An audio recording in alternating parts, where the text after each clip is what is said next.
Sup, my fellas. Don't forget to leave feedback, and enjoy the story. The night sky was filled with bright stars.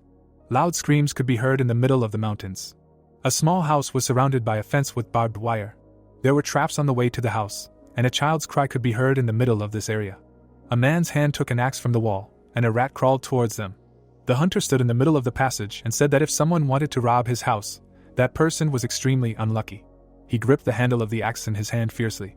Hiding around the corner of the house, the muscle man thought that this was no ordinary thief, since he was able to dodge all the traps and escape. Vincent swung his weapon and rushed forward. Running into the stable, he realized that there was no one there. The man touched the bridge of his nose and said that he had been hearing phantom sounds since he found out that they could not have a child. Suddenly, his mouth opened in shock, seeing something below. A newborn baby was lying on a haystack. The hunter held the baby close to him, gritting his teeth. He raised his eyebrows and looked at the boy closely. A smile appeared on his face when he heard the baby's heartbeat. Vincent turned around and saw Alina, who asked why it was suddenly so noisy. Then the woman ran up to the baby, looking at him in shock. The man sweated with excitement, looking at the baby. Standing in the middle of the stable, they decided that this was their child now. Colored patterns were visible when the baby opened his eyes and waved his hand. A wind suddenly blew, collecting clouds, from which soon rain began. People stretched out their hands to the drops falling from the sky. The dry land became fertile, and the villagers began to sing happy songs. The fire drove away wild animals. It also protected the village from dangers, and thanks to its mystical powers, peace reigned. The shepherd stood in the field. No one suffered from hunger or thirst anymore. The young man in the black hat sat at the table, still researching for the villagers, who thought such abilities were magical, and so they called him a wizard. The boy placed his hand on the red book about the good wizard. Chiron sat by the tree, smiling at his father. Vincent's cheeks were red with affection. He grabbed his son and spun him around, shouting how wonderful he was and that they could go home to eat. The hunter kissed the boy on the cheek, and he asked how to use magic. They walked through the green forest, and Vincent laughingly asked if it was magic to fell trees with just one swing of an axe. Two boys with a ball in their hand, they watched the main character. Father and son held hands, while Chiron's peers said that he was constantly reading, even when they wanted to play. The hunter looked at the boys with tension, who noticed that the skinny protagonist did not look like his father at all, and that he was abandoned by his real parents. Vincent clenched his fist so hard that it began to shake. He began to sweat as he looked at the boy. He was smiling widely, clutching a large book to his chest.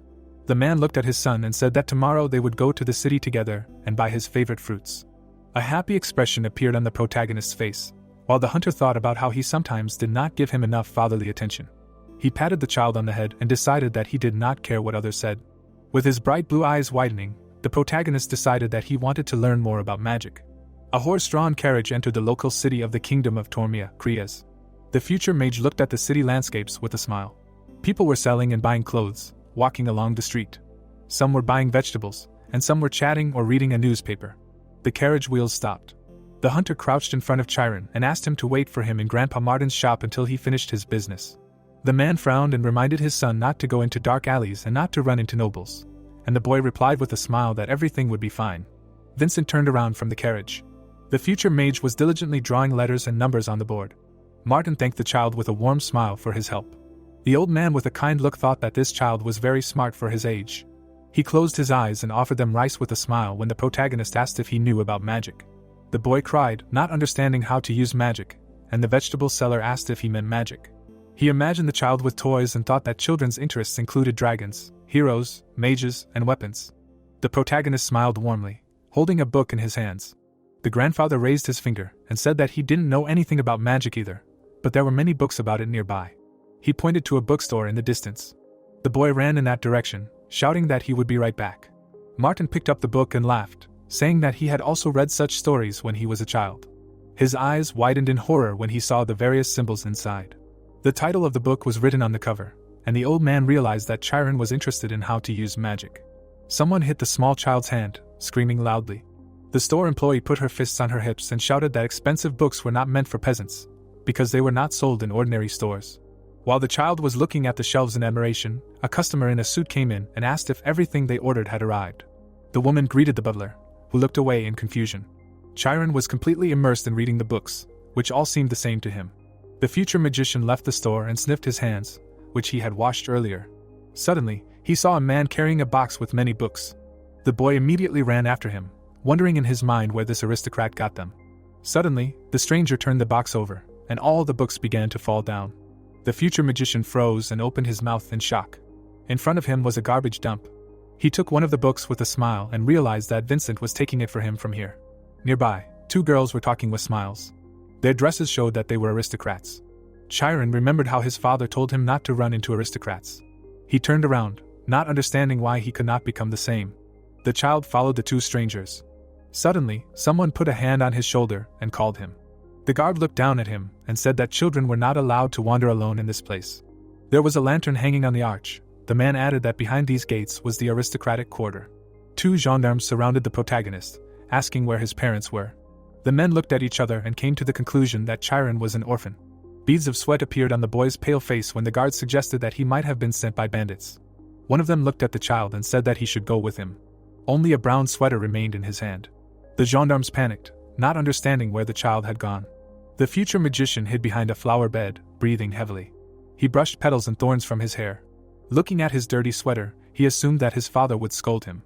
Suddenly, he saw a brown shoe in front of him. The boy put it on. His eyes widened when he heard someone discussing magic. Chiron looked up as someone asked a certain principal to show him how to shoot fire. Standing in front of a stone wall, the protagonist overheard a conversation between strangers about how they would get scolded at the academy for doing so. The protagonist leaned his ear against the wall and heard that learning magic required a lot of knowledge, effort, and money. The child's blue eyes widened and he assumed that he needed to be an aristocrat to become a mage. A bead of sweat appeared on his cheek when he heard that insight was the most important thing in learning magic. The children opened their mouths in admiration as they looked up. An old man with a long beard asked if any of the students could explain why 1 + 1 = 2. 2 squirrels were sitting on a tree. The principal explained that there was a time when people did not know that 1 + 1 = 2, and many scientists worked hard to prove it. Chiron stood by the high wall, listening to the stranger talk about how magic had always existed as well, and humans were able to accept and understand it through insight. The boy's eyes widened when he heard that one could become a wizard if one honed their talents. The old man smiled and said that the child behind the wall could become a mage. Chiron pushed himself off the stone's surface in shock, and the headmaster said that he wanted to hear his thoughts. He looked at his hands, wondering if he should run away now. His blue eyes were wide open, and suddenly a thought came to him. The boy quickly began to climb the wall, thinking that he would regret it forever if he did not do it now. He climbed to the very top, breathing heavily. Suddenly, admiration appeared on the protagonist's face. Many young mages were sitting around the old man by the tree. Mircea, the headmaster of the academy, raised his hand and asked if the child wanted to join him. Chiron looked at him silently. Then, he closed his eyes tightly. The next moment, he jumped down. There was a high stone wall near the tree. The protagonist hesitantly stepped forward. There were trees planted around the academy. The principal was sitting by the tree while his students were shouting that a commoner couldn't be here. The boy looked at them with fear. The old man called the child over with a smile and asked what he was so interested in. Chiron looked at him and said that he wanted to see magic. He was standing near the group, saying that he had only read about it in books. He bowed and asked Mir to show him his abilities. The master raised his hand and said that he would show him a spell that created wind. The students looked at the teacher with admiring smiles. Chiron raised his hands when a gust of wind almost knocked him off his feet. All the children flew into the air. The protagonist also found himself high in the sky. From afar, a bunch of students could be seen hanging in the air.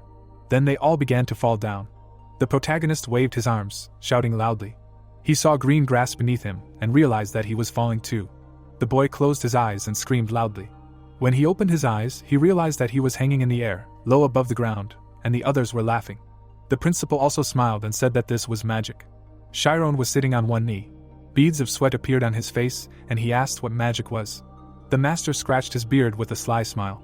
The child began to cry, begging him to just tell him the truth.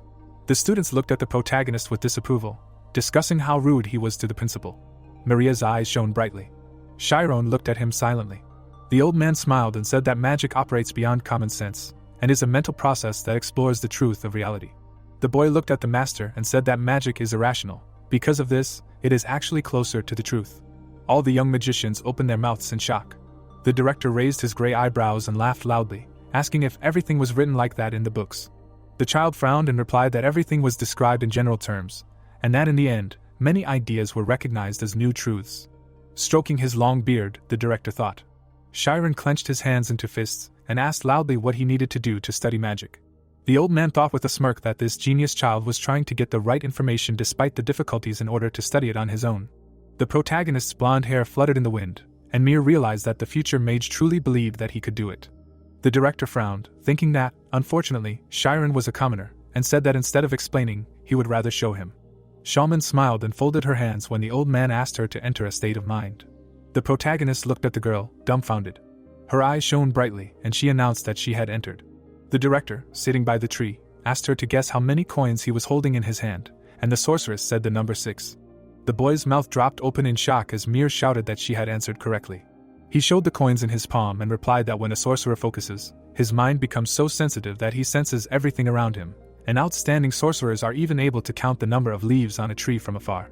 Shaman closed her eyes and said that there were now 3 coins. The mentor showed the corresponding number of coins and said that a sorcerer entering such a state sees the world using supernatural potential and can eventually manipulate reality. The protagonist froze in horror, thinking about this ability to immediately feel the integrity of the situation happening in front of you, and the director added that anyone can do it. He smiled and advised the new student to practice in a quiet place, and first you need to feel yourself, and then erase. The mentor looked down and said that if the protagonist succeeded in doing this, another world would open up before him. Chiron opened his eyes wide and replied that if he did not feel himself, then there would be no way to erase himself. Mage thought with a sly grin that this boy continued to surprise him and offered him to try right there. The child closed his eyes and tried to feel himself. He imagined his brain, but decided that this was not what he should feel. Then he imagined the universe and thought that reality, and the feelings he felt could not exceed the brain's representation. Chiron saw blue lines, slowly erasing the things he felt. He did not begin to feel his existence. He stretched out his hand and thought that only the mind remained sensitive. The boy clenched his hand into a fist. He weakly opened his eyes and saw the students with the mentor. The director sitting by the tree asked how the child was feeling. He touched his beard with his hand and asked what exactly he felt. Chiron opened his eyes wide and replied that there were many sounds. He stood in front of the academy students who started laughing. Mage looked at the protagonist and thought that he had failed.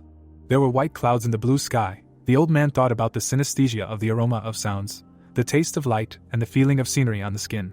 He patted the child on the head and said that he would be able to hear even more if he continued to train. The students and the old man walked away, back to the academy. Chiron was left standing by the tree, and the director thought that this child was very talented. He rubbed his beard, thinking that if the protagonist had been born an aristocrat and trained from an early age, he would have been able to achieve the same as these students. The master frowned his gray eyebrows and decided that there were many talented children in the world. Chiron climbed over the wall. He jumped down. He cried. As tears flowed down his cheeks, he said that it really worked. Chiron heard a loud sound. He thought that this was the state of mind, as if he was torn into pieces and scattered all over the world. He saw the planet, the eclipse, and unexpectedly for himself decided that he was the world itself. The boy was moved to tears. He ran down the street trembling from this immensity. Wiping away tears with his sleeve, he remembered the feeling of leaving his body for a moment and becoming infinity. The boy spread his arms out to the sides, continuing to run. Suddenly, he collided with someone. Chiron flew to the side, falling to the ground. He raised himself up on his hands and apologized. He was surrounded by 4 adult guys. They irritably asked who he was. One of them grabbed the boy by the collar of his shirt. He demanded compensation from the boy for the blow, calling him stupid. Chiron apologized again, but the boy said that an apology was not enough. Then he assumed that the boy was from a gang of wolves. The little boy in tears asked if they had come to kill him. A voice came from behind them, asking what was going on and if something interesting had happened. It was Miss Amy. That's what the guy holding Chiron called her. The boy heard the question of what brought her here and the assumption that she was bored again. Chiron wanted to ask her for help, but suddenly saw that she was an aristocrat. The girl came up and the boy looked at her closer, surprised that she was very young.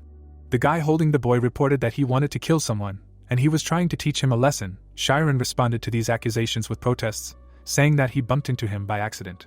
The leader of the gang, standing on the left, angrily attacked him, shouting that he was talking nonsense, hoping that they would believe him. The boy ended up on the ground coughing, covering his face with his hands. He could hear voices demanding compensation, questions about his parents, demands to bring his mother here, mockery that she was hiding after giving birth to such a shameless boy. One of them looked at him carefully and called on the others to do the same, asking the boy about the change in the color of his eyes. Chiron looked at the offenders with sky blue eyes. They assumed that the kid was in a bad mood. Immediately a kick flew to his head, accompanied by the phrase that the boy was an arrogant idiot. The guys began to kick him from all sides, asking why he did not repeat the trick with his eyes. From somewhere in the distance, shouts were heard demanding to be careful and not to break the boy's face. Then in order to stop so as not to kill him, while the clatter of high heels was heard on the asphalt. The guys obeyed and left the child lying on the ground, Miss Emma knelt down in front of him and asked if he was okay. The boy replied that he had done nothing to his offenders. Tears were streaming from his eyes, and he was sobbing softly. Emma informed the boys that it was definitely time to stop, asking if they really had nothing more interesting to do. They replied that they were going to sell the boy to a village in the south, since he was a commoner, and therefore there was nothing to worry about. The little boy was terrified and began crying for his mom and dad. Emma put her hand to her chin and asked again if it was true that a slave should have no flaws. She, slightly embarrassed, suggested that they make sure of it. The boys, laughing loudly, asked again if she wanted to test him and without waiting for an answer ordered him to undress. The boy seemed dumbfounded. The boys threatened to hit him again. Emma covered her face with her hand in horror, mentally calling her subordinates crazy, because she only wanted to look at his face, not undress him. She wondered why the boy looked like that. She only wanted to mock him and let him go. Chiron was as if under hypnosis. His eyes began to glow blue. Emma in horror assumed that the boy was losing his mind. The offenders, not noticing anything special, laughed loudly. A fly flew to the mouth of one of them. It stopped its flight, but did not fall, because everything around froze. Both the bird in the air and the rats, who noticed her attack too late, including. Everything around was flooded with blue light. Chiron asked what it was. He saw the huge hands of his offenders in front of him. Lightning cut through the sky, and the boy saw a tree under which people in black cloaks had gathered. The protagonist saw the image of an old man, who said that he would show a spell that created wind. When Chiron suddenly realized that he was in his memories, a cloud of magical energy in the shape of a ball appeared in the old man's hands. The boy watched him, fascinated. While in the real world, the attacker shook Chiron, trying to make him answer, called him a damn idiot, asked if he was deaf, making it clear that he was not joking with the boy. Chiron was as if enchanted. Miss Emma screamed, stopping them. But it was too late. The offenders were blown away from the boy by a shock wave. Powerful air currents swirled around him, and he himself was sitting on his knees. The boy looked at the sky with unseeing eyes. Finally, he saw his offenders in it, and grinned. They were falling down. The boy looked ahead as debris fell around him. Beads of sweat appeared on his face. The green-haired boy who held him lay nearby, screaming in pain. Another had a broken leg. The third and fourth were begging for help. Chiron saw Miss Emma running towards him. She was asking who he was. The girl wanted to know where he studied magic as a commoner. The boy looked at her, dumbfounded. Voices were heard in the distance. People were pointing to the place where the heroes were standing and shouting that a loud sound was heard in this monsieur. Miss Emma looked up. And in the blink of an eye, she was on the roof of the house. The boy was shocked and perplexed by how quickly she moved there, and behind him, screams were heard. People were shouting that people had fallen here. Chiron turned around. He looked at his victims again and realized that people would definitely not believe what he was saying. The boy ran away as fast as he could. The defeated offenders cried for help. Chiron ran as fast as he could and called for his dad. He thought that this world was cold, and evening had fallen on the city.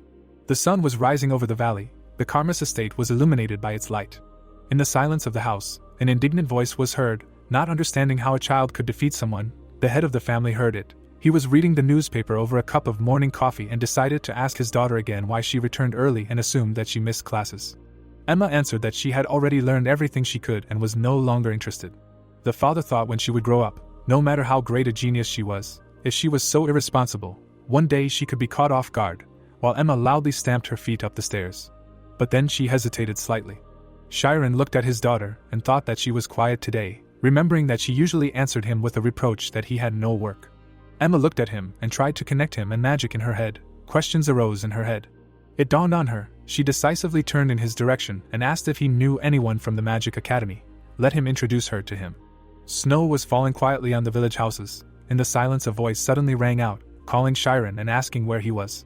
Chiron's mother answered her father, who had just entered the house, that the boy had gone to the logging zone to get wood, to which the father asked in surprise, did his son really decide to cut trees in the snow?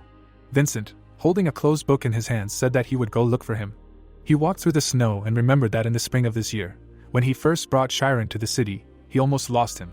The boy then ran to his father, saying that he was simply lost. Chiron was crying, and his father did not believe him.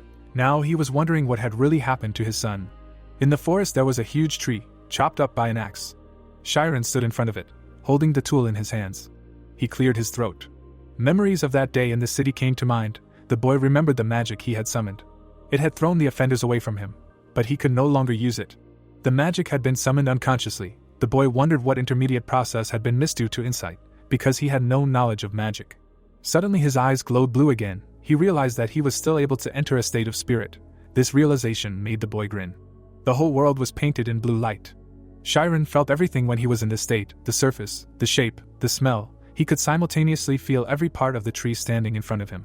Light sparkled in the tree trunk. It surprised him. He swung the axe. The boy could not explain what he felt. Chiron struck the tree trunk. There was a crash. The tree fell. The boy stood amazed.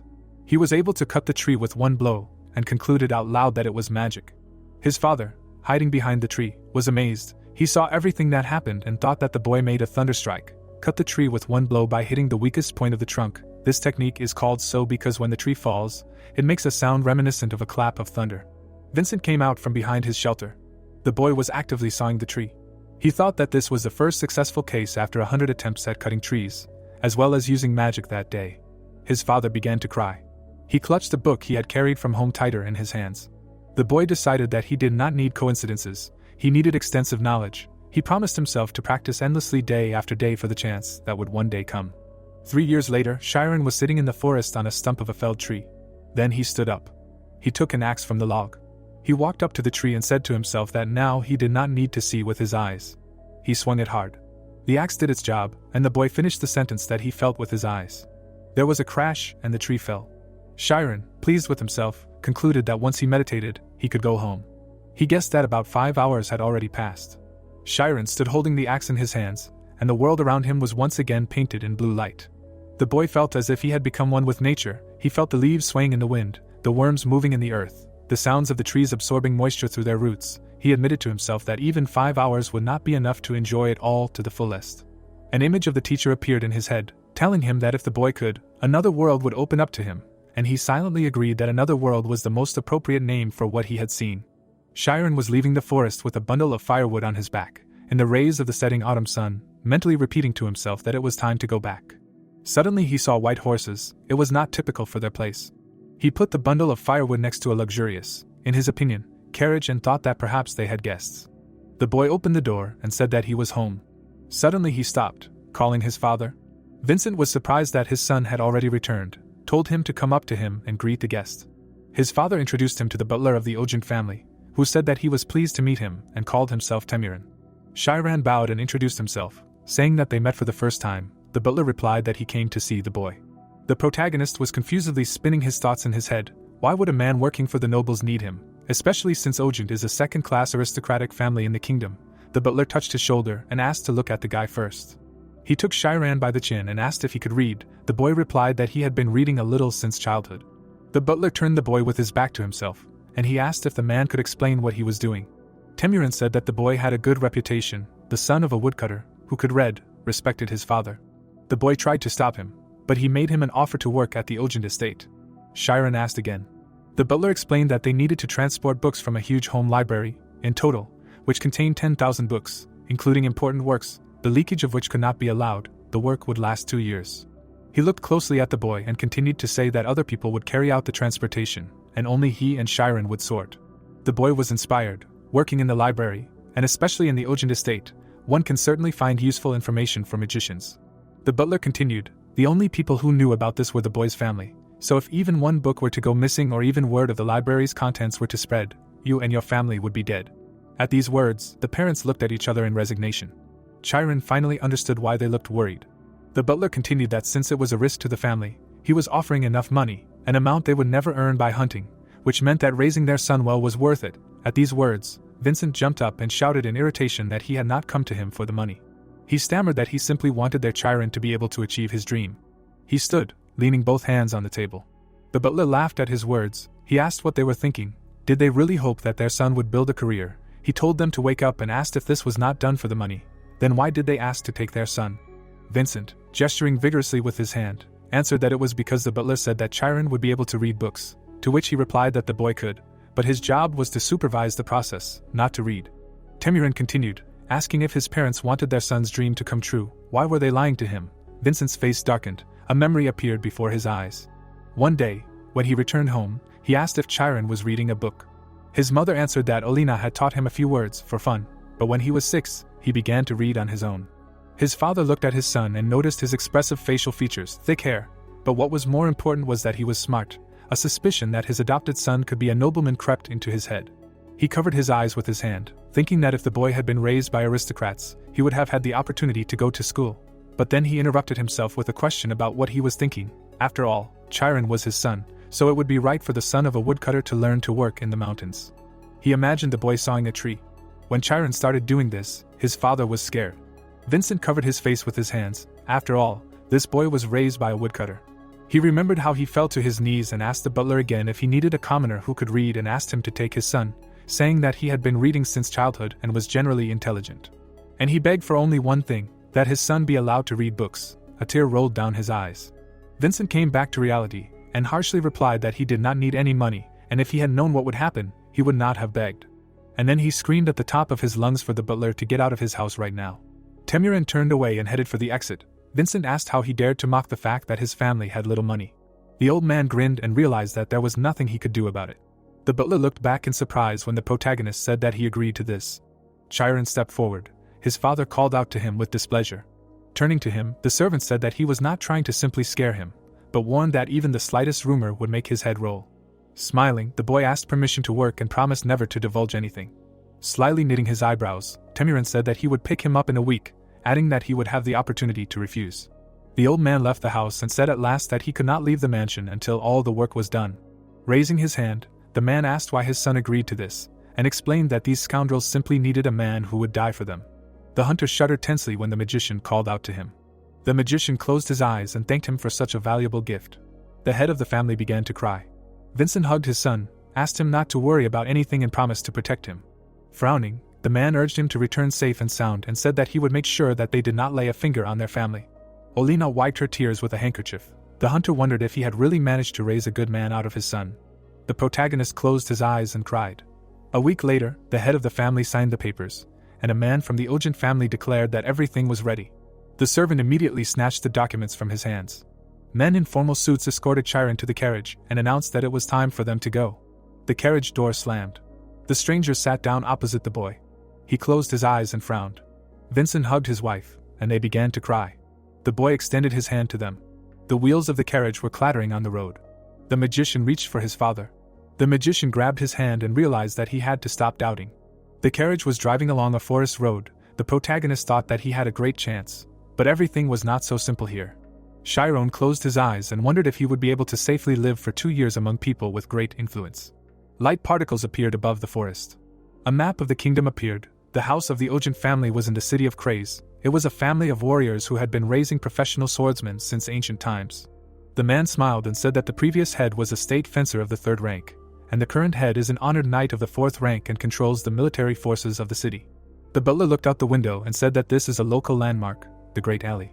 A long road led to the mansion. The heroes got out of the carriage. The butler asked the guests to be careful, because this family is full of monsters. His friend asked him to watch his words, so that he would not be hanged. The man said that they need to go down this path. The boy looked around and realized that he was beginning to realize that all this was happening for real. There were many yellow trees in the garden. A stone horse towered over the fountain. The horse was depicted on the coat of arms of a family of 2nd-class aristocrats. The heroes approached the chancery building, where the guest was to stay. Temurin rose from the table. The boy bowed and promised to do his best. The butler asked him to follow him, and said that he would explain the necessary tasks to him. The wooden doors opened. The magician's mouth opened in surprise when he found himself in the great Ogent library. There were many books on the shelves. The servant explained that the books from here would be moved to a new library, so they needed to be sorted according to a list that would be given out every week. Dust was flying around the bookshelves. The old man informed him that the work lasted from 9 in the morning until 6 in the evening, and warned that the employee was not allowed to go outside or enter the estate without special permission. Temurin handed him the papers and added that the junior butler would tell him the rest of the rules. Frowning, the wizard decided that it was worth risking his life and asked when he could start. The servant replied that the work would begin tomorrow. The bright sun illuminated the library. The protagonist took the papers in his hands and walked forward. He placed the documents on the table. Chiron sat at the table and thought that one person should be in charge of arranging the books, because the structuring should be consistent. The history of fencing book shown, and when classifying it, one might wonder whether it should be categorized as professional fencing or comprehensive history. The boy frowned and realized that he had found out another fact while working with the structuring systems. An infinity sign appeared above the documents, and all knowledge was interconnected. The boy pursed his lips tensely and decided that the basis for their connection was history. The roots of the tree went deep down, and knowledge was accumulated on a line called history, so history was the backbone of knowledge. Frowning, the mage thought that studying thoroughly and using it to reinforce other fields would speed up his learning, and decided to read these books to achieve his dream. The mage looked up and saw the deputy chief enter the library. The protagonist placed the book on the table and realized that he could not let anyone see him reading it because it was not officially allowed. Frowning, Temurin noticed that sorting was easy for him and asked if he was working overtime. Chiron stood up from the table and confirmed it. The man turned away and said that he still had much to do and asked him not to kill himself before the time, because the responsibility for this lay only with him. The butler looked back and gave him a stern look. Suddenly, the servant approached the employee. The scoundrel leaned towards him. The boy wondered if he had been caught reading after hours. The boy's brows furrowed tensely. Brushing off his uniform, the old man explained that not only the staff but also family members came to this library, and asked him to pay close attention to the uniform so as not to belittle the dignity of the Ogent family. Temurin took a lock of his hair and ordered his subordinate to do something with his hair. The mage trembled and wished him good night, thinking that he would have to be very careful for the next 2 years. The stars were shining in the sky, and the mage realized that he needed to concentrate to avoid getting into trouble. At night, the protagonist sat at a table in the library. Holding a book in front of him, Chiron realized how difficult it was. Frowning, the boy thought about how difficult it was to learn even the history of one kingdom, and decided that he needed to understand every event perfectly in order to use the information at any time. His eyes began to close. The boy fell asleep right at the table. Someone took the book out from under his hands. The butler looked at it, and concluded that his subordinate read this book for a full moon cycle. Smiling, the servant asked if he really thought he would succeed through studying, and said that he would forbid him from entering the room outside of working hours if he caught him reading practical books. The old man headed for the exit and realized that he was just a foolish dreamer. 3 months had already passed. Someone asked if these were the books he needed. The magician smiled, confirmed it, and said that these bundles could already be taken. The butler took the book and said that he would lend it to the young master. The magician took the reader's sheet and explained that they had not returned the book they had taken last time. The servant said that they always claimed that they would bring it themselves. The man scratched his head and said that the aristocrats did not care whether the books were lost or not, so it was only their responsibility. The protagonist narrowed his eyes and suggested that there were hardly any really important works in this library. The butler warned that no one should know that he had said something like that. The servant waved his hand and left. Chiron realized that this did not mean that he was safe, and decided that an aristocrat can live in peace only when commoners are loyal to him, and peasants risk their lives for something that nobles will not even remember. In the memory, Temurin threatened to cut off his head. It is quite natural for servants to become cold and heartless to prevent the slightest mistake. Smiling, the boy said that it was not so important, and realized that it was better for him to just live quietly. Suddenly, someone burst into the library, cursing the old man. The boy opened his mouth in surprise and wondered if something had happened. The young man trembled and asked what terrible thing would happen if he rested a little today. The magician remembered that this was the Lord's youngest son. Ryan ran to the table. Someone shouted that they would catch him and make him run 100 more laps around the yard. The nobleman placed his hand on the wizard's shoulder and asked him not to tell anyone that he was there. After that, the nobleman hid under the cabinet. The man opened his mouth wide and shouted that he knew that the young master was hiding there. The old man approached the table and asked if a man with blue hair and the size of a peanut had come here. The protagonist wondered how he saw him if he thought that big guy was a peanut. Smiling, Chiron concluded that he was talking about the younger master and asked who he was. Gritting his teeth, the fencing instructor introduced himself and asked him to answer the question if he did not want to get beaten. The boy narrowed his eyes and said that he understood everything. The guy pointed at the cabinet and said that the young master was hiding under it. Ryan called him crazy. When the teacher grabbed him by the shirt, the young man shouted that this was some kind of misunderstanding. The mentor threw him aside. The magician closed his eyes when the sound of a blow was heard. The man grabbed the child by the leg and said that he would have to train his spirit again. The aristocrat angrily clenched his teeth and whispered that the librarian would pay for this. Smiling awkwardly, the wizard thought that he had no other choice because the teacher had great authority, and remembered that, according to rumors, the teacher sent the young master to the mountains. Sitting at the table, the protagonist thought about how he read one book in 20 days, and after fully understanding it, he mastered 82 more in just 4 months. Holding the book in his hands, Chiron realized that it was only difficult at the beginning and that the rest of the works no longer contained fundamentally new information, and decided to lay the foundation by reading 200 books so that the remaining 600 would be assimilated even more easily. Frowning, the boy thought about the fact that he had some doubts, and wondered if it was right to study history now. The people were holding books. If a scientist studies a theory, then a magician implements it in real life, so it is almost the same, but not all scientists can become magicians. The boy looked up and realized that not everyone can enter the state of mind, a state of heightened sensitivity of the mind. The magician closed the book and concluded that he must add a huge amount of information to it, which will become the basis of knowledge. The protagonist smiled and suggested that he could become a real magician in this case. Ryan opened the doors and called out to him. The young man gritted his teeth and said that he had gone through hell while waiting for this day to finally come. Chiron pursed his lips tightly and found that this was quite insistent. The boy asked if he really came here for this. The young master approached him and confirmed it. Imagining how he had to climb the cliff, the nobleman asked if the servant knew how much hardship he had endured, and said that he only held on because of the thought of revenge. The boy frowned in fear and realized that things were worse than he thought. The nobleman asked if the librarian was going to answer him. Frowning, Ryan reminded him of how he trusted him and was indignant that he still turned him in like a true coward. The magician explained that he did not turn him in, but simply told the truth. The young man grabbed him by the vest and said that he should have said right away that he would not fulfill his request. The wizard looked up and thought about how powerful people prefer to use logic that is convenient for them. The protagonist frowned sternly and asked what he needed to do. The young gentleman's eyes widened in surprise and wondered why the seemingly unremarkable butler was so unperturbed. The aristocrat smirked and asked if the servant also treated him with disdain. The clouds covered the moon. The nobleman decided to explain more precisely who he was and asked the librarian to follow him. Chiron's mouth dropped open in surprise. Looking at the young master, the boy realized that they had come to the training grounds and wondered if he was planning on beating him until he vented his anger. The boy frowned and thought that he could not miss the chance that his parents had given him. A wooden sword flew into the air. The wizard caught it in midair. Raising the weapon in front of him, Ryan declared that this was a duel and explained that he would have to take the blows of his sword as punishment for disrespecting the man who was destined to become the greatest swordsman.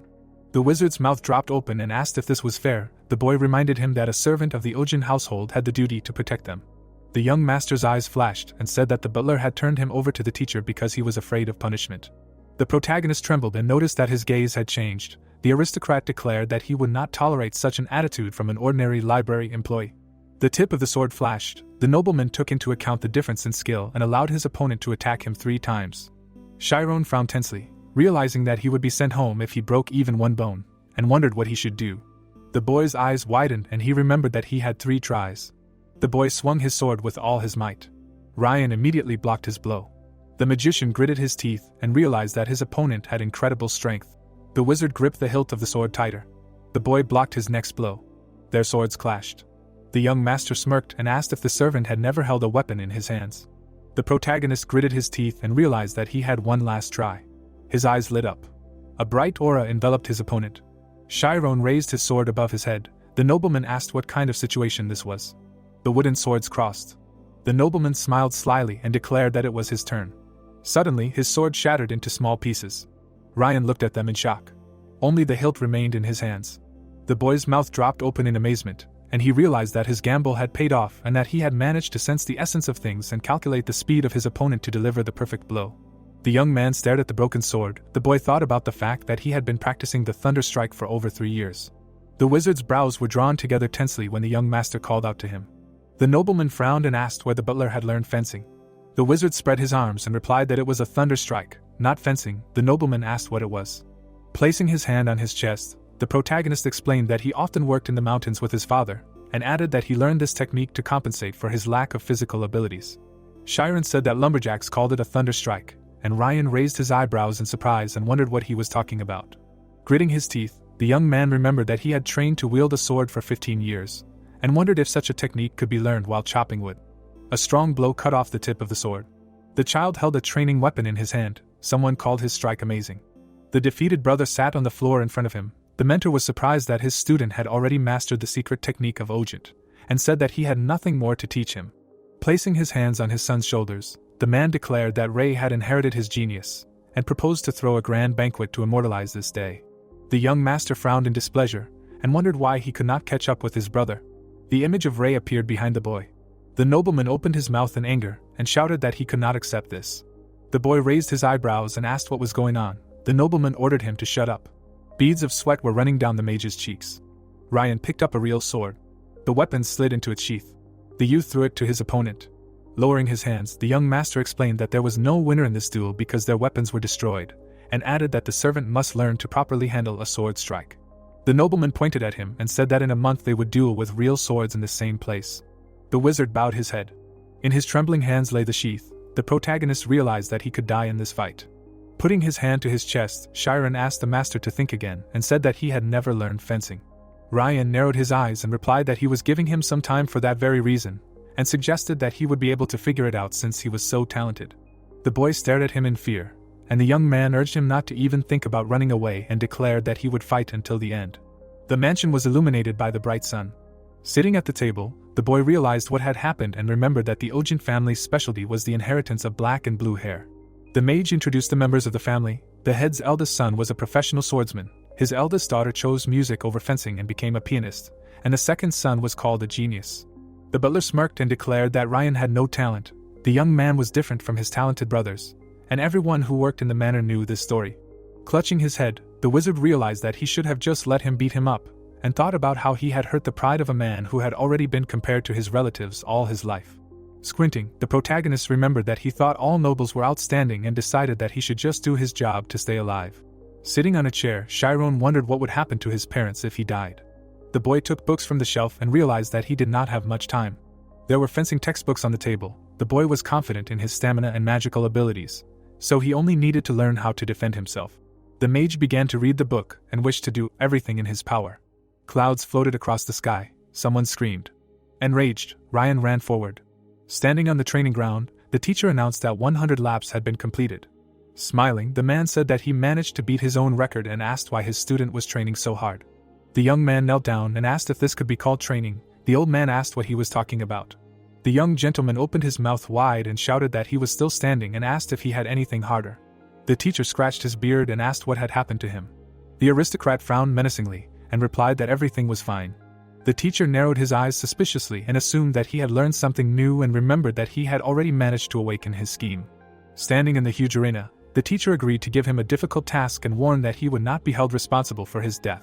A man appeared against the background of the magic circle. A scheme is both an imaginary body and its schematic image, which is an analog of the state of the spirit. People stood with their backs to each other. Everyone has an idea of their body, but the scheme is an extremely accurate embodiment of it. Energy shone around the man. Masters of the scheme fully understand their body and can even participate in the movement of its cells. Holding the book in his hands, the protagonist wondered if this was the complete opposite of the state of mind, and asked himself if he should try it. Chiron closed his eyes and felt himself first. His body was enveloped in blue energy. For the state of mind, a person must erase himself, and for the scheme, he must dig deeper into the essence of his existence. The boy lowered his head and realized that he could complete the first stage of the scheme if he could pull back the curtain at this moment. Looking at his hands, the boy decided that putting effort into a process that was the complete opposite of the state of mind was ineffective, and remembered that the girl they met 3 years ago also used the scheme. The blade of the sword sparkled. The magician chose to use the state of mind to learn the basics of fencing. The wizard went out into the yard and wanted to start with cutting strikes in 8 directions. The protagonist raised the sword above his head. The blade of the sword hit a wooden stake. Ryan continued to beat the log. The teacher asked him to stop so that his muscles would not tear. The sword hit the wooden counter again. The young man asked why his hands weren't falling off. The man watched him in shock. With tears in his eyes, the young master asked why he couldn't use the diagram. The old man stopped his sword with his bare hand. The nobleman froze in place. The mentor suggested that they stop there. The weapon fell to the ground. The teacher applied ice to the student's shoulder. The teacher looked at him and asked what he was thinking about. The nobleman replied that he was thinking about how he would die from the pain in his hands. The man turned away and admitted that he never wrote in his reports that he had talent. Ryan gritted his teeth and said that was why he was straining himself. Looking ahead, the old man asked if his student ever thought about what he was good at. The youth said that he knew for sure what he was not good at. The mentor said that was why he was not a genius. The young master pouted and asked him not to remind him of this again. The teacher smiled and explained that geniuses know what they are good at, so they work hard and are guaranteed to achieve what they want. The protagonist was reading books in the garden. The teacher explained that geniuses are afraid of trying hard for something they cannot achieve. The aristocrat's eyes widened in surprise. The man said that the fiery will to achieve results in what they are not very good at can be called the mortal enemy of geniuses. The nobleman smiled and said that this was the best consolation in recent times. Ryan clenched his fists and realized that he must work hard until he gains the talent he did not have to begin with. The young man grinned and decided that he could win. Chiron wiped the sweat from his chin with his hand. Standing with a sword in his hands, the boy thought about fencing being a set of dynamic blows, the purpose of which is to eliminate the opponent, and a set of psychological combat techniques. The moonlight reflected on the blade. It may seem that the enemy has the ability to attack in an infinite number of directions, but in fact there are only 8. The boy imagined an imaginary enemy in front of him, and realized that he had been learning to cut in 8 directions for a whole month. The enemy struck. The magician also learned to block the opponent's movements. The magician raised his sword and blocked the attack. The protagonists began to fight the imaginary enemy. Their swords hit each other. A blue haze appeared in the air. Chiron opened his eyes wide. Waves of light energy swirled around him. The boy threw the weapon on the ground and concluded that this is how swordsmen chose this path. The boy looked at the sky and realized that the world of fencing is actually endless, like the magical world. Putting the sword in its sheath, the magician asked his parents for forgiveness and explained that he could not return. The lights came on in the arena. The wizard thought that he had no regrets and was glad that he was lucky enough to see this amazing world. Ryan stood in the center of the arena. The main character stood opposite him. The young man took his sword out of its sheath and offered to start the fight. Chiron held the blade out in front of him.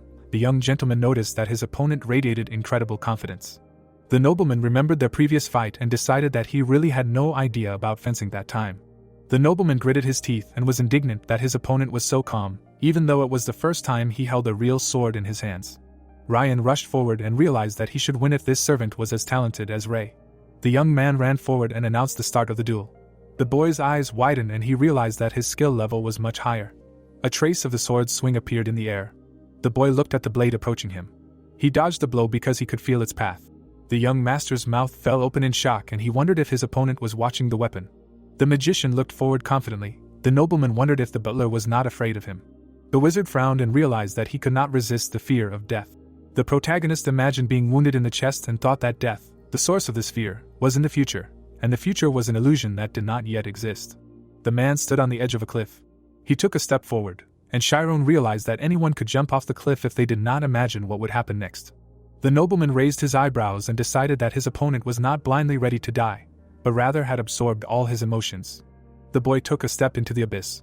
Ryan raised his weapon in front of him and decided that he was not afraid of something like death either. The young man swung his sword and rushed forward. The boy raised his weapon and realized that his opponent was preparing to attack him from the right. He managed to block this attack. The young gentleman's eyes flashed with fire. The aristocrat grabbed the hilt and remembered that there was a wall that could not be overcome with just cheap tricks. The nobleman began to deliver successive blows. The magician gritted his teeth and thought that they were too heavy and fast. The wizard imagined his opponent as energy and realized that the speed of his blows was beginning to exceed the frequency at which he could sense the direction of the sword with synesthesia. Ryan frowned menacingly and struck again. A cut appeared on the protagonist's chest. His eyes emitted bright lightning. The blade of the sword flashed. Chiron realized that he was starting to lose. The young man raised the sword above his head and screamed loudly. The boy ducked to the ground to dodge this attack. He had to jump back. The boy narrowed his eyes suspiciously and noticed that something was wrong here. The magician parried another blow and wondered how this could be. Grinning, the young master mentally wondered if his opponent had only just realized this, and thought that this was the skill of Ogent fencing, which was created for training with two-handed swords. The wizard put his hand on the wound. The nobleman decided that his opponent could not withstand his heavy blows because he was putting the effort of his entire skeleton into them. With his mouth wide open, the nobleman wanted to crush him with his strength and urged him to move forward. Ryan delivered a powerful slash. The protagonist frowned and realized that if the opponent had raised his sword up after cutting his chest, he could have simply cut him, and that would have been the end of it. The young man swung his sword. Chiron realized that his understanding of fencing was even worse than he thought, and decided that despite using certain techniques, he clearly lacked insight. The boy sternly knitted his eyebrows and wanted to reduce his combat capabilities, which he could calculate. An energy arrow rushed down. The swords hit each other with a ringing sound. The guy swung his sword and decided to change his plan, rushing into the attack. The magician delivered a sharp blow. The young lord's eyes widened as he wondered why his opponent had suddenly decided to attack, and was surprised that he hadn't tired yet. The wizard gritted his teeth and began to throw punches. As he held back his attacks, the nobleman realized that they were all basic moves, and wondered why they were so hard to block. The nobleman frowned and parried another blow. His eyes flashed, and the protagonist noticed that his stamina had dropped significantly, and he realized that he now needed to maintain a rhythm to maintain his own. Ryan's pupils narrowed, and he thought that this couldn't be happening. In the memory, Bishop placed his hand on Ray's shoulder and praised him for his excellent work. Then the servants surrounded his fallen son. The child turned around and looked at his brother. A malicious grin appeared on his face. The youth opened his mouth in rage, and called out to the butler not to dare mock him. The young lord swung his sword and shouted that he would become the best swordsman in the world. Chiron held his blade out in front of him and blocked his attack. The nobleman frowned menacingly and wondered what his opponent was thinking. The boy's eyes widened in surprise. Holding the weapon in front of him, the boy realized that he could no longer see the path of the sword because too many random possibilities had appeared. The nobleman rushed forward and screamed loudly. The edge of his blade approached the magician. His blue eyes shone, and there was a sound of impact. The sword flew into the air and sank into the ground. The magician opened his mouth wide and began to breathe heavily. Ryan narrowed his eyes and tried to catch his breath as well. The young man looked down and wondered if this was really possible. The heroes stared at each other in silence. A few moments ago, the young gentleman made a sharp dash towards his opponent. At the last second, the protagonist intercepted the hilt of the sword. Chiron swung it sharply, and he managed to parry the opponent's blow. The boy frowned tensely, trying to catch his breath. The nobleman could not understand who he really was. With his eyes wide open, the boy was surprised that he managed to win and asked himself what would happen next. The nobleman looked down. The magician realized that he did not know what would happen next, since he had hurt his pride again. The magician continued to hold the weapon in front of him. Ryan admitted his defeat. The young man scratched the back of his head and was upset about another loss. The young master looked up and said that he would not dare to say anything against it, even if his opponent decided to kill him. The protagonist looked at him in amazement. Chiron smiled and asked if this was really a joke. The nobleman opened his mouth in surprise and asked what it meant. The boy asked if he really thought he would be left alive if he killed the master. The noble smiled and reminded him that they were putting their lives on the line. The boy stated that he had no intention of risking his life, he was simply trying to survive. Raising his hand, the mage said that their fight had been absurd from the start, and asked why the blame lay with him if he simply did not want to train. Ryan shouted that he should have shown some respect. The mage opened his mouth in anger and suggested that he show some respect to his butt. The boy's eyes widened in surprise. The protagonist explained that a man worthy of respect would never put his butler in such a position, and asked if a man worthy of recognition should not proudly face his teacher. The young master imagined himself pointing at the servant and challenging him to a fight, but from Chiron's side, it looked more like a threat to his life. The boy fell to the ground and said that he really thought he was going to die. The nobleman looked down at him and wondered if people didn't give each other some kind of warm compliment after a duel. The boy closed his eyes and asked what that was all about. The nobleman wondered where the cold-blooded warrior he had fought had gone. Imagining the grinning Ray, Ryan noticed that the genius wasn't laughing at him like his brother did, and realized that the butler had gathered all his strength to fight him. The boy asked his name. The magician looked away and said his name. Standing in front of him, the young gentleman introduced himself. The nobleman extended his hand to his opponent. The magician didn't understand why he suddenly decided to give his full name. The nobleman leaned towards him and offered to become friends. People came out of the library with piles of books.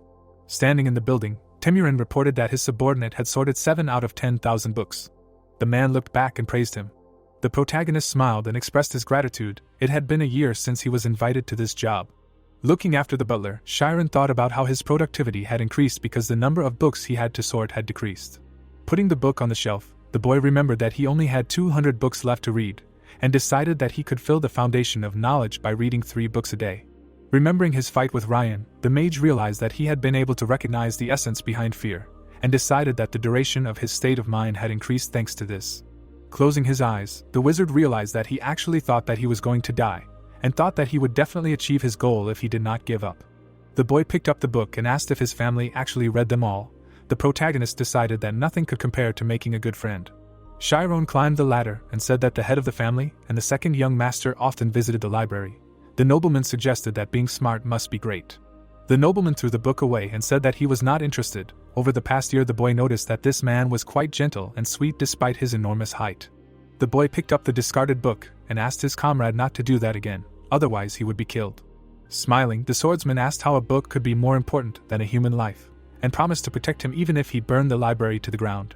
Putting his hand to his head, the mage said that he would be safe if his friend did not touch anything, and asked why he was not training yet. Ryan folded his hands behind his head and explained that he told the teacher that he wanted to study in the library for a while. The wizard asked if he shouldn't read in that case. The boy waved his arms and legs and said that it was too boring.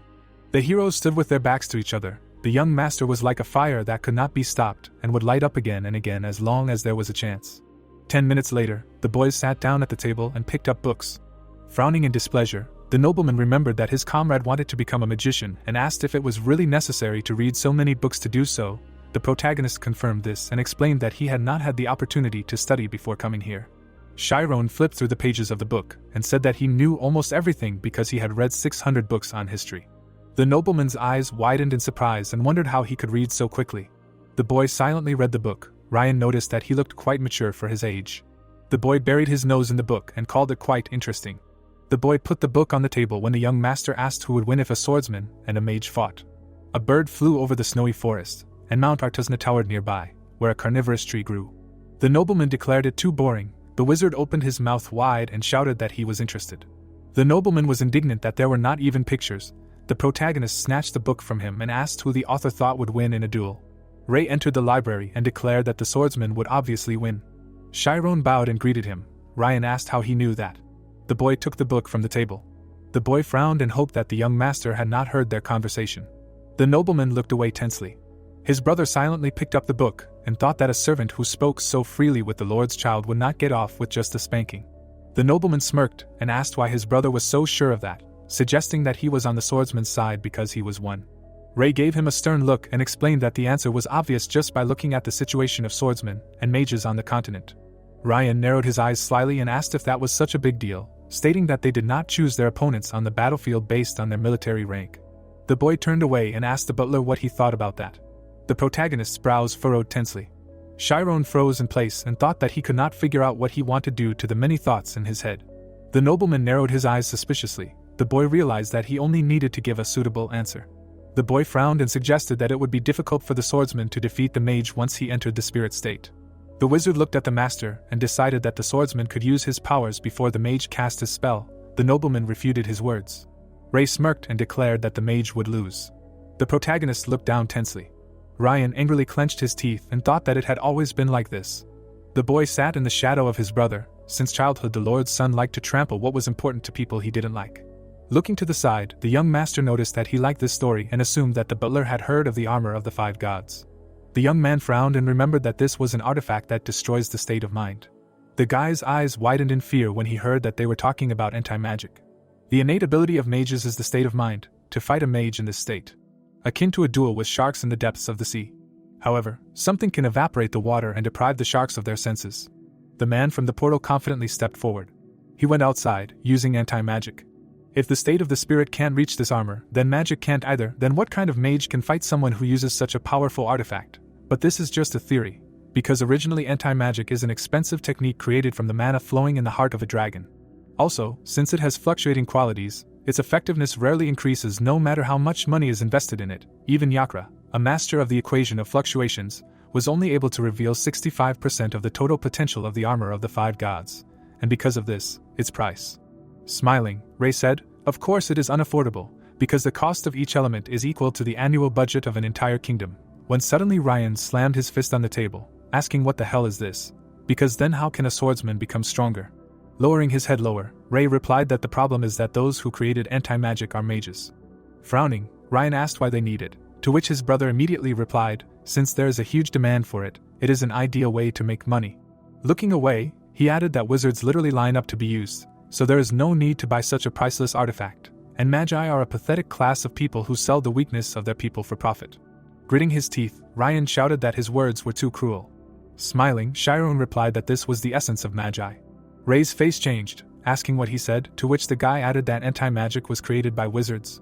Losing himself in his memories, the protagonist added, and was used to limit magical activity in places where it was prohibited. It was also successfully used as protective equipment in magic schools, and although it could be used against wizards, this did not diminish its value as a fruit of intellect willingly given for the good of the whole world, so based on this fact alone, it was difficult to confirm that a swordsman was more powerful than a mage.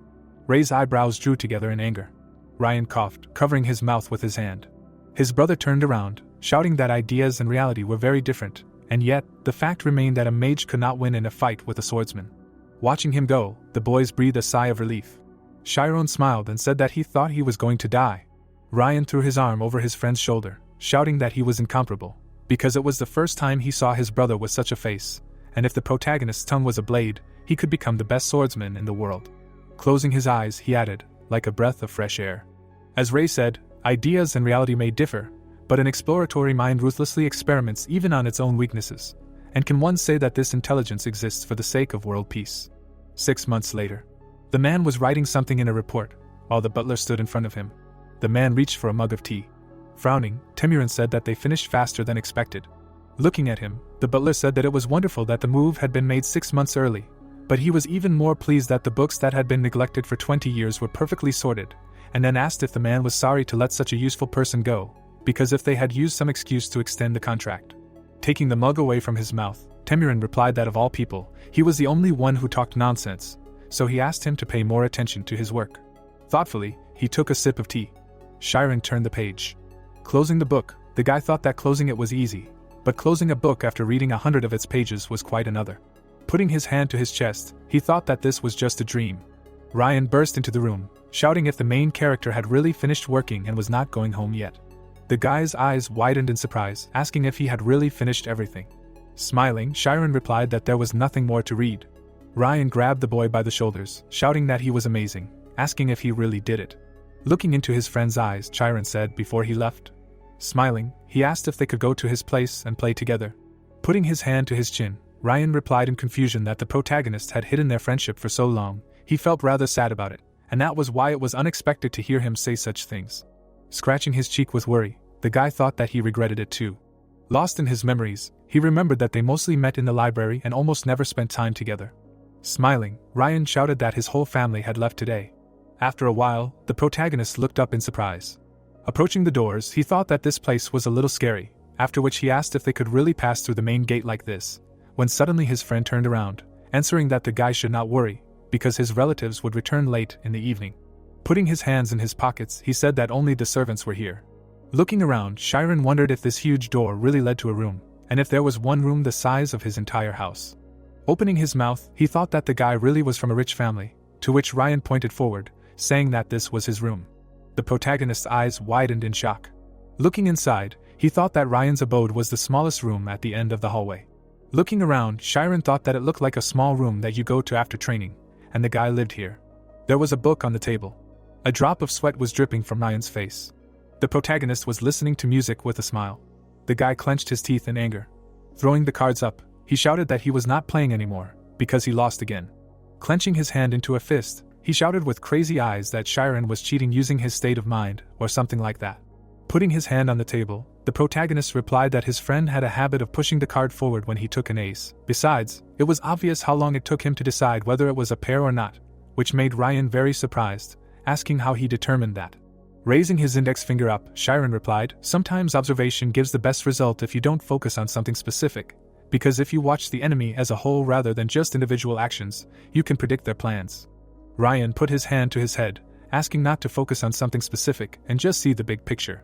Putting his elbows on the table, he asked if it would help awaken his scheme, to which Chiron smiled, answering perhaps, because in the end, it helped him enter a state of mind. Covering his mouth with his hand, Ryan said that he felt like he understood, but at the same time, no. Taking the book in his hands, the guy asked if he could borrow it, because he was tired of reading only history books, so for the first time in a long time, he saw a novel. A tired Ryan was sleeping on the table. Looking at the clock, the protagonist asked if the guy's family would really return late at night. Turning his head, he was suddenly surprised by the sound of the piano, thinking that in this mansion, only one person could play the piano. Sitting in the slightly open door was the fake pianist and Ryan's older sister. The girl was softly playing a musical instrument. Raina turned her head back, asking the guy how he was. Opening his mouth in fear, Chiron realized that she had noticed him. Looking inside, he answered confusedly, "Very cool," wondering what to do. Smiling, the girl said that it was the first time she saw him, then asked if he was new, to which the protagonist nodded, answering that he had been sorting in the library for a year.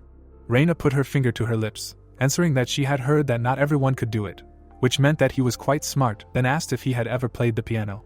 Lowering his head, Chiron thought that he should not let his guard down. After all, she was a professional who used to scheme when she performed, and Ryan definitely said that the worst person in the manor was his sister, then answered, "No, never." Knocking on the seat, Raina asked if he would sit down, since she could teach him. Pursing his lips, the boy wondered if he really needed to sit there. Smiling, the girl said that it was okay, since no one would scold him, since she had allowed it.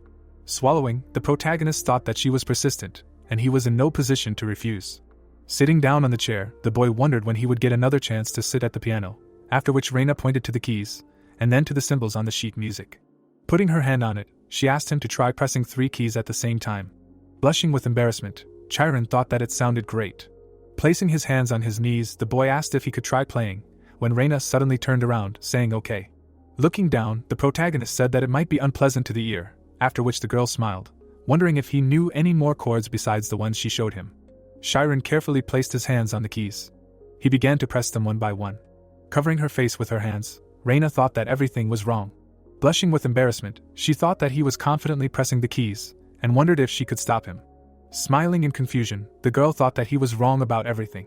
Opening her mouth in surprise, she thought that at the same time the melody sounded similar. Raina looked at him carefully, thinking that he was completely imitating her performance. The protagonist's pupil lit up brightly. The piano was suddenly enveloped in a bright aura. The guy began to melodically press the glowing keys. Raina carefully watched his fingers. Browsing, she wondered if he was gradually starting to play correctly.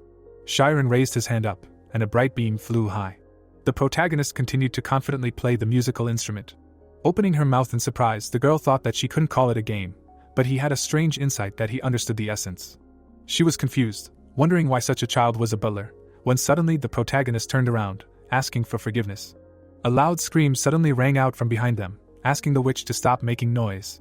Ryan rushed into the room, shouting that since Raina had returned home, he should go to bed. Noticing the protagonist next to his sister, she asked what he was doing here. The girl was surprised, asking if they really knew each other, to which Chiron turned around, confused, saying no. Opening his mouth in excitement, the guy thought that his friendship with Ryan might be exposed. Frowning, Ryan said that the guy was his friend. Falling to his knees, the protagonist shouted, asking what the master was saying, to which Ryan began to laugh, answering that the boy should not worry, and although this evil witch has a rotten soul, she does not care about such things. The protagonist became worried, thinking, is it so important? Raina put her hand on his shoulder, saying, it is okay, because if Ryan says that they are friends, then everything is fine, and although sometimes he is a little pathetic, he takes responsibility for his words. Smiling, she asked what Chiron was thinking when he played just now, because she really wonders, when suddenly Ryan frowned, asking if it was really the protagonist. The wall of common sense that Chiron built for 16 years was broken, after which he wondered if the lady does not care about her brother's friendship with the peasant. Pointing at the girl, the guy asked why Ryan lied, because his older sister is a kind and beautiful lady. Frowning, Ryan asked him not to be so naive, since she was a witch, and who knew when that woman would try to swallow him whole. Smiling, Raina apologized for her little brother being a bit retarded, but she was glad he had a friend like Chiron. Grinning, Ryan asked why she didn't just take him since he was so cute and make him part of the family while he was here. Looking at him, the girl asked if they were so close that he would even mind giving him his older sister. Laughing, the guy replied that she wasn't the prey here, but the main character. Raina pushed him to the floor, asking if he really thought it was okay to act like a jerk since everything was so cute. Standing up, Ryan asked what she was doing at home, since she had just left, after which the girl dusted her hands, saying that Ray would be taking the certification test, and she had come to pick him up tomorrow and they were leaving, and a little later her grandfather would come to see his friend. Her brother said crazy, with his eyes wide. He lowered his head and said upset that it was really time. The certification license is a standard and order for swordsmen and mages, which is recognized not only in the kingdom but also throughout the continent, and about 1,000 people take the test every year, but about 30 pass. There is also a non-certification license. If someone graduated from an institute approved by the kingdom, such as the Alfia Magic Academy, they can become a non-certification 10th rank mage, and can increase their rank by gaining achievement points through associations or guilds. But people obviously gather where the money and fame are, and even though there is a non-certification license, there is still a constant demand for the certification test. It is surprising that Ray will take it at such a young age, 18 years old, when suddenly Ryan exhaled, saying that geniuses are different from others and their family fully supports them. Raina patted her brother on the head, saying that she will go and prepare everything for dinner. The seafood came from the royal palace, so she needs to cook it herself. Smiling, she told Chiron that it was nice to meet him, and then asked if they will meet again. Nodding, the protagonist answered yes, and then wondered if there will be a chance to see her again. Remembering their piano playing, he thought that he will leave the mansion tomorrow. The guy suddenly turned to Ryan. With wide eyes, he asked if his sister has a boyfriend. A look of great surprise appeared on Ryan's face. He suddenly smiled widely, when suddenly the protagonist lowered his head, saying that he was just curious and asked to forget what he said. Quickly running forward, Ryan ran towards his sister with loud shouts. Running after him, the protagonist thought that he had lost control of his tongue because he was sad. Leaning on the railing, Ryan shouted that Chiron asked if the girl had a boyfriend. The maids stood in formation towards Rain. The girls turned around sharply, raising their heads. Running up from behind, the protagonist covered the guy's mouth with his hand. Laughing, the girl asked the maids not to pay attention, because the children were just fooling around. Taking a few steps forward, she said that they had finished cutting up the fish, so it was time to cook it. Frowning, the head butler asked Hannes if the young master really had guests today, to which the subordinate replied that nothing was planned. They looked at the balcony, noticing the guys. Lost in thought, the butler said that the name Chiron sounded familiar, and he seemed to remember. Turning his head, he asked to tell Temirin to come to his office immediately. Loud screams were heard in the forest. Holding the weapon in his hand, Ryan was breathing heavily. The mentor scratched his beard, thinking that the guy took up the matter again, and last time he went out rather quickly. Pursing his lips, he was sure that everything would change as soon as Ray got to the royal palace, and the problem was in the scheme. The guy turned his gaze, hearing a scream from the side. A man in a hat was running towards him, shouting that Lady Raina was asking him to return to the mansion right now, to which Ryan rolled his eyes, answering that if it was about his brother, he was not interested. Running up, the butler shouted that she said that the temporary butler Chiron was in danger, on the verge of death, after which water flew out of the guy's mouth. Jumping up, he asked why, since the protagonist was supposed to be returning home today, and the butler shouted that Lewis had sent a report to the head of the family, and the lady said that it was because of his relationship with Ryan. Throwing on his cloak, the boy shouted that he needed to see his father, since the butler, whose name was Chiron, was his friend, and it seemed that his father had somehow found out. With his brows furrowed, he added that he was sure his father would forgive the protagonist if he put in a good word, so he would continue training later, when he suddenly heard a clear answer, no. He dropped his hands in surprise. The teacher had a large sword in his hand. There was no one around the mansion. In front of the sofa, the protagonist was kneeling. His hands were clenched into fists from excitement. Gritting his teeth, Bishop said that the boy would be executed. People in the crowd began to whisper, asking how this happened. The maids were talking. That a commoner dared to deal with a nobleman, and he should have known about the line that should not be crossed. Temurin turned his head to the side. Bishop continued to look at the paper in his hands. Raina put her hand to her chest, shouting that she had something to say. The father quickly began to flip through the report provided by the head butler. Looking at the servants, he added that many of them testified to how carelessly this child treated Ryan. Looking at the protagonist, the head said that since the boy was reading the contract, he should have no objections, when suddenly Chiron said that he had a question. Raising his head, he asked if he was a friend of the young master, then what would happen to him. The servants clenched their teeth in excitement, asking if the boy did not understand what was happening now, because the boy should be begging for mercy. The girl frowned, wondering if even in such a situation he was worried about her younger brother, to which Bishop frowned, asking if the protagonist dared to ask him such a thing. With wide eyes, he added that he was a fool, like all commoners, and then asked what he thought might happen to the noble hanging around with him. The protagonist exhaled. Smiling, he said that it was true that Ryan was his friend. Without turning away, he added that they had been friends for a year, so they would continue to be friends, while the butlers frowned. With his brows drawn together, the chief said that the guy seemed to be taking the Ogent family lightly. Picking up the report, he suddenly asked the head butler to quickly deal with the guy and not let others know about what happened. Standing in front of her father, Raina shouted for him to listen to her, to which the man shouted that he had already made his decision, and once he made his choice, there was no turning back. The butler asked the chief with his brows furrowed, if this wasn't too much, to which the other man added that he saw no reason for everyone to die because of one person. Fear appeared on the man's face. Frowning, the old man continued that this house was their life, and in order to protect it, they needed to get rid of even the slightest conflict that was flaring up. Looking after the protagonist, he said that now someone might think that this was wrong, but later they would be grateful for such a choice. Sharply throwing open the doors, Ryan shouted loudly that he would not allow this to happen. Raina happily turned towards her brother. The protagonist looked coldly at her friend. Frowning, Ryan shouted, asking who was going to kill his friend without permission. Frowning, Bishop replied that it was him. The boy spread his arms and asked why, since he had not committed a mortal sin but had simply become his friend, when the leader suddenly replied that one did not need to sin to deserve death, and that he could not even imagine how difficult the noble's circumstances were, and as long as their family could cope with this difficult situation, the boy could enjoy the privileges of being the son of an aristocrat. With his mouth wide open, Ryan shouted that these privileges did not matter if he had to get rid of his friends for them. Bishop's eyes flashed with anger, as he replied that being friends with a noble meant being on an equal footing. Turning to Chiron, he asked the boy if he really thought that this peasant saw him as a comrade, since there were many people in this world who wanted to sit on the necks of aristocrats. Ryan's eyes widened in anger as he shouted that Chiron would never do such a thing. Frowning, the father asked if he should really believe the boy, and then asked him to prove that he and the protagonist were truly true friends. Ryan furrowed his brows in horror, thinking that they had hit the nail on the head. Looking at his father's smile, he thought that if he said he couldn't, then it was all over. The boy looked ahead menacingly, wondering if it was possible to prove someone's feelings. Looking down, he thought that he couldn't just say something randomly, and if he were Chiron, he would easily defeat him. His eyes widened and he turned his gaze to the side. The boy looked at the protagonist's gaze, thinking that he had a gaze that analyzed everything, and he had the same one when they fought.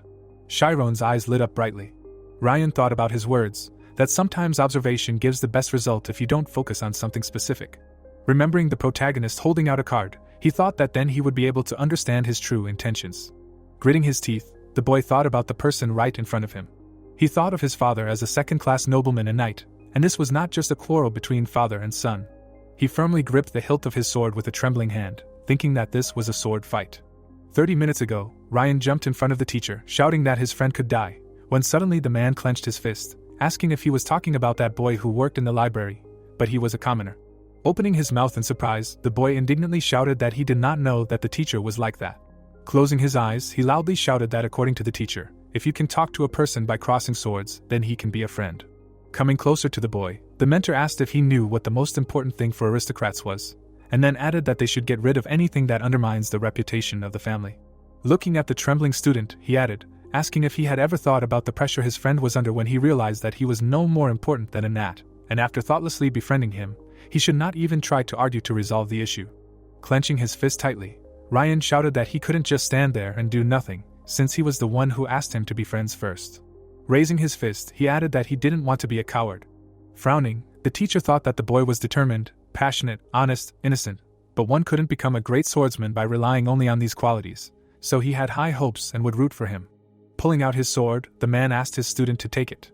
Handing the weapon into Ryan's hands, the mentor said that he would let him go if the boy took it with him, but if he was not ready for this, then he should not dare to take a step from here.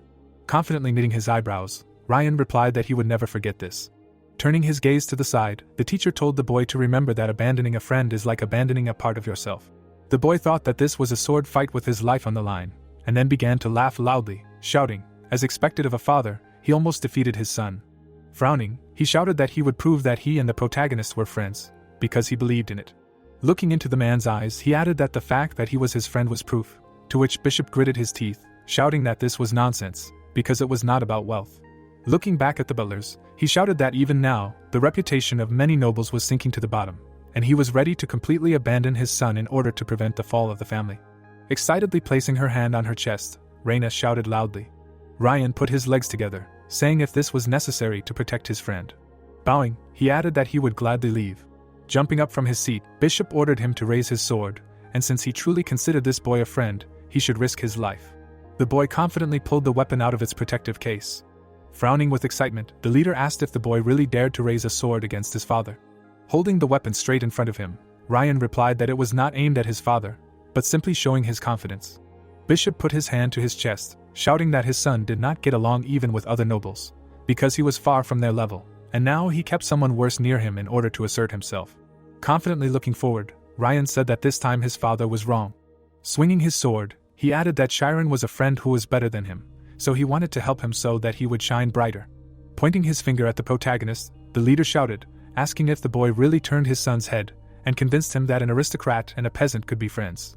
Indignant, Chiron replied that he did nothing of the sort, when suddenly Ryan covered him with himself, asking him to stay put, because he would protect him. The protagonist suddenly called out to his friend from behind. Looking him in the eyes, the guy said that Ryan was not responsible for all of this, so he would take responsibility. He remembered when the young master wanted to be his friend, and assumed that one day he would have to choose between friendship and his life. Smiling, he said that even if it meant that he died here, he would never regret being friends with him. Tears appeared in Ryan's eyes. Sharply turning back, he shouted that this was exactly what he wanted to say. Looking into the eyes of his shocked father, the guy shouted that even if he was expelled, he and the protagonist would still remain friends.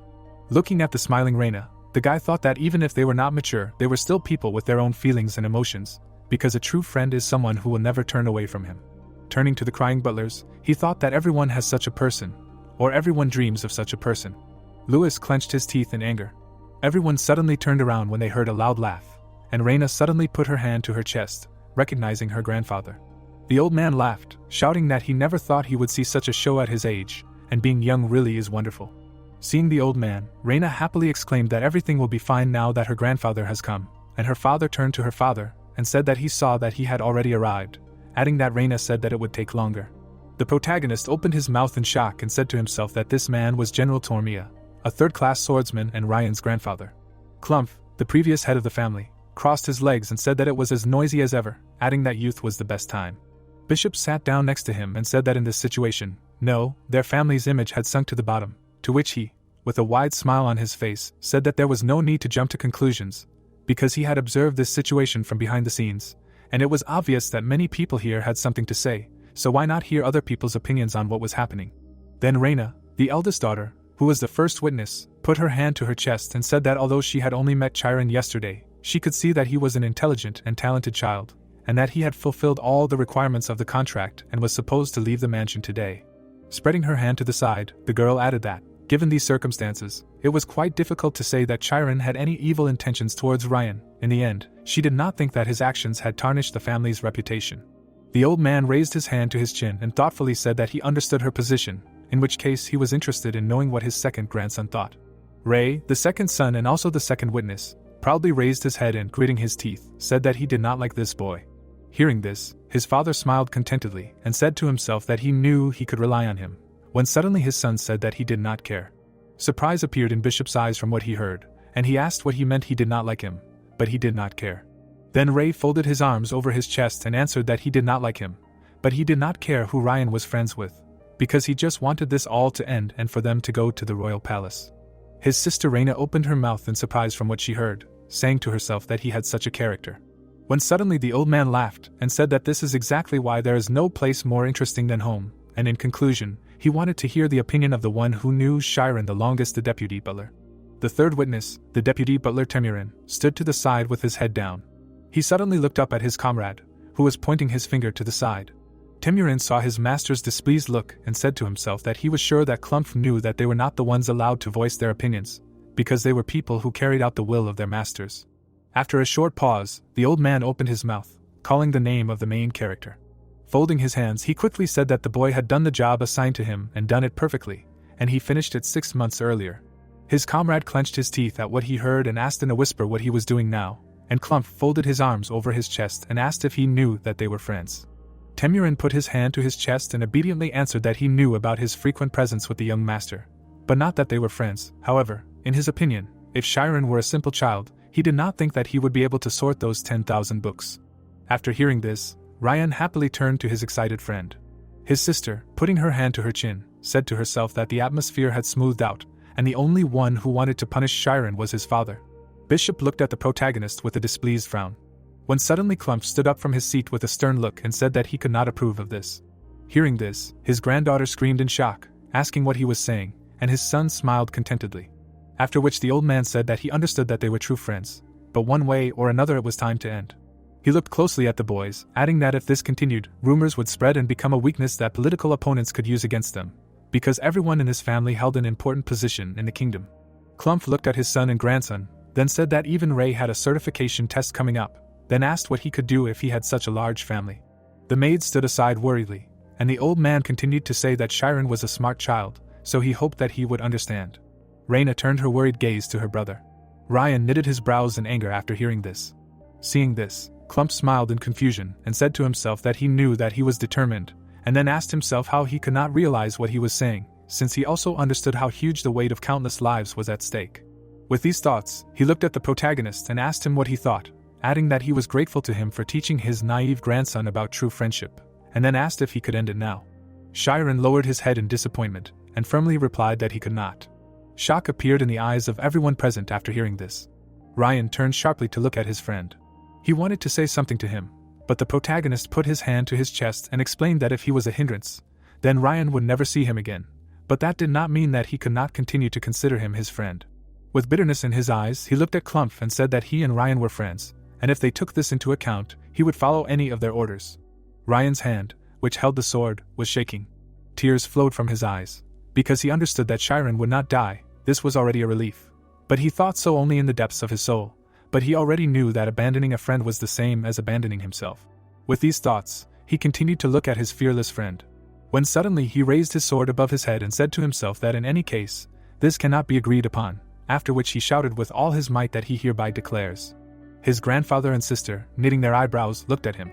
Suddenly, Raina, realizing everything, screamed loudly, begging him to stop, because she knew what he wanted, but he shouldn't do it.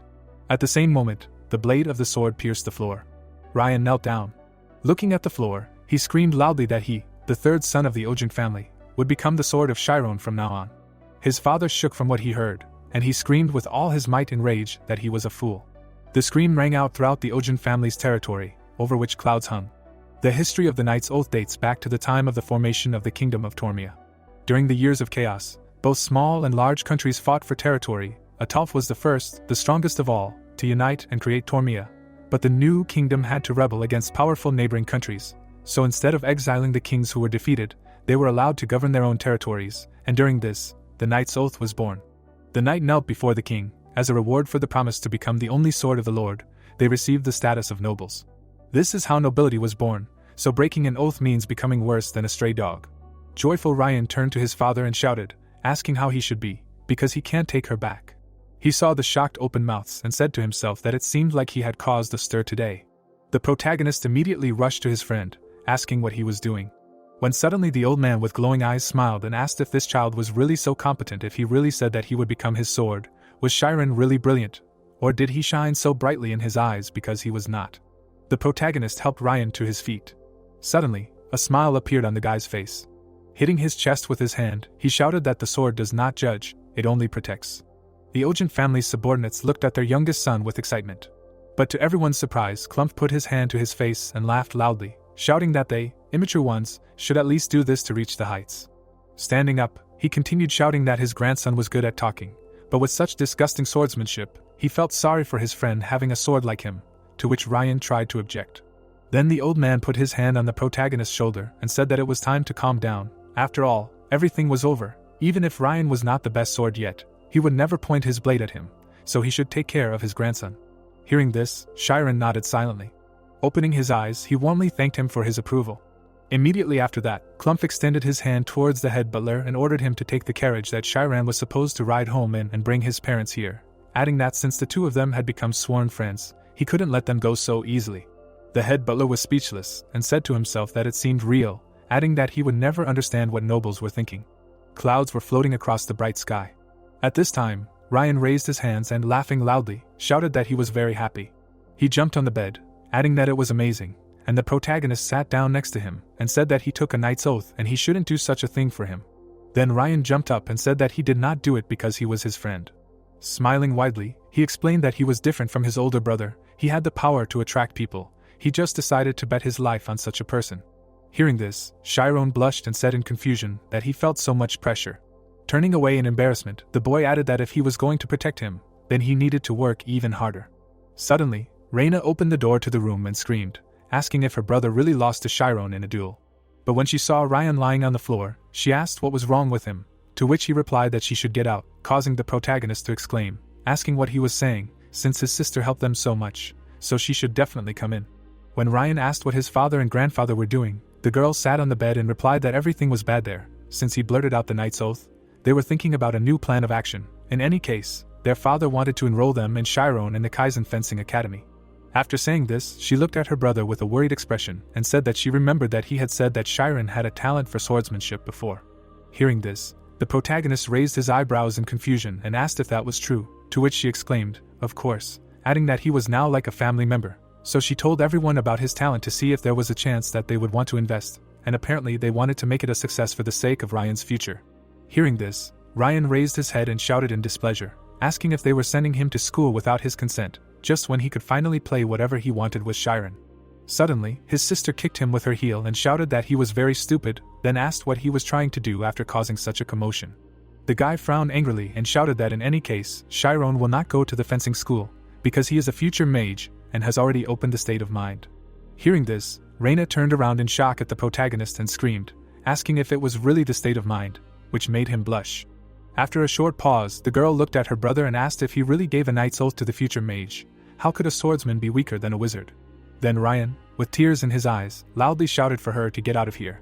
A few minutes later, Raina imagined how the guy's swords clashed, and said that it means he used the synesthesia that he feels thanks to the state of mind to predict her brother's move and win. Raising her hand to her chin, she added that the protagonist came up with this well, and apparently it is possible, because the power of his state of mind is quite great.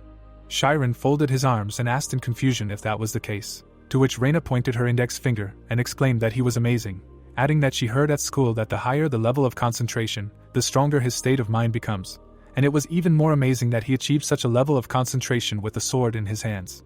The protagonist, hearing this, lowered his head in embarrassment, and the twins simultaneously said to themselves that if he was so shy, he would never be able to start a relationship. After a short pause, Raina looked at her brother and said that she would then talk to her grandfather about Chiron's career path, and of course, on the condition that he attends a fencing school, which made the boy stand up and ask in surprise what would happen to his teacher then. The girl raised her eyebrows in surprise and replied that Teacher Cake already knew about it, so he decided to end the contract tomorrow. He said that he would give a farewell speech in the morning. Hearing this, Ryan looked at his sword with excitement. In his mind he imagined his teacher walking away into the distance.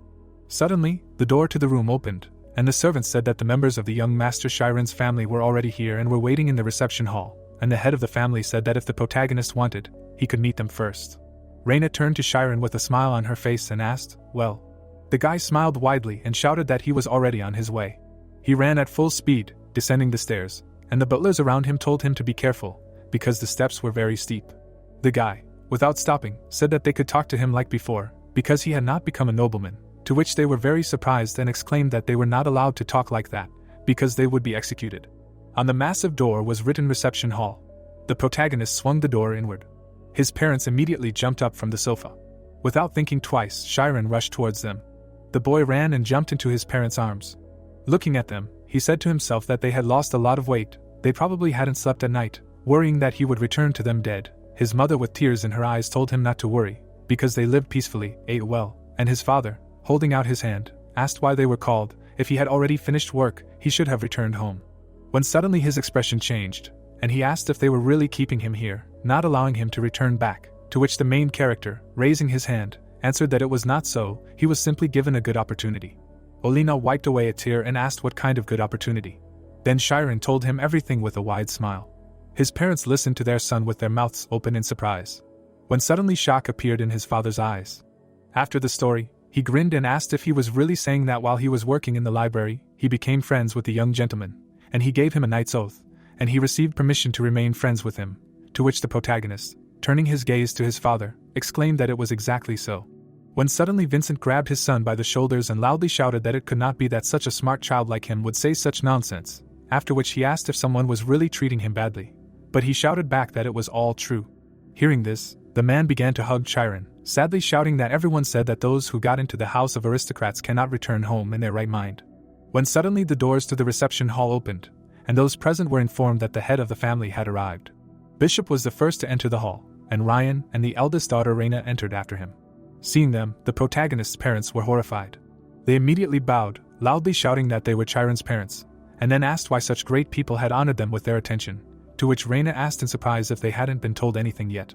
Vincent opened his mouth wide and exclaimed, asking if his words, his delirium, were true. Less than 10 minutes later, they were already sitting at the royal table, and the man was saying to himself that this couldn't be. Chiron's father was confusedly asking himself what the hell was going on, and his wife, sitting next to him, was excitedly whispering to him that there were too many forks here. After a while, they were sitting next to the protagonist on the sofa, and servants were bringing them tea. In front of them were all the members of the Ogent family.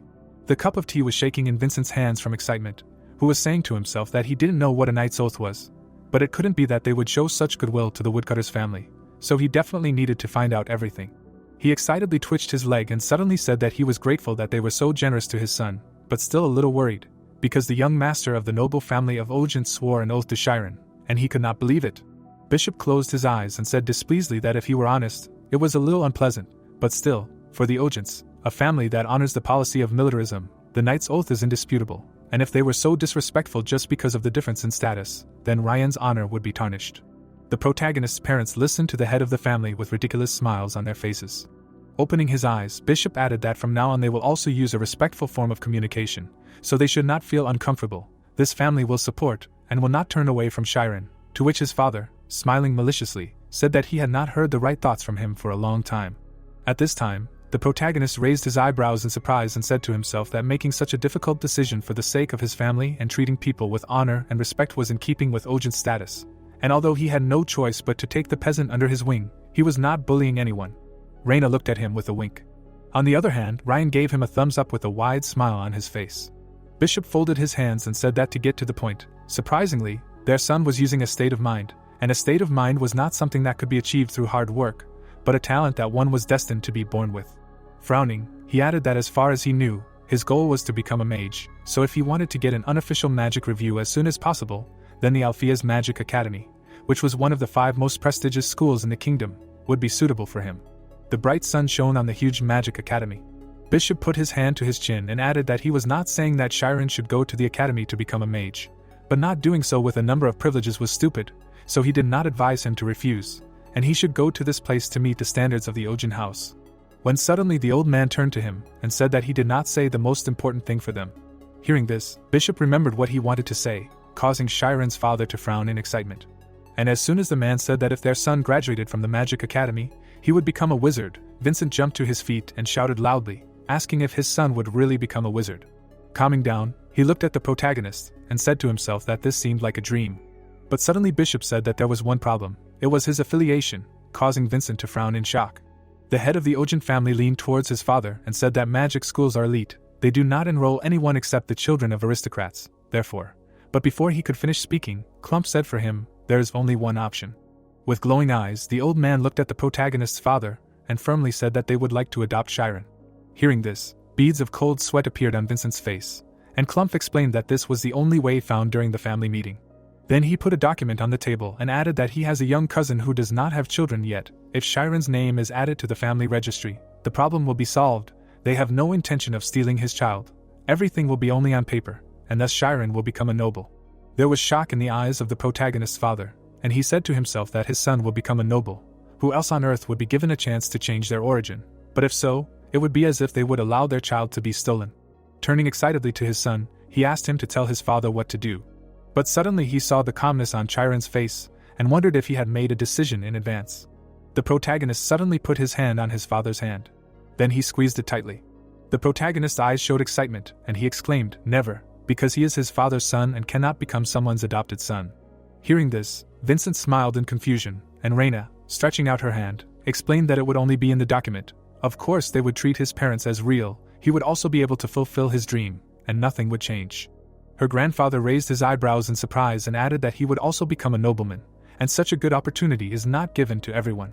Chiron, frowning, objected that if he had to replace his father, he would rather live as a peasant. Hearing this, Clump furrowed his brows and shouted that a commoner would not be accepted into the Magic Academy, to which the man calmly replied that he would not go to the academy then. The old man continued to shout that he would not become a mage then. His son and granddaughter looked at him worriedly. The protagonist shouted back that it was okay if he did not become a mage. His mother and friend looked at him confusedly, furrowing their brows. Suddenly, Clump stood up and shouted, asking why the boy was so unwavering, because the world was not simple. Fury appeared in his eyes, and he shouted loudly that there were things that had to be given up in order to achieve success, after which he asked if his dream was really so insignificant that he could not do it. Chiron stared at his interlocutor, answering that maybe so. Tears appeared in his father's eyes from what he heard. The protagonist continued to hold his parents' hands, explaining that it didn't matter how beautiful his dreams were, because there was what he received from his parents, and if his parents were his roots, then his dreams were the fruits nourished by them. He remembered when he first learned to read. The boy also remembered how he got the chance to work in their house, and said that all of this was possible only because his parents were his roots. The one chance he got was nothing compared to the countless opportunities given to him by his family. A warm smile appeared on the boy's face, and Chiron added that saying that he should give up his roots was the same as telling him to dry up and die. He was grateful to them for the offer, but his only parents were these two people. Everyone present could not take their shocked eyes off the protagonist. Clump calmed down and asked himself if this was guilt, maybe morality, no, what he was trying to say. But before he could finish speaking, Vincent suddenly bowed his head and screamed, begging to adopt his son. Hearing this, Chiron looked at his father in surprise, and the old man, exhaling heavily, explained that he understood what he meant, but it was also important to consider Chiron's wishes. But unexpectedly for everyone, the man raised his head and said that Chiron was not his biological son. His wife turned to him and screamed, asking what he was saying, to which he, bowing his head, screamed in response that they could not have children. Without raising his head, the man explained that Chiron was a child that they got by chance, and he was sure that the guy was from a noble family, so he did not deserve such a son, and if he became the adopted son of aristocrats, he would be able to get to the right place, so it was not a rejection of his roots. Raina, shocked by what he heard, raised her hand to her mouth. Her father, holding his hand to his chin, wondered if this was true, adding that everyone here guessed about it, because Chiron is completely different from his parents. The protagonist, shocked by what he heard, opened his mouth. Bishop looked away and wondered if this statement was a rejection of his son. Suddenly, Chiron leaned towards his father and screamed, asking what he was doing. How could he say such a thing without discussing it? Vincent then turned away in shame and said that since he was an adult, he should have known about it. But as soon as the boy asked if he really thought he didn't know, the man turned around in shock. The protagonist, lowering his head, said that the only reason he didn't ask him about it was because a person can only have 2 real parents. He dreamed of this, and then screamed, asking if he really wanted to have 6 of them now. The man's eyebrows furrowed in shock at what he heard. Tears began to form in his eyes, and he screamed that he just didn't want him to give up on his dream because of him.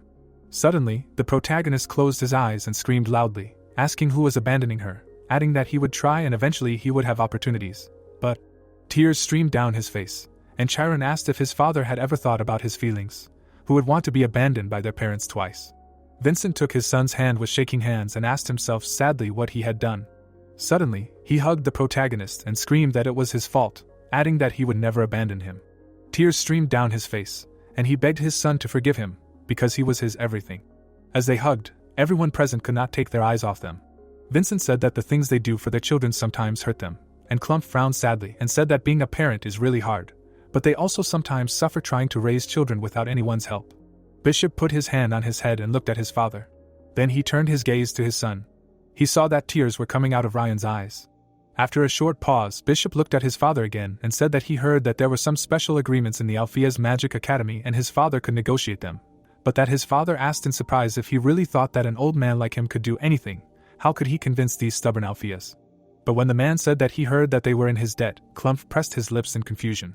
After a few seconds, a wide smile appeared on his face, and he said that for a man of principle to the core, stubbornly pushing is the best method. Bishop, hearing this, chuckled and replied that he did the same when he handed over the position of the head of the family to him. His family mansion was swallowed by a huge shadow from the clouds. 3 days later, until Ryan left for the fencing school, thanks to Ogent's mercy, his family was able to stay in their house. Deep in the night, they sat and talked. Before going to bed, Vincent stretched his hand towards his son, continuing to apologize to him, to which the protagonist said to himself that he was worried about how many years he could last this time. For the first time, he and Ryan had free time. They slept in the same room. Ryan leaned towards his friend. Chiron looked at the guy with a wide smile in response. And then 3 days later, the protagonist stood in front of the Ogent family's mansion. Hearing sobs, he turned around. Next to him stood Ryan, who was crying bitterly and saying that when he got into the carriage, he would have to go to the fencing school, and they truly said goodbye. Wiping away his tears, he screamed, asking why he couldn't enroll next year like him, to which he replied that they didn't even know if he would be accepted on special rights, after which he suggested that they meet during the holidays, and also write letters to each other every day. When suddenly, Ryan put his hand on his friend's shoulder. With tears in his eyes, he frowned, screaming that he should become a mage, and he would become the strongest knight and be the sword that would protect him. But before he could finish speaking, Raina punched him in the back of the head and screamed at him to focus on his studies, because she was worried about him the most. Then she approached the protagonist and told him not to worry and spend time with his family, because their grandfather would definitely make sure that he was accepted. Hearing this, the guy bowed and thanked them for their help. The girl looked at her interlocutor with a warm smile on her face, saying to herself that Chiron was a special child, adding that at first she thought he was just a cute younger brother, but he was really a very sensitive boy. The protagonist, with his eyebrows drawn together, looked at Raina, and she at one time said to herself that even in such a terrible situation, he did not give up his beliefs. After these thoughts, she, smiling even wider, said that maybe when he graduates. But without finishing, Raina stopped talking and asked herself what she was even thinking about. Smiling warmly, she added that he should live in the new world of the Magic Academy. With these thoughts, the girl put her hand on the guy's shoulder and said that it did not matter, after which she suggested trying, because he would definitely become a wizard, to which he asked to take care of Ryan. After that, the twins got into the carriage. The protagonist opened the doors to another carriage, where his family was sitting. The horses galloped quickly. The 2 carriages raced along the road. Chiron, sitting inside, suddenly heard someone calling him. Then he leaned out of the window. Ryan looked out of the window of his carriage and shouted loudly that when he got to the Magic Academy, he should tear everyone there apart. The protagonist smiled widely from what he heard. The guy looked at his friend with warmth in his eyes and shouted for him to do the same at the fencing academy. The meeting of these 2 passionate young men will go down in history as the beginning of an incident that destroyed the structure of this world. Both carriages were leaving Ogent's mansion. On the roof of the building there was a nest with chicks. Their mother flew into the sky.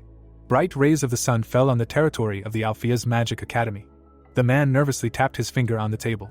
Clump, raising one eyebrow, said that since he had been thinking for half an hour, he thought he could expect a positive answer from him. Sitting opposite him was Mirche, who replied that despite being his good friend for 50 years, he could not accept his request. Sunlight was streaming into the office through the huge windows, and the old man, hearing this, shouted, asking what he had just said. Did he know how much he had suffered because of him in his youth, adding that given his empty self-praise, there must be a good reason for this. The director of the academy poured some tea into a cup and said that anyway, special agreements were not created as a backup plan for nobles. Many applications came every year, but special agreements also had their own requirements. Frowning with displeasure, Clamp said to himself that he was a very harmful old man, making him wait, but did not even think for a second. After these thoughts, he laughed maliciously and said that this boy was different from the others, which made the boy raise his eyebrows in surprise, saying that it sounded interesting, because he had not seen such an expression on his face for a long time. The old man folded his arms and smiled widely as he said that he was not asking him to accept some strange child. On the contrary, he was his youngest grandson's friend and he was truly something, after which he asked if he knew what he thought when he first saw him. Suddenly, Clump's eyes lit up and he said that he thought he was looking at him when he was young. Hearing this, the academy director sipped some tea and asked if he was so talented. Why didn't he come here himself? Apparently he had some problems. Frowning, Clump replied that yes, there was a huge problem, he was not a noble. And when Mage asked if that was really the case, the old man raised one eyebrow in surprise. The academy director held a cup of tea in his hand and asked if it was a fair-haired child with blue eyes. Clump then told his first impression of the protagonist, when he said that even if he had to die, he would never regret becoming his friend. The old man frowned, saying that the boy spoke very well. He thought that he was a really smart child who knew how to manipulate adults, but when he offered to adopt him, he remembered the protagonist holding his parents' hands and saying that telling him to give up his roots was like telling him to go and die. Leaving his memories behind, Clump slapped his face and shouted, asking what his interlocutor thought about it, to refuse to become a noble. The director of the academy raised his hand to his chin and said that he understood the truth of cause and effect. Then the old man lowered his hand and replied, yes, without a cause there is no effect, but not many people realize this and go astray. A new opportunity may always appear, but when people give up their beliefs, they end up losing everything. They will never give up what they believe is right. The man stood on a platform crumbling beneath him. Mage stroked his beard in silence. When suddenly, lowering his hand, he said that the fact that the man does not make concessions means that everyone can consider his opinion correct or condemn it, and he considers this dangerous. Hearing this, the old man's lips turned down. Suddenly, he asked if he still hadn't forgiven himself, causing him to look down. Clump continued to say that he had done what he had to, taught so many talented people, and then asked if it was time to let go of this grudge, to which Mage laughed and said that he was saying that he should forgive himself, but that was arrogant. He looked out the window, explaining that the reason he taught children was because he didn't want anyone like him to appear. With a frown, he added that if this child was like him, as he said, there was no guarantee that he wouldn't go down the same terrible path. Clump kept his eyes on his interlocutor, saying that he was a genius that was born once in a century. He was called the light of the Milch family, but one day he took the wrong road and almost lost everything, but eventually came back. The academy director, with his hand on his beard, listened to his interlocutor in silence. Leaning towards him, the old man said that of course he did not expect him to be an old-fashioned director in such a remote place, to which he exclaimed that it was heaven itself that helped him back then, because a talentless fool became an official third-class swordsman. So now he is worried about the future of the kingdom of Tormia, which made Clamp laugh. When suddenly Mage stood up. Walking to the window, he said that without a cause there is no effect. Hearing this, the old man smiled broadly and asked if this could be fate, adding that given that he knew him, the boy who disappeared 4 years ago had returned. Lowering his head, the academy director laughed and replied that he did not believe in fate. When suddenly he remembered the protagonist and said to himself that however, the talent that was hindered by status changed the route for 4 years, and now stands right in front of him. Maybe this really is fate. Leaving his memories, the old man turned to the guest and firmly answered that he would receive Chiron. In the spring, 3 months later, a carriage was driving along a country road. The protagonist was going down the stairs and calling his parents. He was 17 years old, and with a smile on his face, he said that he would definitely return. Hugging his mother, the guy said that he would write to her, after which he asked if his hair looked good, because he had never worn one like this, so he was a little embarrassed, to which she replied that Miss Raina said that short hair was now in fashion among the nobility, and he should also behave naturally. When suddenly his father, raising his hand to his mouth, asked if he had forgotten anything. Then Chiron waved his hands negatively, saying that he was 17, to which he replied that since he would not, then he would do it. After these words, Vincent kissed his son on the forehead. Then he hugged him tightly, saying that he was proud of him. The bright sun illuminated everything around, and the protagonist asked if everything would be okay, because the head of the family said that he would find a house for them in the city, to which the man asked discontentedly if he was a hunter or what, adding that he was attached to the mountains and fields.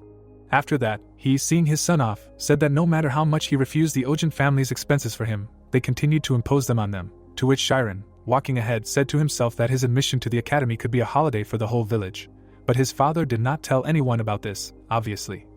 He refused to live in the city because he did not want to be able to blackmail him with his family. At the carriage, they were met by Temurin, who took off his hat and said that they would accompany the guy to the academy. Having got into the carriage, the protagonist waved his hand and shouted that he would return soon, thus began his first day at the Magic Academy. The parents watched the carriage driving away into the distance. Chiron and the butler were sitting inside.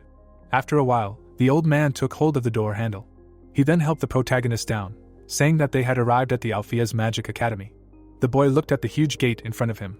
Holding a suitcase in his hands, the old man said that the tuition fees and materials were on it, and the boy's task was only to study well, to which he thanked him for his help. Nodding gratefully, he added that from now on he could not thank him, after which he thanked him for deeming him worthy of it. Without raising his head, the protagonist added that he would never forget his kindness. When suddenly, he opened his eyes in shock when he heard the butler say that no matter how talented a peasant is, he will always remain a peasant and will never become better than a nobleman. Smiling in confusion, Chiron looked at the old man. When suddenly Temurin said that not everyone is given such an opportunity, causing the protagonist to raise his eyebrows in surprise. The butler smiled warmly and continued to say that when he entered the school, many nobles would look at him with distrust, but he must be persistent, because he will be able to endure and reach the end. After that, they went to the academy to register, and the guy firmly said that he will definitely become a mage. Alfia's Magic Academy is a place called the Cradle of Geniuses. Chiron smiled warmly, wondering what he will learn here and who he will meet. The men in overalls proudly raised their heads and shouted that they will do their best to serve them. The protagonist, along with Temurin, walked to the academy. Inside, the old man handed the suitcase to the guy and said that it was time for him to go, and if he needed anything, he should contact him, but thanked him for something. After the butler left, the protagonist looked around and wondered who would meet him, whether he should look around while he waited. When suddenly he saw a board with classes and said to himself that they use a 10-class system here, a total of 420 students, of which 30 are in the graduating class, graduate from here every year. Surprised, Chiron raised his eyebrows, asking himself if there really were only 10 classes, when suddenly someone called out to him from behind. The guy turned around in shock. Not far from him stood the director of the academy, who said with a smile on his face that they had met before. Without thinking twice, the protagonist bowed and thanked him for that occasion, to which he, putting his hand on his back, replied that everything was fine, because they would still have time to talk, and now it was time to walk. He took a step forward and explained that Chiron needed to take an entrance test, adding that there was no need to worry, because it was just a simple assessment that would determine his class. Out of the corner of his eye, the old man looked at the guy and asked if he knew how to enter a state of mind, to which he happily replied that he could. Hearing this, Mir's eyes showed surprise and he said to himself that this guy had discovered the state of mind on his own and it would be great to teach him from a young age, adding that he hadn't recognized the diamond when it was right in front of his eyes. But even though it was late, he had to teach him the basics. There would only be children in the hall for the entrance test, so if they came early, it would ruin his reputation. The academy was illuminated by the rays of the evening sun, and the old man asked if the guy wanted to see the school. The doors to a long corridor opened in front of them. A guy passed by the protagonist, reading 3 books at the same time, which were flying around him, and he wondered what that was, adding that something strange had just passed by. When suddenly the director of the academy stopped and said that this was the office where the classes were held, and the beginners class from the 10th to the 8th grade. Chiron looked at the children who were flying under the ceiling with his mouth open. The children who were not flying passed them books from the balcony. Someone was playing games with magic. The main character looked around in surprise, saying that everyone here uses magic, to which the old man replied that this is exactly the case, but the place they are going to next is a little different. So they came to the highest ranking class. The guy looked around, saying to himself that the atmosphere here is different because everyone around him is his age, and then asked himself what they were talking about so animatedly. One of the magicians pointed his index finger and told his comrade that a large amount of energy that would reduce the atmosphere to below freezing. Wouldn't the condensation of the coolant be more effective? However, the disadvantage is that the reverse reaction would be accelerated. How about if they redirected the time scale instead of energy?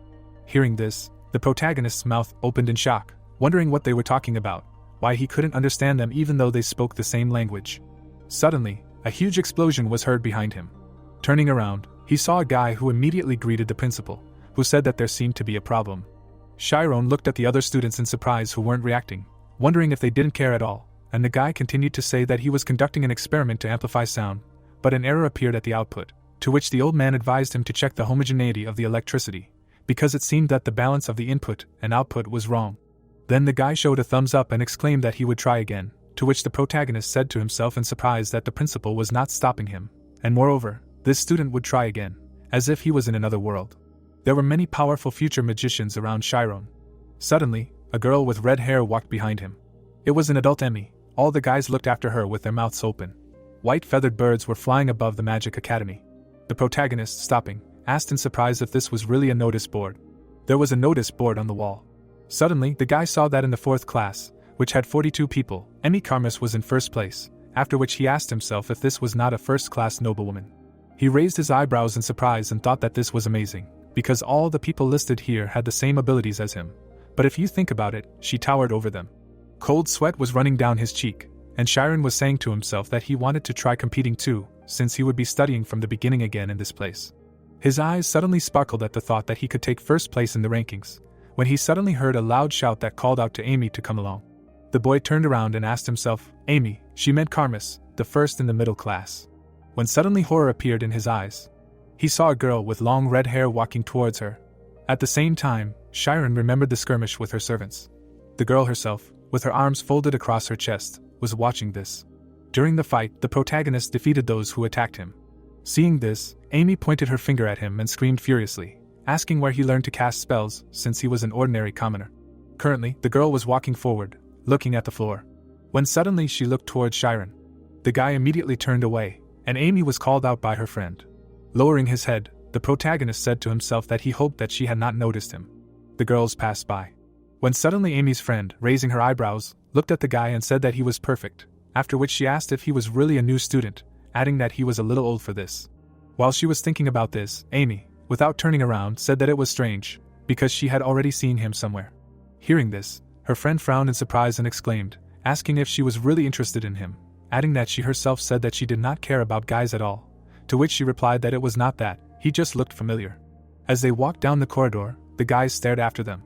Emmy Karmi ranks first in the middle class as the most popular girl in the middle class. She constantly rejected the confession of the seniors and juniors from her classmates. She is the most exemplary among all the exemplary students. Everyone in this academy with blushes on their cheeks could not take their eyes off her. The only person who knows about her dark past is going to enter this academy. The protagonist was shaking from the memories of her. The director of the academy, noticing this, asked if he was cold, to which he replied no. The Magic Academy, the 3rd testing area, in the area, separately from everyone, there was a small building. The protagonist and the old man went inside, and the old man, seeing the children, said that he saw that they were not finished yet. Then he pointed his finger at a child in the distance, and told Chiron to carefully watch what he was doing. In the center of the hall, in front of a committee of 5 people, stood a boy. After this, Mir pointed to the symbols on the floor and explained that when the boy entered the state of the spirit, he would feel that the letters on the floor had changed. He should say what he felt, and then the committee would determine the size, strength, mobility and position of his state of the spirit. Smiling broadly, he looked at the main character, adding that he would only need to answer the teacher's questions honestly, to which he firmly answered, good, while saying to himself that this was quite interesting. The man on the committee, with a smile on his face, looked at the boy and asked if he could do magic, to which he answered yes. Kami, raising his eyebrows, said that he could lift things into the air, after which he was asked to enter the state of the spirit. A few seconds later, the boy, closing his eyes, said that he had entered. Then the man, raising his hand to the cat, asked what number was the farthest. After thinking for a while, Kami answered that this number was 6, after which the first member of the committee wrote it down. At this point, the director of the academy turned to the protagonist and explained that the number 6 meant that the diameter of the condition was 6 meters. Then the next member of the committee asked what color the boy felt the most, to which he replied, red, adding that he thought he had entered a red world.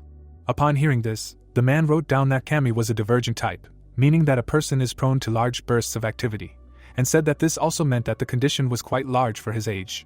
A few seconds later, a woman asked the boy if he saw a huge tower, to which he replied that it was on the left, and the form wrote down, right hemisphere. Then a girl with purple hair asked what temperature he felt, to which Kami, raising his head, replied that it was quite hot in here, and he was sweating a little, after which the form wrote down, variable. After this, the girl said that the boy could now leave. After Kami left, the purple-haired girl looked at the form and said that the students this year were amazing, to which the man next to her replied that it was true. For example, the size of that boy Mike's fortune is a full 12 meters, so he thinks that their students are getting better every year. The committee member wrote in the final evaluation that the boy uses his state of mind well, but his endurance is a little behind, and then said that Chiron is next. Then the director of the academy put his hand on the boy's shoulder and told him not to be afraid and to show his abilities, to which he replied that he would try. The man put his hand to his chin and said to himself that this is the boy who passed thanks to the special selection that the director mentioned, and the girl next to him, looking at the form, thought that this is a strange choice, because the boy is already quite old, and also he seems to have borrowed the name of the Ogent house. Is his family not famous? The form stated that the protagonist was 17 years old, and his origin was a guest of the Ogent household. The girl, without raising her head, was thinking that perhaps they had simply recognized his talent late, and maybe he was good, but he would be quickly buried in this school, when suddenly her comrade asked if the protagonist could cast spells. Stepping into the center of the hall, Chiron replied no, he had not studied anything yet, to which the committee member said that even if he had not studied anything, he should be able to do some things. Mir watched this from the side and said to himself that this is exactly what they would think, because magic is a process of releasing knowledge from the mind. Noble children are taught a lot, and they naturally come to use magic, but this child does not have such knowledge at all. While he was thinking about this, the committee member asked the protagonist, while in the circle, to enter a state of mind, after which he asked if he could enter it at all. Lowering his head, Chiron quietly replied that he would try. Exhaling heavily, the committee members thought that this was very good, and it seemed that this was not a severe case of nepotism. Closing his eyes, the protagonist began to walk in a state of mind. Suddenly, the space around him changed. Opening his eyes, the guy raised his eyebrows in shock and said to himself, "So that's how it looked." The man looked at him and asked him to name the farthest number. Chiron stood silently in place, even when he was called out. Then the woman turned to her comrades and said that he seemed embarrassed. The director of the academy smiled and told the boy that he just needed to answer honestly, because they were not comparing him to the others, but simply looking for the best way to teach. After a short pause, the protagonist, without moving from his place, answered that he saw the number, but so far away that he could not make it out, to which the committee member asked in surprise what he meant by he could not make it out, because he should not see it, he needed to feel it, after which Chiron explained that he did not mean that, he felt it, but the number was very long, and even now it continued to grow.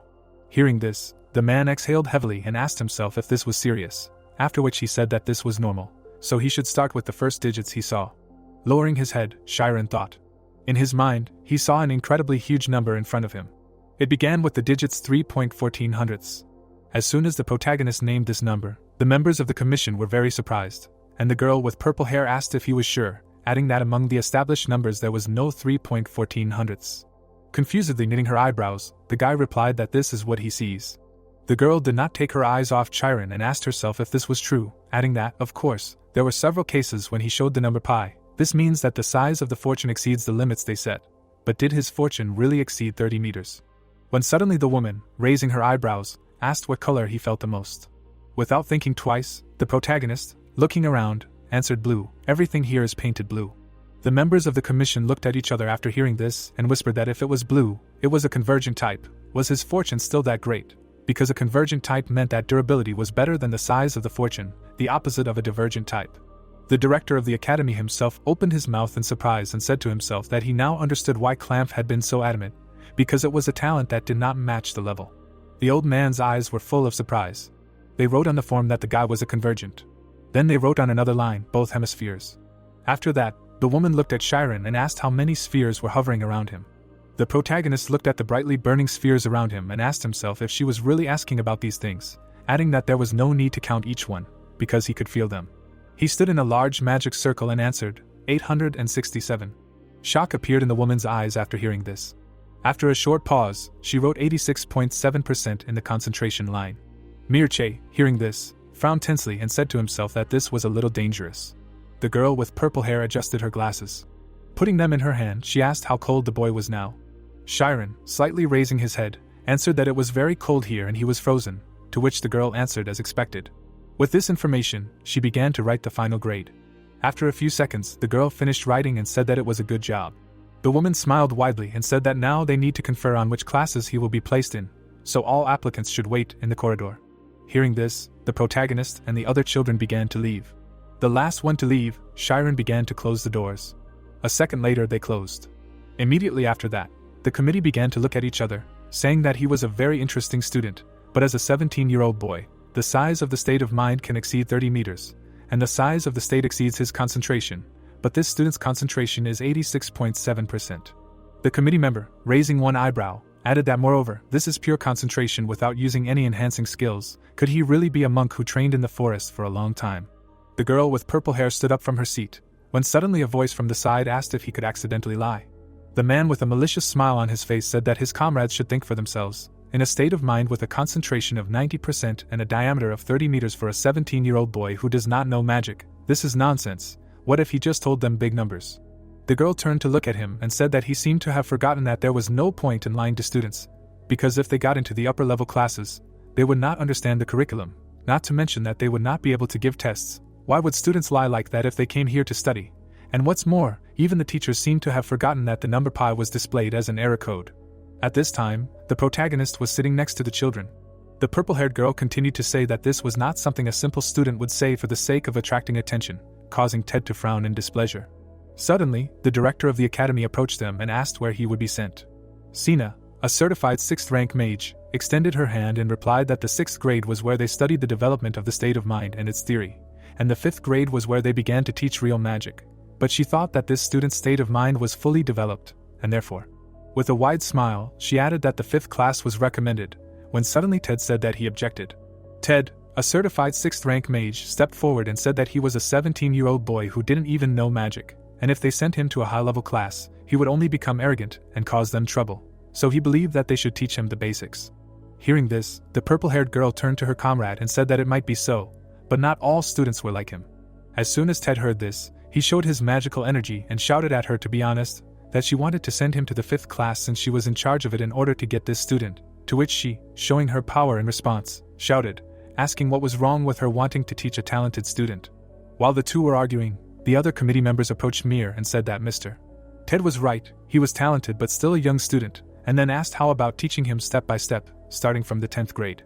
The woman next to him looked down and said that if they sent him to the basic class with the little ones, he might lose his motivation to study, and then asked what if they postponed the placement and just kept an eye on him. Then the third committee member, looking at the academy director, said that he thought the 7th grade would be suitable. It was a high-level class that taught the basics of the state of mind, and if this child was truly talented, he could easily transfer to a higher grade. Hearing this proposal, Mir put his hand to his beard and said that he was right. Lowering his hand, he firmly said that the protagonist would be studying in the 7th grade.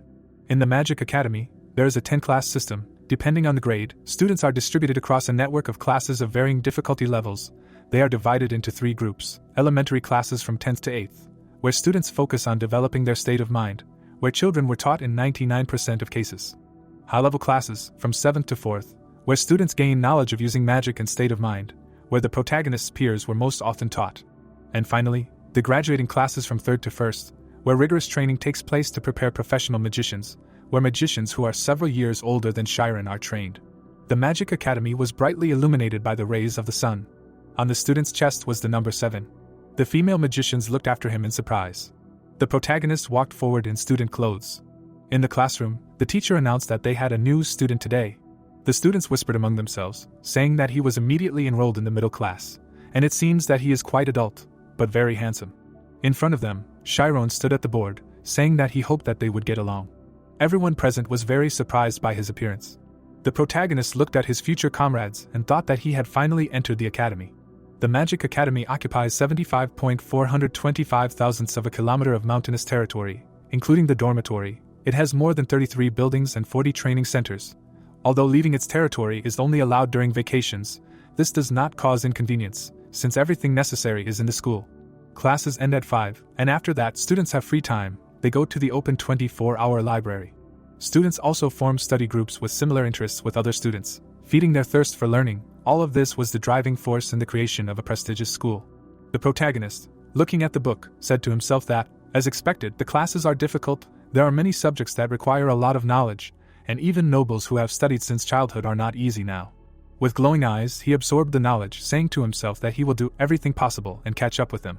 The basis of knowledge, according to the chronological order of history that he remembered, all the knowledge of the world accumulated gradually. Behind Chiron there was a road of books. The sun was shining brightly in the sky, and the teacher said that the morning classes were over, and everyone worked hard. Hearing this, the protagonist sighed with relief and said to himself that after lunch, practices and classes dedicated to the state of mind will begin, but the schedule does not say where they will be held. He looked at those present in the class and wondered who to ask this, when suddenly he saw his peer. Approaching the girl with pink hair, the guy asked if she knew where to go to the training camp today. Hearing this, the girl turned around in fear and exclaimed, asking if it was really him, to which he said to himself that she was very shy, and for some reason he felt calmer.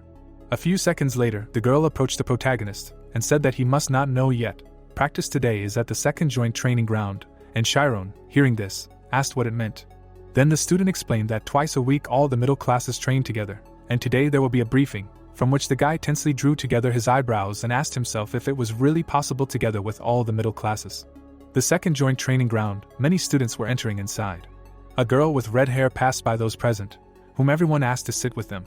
Amy, together with her friend, calmly walked forward, and everyone present watched her with admiration.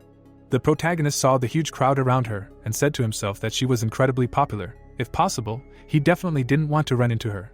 But alas, they had classes together twice a week.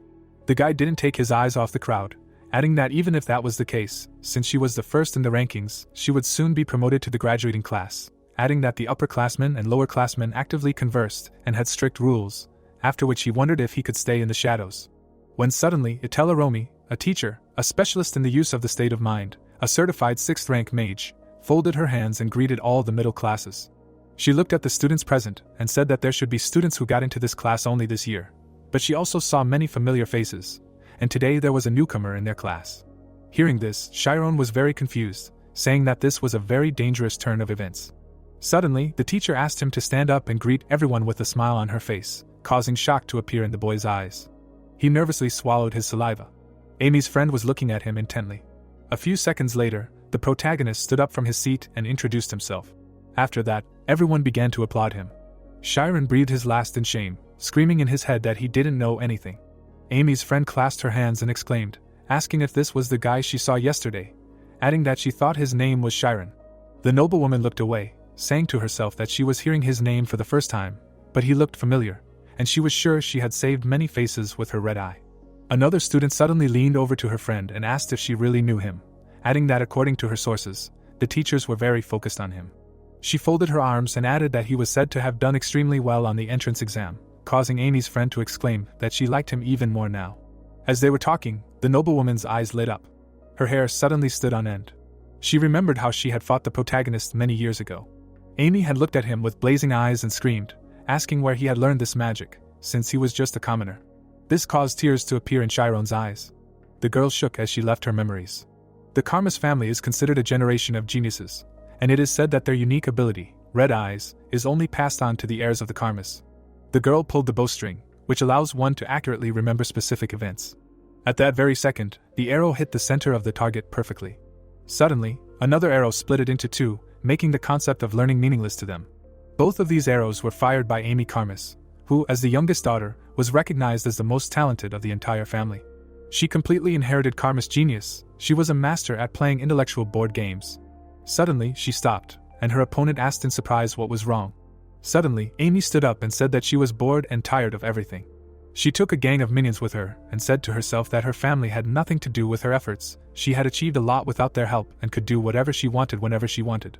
Under her orders, her subordinates beat up people on the street. Watching this, Amy enjoyed it, but one day, her life turned upside down. Her subordinates were defeated by the protagonist. Everything changed the moment she accidentally met a Christian boy in an alley, tears pouring from the boy's eyes. Currently, Chiron was nodding his head in confusion. Leaving her memories, the girl shook. Her friend suddenly turned around and asked her in fear if everything was okay, to which she exclaimed that her shoes were just uncomfortable. Turning away, Amy said to herself that she didn't believe it, because the red eye's memories couldn't be wrong. She thought he was a noble, but he was that commoner all this time. She glared at the protagonist, asking herself how this guy got into the Magic Academy. At that same second, the girl looked down at the book, because for her past was a dark, shameful secret. Putting her hand to her face, Amy screamed in her head that she wanted to die. Her eyes were full of horror, and she thought about how she had cleaned everything so that not a single detail would remind her of the past, after which she asked herself if it was true that he didn't remember her. Memories from 5 years ago flashed through her head, during which she mocked Chiron along with her henchmen. Suddenly, Amy imagined the protagonist smilingly telling everyone that she was not who she claimed to be. Waving his hand, he added that 5 years ago she was hanging around with street thugs and that he had no reason to lie since all the teachers trusted him, and then asked if they really thought that was all. Of course not. As soon as Chiron learned that Amy was called heartless, he raised his hand to his face and told her that she was actually very interested in guys since she tried to undress him. When suddenly the girl tore a page out of her textbook. She clutched the sheet tightly in her hand, saying to herself that she would never allow such a misunderstanding, so she had to prevent it. At this time, the protagonist was slightly shivering. The teacher raised her hand and asked the class what a state of mind was, to which she was immediately given the answer that it was the mental state of a magician. There was a huge magic seal in the center of the hall, and Atella said that it was true. It was the conscious mental state of a magician, his first type, the form of a sphere, since it was the easiest to focus on. Suddenly, the girl's eyes lit up, and she added that in practice it could be ineffective. Then she stood in the magic circle, which immediately reacted to her, and said that she would show them on the visible state. From what he saw, Chiron opened his mouth in shock and exclaimed that this was it. He could see her eye state with his own eyes. The teacher's visible state of mind spread out in diameter by 10 meters, after which she explained that this was the basic form of the state of mind, a sphere. As she said earlier, in practice it was barely applicable. Having said this, the girl snapped her fingers and said that she would show a simple example. Not far from her, a magic target appeared, and Atella added that she would use magic to hit the target. Standing in the magic circle, she looked at the target, saying that the diameter of her state was 10 meters, but the target was 20 meters away, so she used a fireball, a fire-type magic. The protagonist folded his hands and excitedly said to himself that he would finally see himself use magic. A small fireball appeared above the teacher's finger. The girl stretched out her hand and asked if she could hit it. After saying this, she released the fireball at the target. But after flying 10 meters, the fire disappeared, which the students immediately noticed, and Atella explained that most often, magic is unable to go beyond the zone, so it only maintains its form inside the spirit state. After saying this, she lowered her hand and added that they can expand the area in the direction of the target, just like now. At the same second, the shape of the spirit state area stretched to the target. The teacher hit the target with the next fire projectile, saying that they had reached the goal. The 7th grade students opened their mouths in surprise, and the students of the higher grades who were watching them said that they were very cute. The protagonist applauded in admiration, saying to himself that he did not even know that it was possible to change the shape of the spirit state area. When suddenly Atella said that this method has a big drawback, which made the boys frown in disappointment, asking what was wrong with it. Then the teacher created a system screen and said that changing the shape of their state requires great concentration. In a real battle, when every second counts, constantly changing the state of the spirit is simply ineffective. 4 forms of the state of the spirit appeared on the screen, and the girl added that this is why they use it in 4 forms. These are 4 ways to form the state of the spirit. A polygon formed in the air, and the teacher said that they would start with a defensive form, which was a cube and prevented the spirit from being destroyed by an attack. A polyhedron appeared around her, and she raised her hand, adding that the more edges, the higher the defensive function. After saying this, Atella waved her hand, creating a star shape around herself, an attack shape, thanks to which one can catch the movement of the target. This shape is most useful when fighting a large number of enemies. Then she waved her hand in the other direction, creating a target shape designed for long-range combat. However, it is not very good against a fast-moving target. This shape was 2 lines intersecting in the center. The distance between the ends and the center was large, so it is difficult to turn, but the main thing to worry about when using it is the speed of rotation. The students looked at each other, whispering if she really thought they could do it, and the protagonist watched the teacher carefully, thinking that with a similar method, it would be possible to use a 10-meter diameter spirit state in real battles. After a short pause, Atella folded her hands and said that finally the evasion form. It was no secret that even 5th grade students had a hard time using it successfully, so she would start with an example.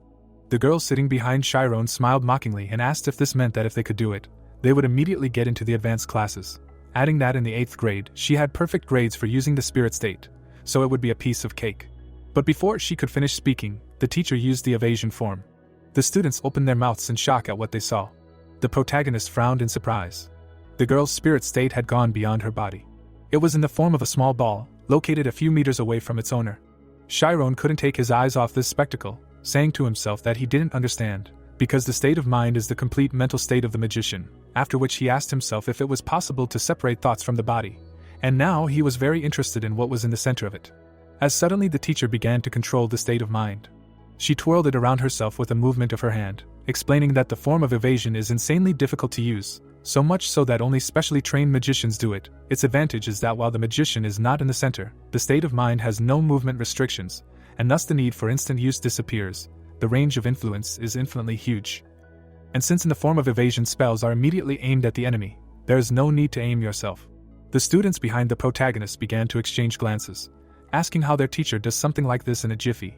Because it is difficult to breathe in the state of mind, magicians of the 6th rank are on a completely different level.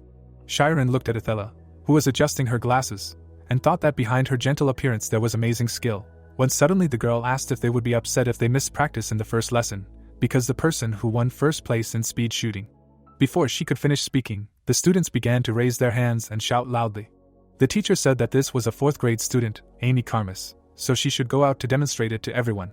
Then Amy's friend turned to her and said that now she again deserved another stellar demonstration, and all the boys would fall at her feet as soon as they saw her. But Amy looked at the floor with horror in her eyes.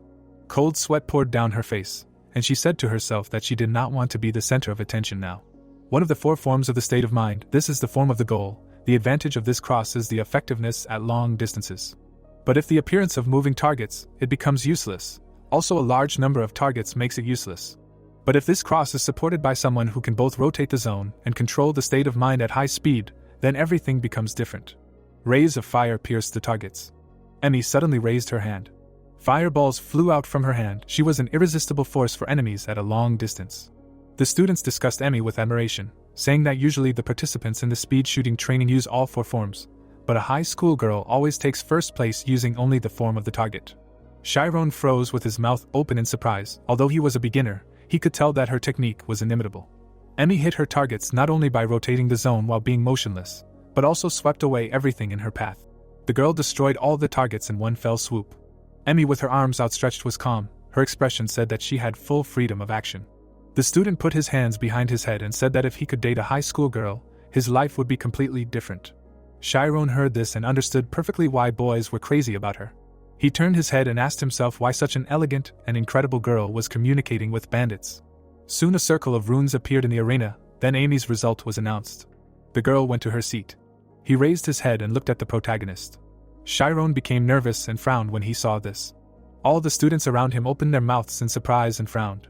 Amy immediately turned away, realizing that many understood who she was looking at. The girl sweated in horror. She simply could not help but look at the guy who irritated her. The protagonist trembled. At the same time, everyone was discussing the fact that he was familiar with the high school girl. The guy and the girl looked at each other. Now they were sure that they remembered each other. Amy turned away and bowed her head, realizing that if Chiron spread rumors about her past, she would get into trouble. She needed to shut him up somehow. Frowning, she mentally said that she needed to calm down, because she was the best student in the academy. Even if he said something, no one would believe him. One awkward movement, and unnecessary misunderstandings would arise. Serial approached her friend and asked if something had happened in the visible zone, because she was all red. After the demonstration, the classes split up for practice. Itella passed by the 7th grade students and said that they would start with a protective form. Chiron closed his eyes and bowed his head, mentally saying that he should feel how he was compressing and compacting his consciousness. The barrier was compressed when the state of mind was compacted and a structure was created. Then the boundaries were raised to prevent destruction. Chiron opened his eyes wide, realizing that he might have succeeded. Looking at the platform, he mentally said that until he sees it, he won't be able to be sure of it, and it would be easier if he could use the visible zone. The protagonist went to the teacher and asked if he could use the visible zone. Looking at the platform, Itella said that the seniors should do everything first. The teacher smiled, saying that since no one uses the platform, he can try first. Serial touched his friend's hand and told her to look at the visible zone, which the newcomer entered. Amy spat out all the drink she had just drunk. The girl turned to her friend, saying that an ordinary 7th grader can't do anything, so why did he climb up there? Runes lit up on the visible zone. The protagonist stood in the center. He closed his eyes, concentrating his mana. He suddenly opened his eyes. The barrier parted from the guy's body. This was his state of mind. The students opened their mouths in surprise, seeing such a large state of mind. The barrier diameter counter began to change on the screen. Chiron raised his head. He thought about how his state of mind at the entrance exam could not be measured. The protagonist raised his hands. The screen showed that the diameter had reached 20 meters. The 5th grade students were shocked. The students raised their heads, trying to understand what was happening. Chiron frowned. He could barely stop the barrier from expanding further. His eyes widened in surprise. The boundaries did not rise. The barrier was collapsing. But everything was fine when the boy was training on his own. Chiron began to panic because of it. Amy, who was standing in the crowd, said that he should not succeed the first time. Chiron raised his head and said that his attention would not be shaken by ordinary fear. So why was the barrier collapsing? The boy's pupil flashed when he said that something must have caused all this. Like a drop falling into water, the boy suddenly realized what the problem was. Chiron was wrong, because the teacher showed everything so calmly. They are concentrated when they change the state of mind, which means that when he tried to reduce it, he also concentrated. It was as if the teacher came out with a circle of state of mind with a diameter of 10 meters. Chiron parted his lips, saying that if the problem was that he was making his state of mind smaller than it is, then he just needed the normal size. He raised his head and screamed. The boy's barrier began to expand, shocking everyone. A bright light filled the area. The boy's eyes were glowing as he controlled his state of mind. The boy's diameter indicator began to change rapidly. Amy smiled nervously. The protagonist's blue barrier filled the entire area. The students raised their heads trying to see the top of the barrier.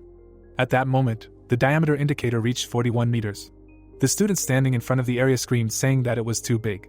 The barrier of the state of mind was shining brightly. Chiron raised his hands and barely held the barrier.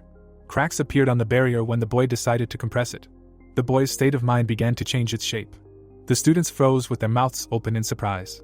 The runes on the square glowed brightly. The protagonist managed to create one of the forms of the barrier on the very first day. Chiron lowered his hands and turned around. He touched the barrier, being amazed. It was as if he was inside a precious stone. Itella adjusted her glasses and mentally said that the fact that the convergent type excels at defense clearly helped him. But she was still amazed that the guy did it on the first day. Cyril smiled and told her friend that this student really did attract the attention of the teachers. Amy froze with a smile on her face, mentally saying that she shouldn't have forgotten that this bastard was the beginning of her humiliation.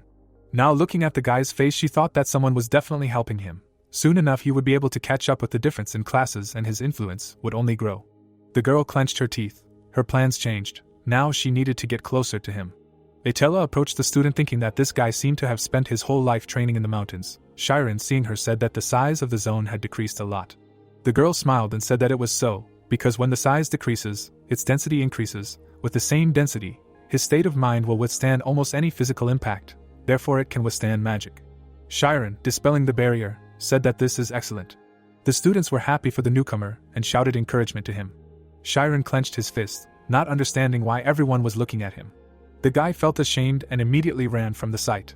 Itella, adjusting her glasses, mentally said that she recognizes his insight in creating a protective form. His convergent type and unusually huge state of mind clearly help him. While the embarrassed guy was leaving, countless glances expressing various feelings were directed at him. People exchanged glances and smiling said that this guy would soon catch up with them.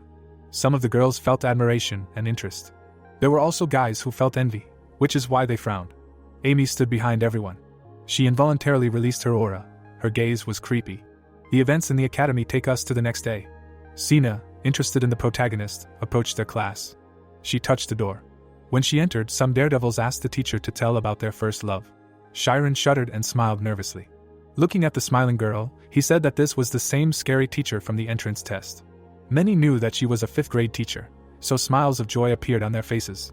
Sina closed the book. She deliberately devoted free time to the 7th grade. The girl mentally said that Professor Ted was a little limited. If this guy was sent to the 5th grade, he would sooner or later be able to catch up on the material.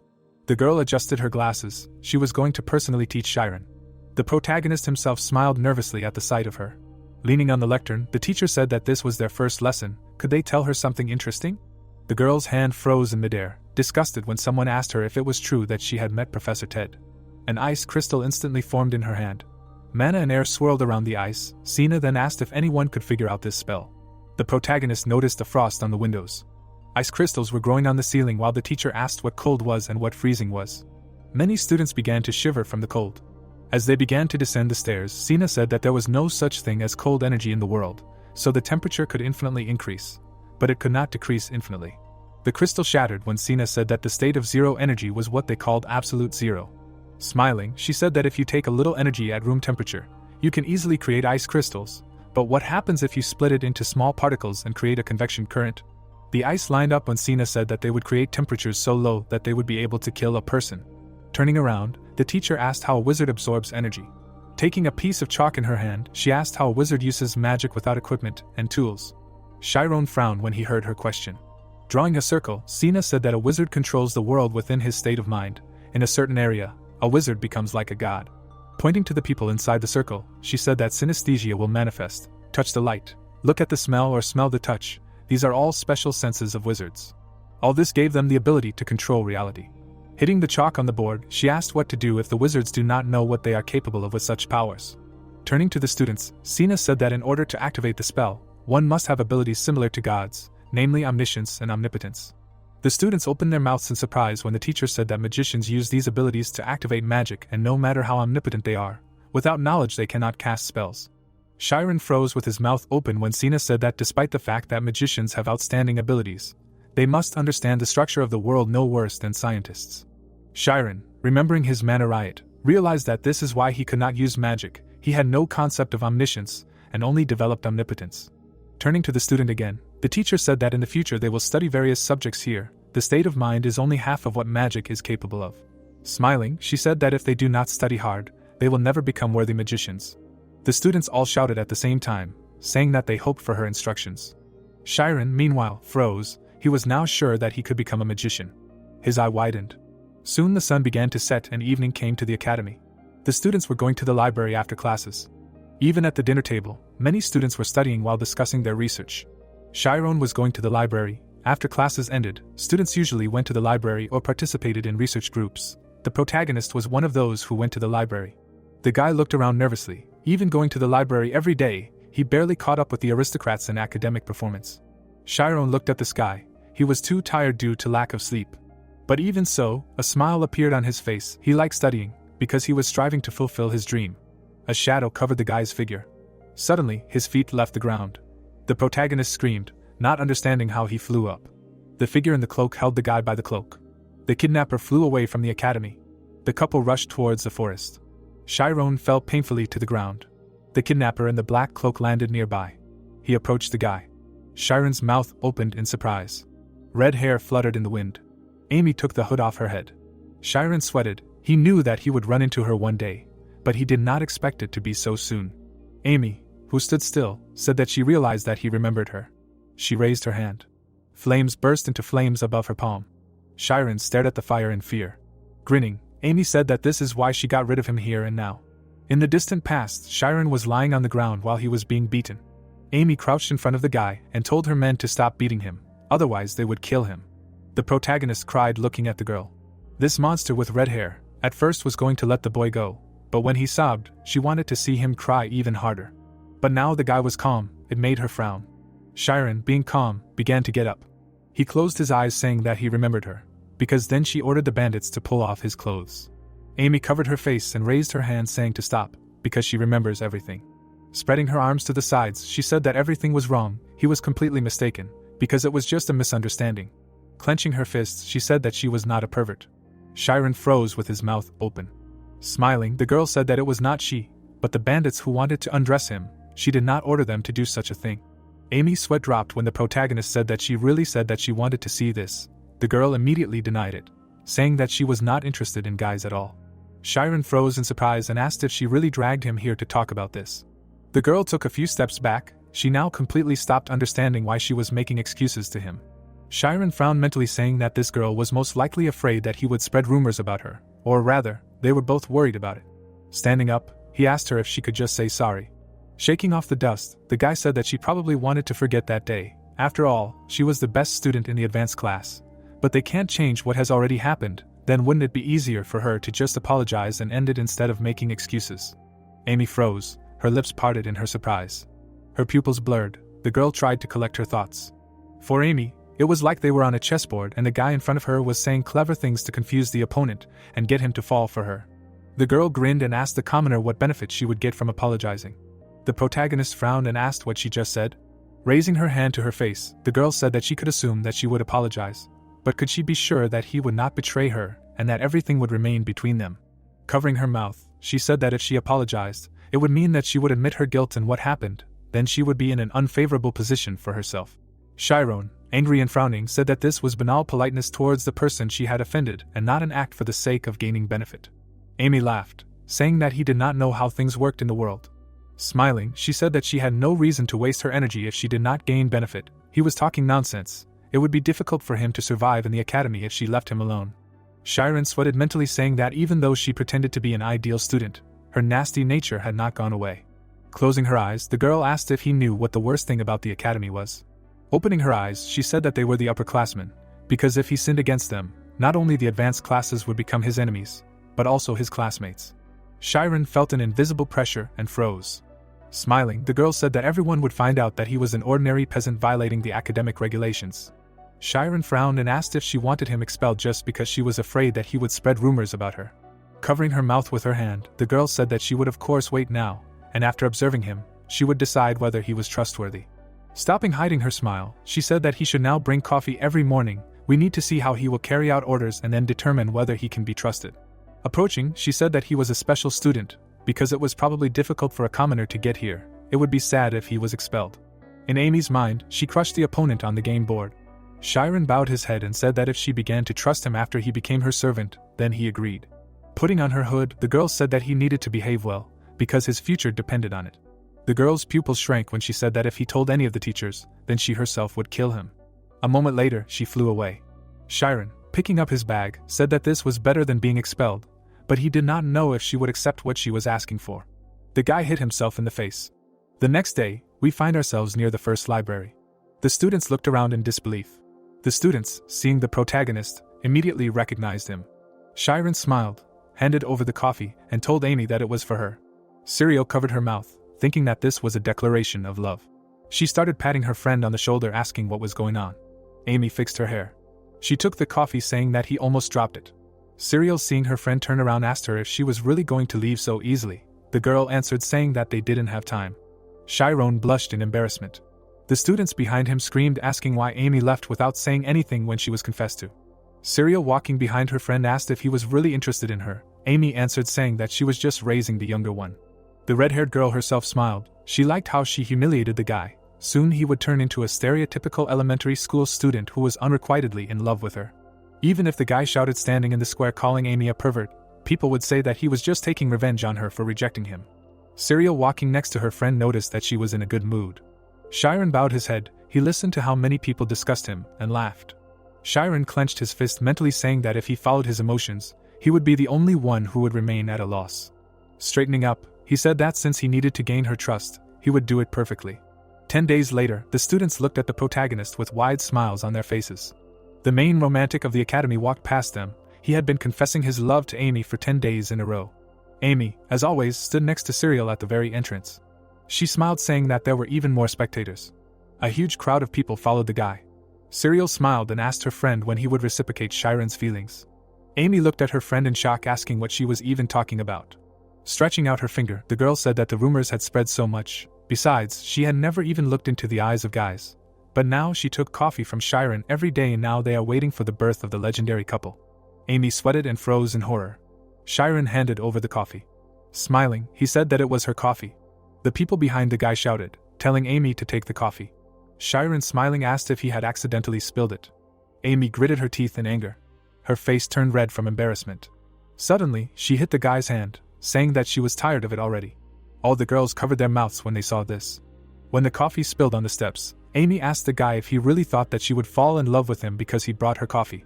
Pointing at the guy, she said that he, being a student, did not study at all, but only followed girls around.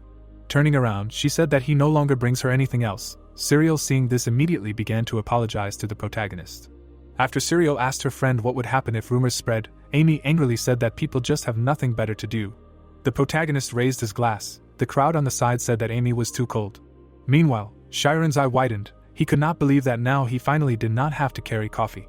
Seeing how the guy hunched over, the girls decided that he was very sad, because of his mental trauma. Joyful, Chiron ran away. Now he was free. In the evening in the first library, Amy bowed her head over the book. Holding the pen between her nose and lips, she said that she did everything so that the newcomers did not spread strange rumors. But in the end, she created them herself.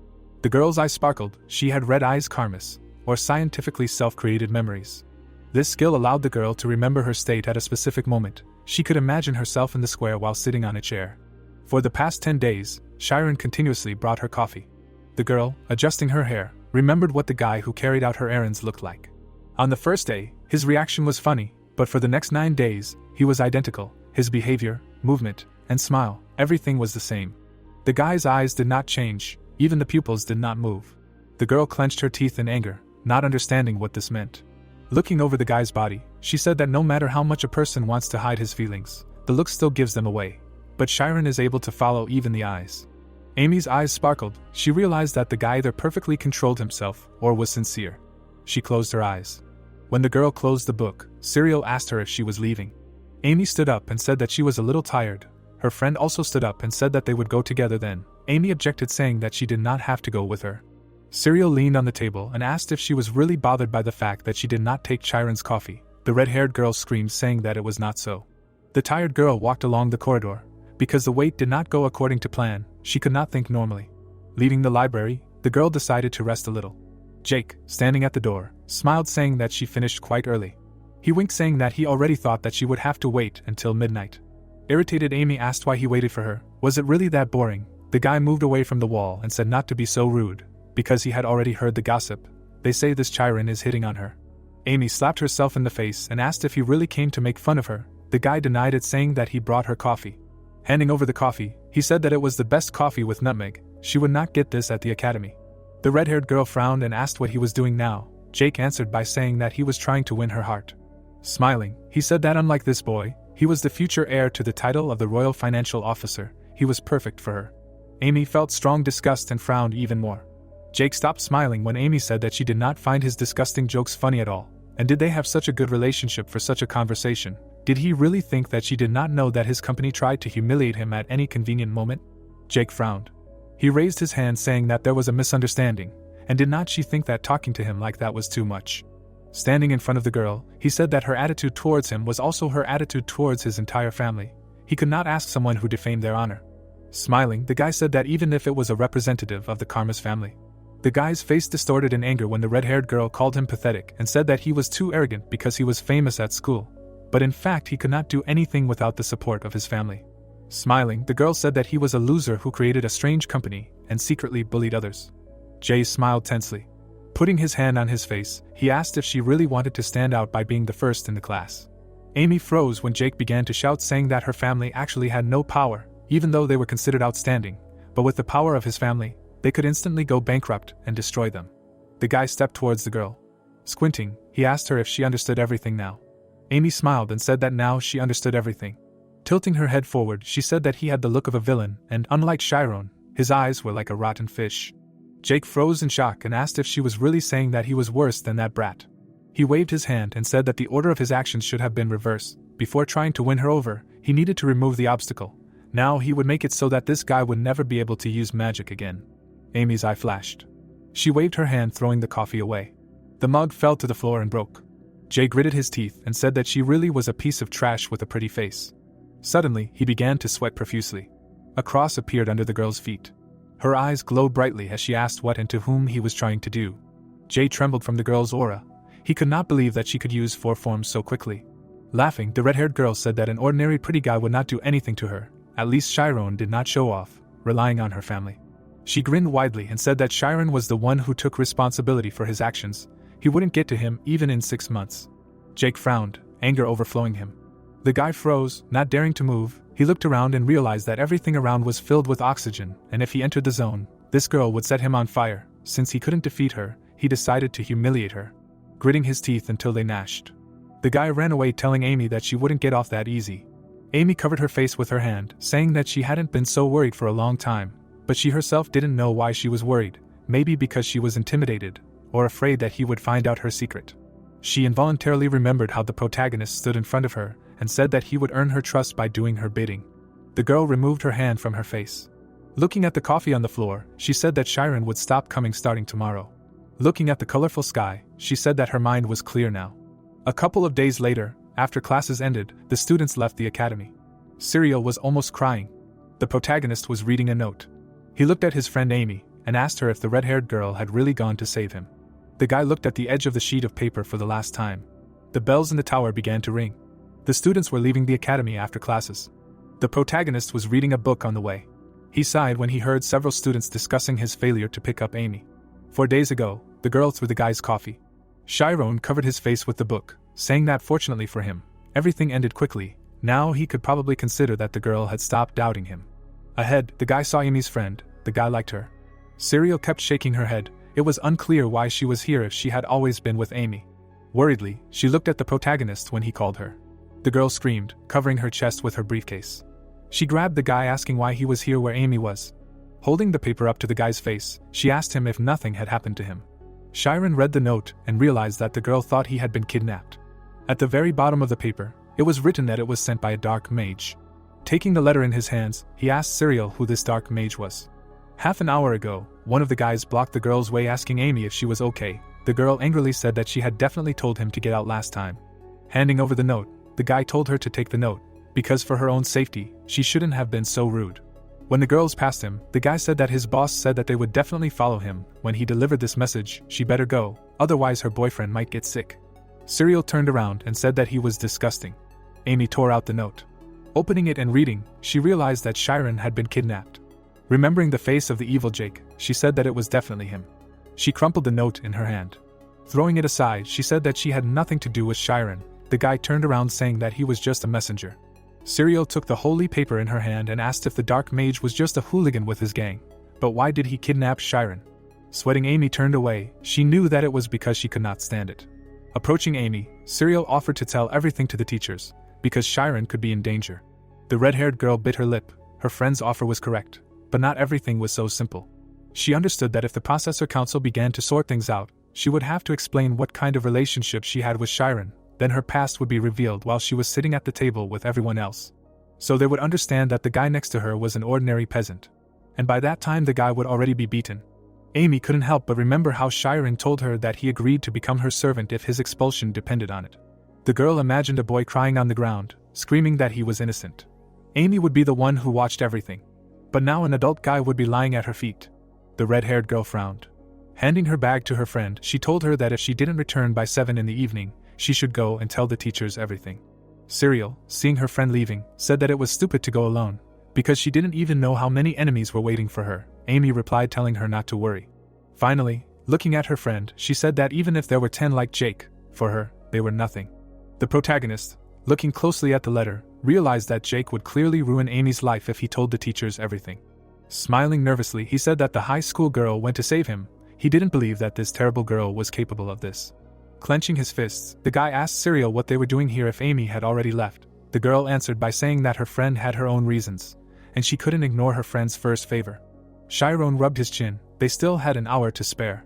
Looking at the watch in his hand, he mentally said that the reason Amy didn't want to tell the teachers about this was to keep their secrets. They were interconnected, which meant that she did this to keep his secret too. The guy took his bag in his hand and said that he also had to go.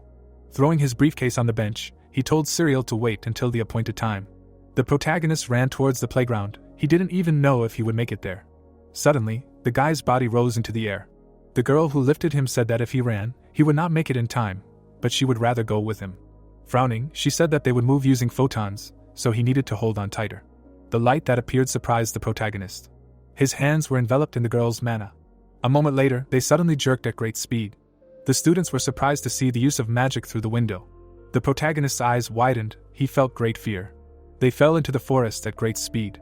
Cyril, holding the guy, said that when teleporting, there's a risk of getting stuck on a tree, so they will just fly. A moment later, they turned into a beam and rushed down. Cyril, landing, raised gusts of wind. The protagonist leaned against a tree. He was exhausted. While he was vomiting to the side, Cyril ran forward and screamed, calling for her friend. The protagonist approached the girl and said that the couple could have moved, taking into account that they could tell everything to the teachers. Chiron lowered his hand and mentally said that it was all well thought out. Realizing that now was not the time to worry about his identity, the protagonist glanced at Cyril and asked to go back and tell everything to the teachers. The girl glanced at the guy when he said that without him she would get there faster, and Amy's request could be forgotten, because the reason was in him. The girl froze and frowned. She grabbed her head and asked if that important reason was really him. Was it really all because of their relationship, which she did not yet know? The protagonist clenched his fists and told the girl that now was not the time, because the longer they waited, the more risky the situation became. Having received consent, Chiron sighed. When Cyril left, he spread his mana. Chiron closed his eyes and tried to understand where Amy was. He had long been accustomed to the mountains, so he could try to find a clue. The guy searched and found some tracks. Crouching down, he realized that these were the tracks of 2 people and that they had been left recently. The guy raised his head, hearing a strange sound. Smoke was rising in the middle of the forest. The guy raised his hand and said that his hand had accidentally trembled. Smiling, he said that he had almost hit her with the fireworks he had prepared. The girl, being calm, turned to him. 4 students were descending from the sky. Soon they landed, surrounding the girl. Jake approached his people. Smiling, he said that they should be polite to the dear guest. Amy, crossing her arms over her chest, said that there were a lot of children gathered here who had nothing to do. Raising his hand, the guy asked if she really valued the guy so much that she had obediently come. The girl, not paying attention to the laughter of those around her, answered, saying that they did not need to set fire to the whole house to catch a couple of rats. Jake said with a scowl and a tight smile that she was overconfident to think she could defeat such a crowd. The guy said with a deep frown that he had a plan this time. Amy leaned forward and said that she didn't care about his plans, she was only interested in where Chiron was. Jake laughed along with the guys and said that Chiron was probably stuck in the library reading a book and had no idea what she was about to go through. The blonde guy behind Amy laughed and said that he loved them. All these laughing guys were gathered just for Amy. They were crazy with the desire to get revenge on her for what she did to her. Jake smiled evilly and said that he would repay her for her actions yesterday. Amy smirked, saying that since Chiron wasn't here, it would be much easier. Her lips stretched even wider. Releasing her mana, she said that she just needed to get rid of them. Jake stopped smiling and froze. He sweated and said that this couldn't be happening. Amy shot fire at the people behind her. The blonde screamed in pain. His hand caught fire. Jake immediately hid behind a couple of guys. Turning around, he said that the target's form was weak in a fight with many opponents. All the students flew up, realizing that they needed to move quickly. An arrow of mana flew past one of the guys. He frowned as he saw the arrow approaching. A moment later, the arrow exploded behind him. Amy sent another beam of mana. She waved her hand, changing the trajectory of the flight. A grin appeared on her face. All her opponents were in the girl's invisible zone. Flames enveloped Amy's hands. One waved her hands, sending fireballs. The balls of flame rushed at great speed towards the targets. The guy grabbed his head and dodged the balls, saying that it was impossible to rotate the target's form so quickly. Jake gritted his teeth. He didn't understand why this was different from what he saw in the training room. Flying up, the guy said that no matter how strong she was, everyone has a weak spot. She stopped and began to concentrate the wind near his hand. He swung his hand to attack. A moment later, he threw a blade of wind at the girl. A whirlwind of blades rushed towards her. Soon the whirlwind was near Amy. A wide grin appeared on the guy's face. Unexpectedly, Amy was able to dodge the whirlwind.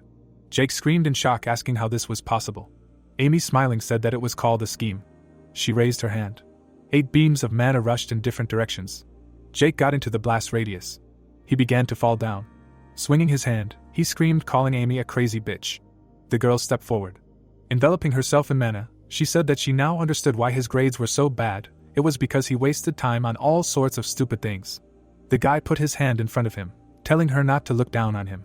Smiling, Amy said that his attacks were useless. Suddenly, the mana in her eyes began to malfunction. All the magic in the area began to dissipate. The girl looked at her hands in shock. Looking at this dark energy, she tried to understand what was happening. Amy grabbed her head from a sharp attack of pain. 4 magicians came out of hiding. Jake grinned, saying that now her end had come.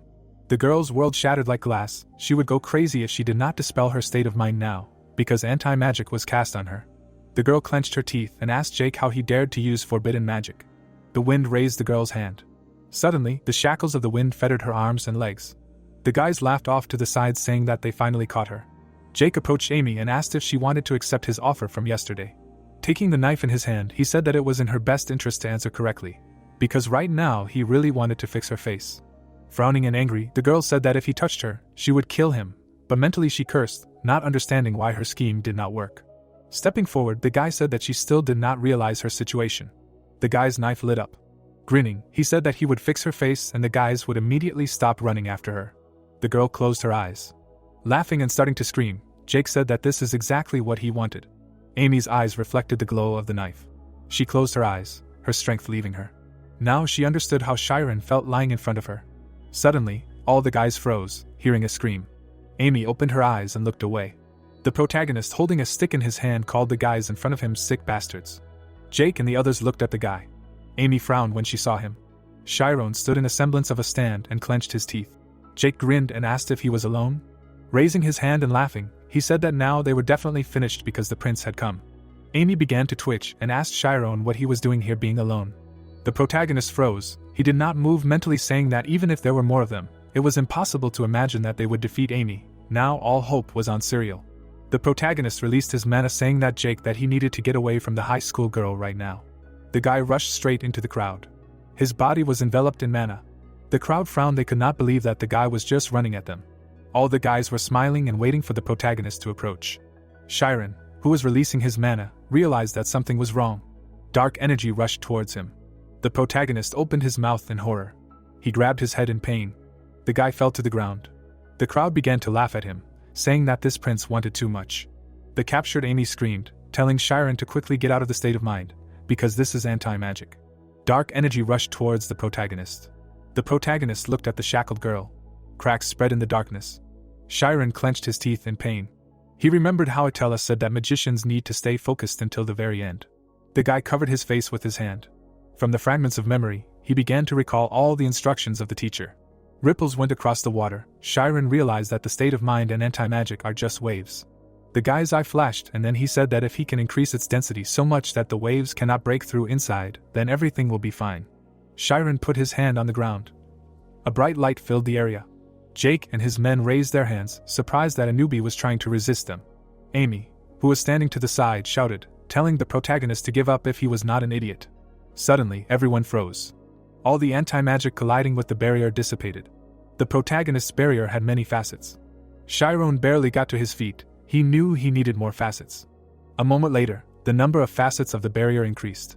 Jake raised his hand, seeing the subordinates panicking, and shouted, saying that the waves were collapsing because of their worries. Gritting his teeth, he asked if they really wanted to be hit by anti-magic. The protagonist clenched his fist. Chiron stepped forward. His step raised a wave of mana. All the anti-magic was reflected from the barrier. The energy struck the guy, making him scream. The waves of anti-magic hit the crowd. They all grabbed their heads and began to lose consciousness. The girl's wind shackles began to dissipate. She used flames to finally dispel the wind. Now that there was no anti-magic, she was calm. The girl landed on the ground. She looked at the barrier with shock, which had many facets. Amy herself could not create such a cold and strong state of mind. The protagonist frowned. He felt something moving under his feet. Looking at the energy on the ground, he said that it was as if he stepped on a tiny worm. Jake's whole body trembled. He screamed, saying that this was some kind of nonsense. The guy looked at the bodies of his comrades. He did not understand how they managed to lose to one brat. The protagonist dispelled his barrier. And then Jake screamed, saying that he probably specializes in anti-magic. That's why he got into the school on a special recommendation. Spreading his arms to the side, Jake asked if he could defeat him in a duel. Beams of mana spread across the ground, straining the protagonist. Jake opposite him created whirlwinds in each hand. The girl's fist hit the guy in the face. Amy threw the enemy back with one blow. He fell to the ground with a scream. Amy hit him in the face again. The protagonist nervously tried to calm the girl down, who was swearing and beating the guy. Amy hit Jake in the face, telling him to repeat everything he told her. Chiron grabbed the girl by the waist and tried to pull her away. Screams and sounds of blows were heard in the forest. Chiron, lying on the ground, asked Amy if she was okay. Suddenly, he realized that the girl had lost consciousness, lying right on top of him. The guy began to wave his hands, telling the girl to wake up. The protagonist calmed down a little and, looking at the girl, thanked the high school girl for coming to save him. Suddenly, the girl's head jerked. She stood up abruptly, saying that she was now full of strength. Putting her hands on her hips and smiling, she asked Chiron how he, such a weakling, had the courage to come and even fight. The guy himself, experiencing wild pain, thought that he would not receive gratitude from this girl. The girl held out her hand and said that they needed to get out of here, because if the teachers caught them, they would be screwed. The protagonist shook her hand and said that Cyril should have told them everything already. Amy hit herself on the head, saying that he didn't understand how things were going here. They would have a hard time if the academy got involved. The wizards would definitely try to find out the different reasons for what happened. Did he really want their secret to be revealed? Jake frowned when he heard her words. While the couple was arguing, a bright light appeared in the distance. A moment later, a pillar of light crashed into the ground. Amy gritted her teeth, praying that an old and carefree teacher would come to them, who would not pay attention to all this. Seeing Ted and Sin come, Amy realized that now she was definitely finished, because the most hot-tempered teachers in the entire school had come. Cyril ran past the teachers. While she was happily grabbing her friend's cheeks, Ted formed a flame in his hand. He raised his hand. A moment later, he shot fire into the sky, and froze in shock when he saw the bodies of the guys. He turned around abruptly. Ted grabbed the girl by the shoulders, asking how she, a model student, could end up in such a situation. Sina, who was watching everything, frowned. Approaching Chiron, she asked her to explain what happened here. Jake, who suddenly stood up, said that he could explain everything. Smiling, he said that he asked for a duel out of personal hostility, and this often happens to people their age. Sina frowned, saying that she was told that there was a threatening letter. Looking at the bodies of the lying guys, she said that anti-magic was clearly used here. Did he really not know the school regulations? The guy, putting his hand to his chest, said that this was all because Amy was too strong, and only they suffered. Sina did not move for a while, thinking about everything. Jake smiled widely and said that Amy was the first to break the rules by attacking him at the library, which is why he requested a duel. Ted frowned at the girl, who then screamed, saying that he himself had threatened her then, and then wrote that he had kidnapped Chiron. Raising his hand, he said that no one had touched the guy. Pointing at the guy, Jake said that today she had also attacked them first, and Chiron had rushed here instead of calling the teachers. Ted frowned. He was surprised and did not fully understand the situation. The professor looked at the protagonist. Grinning, Jake asked Amy why she didn't tell the truth. The guy was going to blow this situation out of proportion. Money and price were not important at all. He was going to find out everything about these two. After gathering all the information, he would publish it in newspapers, national agencies, and even the church would be aware. Stepping forward, Sina told the student to stop talking nonsense, since he and his friends were using anti-magic and broke the rules for using it to attack. A strong wind picked up in the area. Chiron frowned as he listened to Sina tell Jake that they knew that either Amy or Chiron's minds could have been damaged and they would probably both die. The teacher's eyes sparkled as she said that this was reason enough for expulsion. Putting his hand to his chest, the boy asked if she really thought that a pathetic teacher could expel him. Ted walked up to Sina and said that his family was basically the lifeline of the academy. They sacrificed so much for them. The girl responded by saying that the teacher's job was to guide the students on the right path. Ted covered his face with his hands as Sina said that if he couldn't even do that, the academy would be better off without him. Jake raised his hand and laughed, saying that she would be the one to be kicked out in the end. The guy opened his mouth wide and shouted, saying that the world revolves around money and everyone bows their heads before it, but she should take the chance and see for herself how this world works. The girl raised her hand. She waved her hand sharply, saying that before that, it wouldn't hurt him to learn something himself. Mana escaped from the teacher's hand. Ted stood in front of the students and shouted, telling his colleague that she shouldn't kill students. A frosty whirlwind swirled around Jake. A moment later, ice crystals completely encased him. Many spikes were aimed at him. The protagonist, in shock, opened his mouth, amazed that the ice didn't even touch the guy's clothes, which meant that Sina controlled even the smallest details of the spell. Approaching Jake, the teacher asked him if he really thought that everything could be achieved by throwing money around. With one click, she broke all the ice. As the boy fell to his knees, Sina said that they knew that he had harmed many students, but the academy turned a blind eye to it, not punishing him for it. Grabbing his hand, the boy said that it was all because his family had a lot of money. Ted scratched his head when his colleague said that the academy was not a place where they were taught for money. On the contrary, they taught them things that cannot be bought. Frowning, Jake asked what she was teaching them. The girl answered by saying that she taught them to achieve their dreams. Parting her lips, Sina asked the boy if he did not want to become a mage. Jake's eyes widened. He remembered the first time he came and smiling said that he would definitely become an excellent mage. Jake froze when Sina asked him that this was a dream that he shared with his friends. They were training to become wizards. Wasn't that why they had come all this way? The boy remembered how they went on a camping trip when they were still children. Soon they all grew up, studying at the academy. He looked up when the teacher asked him if he wanted to destroy those precious memories of this place with his own hands. The bright light of the sun fell on the teacher and the student. The student bowed his head saying that he was sorry. Everyone in the clearing could see how Jake bowed before them. The protagonist raised his head. He looked at the still dark sky. Jake and the other dark mages repented and began to dream of becoming a wizard again, but this would happen later, and now they were paying for their misdeeds in the punishment room. Ted looked at the couple in front of him and asked Chiron why he did not tell the teachers everything at once, because in the first place he should have done exactly that. Frowning, the professor said that instead, he went to save a much more skilled high school girl alone. Now they needed a good reason for this act. When Chiron nodded, Amy sighed and said that she would tell the whole truth. The protagonist at that moment thought that they really couldn't hide the truth about his origin and what happened all the time. The girl parted her lips. Smiling, she said that Chiron was her boyfriend. Everyone in the office opened their mouths in shock and surprise. The professor's shouts could be heard throughout the academy. Amy was tied up with vines and begged for help. The villain smirked and asked who would come to her aid if they were deep in the mountains. They turned around when they heard the sound of a horse approaching. The white horse closed its eyes and reared up. The protagonist threw the villains aside. The girl's mouth opened in surprise when she saw him. Chiron smiled and announced his appearance. The guy picked up his friend and looked into her eyes. Their cheeks turned red. The students' mouths opened in surprise and asked if everything really happened like that. Siriel raised her index finger and replied that it was all true. The woman said that she saw everything with her own eyes. Her friend put her hand on her shoulder and asked what kind of rumors she was spreading here. Her screams echoed throughout the kingdom. Notes appeared on the bulletin board stating that the two students had started dating. The other students walked around the yard and envied them. The sorceress clenched her fist and asked if her friend was tired of living. Smiling, the girl said that she knew perfectly well what had happened and asked if they had already kissed. Siriel closed her eyes and said that now those annoying guys would not bother her classmate. The day of the incident, someone put a statement on the table and asked if it was a lie. The heroes gathered in the office. Ted asked if his student was interested in a relationship with a student. Amy remembered that they had already met him before and said that meeting him within the walls of the Magic Academy was fate. The woman adjusted her hair and asked if it was not so. She kicked her friend in the leg. The teachers looked at each other. The magician said that it was the pure truth, and thought that it was better to pretend to be in love than to reveal their past. During lunch, Siriel smiled happily and said that she had thought so from the beginning. The student frowned in displeasure, her friend remembered that they had a class together today. The student asked if they were planning a date in the library. The girl put the drink on the table and explained that they would focus on studying, as expected. The sorceress leaned on her hands and replied that it was not fun at all. The woman thought about how she did not have time to fake love.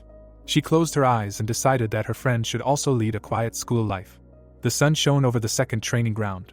The protagonist waved his hand to his classmates. Siriel ran up to him and suggested that he already missed her friend. Chiron laughed and asked what kind of nonsense this was. Frowning, Amy realized that she thought the same thing, and noticed that her friend seemed to draw a line between them. The guy turned his head when the girl coughed. The student put her hand to her chest and explained that they could speak informally in private because they were closer than just acquaintances, a senior and a junior. Her friend realized that this was the first time she had heard such words from her. Closing his eyes, the young man replied that everything was fine and stated that she was still the senior. The student pursed her lips in displeasure. The mage said that it was time for him to return to his group. Siriel looked back and asked what was going on between them. The protagonist walked up the stairs. He sat down at his desk and took out his books. Chiron frowned sternly. His classmates were outraged that they were flaunting their romantic relationship and wasting time on dates instead of studying. The students smiled and decided that this was the reason their friends still couldn't use magic. Ignoring them, the guy looked ahead. His hand trembled. These rumors began to spread 2 days ago. Then the guys gathered in front of the bulletin board. There was a sign with the class number on the door. The students cried when they found out that the senior student started dating the new guy because they wanted to win her attention. The girl threw her hands up and said that she was jealous that those who had attracted everyone's attention became a couple. The girl looked at her classmates in disappointment. Someone said that it was not for nothing that they say that birds of a feather flock together. Someone approached the sorceress from behind and asked if everyone thought something was strange. The guys looked around and asked what they were talking about. The student put the results of the midterm exams on the table. The guys opened their mouths in shock. It was written on the sheet that the main character scored 30 points in all subjects and became the last in his class. The students' eyes widened in amazement when they learned that, according to rumors, Chiron cannot use magic. The boy lowered his head and asked what it meant. His classmate replied that he was accepted on special terms. The wizard smirked and explained that the newcomer was admitted here thanks to his family, and began spreading rumors about his genius in order to get a girl from a noble family. The students frowned in displeasure and were indignant that the son of rich parents, who had never lifted anything heavier than a spoon in his life, showed up at the academy and started dating a high school girl. The guys gathered in a group and said that it was not in vain that they worked so hard for their own future, so they would not forgive him. The girl sadly lowered her eyes. The student asked why the academy turned a blind eye to such injustice. Someone opened the door. The protagonist entered the office and realized that something was wrong here, because before he arrived, it was noisy. His classmates were sitting silently at their desks. Chiron took a step forward. When he approached the desk and wanted to ask something, another student stood up from the table. The boy stared at him in surprise. He didn't even need to ask why, because they were talking so loudly, as if they wanted the newbie to hear them. Present time, the guys gathered on the training ground. The boy lowered his head. They were about to have a practice of the state of mind. An energy sphere appeared around the student. Suddenly it turned red. The magician looked down sadly. The other students were indignant that his state of mind was touching them. Bright spheres shone in front of the protagonist. Itella bowed her head and asked how he was doing. Chiron approached her and explained that when trying to separate the state of mind from the body, his consciousness seemed to follow him. Smiling, the girl replied that this was how it should be, and told him that he was a convergent type who follows his nature, due to which his mind gathers in the form of a sphere. The woman asked if he was able to cope with the other forms. The boy thoughtfully put his hand to his chin. The young man looked up and said he had no problem with that. The teacher looked back and suggested he demonstrate them in the visible zone right now. The students gathered in a huge hall. The magician grabbed his sleeve. The teacher said that this could be postponed for later, and added that she wanted to look at the only 7th grader who could do all 4 forms. Pressing the book to her chest, the teacher remembered that the student had expressed a desire to use the visible zone on the first day, and wondered if he was afraid of the other students' reactions. The protagonist looked up and asked her to evaluate his efforts. The student looked back and realized that their classmate was going to do it again. His friend assumed that he probably wanted to look good in the eyes of his girlfriend. Chiron stood in the center of the hall. The students decided that the newcomer was incapable of anything. Itella stood behind the lectern and asked him to show all 4 forms one by one. The boy remembered that the ability to change forms is one of the conditions for moving to the next class.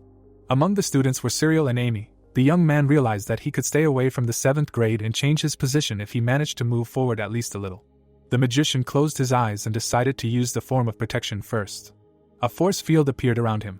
The girl opened her mouth in surprise and wondered if her friend had become stronger after meeting the dark magicians. The student was surprised that he managed to summon 144 facets. The students looked at each other with displeasure. Someone said that such a state of mind can be called armor without exaggeration. A bright star appeared under the wizard's feet. Its end swirled in the air. In the end, they turned into 4 long rays. Smiling, the teacher decided that her student changed forms faster than the 6th graders, and concluded that there would be no problems with his transition to the next class. Lowering his head, the protagonist realized that only the form of evasion remained, and remembered that he had never succeeded in it. Waves of blue energy appeared in the air. Chiron thought that he should show his failure for the sake of the teacher's instruction. The 5th grader's eyes widened in surprise and were surprised that the newcomer was going to switch to evasion form. The girl frowned sternly.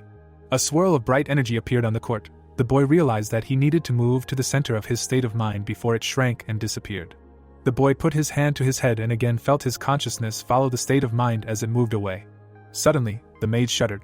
His classmates smiled and laughed. An ominous aura filled the hall as mockery and reproaches were heard. Blue energy enveloped the wizard. Someone asked if this looked like a form of evasion. Watching him from the side, Amy asked what was wrong with him. Cyril suggested that his state of mind was fluctuating due to everyone's attention.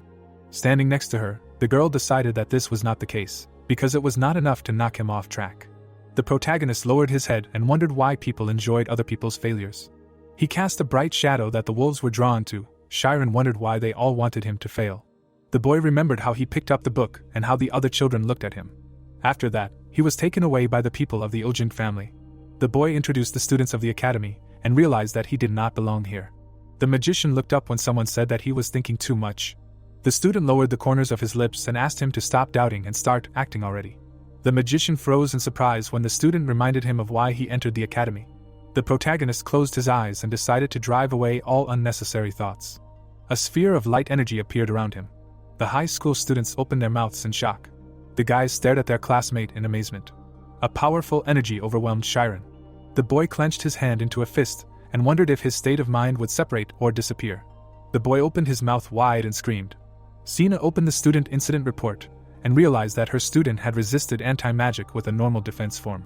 Sitting at the table, the girl thought about how anti-magic was so dangerous that even specialists needed an artifact as a mediator. The woman imagined the scales and was surprised that he managed to defeat 6 opponents at once. The teacher looked down and concluded that he had more mental strength than those students combined. Thinking that this was an innate talent, the teacher looked back when someone called her. Clouds were floating above the academy. The teacher asked if the newcomer had successfully used the evasion form. Itella sat in a chair and confirmed this, adding that only 1 month had passed since he began learning it. Sitting in front of her colleague, the girl said that she was able to clearly see the evasion form thanks to the visible zone, and that it lasted for about 4 seconds. Sina took a sip and decided that her intuition was right. The woman said that she wanted to offer her something unusual as a motivation for the students. The teacher adjusted her glasses and assumed that they were thinking about the same thing. A few days later, the boys gathered for chemistry class. Standing at the board, the teacher announced that their lesson was over. The teacher approached the podium and explained that she ended the class early to make an important announcement. The protagonist stood up from his desk when she asked him to do so. Chiron's mouth dropped open in surprise when Sina announced that an early decision had been made to transfer him to the 5th grade and that he would be joining it from tomorrow. The boys widened their eyes in amazement and said that this couldn't be true, since in order to get to the next grade, they needed to study for 2 more years. The girl closed her eyes and hoped that they would all dedicate themselves to their studies. The girl jumped up from her desk, contradicted her, and suggested that skipping 2 whole grades was a rarity. Looking at the teacher, the student asked how a person who could not use spells could be transferred early. Frowning, the woman remembered that Ithella had not mentioned this and asked if this was true. The boy frowned sadly. A drop of sweat rolled down his cheek. His classmates stared at him bloodthirstily. The young man confirmed that he did not know how to use any spells. Deciding that this was quite unexpected, the teacher said that there were no obstacles to transferring, because magic was not assessed in the 6th grade. The boy slammed his hand on the table and shouted that he would not accept this at all. The student frowned angrily. Opening his mouth in anger, he said that this was obvious discrimination and asked if the state of mind was not all magic. The mage looked at him tensely. The student asked what his classmate was good at besides that, and explained that he would only accept this decision if the newcomer could use at least 1 spell. The 7th graders agreed with him with their mouths wide open and were outraged that their classmate could not even learn the theoretical material properly. The teacher frowned tensely when the boys threatened to report her for a hearing at the student council, and realized that there was something hidden behind this that she did not even suspect. Clutching the book to her chest, Sina promised to take their opinion into account and decided that she had rushed with this news. The boy grinned contentedly. The girl reported that the final decision would be announced after the official meeting of the teachers. The woman looked out the window and thought about how angry her students were. The teacher frowned, deciding that this was not a normal objection to unfairness, and assumed that some personal conflicts were involved. Maria entered the room and called out to her. The girl pressed her hand to her chest and said that she wanted to tell him about something that had happened earlier. The protagonist was walking down the academy corridor. It all started about a week ago. At first the 7th graders simply ignored the newcomer. Chiron was sitting at the table alone, then they began to spread rumors about him. There was a lot of trash on his desk. The student sat down in a chair and explained that her classmates had started to interfere with his studies. Crying, the student explained that she knew who had started gossiping and inciting others, and said that bullying was very cowardly. The sorceress trembled. Now the teacher understood what was happening. The mentor sternly knitted her eyebrows and thanked the girl. Sitting in front of her, Sina promised to sort everything out. A book appeared in a velvet cover. In the conversations of great scientists, the words of a physicist were quoted, which were very impressive. Torkelin smiled and said that people should allocate at least 6 hours for sleep, although he himself, as a student, slept only 4 hours. The journalist sitting in front of him asked if his conclusions were not wrong, since he managed to become a great scientist despite the lack of sleep. Pointing at him, the man replied that teenagers are not just people, and added that lack of sleep is not a hindrance for them at all. The clock showed 12 o'clock at night.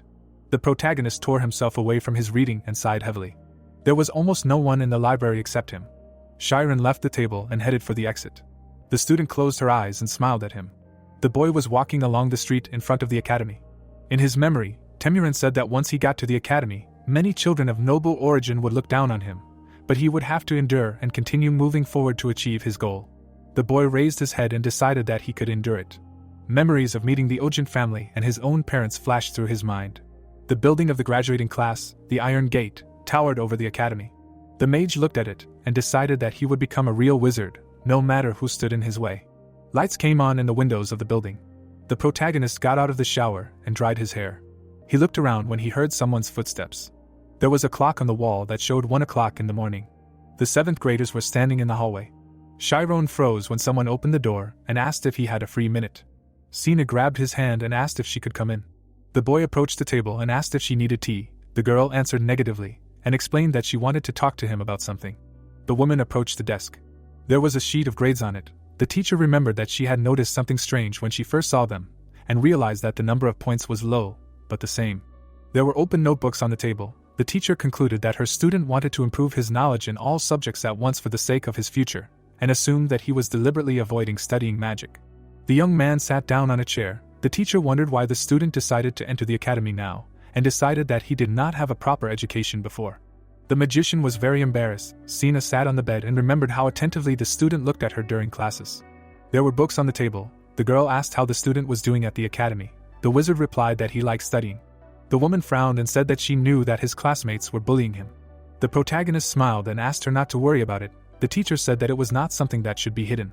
Closing his eyes, Chiron replied that he was fine, and added that he was a little sad that he had not managed to make friends. The guy looked up and said that he could not do anything about their attitude towards him. The teacher folded her hands in her lap and asked if he was not offended by his classmates.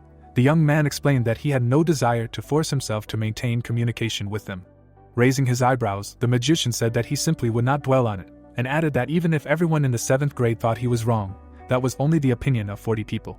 The mentor's brows furrowed. The wizard said that he believed that somewhere in this world there was a person who could understand him. Sina closed her eyes and understood what was being said and promised to take it into account at the meeting. Holding a book in her hands, the girl finished her speech about the early transfer of the newcomer. Her colleagues held documents in their hands and wondered if this was possible. The academy staff sat in the conference room. No one could believe that an entire class would bully a child just because he could not use magic. Looking up, the man said that they should agree to the transfer and suggested that the student would be able to graduate in the next 4 years. The woman stood up from the table. The old man said that the more young graduates the academy had, the better. Ted frowned and said that he had some objections. Mirche sat at the high table. The director of the academy clasped his hands and asked why his colleague was against the transfer. Raising his hand, the teacher replied that the problem was that their student couldn't use magic, and said that they shouldn't ignore the negative reactions of the other 7th graders. Raising her hand, Sina explained that the new student was putting off learning magic and was aiming to gain more knowledge, and decided that the teacher shouldn't interfere with his learning plan. The mentor frowned sternly and noticed that his colleague was clearly partial to the boy. The girl smiled nervously and asked what that meant. Looking at her, the man replied that the other students were weaker than him in terms of omnipotence, but they were stronger in omniscience, and said that such a decision could reduce their motivation to study. Ted smirked and reminded them that a teacher shouldn't invest in just one genius. The woman frowned and expressed outrage that her colleague was giving in to the envy of the children and was going to turn her students' talent into dust. The heroes jumped up from their desks and began to swear. The other teachers covered their eyes with their hands indignantly and were surprised that these people could become wizards at all. The teachers, enveloped in opposing elements, continued to argue. Mir waved his hand and asked them to calm down. The teachers froze and looked at him. Spreading his arms, the head of the academy explained that they were both right. It was just that Sina was thinking logically, and Ted was worried about the balance among the students. The man smiled widely when the old man agreed with his words. The girl looked away. The magician raised his index finger and suggested doing the following. The next morning, the students hurried to the academy. The 7th graders ran ahead. The children crowded around the notice board. On the golden plaque was an announcement of an exam for transfer to a high-level class. The children looked at each other and concluded that they would be able to skip 2 grades and immediately get into the 5th. The students opened their mouths in shock and were outraged at how difficult this exam would be, because one of the tasks would be the use of teleportation magic. Someone approached the crowd from behind. The younger students parted when they saw the main character. Chiron approached the bulletin board and attracted everyone's attention. The boy looked up and thought about teleportation. The so-called bullying of a loner from the 7th grade had become widely known even among the upperclassmen. The students walked along the corridors of the academy and discussed what was happening to the newcomer who did not even know how to use magic. Amy's mouth fell open in surprise and wondered if her friend was avoiding her because he was being bullied. Putting her hand to her chin, Cyril explained that the 7th graders were very immature, so it was normal, and told her about how something similar almost happened to her. The girl looked back and asked where her friend was going. The sorceress replied that she was going to her comrade. The girl scowled angrily and said she really wanted to hit him, and asked how he dared to keep quiet about something like that. Grabbing her by the cloak, the student asked her friend to imagine herself in his place and asked if she would want her loved one to know that she was an outcast. The woman stopped when her classmates said that it would only hurt his pride more. Shaking her head, the mage decided that it didn't matter at all and wondered why her friend didn't tell her. Cyril looked away and decided that it would be difficult for a 7th grader to master teleportation. The girl looked down and realized that this spell was too dangerous for someone who had never studied magic. Her friend offered to teach her boyfriend teleportation. Clouds floated above the academy. The student said that he would not accept her help anyway and reminded him that their exams would begin soon. Bright stars shone in the sky at night. Something flashed between the trees. Someone was jumping from one tree to another. A man in a black robe approached the building. Amy landed on a branch and thought that she wanted to help her friend because she was also involved in what was happening. The girl jumped up from the branch. The woman pushed off the wall of the dorm and decided that her friend should apologize to her. At the same moment, a student jumped into the protagonist's window.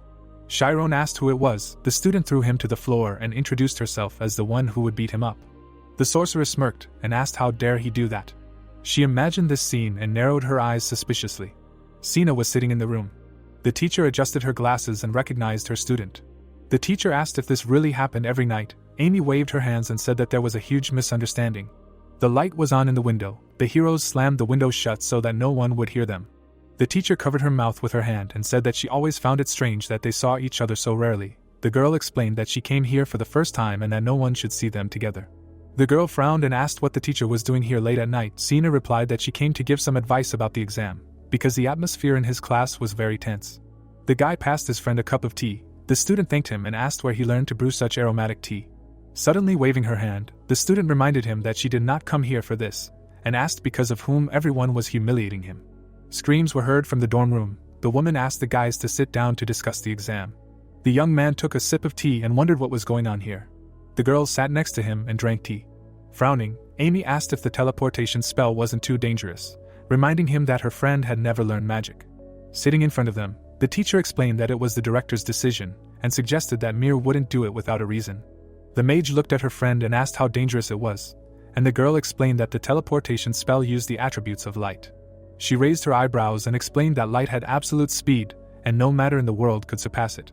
The girl imagined a person teleporting, and added that this spell used this speed to overcome the boundaries of space and time.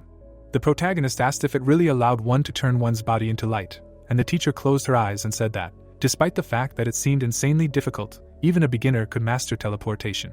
Presenting the speeds as a graph, the teacher explained that the speed of light is divided into 4 categories, and that teleportation requires light speed magic, which significantly reduces the mass of the body. Chiron scratched his chin and realized that this created a risk of collision. The student turned away and wondered what was going on, The boy realized why teleportation was prohibited on the academy grounds. Sina called him very smart. The woman smiled. The boy asked how they were going to conduct such a dangerous exam. The student raised her fist to her mouth and replied that a place without any obstacles would be prepared for it. The magician asked if such a thing existed. Amy raised her index finger and confirmed it. The magician looked at the ceiling and wondered what it meant. The protagonist opened his eyes wide and thought that it couldn't be. A fog descended on the mountains where the teleportation training ground was located. The teacher said that there was only one place for such an exam. A rope was stretched between two rocks. The teacher explained that they would compete in the speed of moving from one mountain peak to another. Chiron smiled widely and asked if it wasn't deadly. The girl remembered that the one who covered the distance first would win, and asked if it wasn't too difficult for a 7th grader. Frowning, the teacher replied that if no one finished, the one who crossed the further distance would be considered the winner, and added that all necessary measures would be taken to avoid danger. Sina imagined one student hitting another, and said that they were worried that the desire to win would reach its limit and the students would start attacking each other. The girl looked away and assumed that her friend would become a target for the rest of the students. The boy looked down and wondered if he would be able to pass the exam. Imagining a crowd of classmates in front of him, the boy realized that he did not want to face the entire class alone and decided that he did not like the fact that someone could get hurt. The mage looked up and wondered if this was the right thing to do. With a frown of disappointment, the woman explained that she had wanted to see him in the 5th grade since the entrance exam and assumed that her greed had only added to his problems. The mage frowned and claimed that it was not her fault. The teacher said that she wanted to take on his training personally. Amy's mouth fell open in surprise.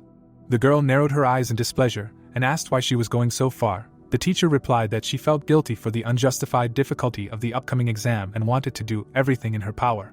Putting her hand to her chest, the girl said that this would only make things worse, and explained that her friend's chances of winning would disappear if anyone found out that the teacher had started training him. With a stern frown, the student said that she would take care of his training herself, and remembered that the difficulty would still be set to level 1.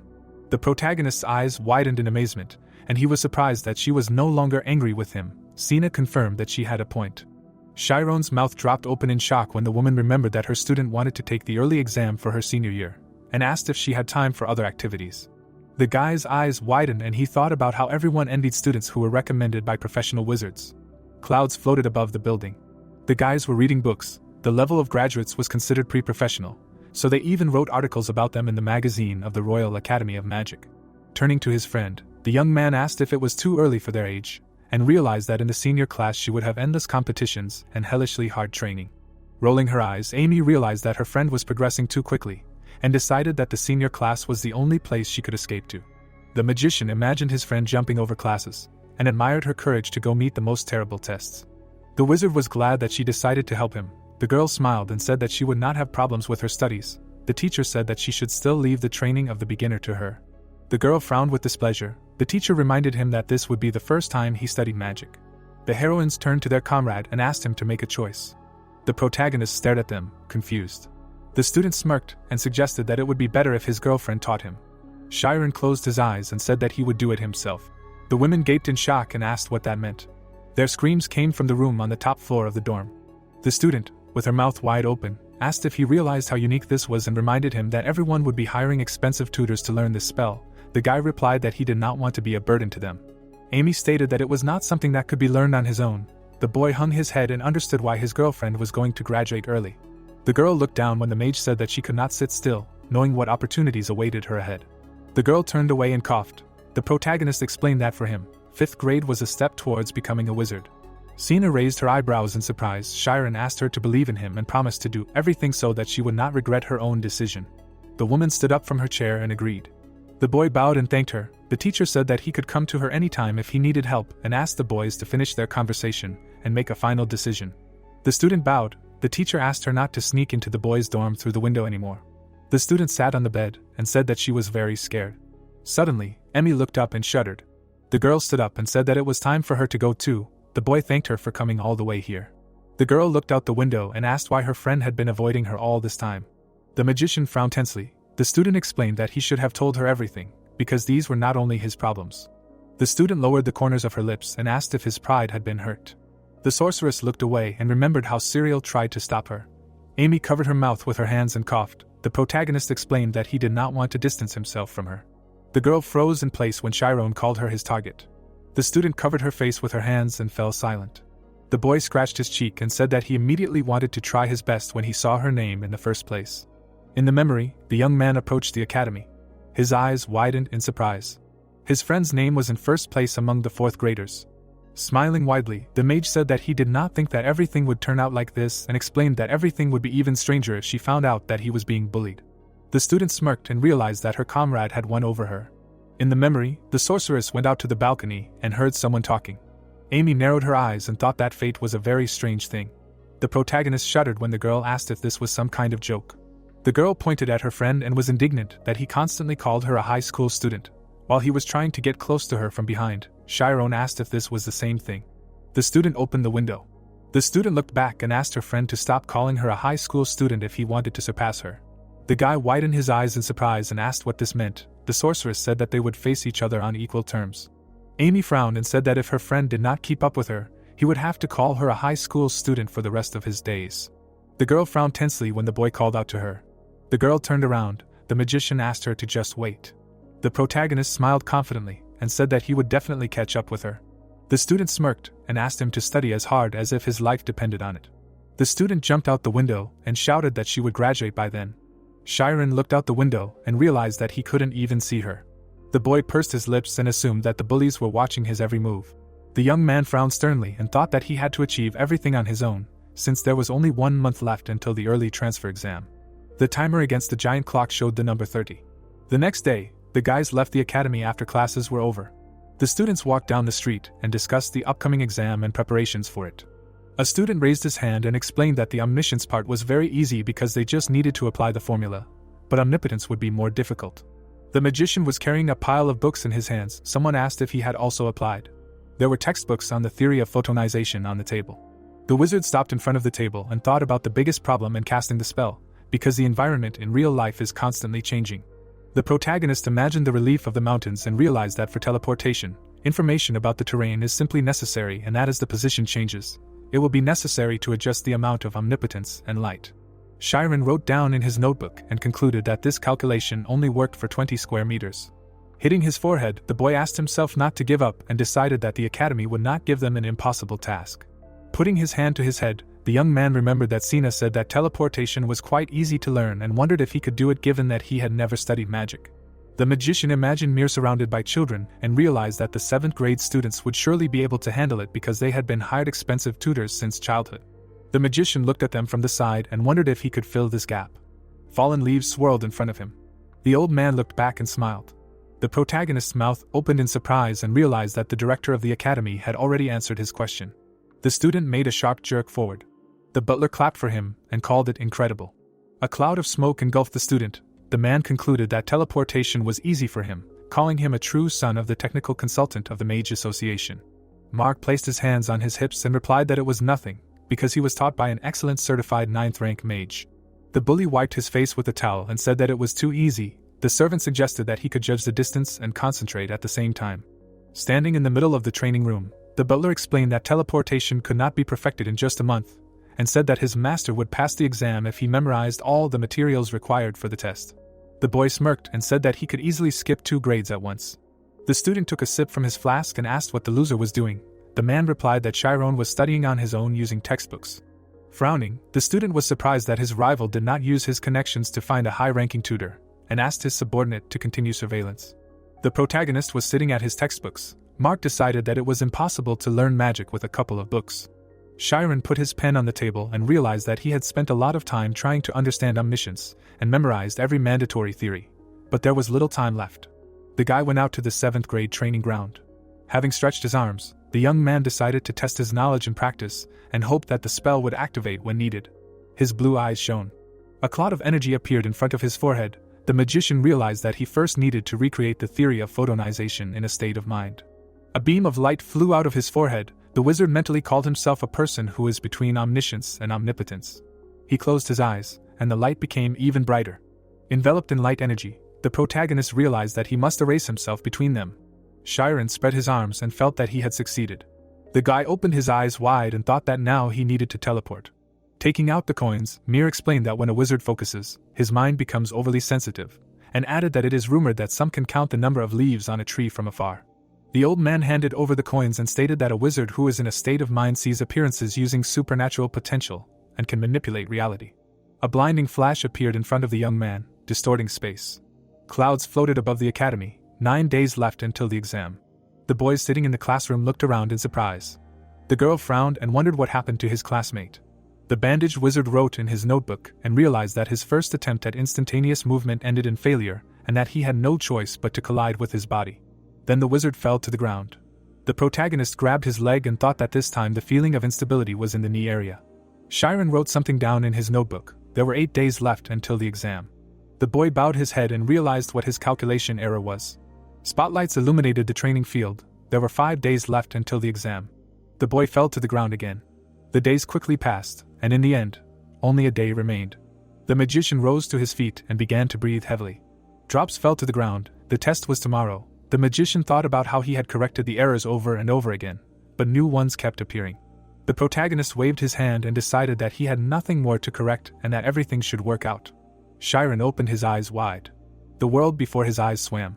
The boy slapped himself on the cheeks and declared that he needed to do this. The boy opened his mouth furiously and exclaimed. He made a dash forward and used a teleportation spell. His body turned into a bright flash and rushed forward. The magician squinted tensely. The magician lost his balance and waved his arms. The protagonist fell to the ground and realized that it wasn't that painful. Smiling, Chiron realized that he had succeeded and wondered how far he could go with this. The boy closed his eyes and decided that he needed to practice some more, but immediately fell asleep. Birds were circling in the sky. Mark was standing by the window. The butler asked how he was feeling. Looking back, the boy replied that he was fine and reminded him that today was the historic day of his promotion to the 5th grade.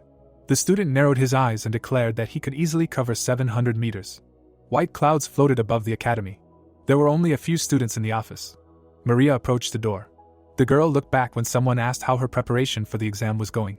The bully approached her with a malicious grin on his face. The girl pressed her school bag to her chest and asked why he didn't go to the training ground. The bully asked if she really thought he was a loser who would study on his own and wouldn't even be able to pass the exam. The sorceress frowned in fear. Mark was indignant at her academic performance. The boy suggested that she go to the training ground to see who was good at using magic. Maria turned away and hoped that he would be able to pass the exam. The girl took hold of the door handle. The student asked if his classmate really wanted him to pass the exam. The bully leaned over to her and said that he knew that she was the one who told the teacher everything. The girl covered her mouth with her hands and asked how he knew about it. The student called her naive and explained that he just wanted to check his guess. The school bag fell to the floor. Mark said that he received information about everything and was surprised that such a timid student suddenly went to the teacher's room. The boy punched the wall and said that he had tolerated this until now because they were on the same level. The sorceress trembled. The student asked what would happen when he grew taller. Throwing a disdainful glance at his classmate, the bully wondered if she would ever become a mage, and suggested that this was why she could not rise even though she was 4 years older than him. Maria fell to the floor. The student turned away and asked her to look forward to this day. The girl looked down and cried. Mark opened the door and asked if his comrades had finished devising a strategy. The boys who were in the classroom looked around. Sitting on his desk, the wizard explained that 2 would be in Chiron's way, and 2 more would cover for their friend, adding that they would only have 2 chances to expel this boy. The boy frowned and decided that he should be expelled at least 10 jumps away. The mage asked if his comrade would keep his promise if he succeeded. The student narrowed his eyes and confirmed this and stated that they were all receiving private lessons from an official mage, and that they would not have to worry about finding a job even if they did not graduate. The boys smiled happily. The bully reminded them that his father was the advisor of the Mage Association for Techniques, and said that he would never forget their help and would support them until the very end. The student grinned and thought that he would not allow the slightest mistake, because you can't be careless with geniuses. A fog descended on the Twin Mountains. In this place there was a bridge that could not be crossed. The 7th graders crowded in the forest. A girl asked if the finals would be held here. Her friend was surprised that there were so many people here. The 5th graders sparkled with burning eyes and wished for the cutest younger student to be transferred to them. The children from other classes stood near the table with the teachers. Mirche smiled and waved his fan. A flash of light flashed on the high mountain. Itella looked back and announced that it was time. The 10th students gathered at the starting line. The teacher announced that the test would begin in 10 minutes. A student looked over the cliff and asked where the bridge was. His friend replied that it was on the other side. There was a rope stretched between the rocks. The student shouted that it did not look like a bridge at all. Someone was watching the children through binoculars. Holding them in her hands, Cyrielle said that the view was very good. Amy wondered why she had to come here at all and said that she did not have time for this. Her friend decided that she should support her boyfriend. The girl bit her finger and wondered if her friend would be able to use the teleport. Warming up before the test, Mark asked if his friends managed to find Chiron. The student answered that he was nowhere to be found. The boy looked around and asked what it meant. The protagonist was lying on the ground and sleeping. Suddenly, he opened his eyes. The boy jumped up from the ground and asked what time it was. Mark was asked if he found Shiren. He answered that no, Shiren was not here. The boy asked to repeat. Shiren was lying on the ground with his eyes closed. A small ant tried to crawl onto his cheek. It fell, and the boy opened his eyes. Shiren jumped up from the ground asking what time it was. Miss Emma asked why he was not there and what to make of his not having come, to which Cyril justified herself by saying that she had looked everywhere and could not find him. Miss Emma looked through her binoculars. Assuming the worst, she thought that he had not been able to teleport. She had warned him that he could not learn it himself. The students stood near the abyss, surprised that there really was nothing below. Itella explained the rules. At the signal of the teacher, it was necessary to run to the abyss. The student who covered the greatest distance using teleportation would be the winner. The students were confused. Jumping off the edge of the cliff seemed madness. They wondered what would happen if they could not get to the other side, because all that would remain was to fall into the water. The students whispered among themselves whether any protective measures were installed, and the teacher was in no hurry to calm them down, stating that if they were afraid, then they should give up. This statement did not add courage. Everyone was shocked, and the teacher continued that they should know that in the process of studying magic you can die. He said that this is an early transfer exam, necessary to choose a student worthy of getting into the 5th form. In other words, he advises to take it only if the students are able to protect themselves. If their preparation is insufficient, then it is worth retreating. The students reacted differently. Some gained determination, and some hesitated. The teacher laughed to himself, amused by how the students froze at his words. He decided that in order to prevent accidents, it is better to scare them. The professor knew that in reality, those who want to compete are dangerous. Mark thought with a grin about the students who volunteered to take the exam, but are not sure that they can reach the finish line. They are destined to be groveling before him in the future. He was interested in how true the rumors were that the guy with connections had studied teleportation on his own. Because he had apparently screwed up, Mark silently called him an idiot. He was calm. The main thing was that his plan was ready. Itella asked the students to line up in one line, announcing the start of the exam. She raised her hand up and prepared to start the stopwatch with her other hand, but hesitated. A student was running from the other end of the alley, breathing heavily. It was Shiren. Mark was unpleasantly surprised. Shiren apologized and caught his breath heavily. He asked if he could still take part in the exam. Miss Amy heard a cry, turning her attention somewhere into the distance, and at the same time saw Itella approaching Shiren through binoculars. Emma pushed Cyril away in rage, then screamed, asking where Shiren was and why he appeared only now, and then called him an idiot. She looked at him and wondered in her mind why he was all injured. Did he really train without protection? Sina informed the principal that teacher Itella was calling and asking to postpone the start of the exam because of a latecomer, to which he refused, because the students should take care of themselves during the preparation for the test in order to start as they planned. Itella said that she understood and announced that the exam would start as scheduled. And she turned to Shiren that if he wanted to refuse, he could just tell her about it. He thanked her for her concern and assured her that he was fine. One of the students offered him to stand next to him. Shiren was surprised, but thanked him and stood up. The guy thought that the first step was done. This meant that they wanted to make Shiren fail in 10 steps, and he in turn was still breathing heavily, and beads of sweat were running down his face. He tried to concentrate and set himself to give it his all. Itella announced the start of the 7th grade early transfer exam, asking the students to come to the starting line. The stopwatch was ready. The students lined up. One of the boys took a low start. Mark told his friend that he had an idea and ordered him to just follow him. Shiren concentrated. Itella raised her hand and released a column of red signal fire. The students rushed forward. Shiren tried to keep up with the others, and Mark and his friend were behind. The stopwatch showed the exam time. 1 second passed. All the students had gone through serious training. However, they found themselves in front of the abyss for the first time. I wonder what they will feel when there is only the endless sky under their feet. Will it be fear or excitement tickling their heels? Real uncertainty. They could think of only one thing. Mark ran and thought only that he had to be first, then he would have at least some chance. The exam lasted 2 seconds, when the students approached the cliff, which was 20 meters away. Mark ran and thought that he couldn't win with just fast legs. It was much more important to choose the right place to teleport. He imagined a scheme where the one who correctly timed the jump would finish. It would be impossible to close the gap even if he made several jumps. He mentally divided the cliff into 2 parts, of course, if he had the guts. Mark tried his best. He saw the edge of the cliff. A desperate, and at the same time determined cry burst from his throat. The students were approaching the cliff. Mark sent everyone to hell and jumped. His friend followed his example. The exam time was 3 seconds. There were 5 meters left to the cliff, and the first group had already started teleporting. The first disappointments began. One of the students realized that he was at the limit. Another screamed from the tension. Mark's friend said that he could not anymore. Mark was irritated. What can you do if his security gives in first? He angrily called them shitty wimps. Mark was rapidly approaching the cliff. The treacherous thought of falling came to mind. He began teleporting 2 meters before the cliff. At 3.5 seconds, Chiron was still running. The students ran on either side of him, one mentally asking why this psycho didn't stop, and the other noted that they were alone, and at this rate they would really fall. One of them screamed and began teleporting. There was 1 meter left before the cliff. 3 and 7 seconds, and Chiron thought that it was not time yet, he needed to catch up with the others. His foot pushed off the edge of the cliff. The watching students were shocked. Sin let out a questioning cry. Itella squeezed the stopwatch harder and pressed the button, stopping it. Chiron simply jumped 2 meters beyond the cliff. The exam time was 4 seconds. Maria covered her eyes with her hands. Someone spoke enthusiastically about Chiron, calling him amazing during the sword fight, and now, the speaker had never seen anyone act so fearlessly in front of his father. This conversation took place a year ago in the Ogent estate. Ryan was in his room. He asked Chiron if he was scared. He embarrassedly called it nonsense, because he once read in a book that the essence of fear is based on imagination, remembering that he took a knight's oath. Fear is the idea that you will die in a situation. Only people are afraid of the sword, the book said. Chiron gave an example that if you jump from a cliff, you will not die until you hit the ground. That is why you need to focus on the present, and not think in vain about the future. Only in this case can you find a solution. Images of a wounded falling man, steps to the edge of the abyss, and the image of himself with a sword in his hands floated before his eyes. The interlocutor suddenly called him stupid. The guy was embarrassed and asked again. Ryan was angry, saying that Chiron could die if he fell off the cliff, then repeated this phrase, shouting out each word and separating it with a pause, and then he was indignant.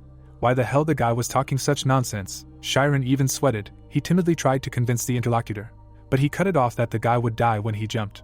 The students watched what was happening. Uzina screamed questioningly. Itella squeezed the stopwatch harder, pressing the button, stopping it. Chiron simply jumped 2 meters further than the cliff. The exam time was 4 seconds. He flew without teleportation, while the other students had long ago done it. Chiron convinced himself that he must not lose consciousness, otherwise he would lose his spirit. He began to teleport. His body was covered in golden light. He entered this state more and more strongly. The movement became rapid. Everything around dissolved in the flow, but silhouettes of other teleporting students became visible on the sides. Chiron was flying ahead of everyone. The students taking the exam with him were shocked. They were perplexed by how late he jumped, that he was able to overtake them all. Chiron just flew forward with concentration. The observing students responded with delight to the already visible exam results. The 5th grade actively discussed what happened in a second. They enthusiastically discussed the new guy who simply jumped off a cliff.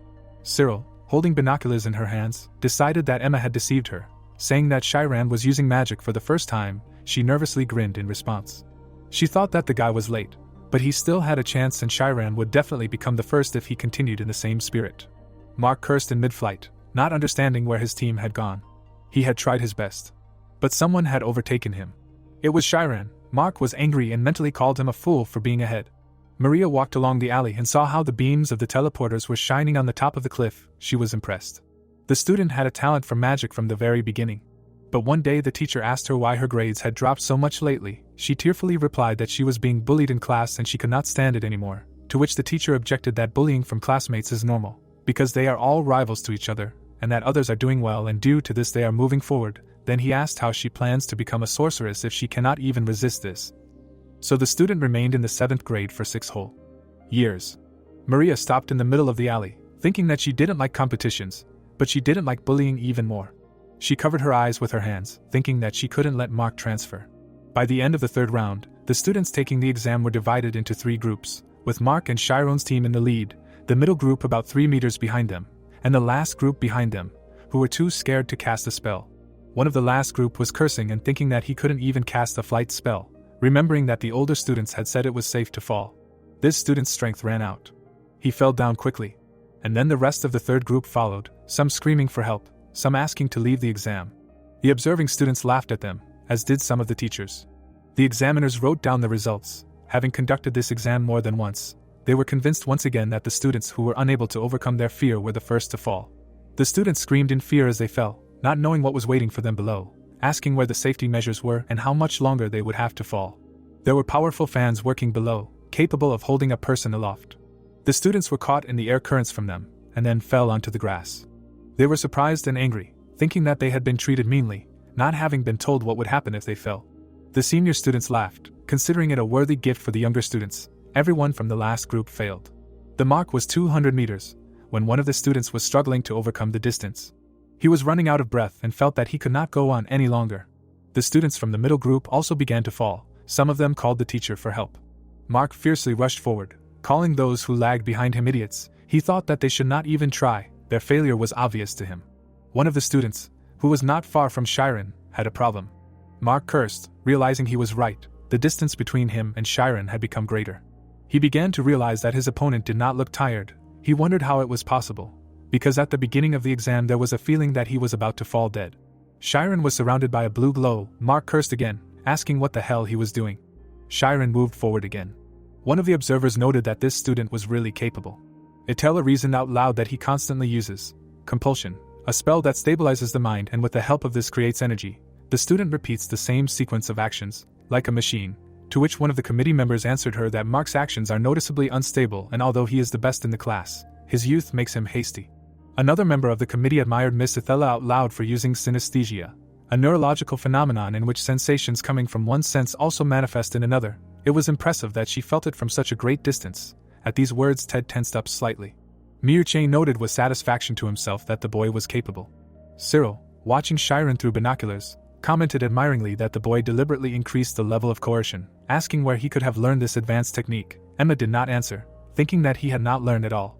His image and a number of memories appeared in her head. She continued the thought that ordinary magicians learn to consciously use the unconscious area, but Shiren was somehow different. She decided that it was impossible to learn what he could do. Mark realized with despair that his strength was running out. He ordered his subordinates to put their plan into action. Another student was surprised by the order, because if they carried out the plan now, everything would be too obvious. Behind his back, another student cursed. The guy decided to squeeze out the last of his mental strength so that he could achieve the goal at least once. He rushed forward with incredible speed. Shiren heard wave-like sounds and realized that someone had violated the sequence of actions. He was surprised. Someone had overtaken him. Shiren slowed down. He was very confused and screamed. Then, having calmed down, he looked away. The violator apologized, saying that his life was at stake, and offered to fall together. Shiren was horrified, wondering if this student really wanted to crash into him.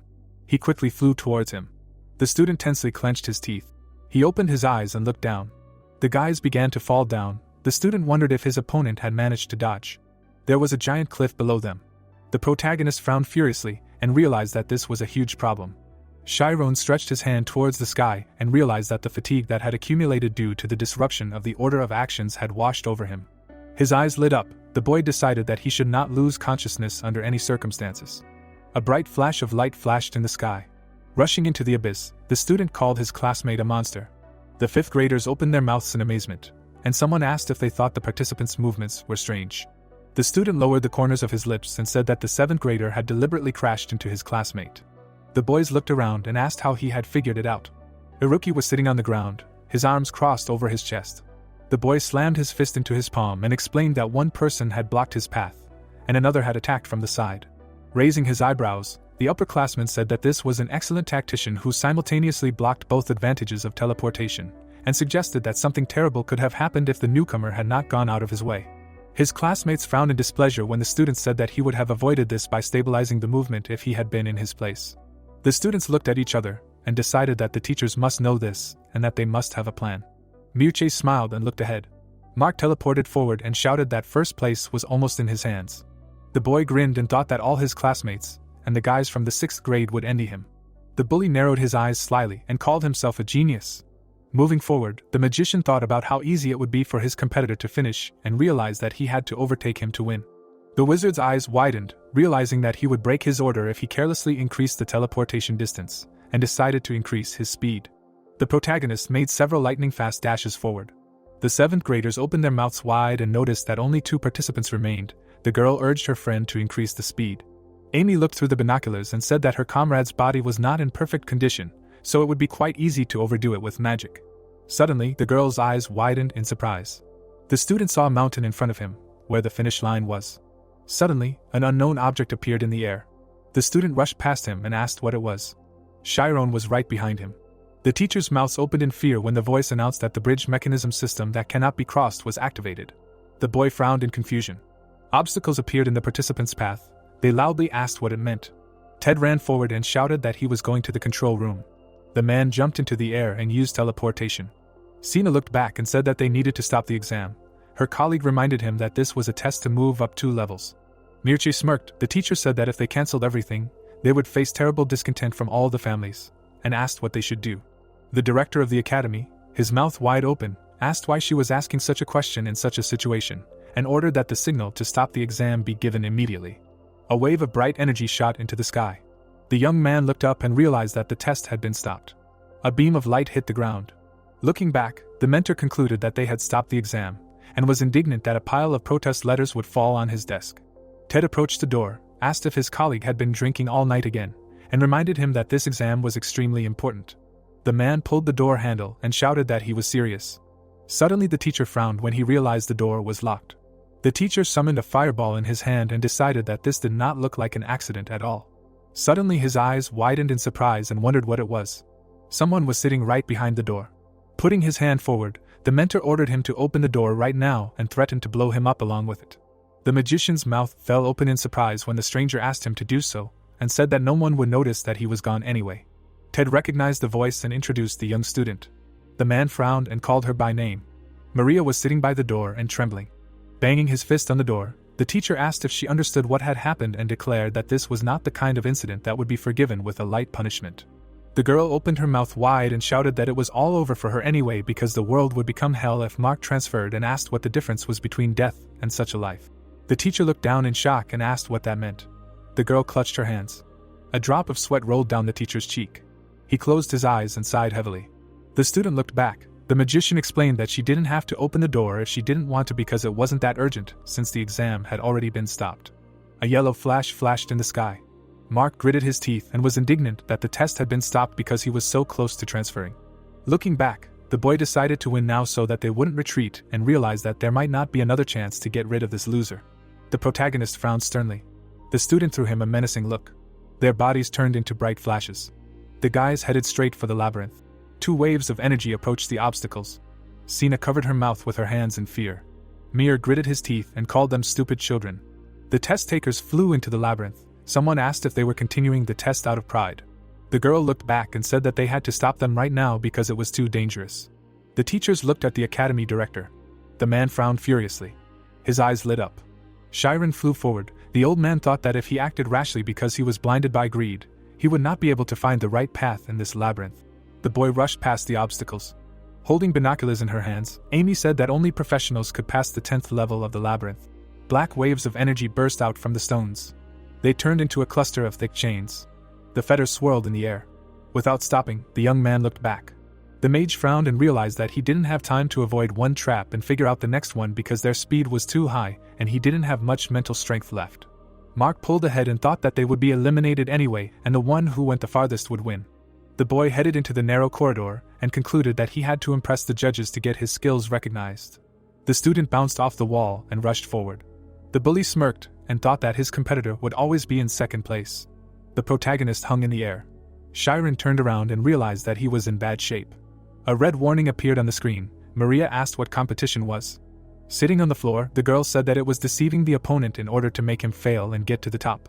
The student slyly knitted his eyebrows. The girl asked if the academy really wanted such competitions. Sitting on the other side of the door, Ted replied that it was not like that at all. The sorceress asked him not to lie and asked what a person who was praised for being a genius could understand. With tears in her eyes, the student said that she had put up with this for too long and was outraged that the academy only recognized talented children. The man looked up at the sky and told her that he was in his senior year when she first came to the academy. The student looked back and asked what they were talking about. In the memory, the child approached the senior student. The teacher smiled and asked if she knew of a genius with his name. Maria raised her eyebrows and replied that she had not heard of him. Looking forward, the teacher explained that he had been stuck in the 5th grade for 5 years and had become angry with his friends for moving on easily. The girl turned her head and said that this could not be. The mentor remembered how the principal had once caught him and scolded him terribly. The stars were shining in the night sky. Mirche asked what his student was so worried about. Ted wiped his chin and asked if he cared about people like him. The old man said that a wizard should never compare himself to others. The boy looked away and asked him not to lecture him again. The young man frowned tensely. The director said that a wizard is a person who erases himself, and asked him to just focus on himself. The man lowered the corners of his lips and added that his protege would lose his way if he ran forward, looking back at the people behind him.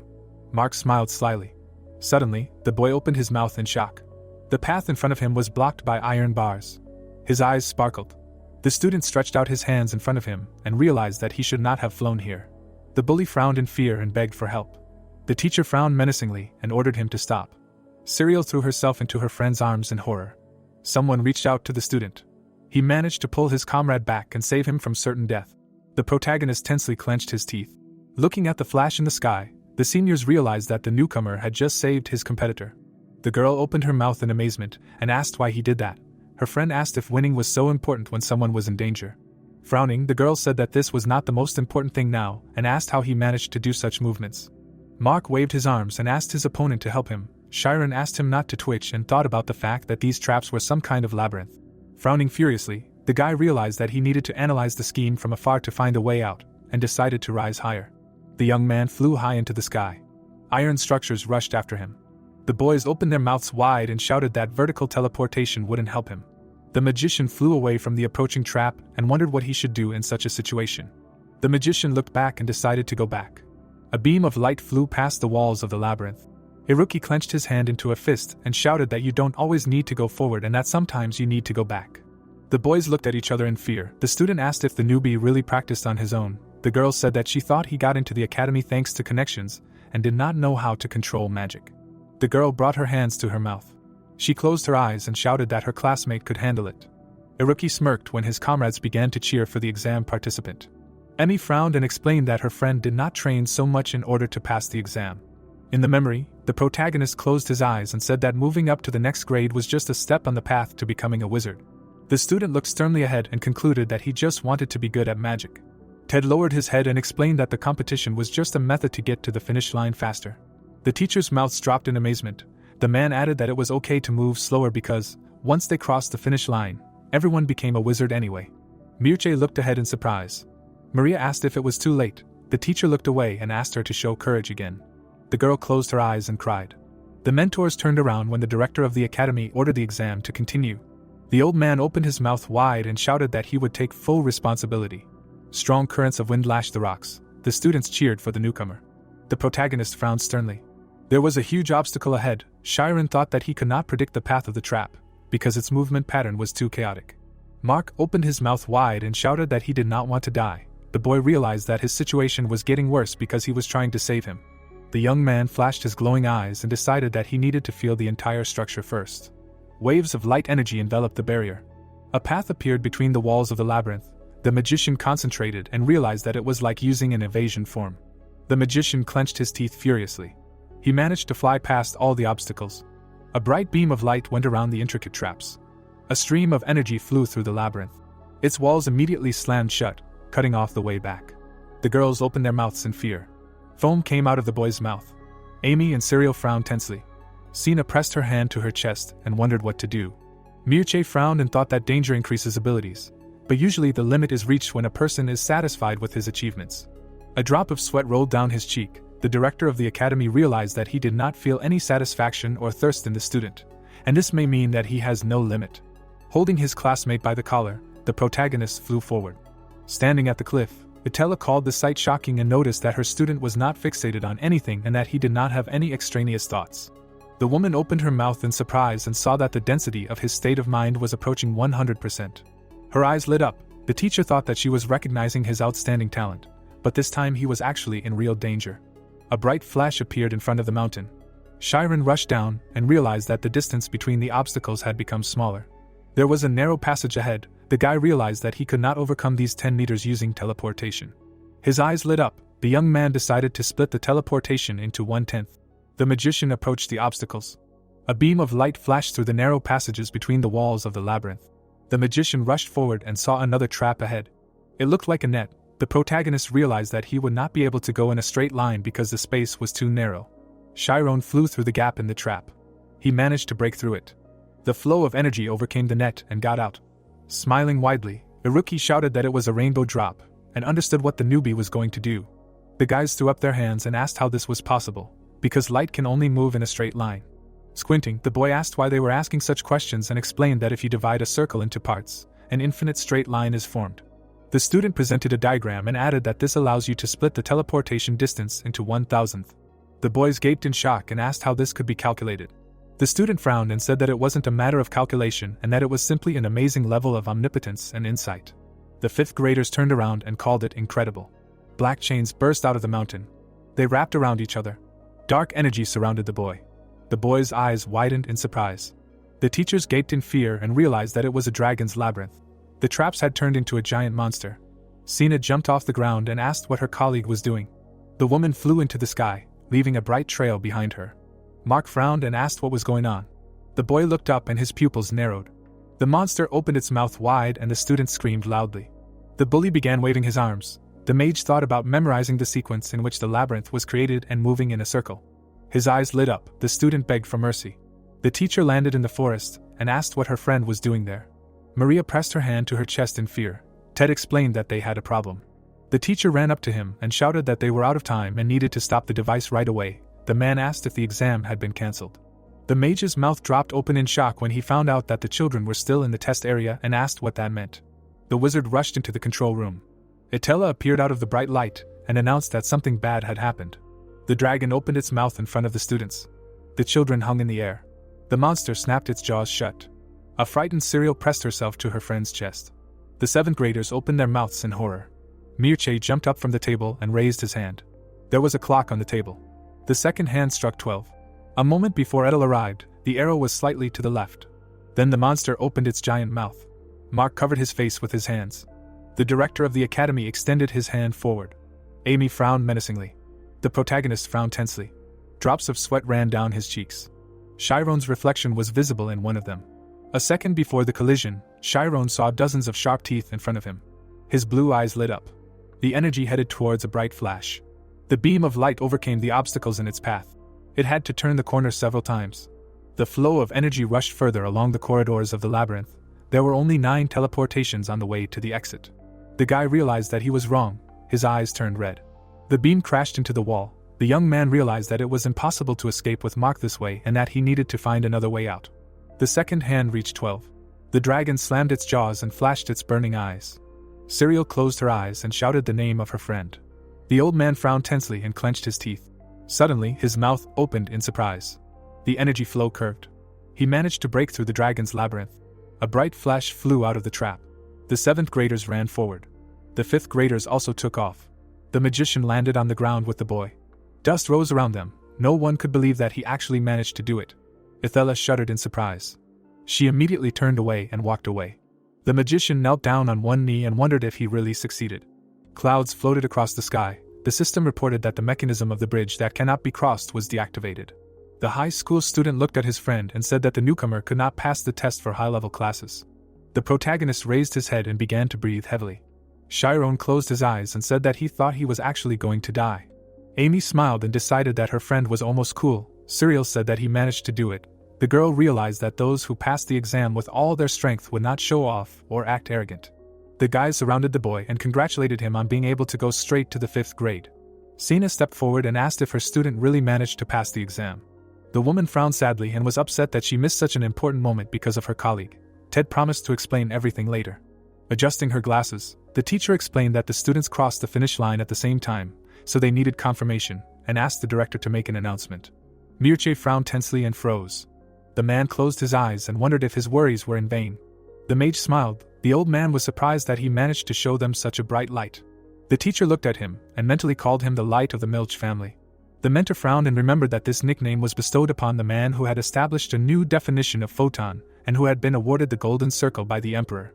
Bowing, Ted asked the director to say something and suggested that a man had appeared who would illuminate the future of the academy.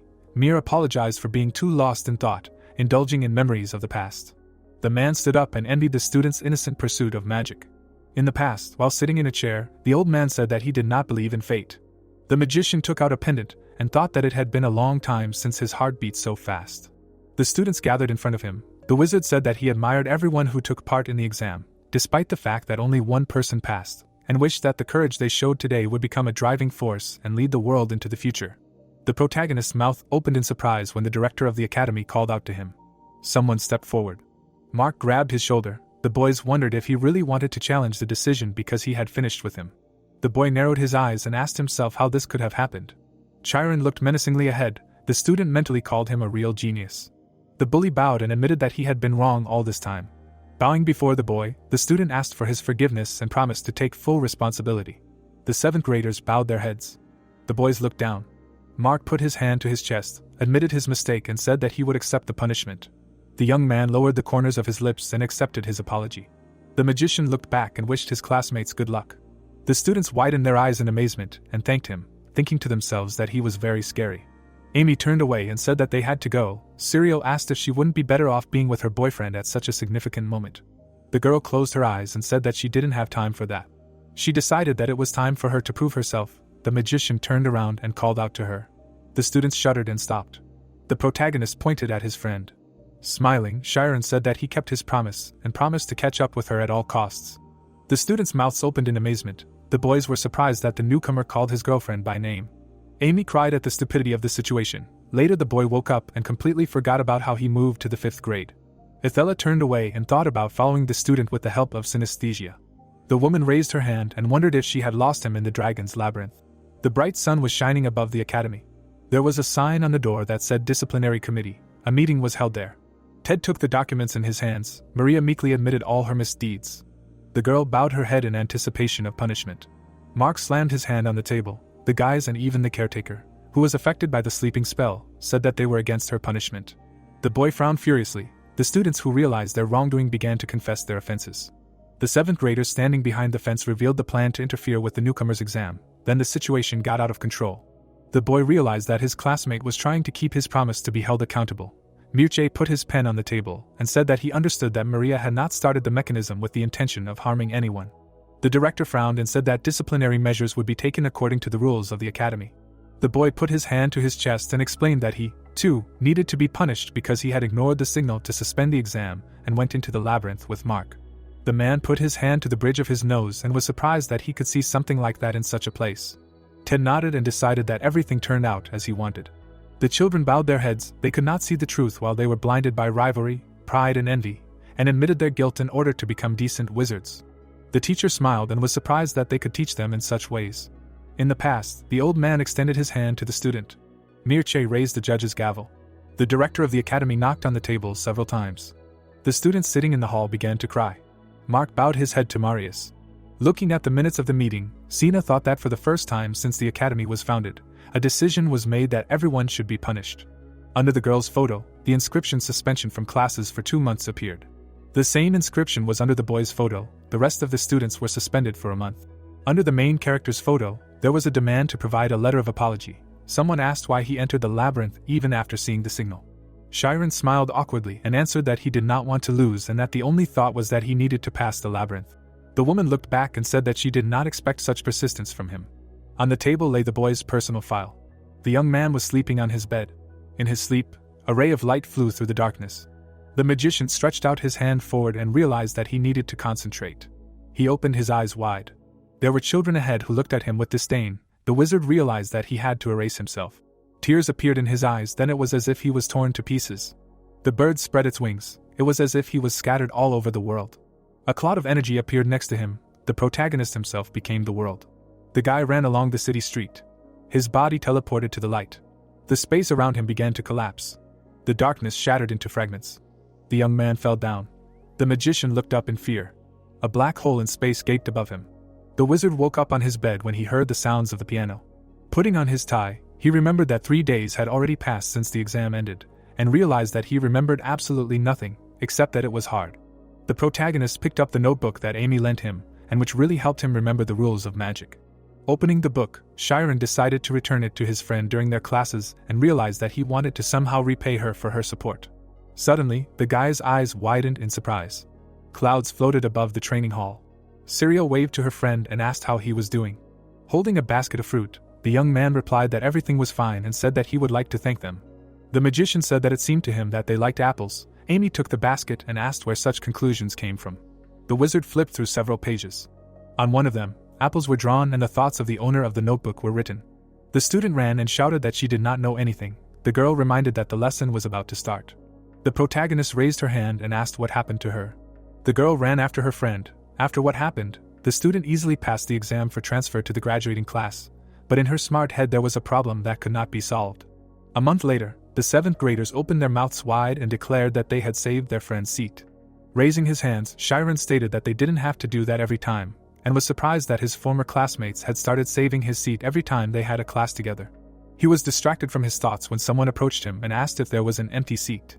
Cyril smiled widely and asked if he was sad because his girlfriend wasn't there, and he remarked that she was even more lonely without Amy.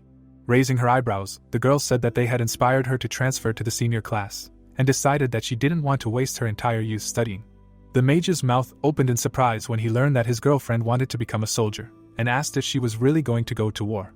The protagonist turned his head and asked if it wasn't dangerous, and the girl explained that if a war broke out, all wizards had to participate because it was their duty. Introducing her classmate as a scout, the student said that her specialty is using magic against single targets. After the class, the heroes said goodbye. Chiron remembered that, starting from the 5th grade, he needs to think about work and find something that can become his competitive advantage. Nate approached him and asked if his friend was training alone again. The boy smiled and offered to help him. The guy thought about the only person who communicated with him, despite his shyness. Raising his eyebrows and sighing, the young man remembered that his classmate could control lightning, and realized that everyone here had their own unique feature. The magician realized that he still felt more mature. The 5th graders approached them and called out to their comrades. The student spread his arms and asked what they thought about it. The upperclassmen asked what they were talking about. The student raised his hand and stated that he disagreed with his opinion. The wizard wondered what they wanted to discuss. Frowning, the protagonist hoped that they would not avoid him if he did not understand what they were talking about, and asked himself what the boys wanted to discuss. The boy opened his mouth wide and asked who they liked better, Ithella or Sina. Chiron smiled awkwardly and wondered what that meant. The boy looked at his friend in surprise when he did not understand why they were asking such a stupid question. Nade frowned and stated that Sina was objectively better. The boy watched as his classmates began to argue. The wizard flinched when they asked his opinion. The boys glared at him. The wizard thought about how he needed to get along with everyone so that there would be no problems in school life and realized that he respected both teachers equally. The protagonist clenched his fist and wanted to give his answer, but he was interrupted. The seniors waved to him and said that they would return a little later. Chiron began to cry and asked if they had left because he could not answer. The boy denied this and called out to his classmate. Iruki put his hand in his pocket and asked what they were talking about so animatedly. Smiling, the student answered that the guys wanted to know which of the teachers they liked the most, and remembered that his classmates had never met before. Extending his hand, the student said that he was glad to meet them, and added that there was no one in the academy who did not know the newcomer's name. The guy shook his hand and remembered that voice. A while ago, a high school boy lowered the corners of his lips and asked him to stop doubting himself so he could become a real wizard. The boy froze in place and wondered who said that. Smiling widely, the wizard thanked his classmate and explained that he was able to successfully use the dodge form thanks to him. The 5th grader narrowed his eyes slyly and asked if he was that boring person. The protagonist raised his eyebrows and asked what they were talking about. Raising his hand, Nade asked his friend not to worry about it and said that his classmate always spoke in such a tone. Iruki said that it was a compliment. Raising his hand, the boy asked the newcomer to try harder and warned him that their class was full of strange people, so he needed to be careful. The student asked where he was going since class was about to start. The student turned away and said that he was tired of it. Scratching the back of his head, the upperclassman apologized for his behavior and remarked that his attempts to know everything at once were very tiring. Chiron's mouth dropped open in surprise when Nade told him that he was considered a genius, but the problem was that his genius manifested itself in a strange area. The boys stared at their classmate and wondered why he went into the visible zone again. Someone suggested that their friend wanted to undress again. The guy smiled awkwardly. The boy suggested coming closer and see what would happen. A wind swirled around Irika. A huge amount of energy appeared around him. A cloud of mana rose high into the air. The youth's mouth dropped open in amazement, and was surprised that he was able to create an evasion form so quickly. Looking at the vortex of energy, the boys could not believe what was happening. The student grinned when someone called him the only one who could do this in the entire kingdom. Several spheres appeared under the ceiling. Itella looked back and asked what was going on. A wave of energy passed over the ground. The student's eyes lit up as he cast a spell. The children ran in fear, calling him crazy. An arrow pierced an imaginary target. A flash of light flashed over the students' heads. A powerful explosion sounded in the air, which formed a grin. The mage's eyes widened in surprise. Iruki waved his hand and said that they would see each other again. The woman grabbed his ear and asked if he was causing trouble again. Even though his suspension had just ended, the boy claimed that he was innocent.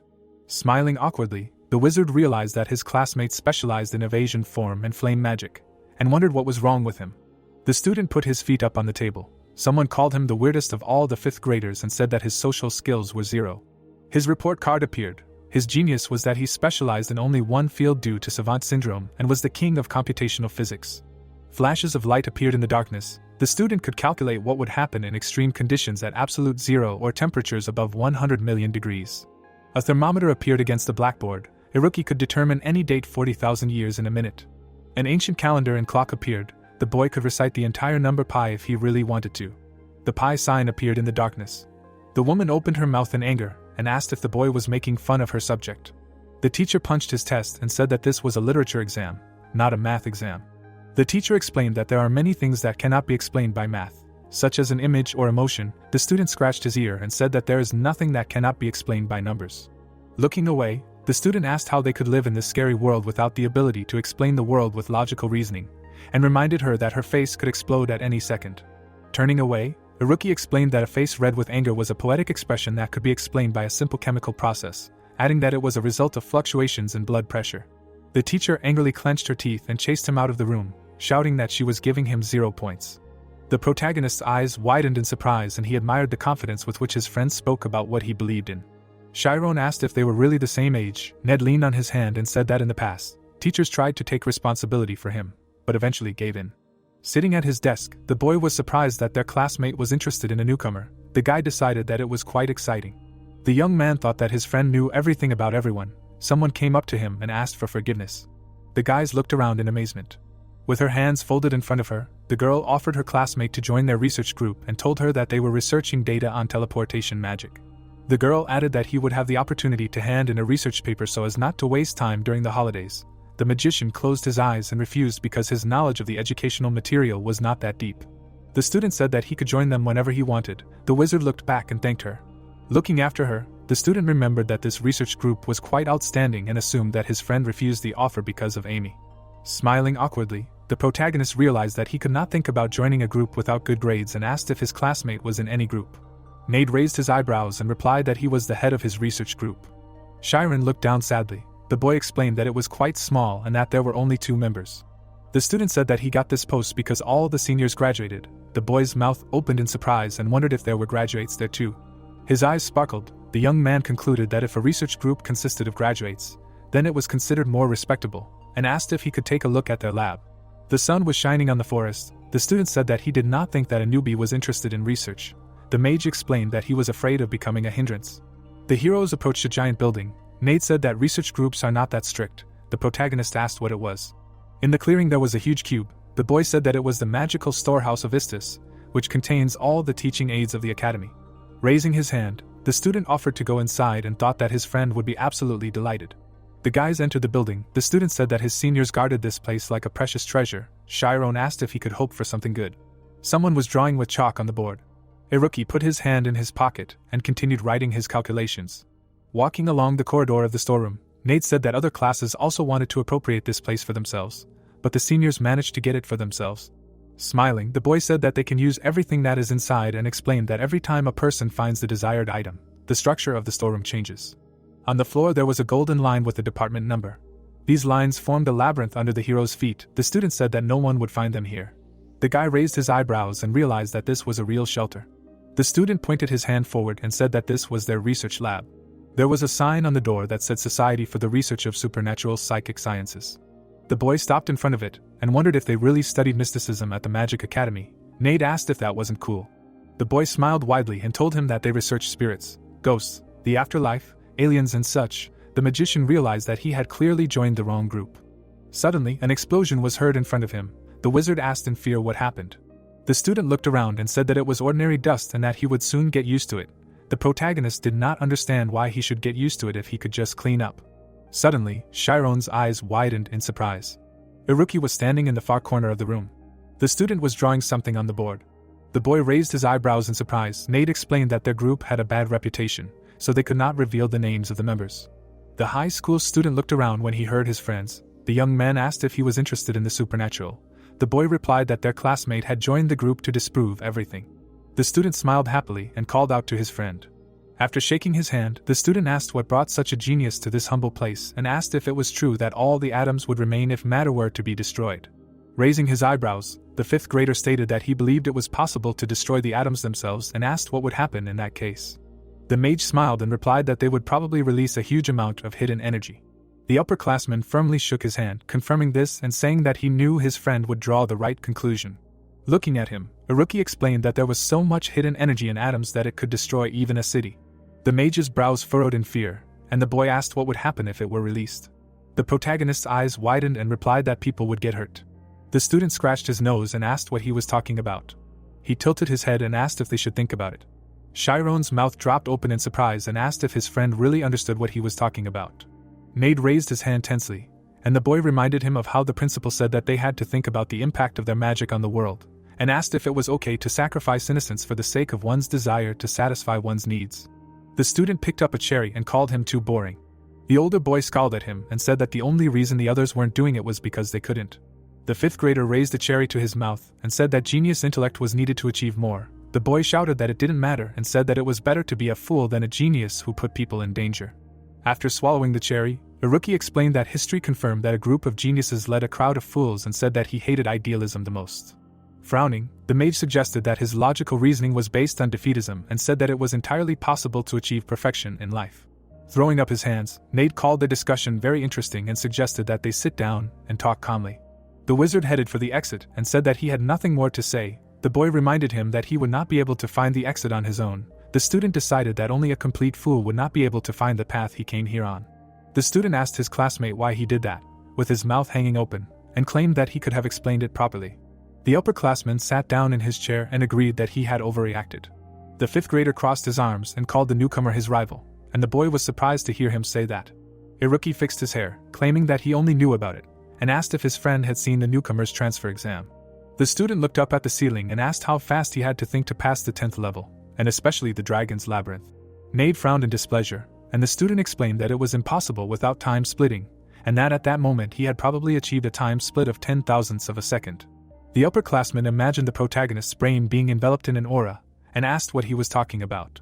The fifth grader grinned, and said that this was the mystery of insight, and added that the speed of insight could not be defeated by conscious calculation.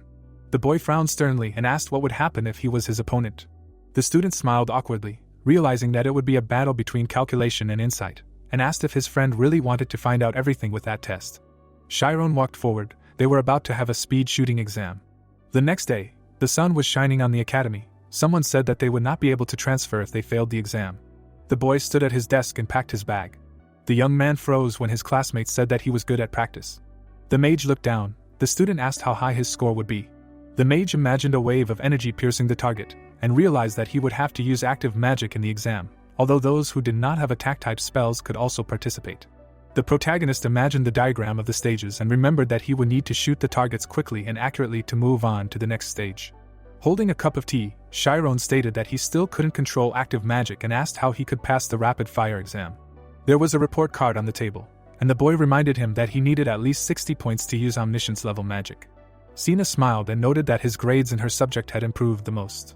Sitting in front of him, the woman said that he understood the material perfectly, and used all of his knowledge at once, and suggested that he had something else. The boy's mouth dropped open in surprise when the teacher stated that he had an area that only used certain knowledge.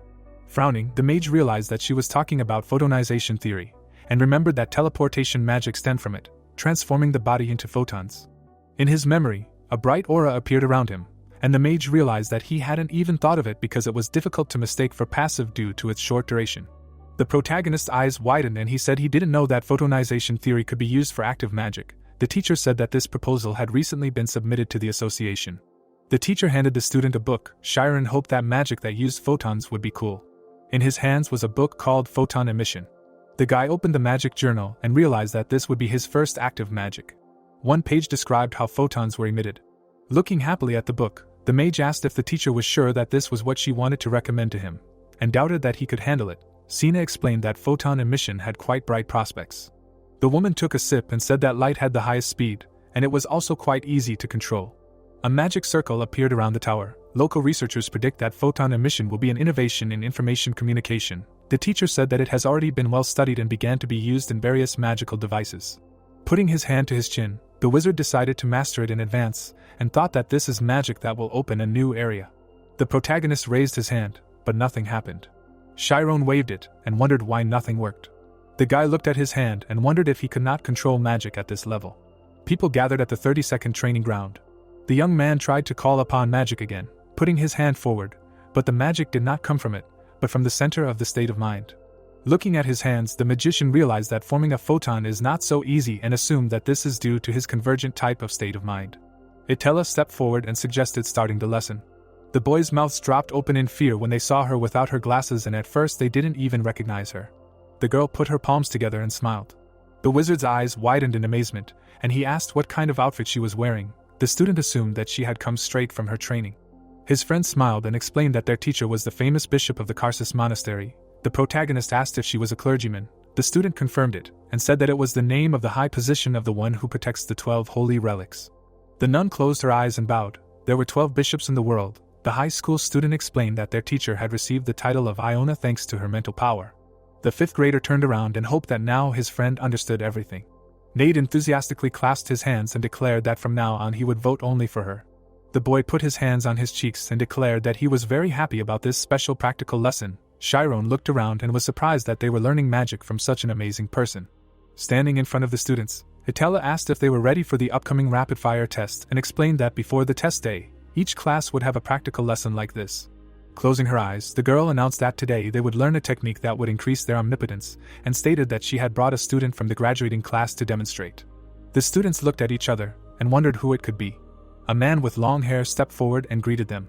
Putting his hand on his chest, Samuel said that he came here despite not being there, and hoped that he could at least help them a little. The man bowed, and the woman explained that this student specialized in Kodadama magic, which was closely related to the topic of today's lesson, so everyone should watch him closely. The seniors gritted their teeth in displeasure, and declared that they could not compete with him. Stepping forward, the senior explained that Kodadama magic uses the power of words to strengthen the spell, and decided to demonstrate it right away. The student raised his hands in front of him and said that he would first show the usual hurricane magic. A cloud of energy appeared in his hands. The protagonist's eyes widened in surprise, and he remembered how Mir showed him this magic when he was a child. A giant whirlwind appeared on the training ground. The children stared at their older comrade in shock and said that it was too scary. Closing his eyes, the student asked them to remember this magical power and said that he would strengthen it with the magic of Kodadama. Samuel lowered the corners of his lips and addressed the wild mother of the earth. Holding a book in front of him, the man wished to borrow its power and imprisoned his will in this earth, singing a song full of praise and praise. The girl opened her mouth in surprise. The graduate said that the ash flash could ignite something, and the hot wind could cause a hurricane. 3 minutes later, the children fell asleep standing on their feet, because the student continued to chant the spell. At some point, the student frowned menacingly and used a hurricane. A whirlwind swirled around him. A powerful gust of wind crashed down on Chiron. The seniors were almost blown away by the wind. Samuel explained that he was not simply reciting a standard spell, but putting his will into it. The spell was written on the pages of the book. The man added that it was pronounced word by word with an understanding of their value and reflection, and stated that this was the principle of Kodadama magic.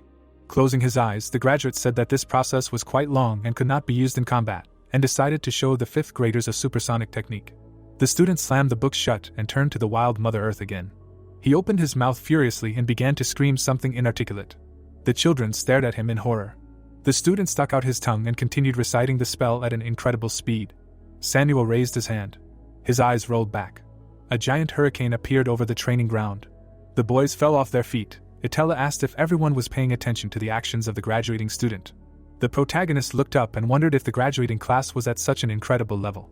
The man bowed when the girl thanked him. Chiron remembered that those who graduated from the academy were given an uncertified rank of 10, and wondered how strong his teacher was. The student raised his hand and asked if they would have to use Kodadama magic. The woman answered in the negative and said that in order to use it, they would need to specialize in it. Smiling, the teacher said that they would learn a technique called sequence instead, and explained that it would increase their omnipotence by concentrating on counting numbers. The boy raised his hand and asked if it would increase if they just started counting. The teacher, wrapped in a blue aura, explained that numbers are symbols that follow the foundation and are in perfect harmony with the state of mind, and decided to show them everything with an example. A dome of energy appeared around her. The teacher said that she would strengthen the state of mind with the help of a sequence, and would call out numbers that correspond to the number 10. Itella closed her eyes and called out the number 100. The dome around her expanded. The children wondered if she had really counted from 1 to 100. The diameter of the visible zone appeared on the screen, equal to 12 meters. The girl frowned and continued calling out numbers. The diameter of the visible zone on the screen continued to grow. The young man covered his mouth with his hand and wondered how someone could count so quickly. The energy dome continued to grow. The woman smiled widely and counted to 10,000. The dome covered the entire training ground. The student noted that thanks to this technique of the sequence, the state of mind increased fourfold. Standing in front of the shocked students, the teacher explained that if in Kodadama magic they should visualize the spoken words, then in the sequence technique they need to think. The numbers swirled. The teacher added that the faster a person counts, the stronger the state of mind becomes, and his abilities also increase. The magician opened his mouth in surprise and realized that he could form a photon with this technique. The teacher warned that the sequence is not omnipotent, and said that this technique will not be effective if there is a lack of mental strength. Itella closed her eyes and asked the students not to forget that the basis for strengthening the state of mind is discipline and reason. The magician lowered his head. Suddenly, the protagonist smiled and thought about how he was able to count to 1,000 in just a minute. The students frowned in displeasure. Chiron noted that counting without doing anything is more difficult than it seems, and realized that he would not have succeeded if he had not trained his concentration in class. The boy's eyes widened and he remembered using a technique that allowed him to feel complex counting while teleporting. The numbers turned into flashes in space. The boy realized that with a sequence he could divide the numbers into hundreds and count them at once. A light came on in the darkness. The mage thought it would only take 10 seconds. The wizard held his hand out in front of him and asked himself if he should fire a photon towards the tree. A flash appeared in his palm. A bright beam of energy shot forward. A wave of energy flew past the branch. The protagonist's mouth dropped open in amazement and wondered why the light was so bright. The students surrounded him and assumed that the newbie had specifically learned this spell for the rapid-fire exam, even though he had no striking power. Itella looked back and was surprised that her student, who specialized in defense, had already learned active magic. The girl approached him and asked if he had really mastered the sequence. Chiron looked around and confirmed it. The woman smiled and offered him to practice in the visible area. The guys gathered on the playground and were surprised that their friend would immediately start practicing. The teacher asked him to call the targets. The guy looked around and agreed. The young man closed his eyes and wished to strengthen his state of mind with the help of the sequence. The numbers again turned into bright flashes in the darkness. Blue energy enveloped the magician. Targets appeared around him. A hit counter and a timer appeared on the screen. The wizard's eyes lit up. He opened them wide. The main character waved his hand. Chiron directed it straight to the target. A bright beam flew out of it, which immediately hit the target. The guy opened his mouth in amazement. The targets were breaking one after another. The young man realized that he could aim and shoot at the same time due to the fact that the speed of the shot was close to the speed of light. The result was immediately displayed on the screen, 11 hits. The guys watched the newbie in surprise and wondered if he really hit the target immediately after aiming. Itella raised her eyebrows and realized that her student was combining numbers into large groups and counting them using a sequence. Explosions appeared above the magician's head. The girl thought that this was a modularity technique used in information magic, and assumed that he acquired this knowledge on the bridge that cannot be crossed. A fireball ignited in the wizard's hand. Several targets exploded. The timer on the screen expired, and the result was 342 hits. Someone asked if this was not an ideal result, and decided that he should also use photon emission. The protagonist wiped his forehead and realized that he would have no problems passing the exam. Mage crossed his arms and said that this was an amazing result for a first time. A rookie grinned and said that it was not much, but interesting. The boy raised his hand and shouted that he also wanted to try training. The teacher smiled and asked him to do without stupid things.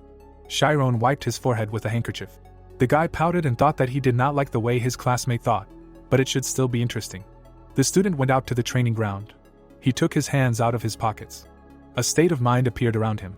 A wave of energy immediately rose into the air. The guys opened their mouths in surprise and asked if their friend was really going to use the dodge form for rapid fire and hit the targets just by looking at them. Targets appeared on the ground. A flash flashed in the air. The boy's brows furrowed in tension and he noticed that the size of the targets had also decreased. The magician's eyes widened. The beam of energy flew through all the targets. They exploded immediately. The result appeared on the screen. The student managed to hit 13 targets in 3 seconds. The wave of energy quickly destroyed several more targets. The magician watched in amazement. The protagonist frowned and realized that his classmate was going to beat his record. A rookie smirked and decided that he would have a hard time, since even this surprised him. A stream of magic rushed over his head. The beam swirled under the ceiling, destroying the targets. Chiron covered his mouth with his hand and realized that his comrade was not looking for targets with his eyes, but predicting their movement using the equation of motion. Each target had its own flight path. A wave of energy flew through them. The boy wondered how his friend could follow them in the form of evasion after determining their movement. The young man put his hand to his chin and asked why his spirit was so fast. Nade replied that their classmate was using the sequence technique, but he was not counting in hundreds or thousands. The boy smiled widely and added that he was counting in millions. The magician's eyes widened in shock. When the time was up, the screen showed 548 hits. The boys happily raised their hands and asked how their comrade could hide such a skill, because it was very difficult to hit targets using the form of evasion. Itella smiled and thought that it was quite ingenious. The student approached the magician and asked if he liked the technique. The protagonist frowned and replied that it was unbelievable and that he didn't know that the evasion form could be used like that. The student smiled widely and said that he was a little disappointed in him. Chiron tensely pursed his lips as the upperclassman expressed surprise that he had thought of breaking it into modules. The fifth grader narrowed his eyes and asked if he was interested in how to count in millions. The boy looked at him from under his brows and asked if he should share such things since they were now rivals. Looking down at him, Iruki said that it didn't matter because he wouldn't be able to do it anyway. The boy scratched the back of his head and explained that he used a logarithm to reduce the unit of counting. The youth opened his mouth in shock and thought that it couldn't be. With wide eyes, the mage thought about how the logarithm could be used to intuitively feel huge numbers and decided that even if he used a sequence as a way to count, the calculations would become more difficult. The student scratched his nose and asked if the newbie could beat him. The wizard looked at him and said that he was not doing it to win. The student said that was a typical statement of a weakling. The senior looked away and asked him to stop talking about idealism and pretending to be the coolest if he lacked skills. The protagonist frowned menacingly and said that he would beat him and prove his case. The fifth grader snapped his fingers and explained that it did not matter how amazing his insight was, because compared to his skills, it was nothing. Chiron clenched his fist angrily. The guys smiled widely and decided that this was very exciting. A timer appeared on the screen. The final result of the exam was determined by the number of targets hit, and only 1 minute was given for the test itself. An image of the stage appeared. The number of targets increased with each level, and to move on to the next stage, it was necessary to finish off all the previous targets. The student raised his hands when his time was up. The higher the level, the faster the summoned targets become. The boy looked at the results of the trial exam and noticed that the average score was about 400 targets, and that so far no one had scored more than 700. Putting his hand to his chin, the young man realized that in order to get that many points, he needed to never miss and reach level 30 in a minute. Standing in the middle of the training ground, the magician realized that each stage should take him no more than 5 seconds. The magician raised his hand. The targets above the students' heads immediately exploded. The protagonist quickly looked in the other direction. 5 more targets appeared ahead, and they immediately exploded. The student frowned and noticed that their friend did not even turn his head towards the target. His classmate asked if this was even possible. The training results appeared on the screen. The guys noticed that the newcomer had increased his score by 200 points in just a week. Chiron stretched his arms and sighed heavily. The seniors looked at each other and decided that he never misses when he locks on a target and can shoot 4 times in 1 second. The boy wiped his sweat with a handkerchief and thought that he had reached his opponent's result. Iruki got up from the floor. The boy stepped forward and said that it was his turn. The young man looked at him tensely. A wave of energy destroyed all the targets at once. The children opened their mouths in surprise and noticed that their comrade's spirit had become even lower and faster than before. Explosions were heard one after another under the ceiling. The student raised his hand and declared that he had finished the test. The result appeared on the screen, which exceeded the magician's indicator by only 1 point. The magician opened his mouth in surprise. The children decided that he would still be able to catch up with his competitor.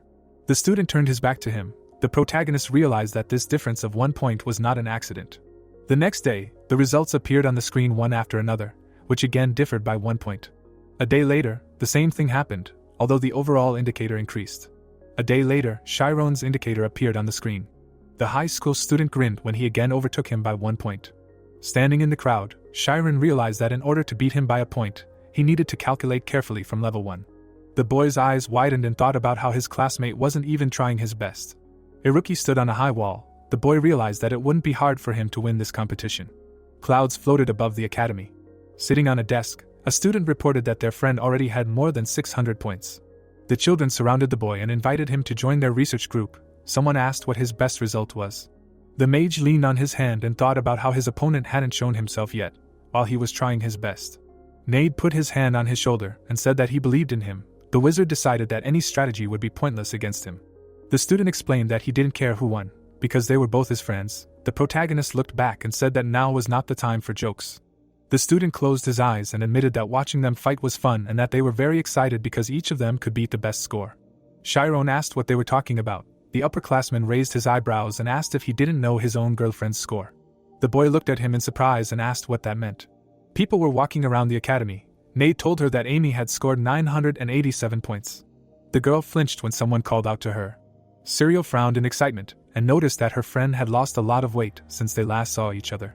Smiling, the girl replied that she would soon be the same and handed her the study materials. The student sat down next to her and asked how difficult the transfer exam was. Her friend explained that even a perfect score did not guarantee passing. The student looked down tensely and said that she felt like they were checking everything she had done before. The upperclassman replied that it sounded scary.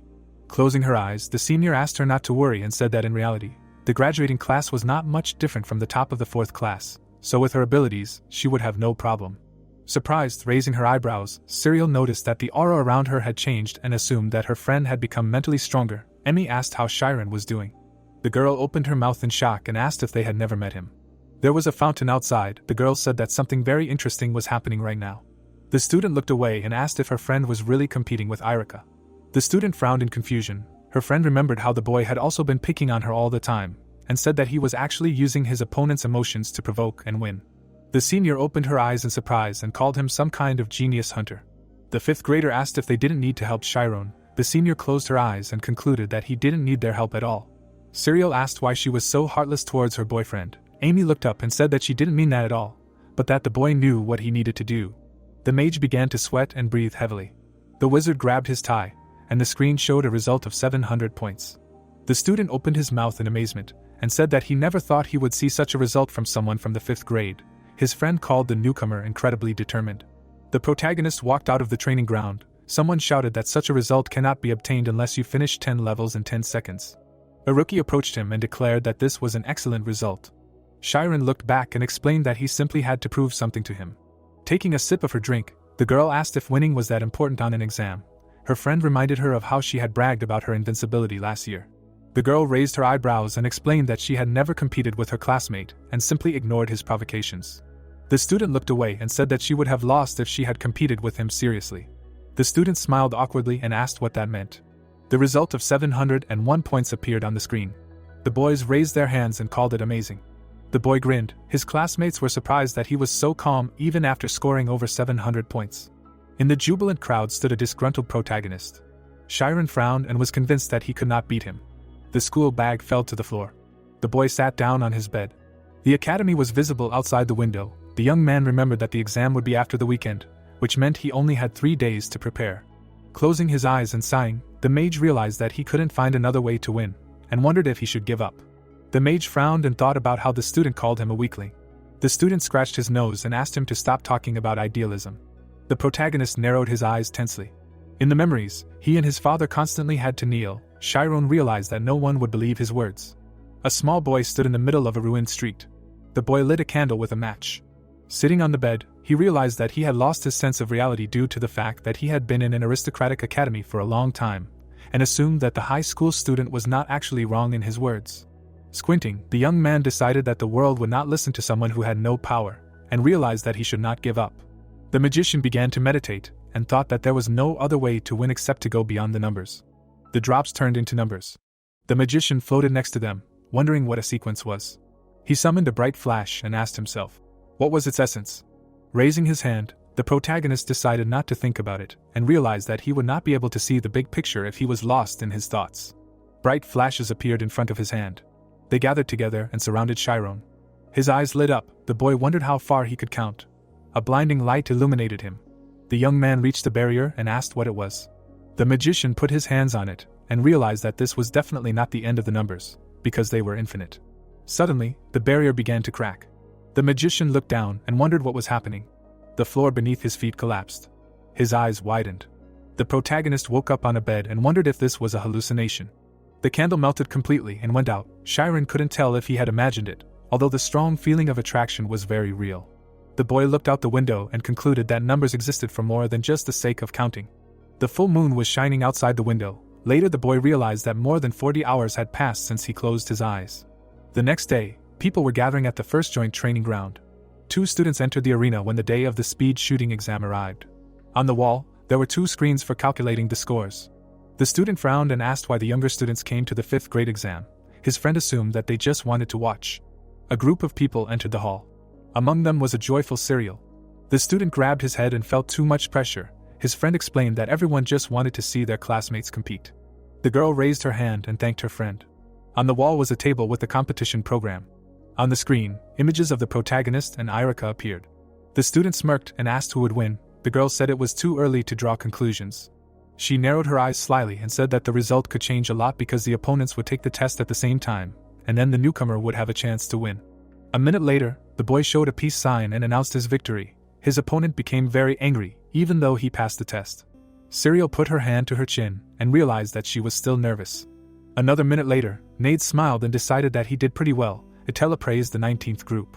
The woman smiled widely and announced that it was time for the last participants. The protagonist and Iruki came out onto the court. The students immediately began chanting their names. Chiron frowned tensely. Nade noticed that his friend was completely focused. The students put their fingers to their mouths and asked him to shut up. The students of the academy watched the 5th graders from the sidelines. The teacher announced that the exam would last only 1 minute. Standing behind the lectern, the teacher said that many were paying special attention to them, and hoped that they would do everything possible and impossible during the test. The guy nodded silently. The boy frowned sternly. The teacher announced the beginning of the exam. A yellow lamp lit up on the screen. The next moment, the young man's eyes lit up. As soon as the red lamp lit up, the guys summoned a state of mind around themselves.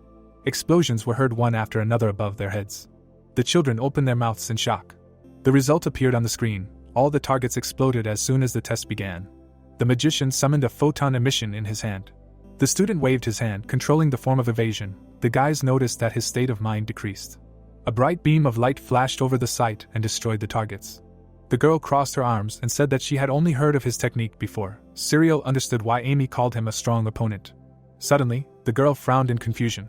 The screen showed that the wizard had scored more points than his opponent. Someone suggested that the student was just pretending to turn everything in his favor in the end. Looking ahead, the upperclassmen thought that they were wrong. Iruki smirked and realized that he had been giving it his all since the beginning. The boy looked to the side and wondered what his opponent had done in the past 3 days. The protagonist raised his hand forward. Itella frowned tensely. Watching her student, the woman realized that he was managing to overcome his path faster and faster, and concluded that he had gone too far. The student narrowed his eyes slyly and called his opponent crazy. Chiron raised his hand. Several consecutive explosions were heard in front of him. His eyes lit up. The teacher's mouth dropped open in surprise as she thought about how the modularity trigger grouped the numbers together, and that this strategy was used when the limits of conscious counting were reached. The boy had frowned sternly before the exam, and the teacher realized that he must have entered a state of hyperfocus. Keeping his hand raised, the boy realized that he could not miss a single matrix, lest the entire sequence be destroyed. The mage's brows furrowed confidently, and he decided that he needed to focus at all costs. A beam of light shot forward and illuminated the darkness. The numbers on the screen continued to increase. Serial jumped up from her seat when she saw that the difference between them was starting to grow. The girl brought her hands to her mouth and urged her classmate to move faster. Waves and spheres of energy darted across the training ground. Iruki looked at his dodge form and realized that his opponent had changed the counting order, using some kind of mental doping, and began to try his best. The boy smirked and acknowledged the fact that his classmate was just as crazy as he was. The student tensed his arm and decided that his game was on a whole other level. Lightning flashed around him. The boys gaped in surprise and asked what just happened. The student's score on the screen began to rapidly increase. The upperclassman raised an eyebrow and noticed that the newcomer was not slowing down. His friend concluded that the rhythm of his opponent's explosions had increased. Standing behind the stands, the student asked if his comrades thought that his state of mind had some kind of strange afterimage. Serial pointed at him and shouted that he had 2 states of mind. 2 balls of energy were flying around Irika. Itella's mouth dropped open in amazement. Someone loudly asked if such a thing was possible. The man's brain was enveloped in light energy. The woman was surprised that the student used the split mind, a unique feature of the evasion form, and was able to perform 2 sequences using logarithms. The teacher stared at him in shock. She could not believe that a child could hide such a skill. The girl raised her eyebrows in surprise and decided that her friend was right about the man being crazy. The 2 evasion forms swung back and forth. The boy waved his hand, and waves of energy exploded the targets near him. His score became much higher than the protagonist's. The 5th grader frowned and declared that the result was obvious and that the newbie was just unlucky. Lowering his head, Chiron sighed and realized that he could not win even if he tried his best. The boy found himself in front of the barrier and decided that he could not show even half of what his opponent was capable of. The young man tensed his fingers and thought that he had done everything in his power. He clenched his fist. The magician opened his eyes wide and realized that this was not true and that he was still controlled by fear. The wizard swung his fist and realized that he did not know if he was allowed to go this way. The protagonist hit the barrier with force. A crack appeared on it. Chiron swung his hand again and wanted to go beyond the numbers. The protective barrier began to emit light. A bright flash illuminated the boy's face. A powerful aura enveloped him. Itella turned her head. The woman stared tensely at her student. Photons pierced the targets at great speed. The audience gasped in shock as they noticed the light growing larger. Cyril and her friends widened their eyes in amazement. The young man lowered his head. The flash engulfed the flying targets. At the same time, they were destroyed even behind the mage. His score began to rapidly increase. The student smirked and thought that he still counted faster than his opponent, and could count all the numbers in the world.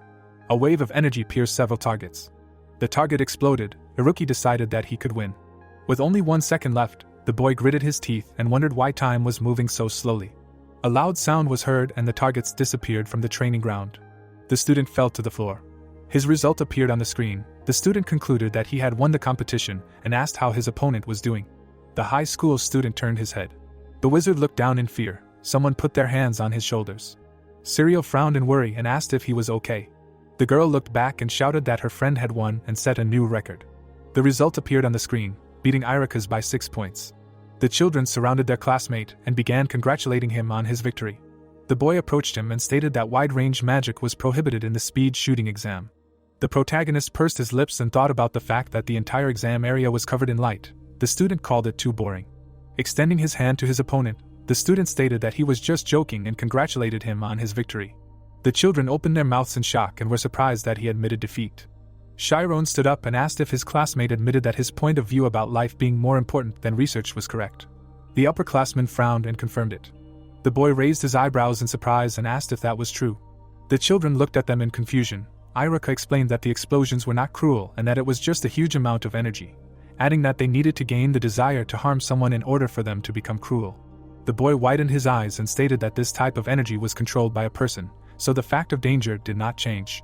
Looking at him, the boy said that the one in charge of this should be able to handle this amount of energy, adding that he only had one request. The student frowned and asked his classmate to be in charge of him. A huge fire engulfed the forest. The explosions were just a huge amount of energy that could not be controlled. A flash appeared over the city. If someone could do this, it would become an energy that could save hundreds of thousands of people's lives.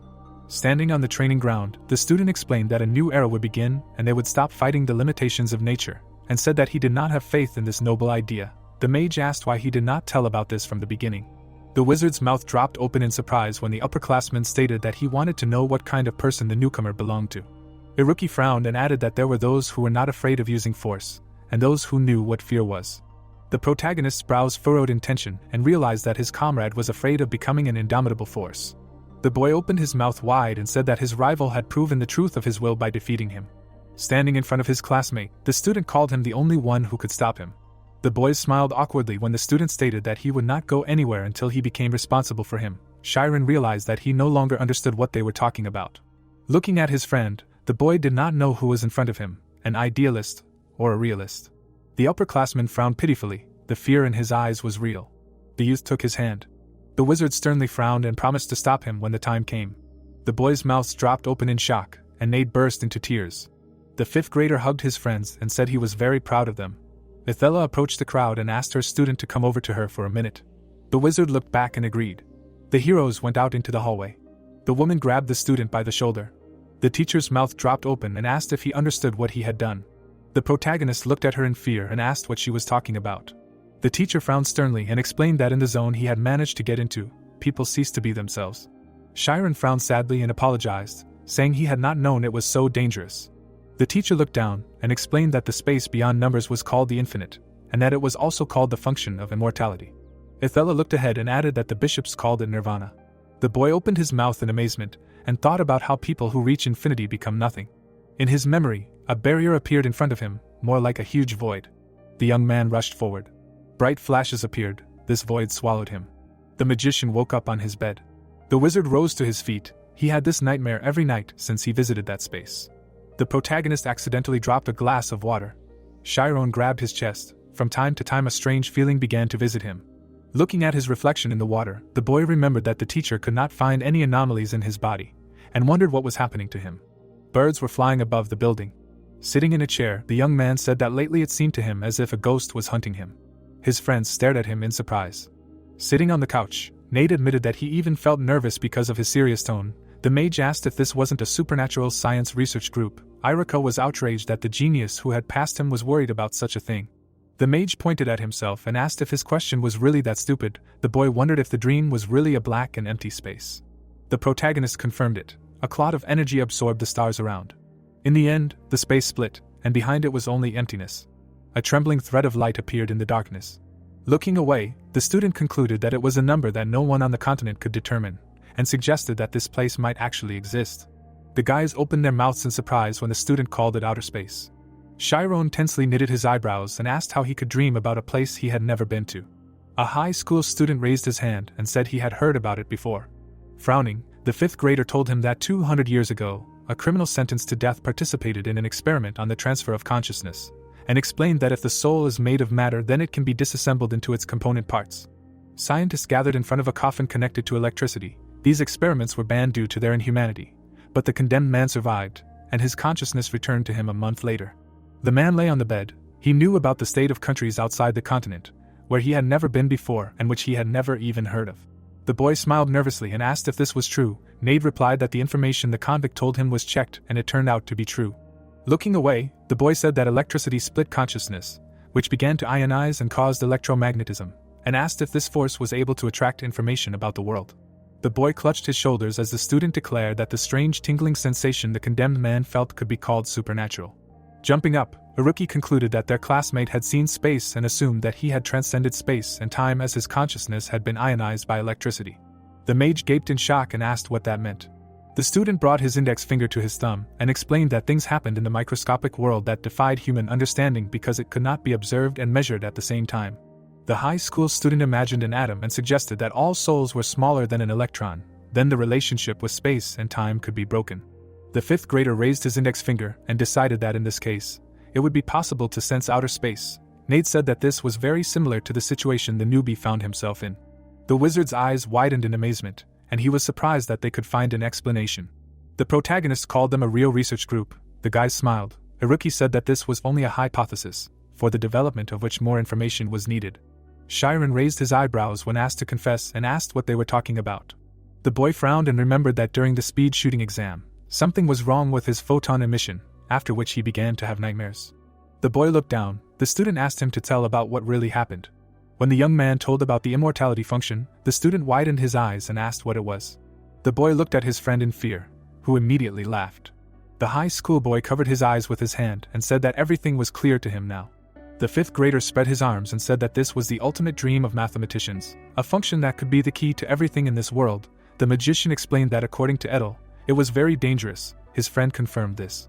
Iruki closed his eyes and was surprised that he needed the immortality function to win that competition. Looking at his reaction, the magician felt relieved. The protagonist frowned and decided to join the Society for Researching Supernatural Extrasensory Sciences. Nade's eyes sparkled. Chiron said that he did not want to be afraid and wanted to explore her. The boy stood up and suggested that they could find something. The boy threw up his hands and was happy that they could become an official group again to solve the mystery of the immortality function. The student asked if the teachers approved of the newcomer joining. The student showed him the application form and said he would do everything without their knowledge. The guys asked if everything would be okay. The senior hugged them and asked them not to worry about it, and suggested throwing a welcoming party for the new member. The guy looked around and thought about how this was now his research group. The lamp hung over the table. The young man decided to start with a general cleaning. The setting sun painted the sky orange. Someone squeezed the application form in their hand. Despite Nade's hopes, the most dangerous teacher found out about everything. Sina smiled nervously, looking at the document. The events take us to the mountainous area. A wooden house was built in the middle of the mountains. Itella smiled and told Sina that she did not think she had come all this way for some trifle. The two girls raised their mugs and sipped their tea. Putting the mug on the table, Sina said that Chiron had joined the research group. Itella shuddered when her interlocutor said that he joined the Society for the Study of Supernatural Extrasensory Sciences. The girl nervously smiled and said that even before they became teachers, this group was always causing trouble. One only has to remember the daily complaints from the students' parents. Trembling all over, Sina said that Chiron was a promising student of the academy. While he should have worked harder, he joined this group. Extending a finger, Itella said that now the composition of the group has changed. Now its president is Nade, and he is a well-behaved student. Moreover, the current head of the Magical Association of Tormia. In the past he was the president of this group. Meanwhile, Nade was lying on the couch and greeted Chiron. The guy covered his mouth with his hand, feeling a terrible smell. Waving his hand and dispersing the smoke, he asked if they were going to study at all. The guys answered saying that they were not feeling well. Iruki began to move the pieces on the board at great speed. The protagonist looked around the room and realized that all his efforts to clean were in vain. Sighing and closing his eyes, he said that he would study. The guys looked at each other and simultaneously thought that their new friend was a model student. Iruki smiled and asked Nade if he had finished his invention. He started to rise and said that everything was finished. The protagonist, who was sitting at the table, jerked when he heard the guys discussing the invisibility cloak. The guy's ear kept twitching. He was curious. He jumped up abruptly, saying that he also wanted to see. Meanwhile, Sina, drinking tea, said that they were talking about Nade, but the problem was with the other participants. Iruki was a scoundrel, because he remained in the 5th grade and stubbornly pretended to be a fool. Imagining 2 students, the girl said that Chiron was still able to defeat this monster. The graduation of their students would be a turning point for the academy. Sina frowned and shouted, saying that if Chiron were to communicate with this Irika, he could turn into the same guy, and he could become the worst bomb for the academy. Itella smiled nervously, saying that she was already exaggerating too much. Meanwhile, the guys took out magical fragmentation grenades. The protagonist took one in his hand and asked if they were dangerous. Nade laughed and said that he hid them to make a grand show one day. Chiron took his head out of his robe and asked if this meant that he did everything with electromagnetism. The guy took a book in his hands and asked what kind of book it was. When the guy opened it, Nade asked what the book of the Human Body Research Group was doing here. On the page of the book, Chiron saw an image of girls. Covering his face with his hand, he asked if these weren't the students of their academy. Nade replied by saying that it was some kind of information booklet distributed by a shadowy research group. The drawings here aren't very good, but almost all the rumors were written down. Lowering his hands, Chiron asked if the academy was preventing this. The protagonist's eye widened in surprise. On one of the pages, he saw a picture of Emmy. Chiron looked more closely at the drawing of a smiling girl. He abruptly tore the sheet, saying that it was impossible to look at it. Looking at Iruki and nervously asking who could even conduct such a study, Iruki replied by saying that it was a shadowy group covered in darkness. Since there were many records of graduating students, then most likely they themselves were from the graduating class. The protagonist froze with his mouth open, asking if it was really in the graduating class that groups had fun like this. The events return us to the wooden house on the mountain. Sina opened her mouth and said that groups like the Dark Mages were childish jokes, and the problem was that the jokes that were made by the most talented and intelligent students of the academy. The members of the Shadow Group were crossing all boundaries. They completely avoided the attention of the academy's investigation team. Frowning, Sina said that they left the Shadow Group because it ceased to be an official group, but the smart guys were trying to revive it. Squinting, she said that she would personally take advantage of this and disband it. Itella closed her eyes and said that she understood her concern about the future of the students. Pouring tea, she said that the academy did not interfere with the research groups for a reason, because in order to cultivate independence and a sense of responsibility in the students, the groups are recognized as independent. If adults take away the children's ability to choose, and all the time feed them like a bird her chicks, they can live their whole lives afraid of making a choice. Opening her eyes, Itella asked why she did not give them a chance. Sina bowed her head, saying that her words were true. Straightening up abruptly, she said that she also believed that the role of an adult was to develop the talent of students, and not let them go astray. The girl narrowed her eyes, realizing that Sina valued Chiron very much, but she wanted to give the guy time to decide on his own direction. Sina froze with her mouth open when Itella said that she had something to say about Chiron, namely, during the past speed shooting exam, he achieved nirvana. Sina frowned upon hearing her words. Her shocked cry echoed throughout the mountain range. The lamp in the office as well as the walls shook. The guys began to hide all their things, realizing that something bad was happening. While the protagonist asked Irika what was going on, the guy straightened the sofa and said that one of the teachers was affecting the storeroom. Sina touched the device. She stood outside, waiting for the doors to open. The girl narrowed her eyes and mentally said that it would take 3 minutes to summon the necessary room, which would be enough to hide the evidence. The guys made the protagonist sit down, telling him to act naturally, but if they were caught, they would not get off with a simple probationary period. Sitting in a chair, Nate said that if he got scared in the research room, then they would all be finished. Sina opened the door. Entering inside, she saw 3 guys sitting at the table. Irika and Nate opened their eyes and looked at her. Chiron did not move, feeling some kind of pressure. Sina frowned and mentally said that before it was too late, she needed to disband this research group. Sitting down in the chair, she called the students brats for not greeting their teacher. The study groups are autonomous. They are completely under the power of the students. Even the teachers must first contact the teachers' committee, and then the student council. Crossing his legs, Nate said that she caught them right in the middle of a discussion. Smiling, he said that if she had officially informed them of her visit, they would have given her a warm welcome. Sina frowned. What irritated her most was that under the influence of the boys, Chiron behaved the same way as them. The guy himself, meanwhile, although he did not move, was experiencing strong emotions. He smiled nervously when the teacher asked if they would be kind enough to give her at least a cup of tea. Nade in response asked her if she could be sure that she would be able to calmly drink the tea they poured for her. Adjusting her glasses, the girl said that in that case, she would immediately get down to business. Shiren turned his head sharply when the teacher said that she wanted them to vacate the research lab. The boys opened their mouths in shock upon hearing her words. Nade slammed the table and asked why they had to do this. Sina picked up the notebook and said that she had looked through their reports, and it was hard to find a reason not to disband their group. The protagonist and Iruki exchanged glances when the girl said that they had never provided research results in the past 4 years. Another reason for disbanding was the insufficient number of participants for more than a semester. Flipping the sheet, Sina said that according to the rules, there was a possibility of keeping the group if they provided the results within a month. Nade bowed to the teacher and begged her to help them and give them any other task. Lying right on the table, the boy said that providing proof of extrasensory sciences was impossible. The girl lowered the notebook and said that she would have another condition. Becoming serious, she said that they should exclude Shiren from the group. The boys froze with their mouths open in shock. Iruki and Nade sat down on the couch when Sina asked them if they already knew about it. Standing behind the protagonist, the girl said that the immortality function is not something the academy can handle, and for a young student, it is too dangerous. Shiren raised his head and said that it will not happen again. Sina interrupted him, saying that the problem is in the excess that occurs later. Iruki frowned and said that he had the genius disease when he was 8 years old, nothing serious. His father then said that he was already crazy, so he just needs to accept it and live with it. The girl covered her face with her hands, saying that all the problems are precisely because of how it was presented to them.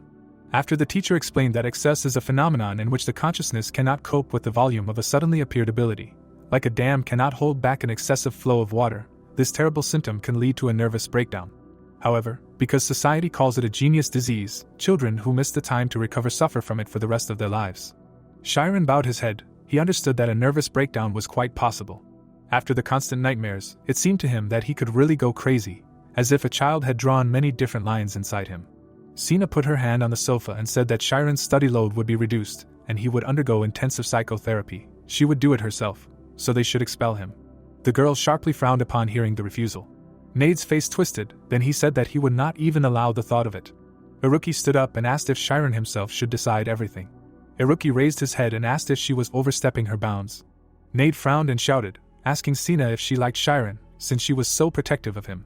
The girl smiled and said that it was exactly like that. Now the problem should be solved. The guy jumped up and grabbed his head, saying that it was impossible, because a teacher can have feelings for a student. Sina responded by saying that from a probability point of view it was possible. Blushing, Nade said that if that was the case, then there was a chance that she liked him too. Sina stopped smiling and said that there was no chance. Nade fell on the table as if struck by a sword. Iruki stood up and said that if Shiren couldn't cope with the excess, it would mean that he had reached his limit, but he wouldn't die from it. The protagonist froze with his mouth open. Then Sina said that she thought that at least he would understand, since he had experienced something like that. Narrowing his eyes, the guy said that the function of immortality was not yet a fully explored area, and since this was Shiren's state, they should trust him. Bowing his head, he said that her worries about him were beyond all bounds. One could even call it an obsession. The girl's eyes sparkled. She remembered how she sat in the middle of the ice walls as a child. Shiren smiled and said that the decision should be his. Sina turned to the guy when he said that sometimes it really seemed to him that he was going crazy, but in fact now he feels much better. Sina froze hearing his words. Putting his hand to his chest, the guy said that this only happens to him. He is afraid that this nightmare will end, then he will no longer have a chance to discover the secrets hidden in himself. Smiling, Shiren said that if he was asked a question, he wants to find an answer to it. He wants to overcome everything, and not run away. The girl did not move. This guy was just like her friend. She imagined the young boy who shouted at her telling her not to run away, but to go forward. Nodding, she said that she respected his decision, so she revoked the condition of his exclusion from the group. All three guys were happy to hear her words. Waving her hand, the girl said that they were now returning to the original conditions. They would definitely be able to present at least some result within a month. Nade froze with a smile on his face. His face immediately changed, and it was as if all the life had been sucked out of him. The guys were sitting by the fountain. Shiren looked at Iruka and asked what they were going to do now, if they had any records of the past versions. The guy answered by saying that the society never made presentations. If it were possible, news about them would have already been published in scientific books. Nade, from whom the soul flew out, asked for forgiveness from the previous president of the society. Iruka frowned and said that a pretty lady was walking to the side. Nade abruptly stood up, asking where she was. A beautiful girl with lilac hair walked across the square. Two guys looked closely at the girl and tried to understand who she was. The protagonist's eyes widened when he saw the girl. He screamed saying that this was teacher Sina. Nade, opening his mouth, also screamed asking how a person can change so much. The guys looking at the girl's back decided that she might be going on a date. Nade stood up. He smiled widely and said that if they followed the teacher, they would find her weakness. They would use it to prevent the group from disbanding. Iruka was struck by electricity. Then he said that tracking a 6th level mage is not an easy task, but they can do it with the invisibility cloak. The two guys suddenly ran. One of them ran after the teacher, the other to the lab for the cloak. The protagonist stood rooted to the spot. He did not know what to do. Looking at the sky, he shouted asking why these idiots do not use their brains to study. Sina kept turning her head during the walk. Iruka, hiding under the cloak, said that the teacher is always on guard. They were almost discovered several times. Nade smiled widely and said that the girl clearly wants to meet someone. Chiron looked at him saying that this is very strange, because nobles usually do not go on a date in the commoners' area. That was it, the group was now in the middle of the commoners' district. Sina looked behind her with suspicion. She sped up a bit and walked away. The guys pulled their heads out of hiding and said that the teacher might also be selling unusual items to make money. Approaching one of the houses, Sina turned her head. Soon the door was opened for her. A moment later, the men hugged the girl. Grinning, Nade said that this was definitely a secret love, and the Sina family was most likely against love with a commoner, and this was a sensation.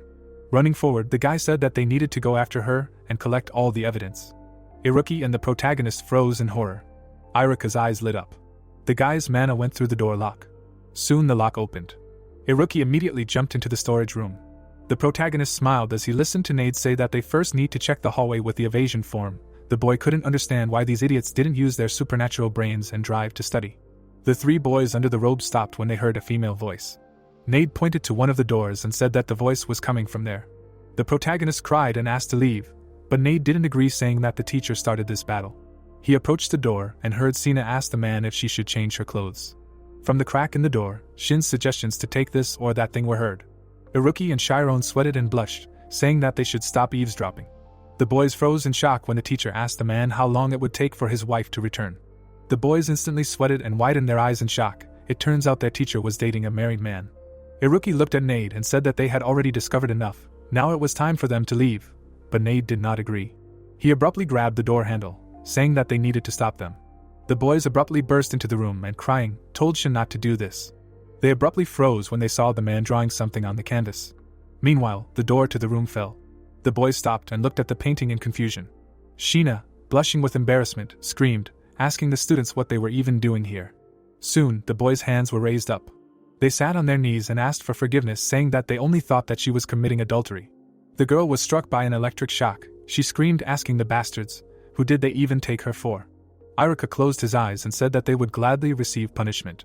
After he pointed at Nade and said that only through him, the protagonist picked up the robe and said that it also belonged to Nade. The green-haired man himself felt betrayed by his best friends. The man stood up and told Shin to stop scolding the children, because they followed her because they were worried. The man waved his hand and said that these guys wandered inside without permission, only because their teacher was here. When the man went to get tea, the guys looked after him and called him an angel of salvation. The blonde grabbed the wall.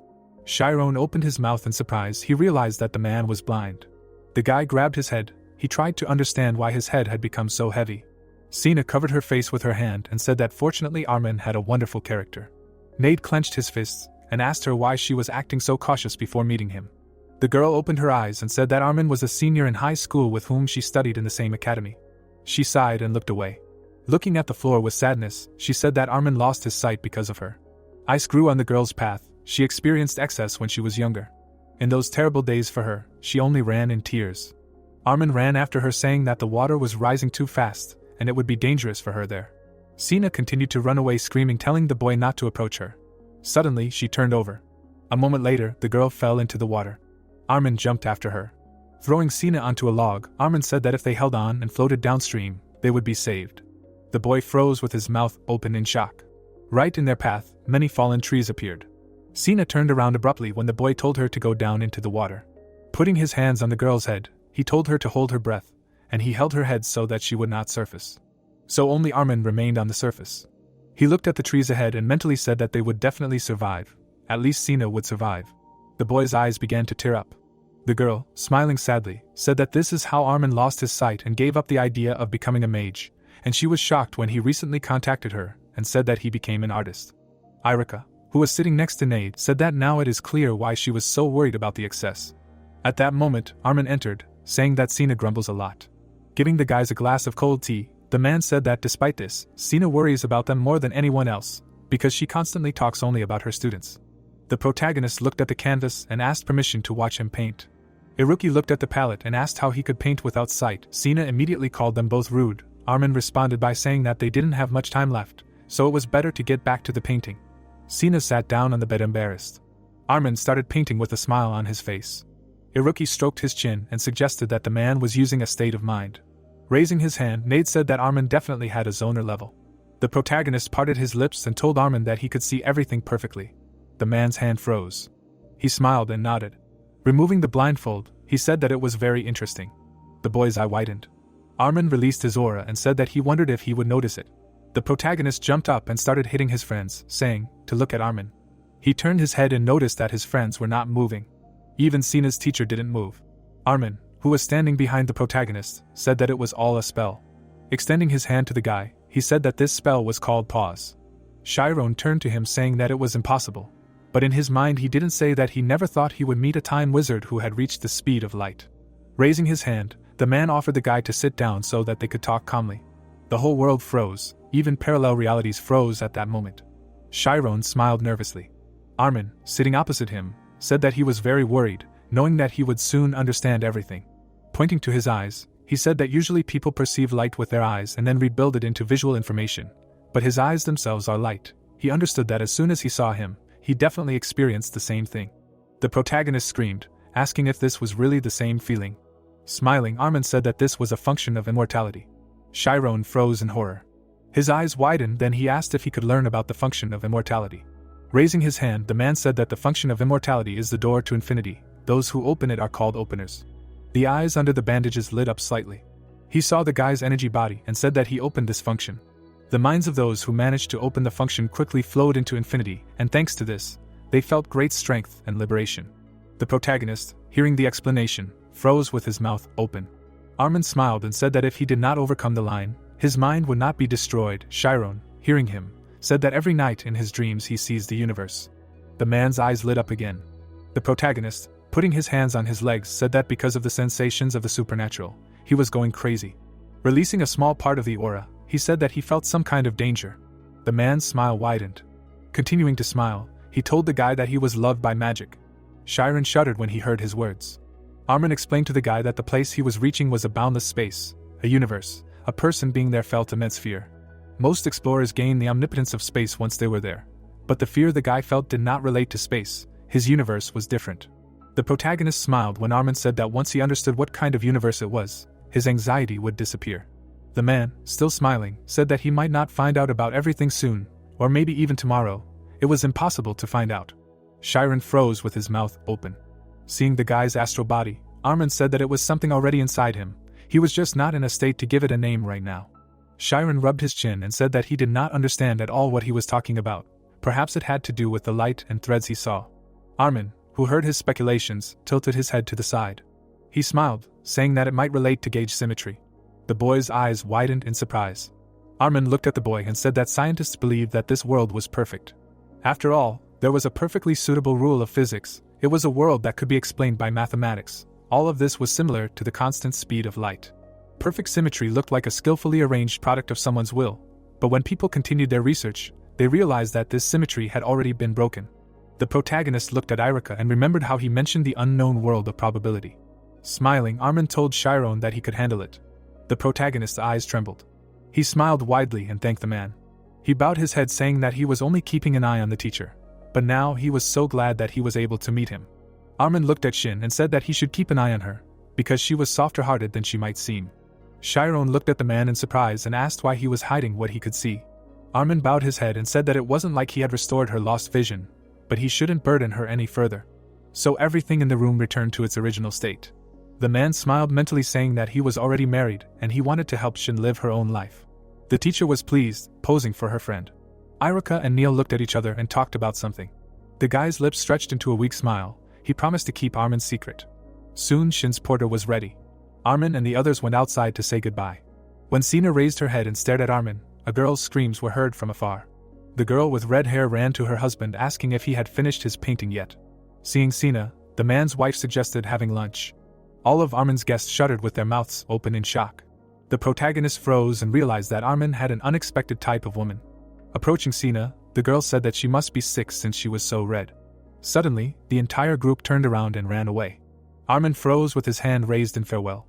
His wife suddenly became serious and said that now she wondered if the boss would believe that he, Eyes of Light, could have such a ridiculous expression. The man with his back to her ordered her to stop whining and report. The girl responded by saying that they needed to get out of Cress and move to Kelbera. There would be many enemies along the way, but they were all trifles in his eyes. The man released his aura when his subordinate asked him if it would be correct to call him the Thinker of Eternity. Entering the house, Armin said that he would adhere to the contract, so she better stop talking nonsense. The man suddenly froze when his wife told him not to forget that the lives of those he loved were at stake. Without moving, Armin said that she could not worry, because Sina did not know anything. Meanwhile, the girl herself was walking through the city. Nade, who was walking behind her, said that she was in a bad mood. The boys immediately realized that if Sina's mood was bad, then when they returned they would be punished for stalking and infiltration. As a result, their group would be disbanded. The girl turned around when the student called her. Chiron and Nade leaned forward and smiled and suggested to go and eat. Sina replied in a sepulchral voice that they really needed to gather strength, because the rest of the day they would be far from eating. Turning around, she said that they would eat until their stomachs burst. The events take us to a restaurant 2 hours later. Sina raised a bottle of wine, shouting, saying to bring her more wine. 2 hours ago, various dishes were placed on the table. Sina then poured herself the first glass of wine. Raising the glass and seeing the strange looks of the students, she asked if they were allowed to break into other people's houses, but she was not allowed to drink. While Irika and Chiron enjoyed their food, Sina scolded Nade, saying that it was too early for him to touch such things. The guy froze. He only wanted to pour for the teacher but was scolded. While he tried to cheer up the teacher, the protagonist happily ate meat. Suddenly, he grinned, saying that he would find her weak spot. An hour later, the girl was pulling his cheeks. Iruki and Chiron were sweating watching the drunk teacher.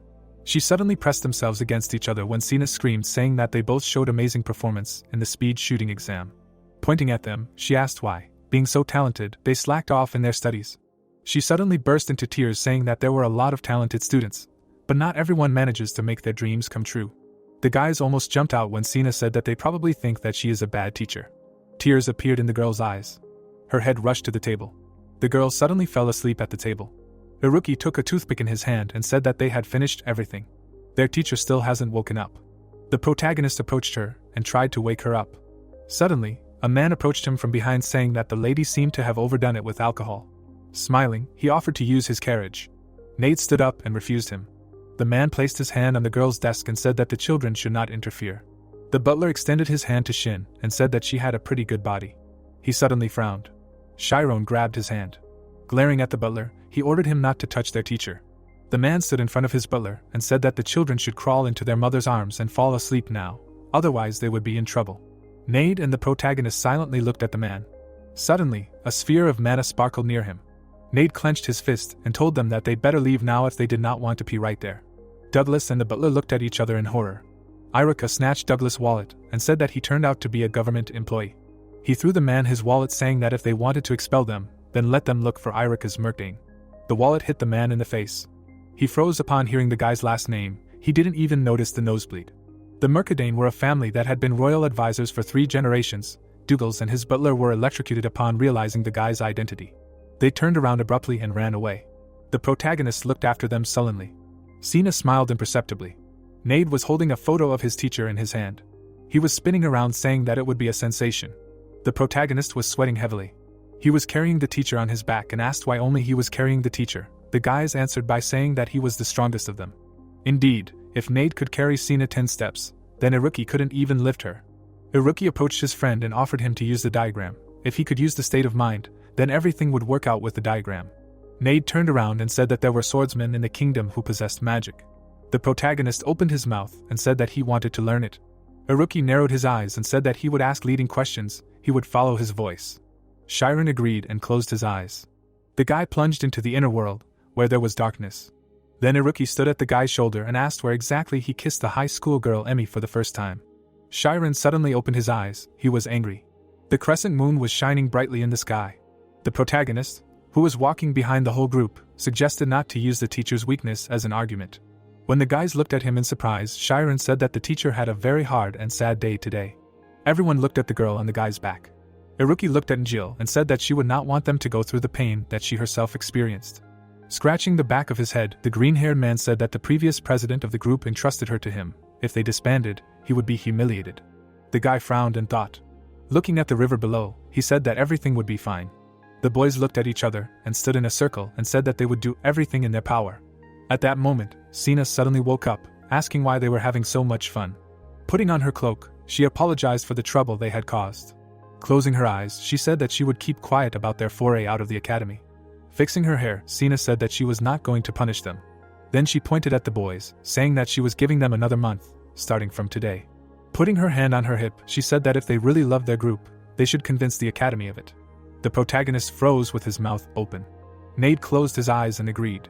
He clenched his fist and shouted, saying that with the presentation, they would proudly and confidently prove the value of their research group. The protagonist smiled, watching everything. He closed his eyes, now he was calm. Walking across the bridge, the students asked Shin when she woke up. She answered by saying that a few drops of alcohol could not knock her unconscious. A few days later, we find ourselves in the academy. A crowd of students gathered at the bulletin board. Before the bulletin board, they saw a leaflet from the Society for Research in Supernatural Extrasensory Sciences. The events at the academy continue. The events take us 10 days back. We find ourselves in Istis. Nade grabbed his head and screamed, saying that he could not think of anything. There were many sheets of paper on the table in front of the guys. Iruki, picking his nose, said that they discussed so many things without sleeping, and in the end, did not choose anything. All these topics on the sheets and information about them were discussed. Nade, taking the cards in his hands, said that even if they happened in real life, they cannot reproduce them during the presentation. The protagonist sat in a chair mentally saying that 3 days had already passed since Shin's promise to the teacher. When she pointed at them, they confidently declared that their presentation would be a success. Then the teacher put her hand on her hip and told them to show everything they could do, but their group could not demonstrate something invisible to the naked eye. Because of this, Nade went crazy. Now he was laughing, not understanding why he threw away the photo. The protagonist yawned and said that he could not do this anymore. He opened his eyes and looked at his friend. The guy screamed in fear when he saw a ghost. When the protagonist fell to the floor in fear, Nade offered to do the same trick for the others, saying that it was a ghost. The guy stood up and said that he was just scared from surprise. Irika, who was lying on the couch, said that wizards would not fall for such a trick. The protagonist frowned and froze, realizing something. He clenched his fists and screamed, saying that they did not need confirmation. Nade asked, smiling, if they were going to look for the teacher's weakness again. Iruki stood up and said that most likely the guy had an idea. The guy looked at his friend and said that he was scared not because he was deceived, but because of the fear inside him. Frowning, Shiren said that instead of making people believe by showing proof, they would bring out their hidden fears. Iruki parted his lips and said that this meant not to assert and make them believe, but first to secure faith and then prove. Nade grabbed his friend, saying that he was their salvation, while Iruki said that this inverse concept was quite original. Pointing to the projection, he said that if they showed such lousy magic, even those who believed in the supernatural would abandon their beliefs, so this projection should be moved more frighteningly. Nade, whose face Shiren had removed from himself, said that he could do it. He released the mana from his body. Suddenly, shadows of lightning burst out from his body. A moment later, copies appeared on the other side of him. The dancing guy said that if he resorted to this spell 24 times per second, then he would achieve a smoother movement. Iruki thought about it and asked if they could build a device. Scratching the back of his head, the guy said that he had already thought about it, but there was a problem. Then he explained that he could add a program to the device and move the hologram. However, if it did not react to a person, then it would not be able to scare anyone just by standing still.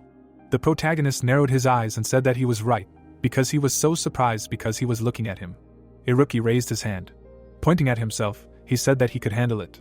Extending a finger, he said that they would succeed if they predicted people's reactions using complex systems theory. After analyzing most possible reactions, they would program them, for example, by analyzing Shiren's entire day. They would predict that he would look to the left, and the ghost on the left would look back at him. Then the ghost would either have to chase the guy or continue to watch. Iruki looked away from his shocked friends and said that everyone's day was about the same, but even so, they would need a huge amount of information, as well as devices to store it. Nade scratched his chin, saying that his lightning energy would not be enough. He suddenly shouted and asked the protagonist if he could use a photon burst. When the protagonist, remembering his teacher's instructions, said that he could do it, Nade smiled widely. Iruki raised his eyebrows and said that it would not be enough to just scare them. When Shiron sat down, Iruki asked him if he had a plan. The protagonist frowned and said that they could use one psychological technique. Then he wrote something down on a piece of paper. The boys leaned over and read his plan. Shiron smiled nervously and asked if they should change the code word. Nade raised his head and said that this was so damn cool, he never thought that they would be able to use it at the presentation. Irika looked at him and said that if this worked, the academy would turn upside down that very day. Chiron and Nade smiled, saying that everything was decided now. Now Nade had to create the device, Irika would make the program, and Chiron would prepare the photon emission. The guys happily raised their hands and started celebrating. Then Irika thoughtfully told them that he had schematically calculated the required amount of photon emission to send the data. He held out his hands and said that they needed 3 times more than they had now, and they needed to hold them for at least 10 minutes. The protagonist froze with a smile on his face. Beads of sweat rolled down his face. The events in Istis take us 10 days. Nade burst into the office saying that he had hung up the notices and it was terrible. Iruki, who had been working on creating the motion diagram equation all day, and Chiron, who had been practicing photon emission all day, looked at their friend. Nade waved his hand, saying that everyone said they would come. Iruki began to swear quietly, saying that they shouldn't have written their names there. The green-haired man smiled widely and said that more than half of the academy would come to them. Chiron's scream was heard in Istis, telling his friends to stand up. The girl walked down the hallway. As she passed by the students, she heard many discussing the presentation that was about to happen soon. Her ear twitched when she heard it. Soon, the girl found herself on an empty street. A guy standing behind a column asked if it was true that the Supernatural Society was going to show something. The pink-haired girl answered by saying that it had not yet been decided whether the group would be restored, and according to her sources, if the presentation failed, the lab would be returned to the academy. The man standing behind the wall said that the group would definitely end. The girl hiding next to him said that they don't know anything for sure yet, because Irika with Savant Syndrome and Chiron are in the company. The guy smiled saying that they are all third-rate students. Soon the pink-haired girl left the empty street. A bright light appeared in the darkness. The protagonist gritted his teeth. He concentrated mana in front of him trying to hold back the photon emission. He grabbed his hand with the other. Soon the guy fell from fatigue. After the mage has spent his willpower to the maximum, its recovery takes about 20 minutes. Then the mage repeats this until he reaches the limit again, but the indicator on the sensor drops each time. This method can eventually lead to death. Chiron looked at his watch saying that if the teacher found out, she would not sit idly by. Chiron, looking at the stopwatch, realized that the result of mental fatigue was that he could use the photon emission for 5 minutes. The protagonist sat on the floor saying that in order to achieve his goal, he was willing to train until he went crazy. Suddenly, Nade entered the room and startled the protagonist by asking how he was doing. He replied by saying that he would make it before the deadline. The guy cried and said that the goal was too exorbitant, and it was beyond the capabilities of a 5th grader. Chiron turned around saying that he shouldn't worry, he'd probably already finished everything himself. Nade replied by saying that he just wanted to demonstrate it. Soon the guys entered the office. Iruki was scribbling something at an incredible speed. He waved his hand when Chiron asked him if he slept at all. Chiron smiled nervously. He knew that this madman could not be stopped. The guy looked at the space in front of him and froze. Nade crouched in front of the technique he created and said that the last test would be along with his photon emission. It was necessary to test the performance of the optical cable. Giving the guy an orb, he told him to use magic on it. The protagonist closed his eyes. The ball suddenly lit up. Photons ran through the tube. Nade smiled, asking if he liked it. Looking at the hologram, he said that it turned out believable. Someone was walking towards Istis in the rainy weather. Nade, wearing an invisibility cloak, walked inside. Entering the warehouse, he asked Chiron if he was ready for the presentation. The guy started sweating, not receiving an answer from his friend. Suddenly, a stopwatch flew towards him. The guy took it in his hands. His eyes widened in shock. The protagonist walked out to him with a smile on his face. He gave him a thumbs up, saying that they would do it. On the day of the presentation, many students gathered. The students were happily chatting with each other. Some of the students took advantage of the situation and sold leaflets and drinks. Mark, walking across the lawn, asked what kind of event was here. Throwing his bag over his back, he asked what kind of event was here. Suddenly, a girl walked past him and handed him a leaflet. Mar frowned and looked at the flyer. Among the 3 names, he noticed the name Chiron. He would never forget it even after a 2-month suspension. Suddenly, Maria was next to him, saying that they could look at this senior. She grabbed the guy by the sleeve, asking if he would go with her. He replied saying that he was going to go anyway. After all, it was an opportunity to learn something new. Maria grabbed the guy and ran with him. No one knew that Maria and Mark were studying under Ted during their suspension from classes. Or rather, Mark himself became attached to Ted and Maria. Meanwhile, the girls in line pointed to the senior class students. Amy blushed when she heard the girls exclaiming that she definitely would not have come here if her boyfriend had not been the one making this presentation. A girl suddenly screamed, asking why they needed to watch a high-level class presentation. Cyril laughed, and said that it was because it was her boyfriend's presentation. Amy covered her face with her hands, feeling ashamed. Suddenly, everyone turned to see a first-grade student. The student had a first-grade badge on his suit. Fermi smiled as he walked past the crowd. The students froze, realizing that Fermi wasn't the only one who had come. Behind Fermi were 3 other seniors. Suriel raised an eyebrow, asking what the first-grade class was doing at this presentation, while Amy calmly asked what the 4 of them had in common. Looking at her friend, she said that there was a rumor about all of them that they were members of a shadowy research group called the Golden Fleece. Fermi entered the hall with a smile on his face. All the students took their seats in the presentation hall. Sina, who brought glasses of water for the jury, froze in shock. The director waved his hand, saying that the students had prepared so hard for their presentation that he could not help but be interested. The girl immediately gave up her seat and the old man sat down in the jury's seat. Opening his eyes, he mentally said that he was looking forward to seeing what they had prepared. Soon Amy and Cyril took their seats. The red-haired girl looked to the side. Not far from her, she saw Mark and Maria. On the other side, the first-grade students sat down. The director himself was in the jury's seat. Squinting, she asked if she really didn't know about something. Suddenly, the spotlights lit up. Nate stood in the middle of the stage. He raised his hand and announced the beginning of the presentation. The students cheered happily. That was how the bold presentation of the Society for the Study of Supernatural Extrasensory Sciences began. 30 minutes later, the popcorn was flying. Many students were angrily shouting and cursing, saying that this was not a presentation at all. Cyril looked at her friend. The worker changed the position of the spotlight. Nate stood at the edge of the stage and thanked everyone for coming to the presentation. Smiling, he said that he would be their host today. The guy's voice was heard through the speakers on the walls. Mark frowned when the topic of the presentation was announced as spirits. At the same moment, the colors of the spotlights changed. The screen behind Nate lit up. The director smiled and said that the students had prepared well. When the image of the academy appeared, the host asked the students if they knew what happened before the academy was founded. Snapping his fingers, he said that it happened 520 years ago. Pointing at the screen, he said that this place was originally a small village of farmers. Raising his hand, he said that the world at that time was going through a famous war of conquest. Lowering his hand, he said that at that time, people fled from the fighting to the mountains and the soldiers and residents were no exception. Suddenly, the lights in the entire hall turned off. A terrible roar of a creature was heard through the speaker. The students shuddered with their whole bodies and were scared. A creature in armor entered the stage.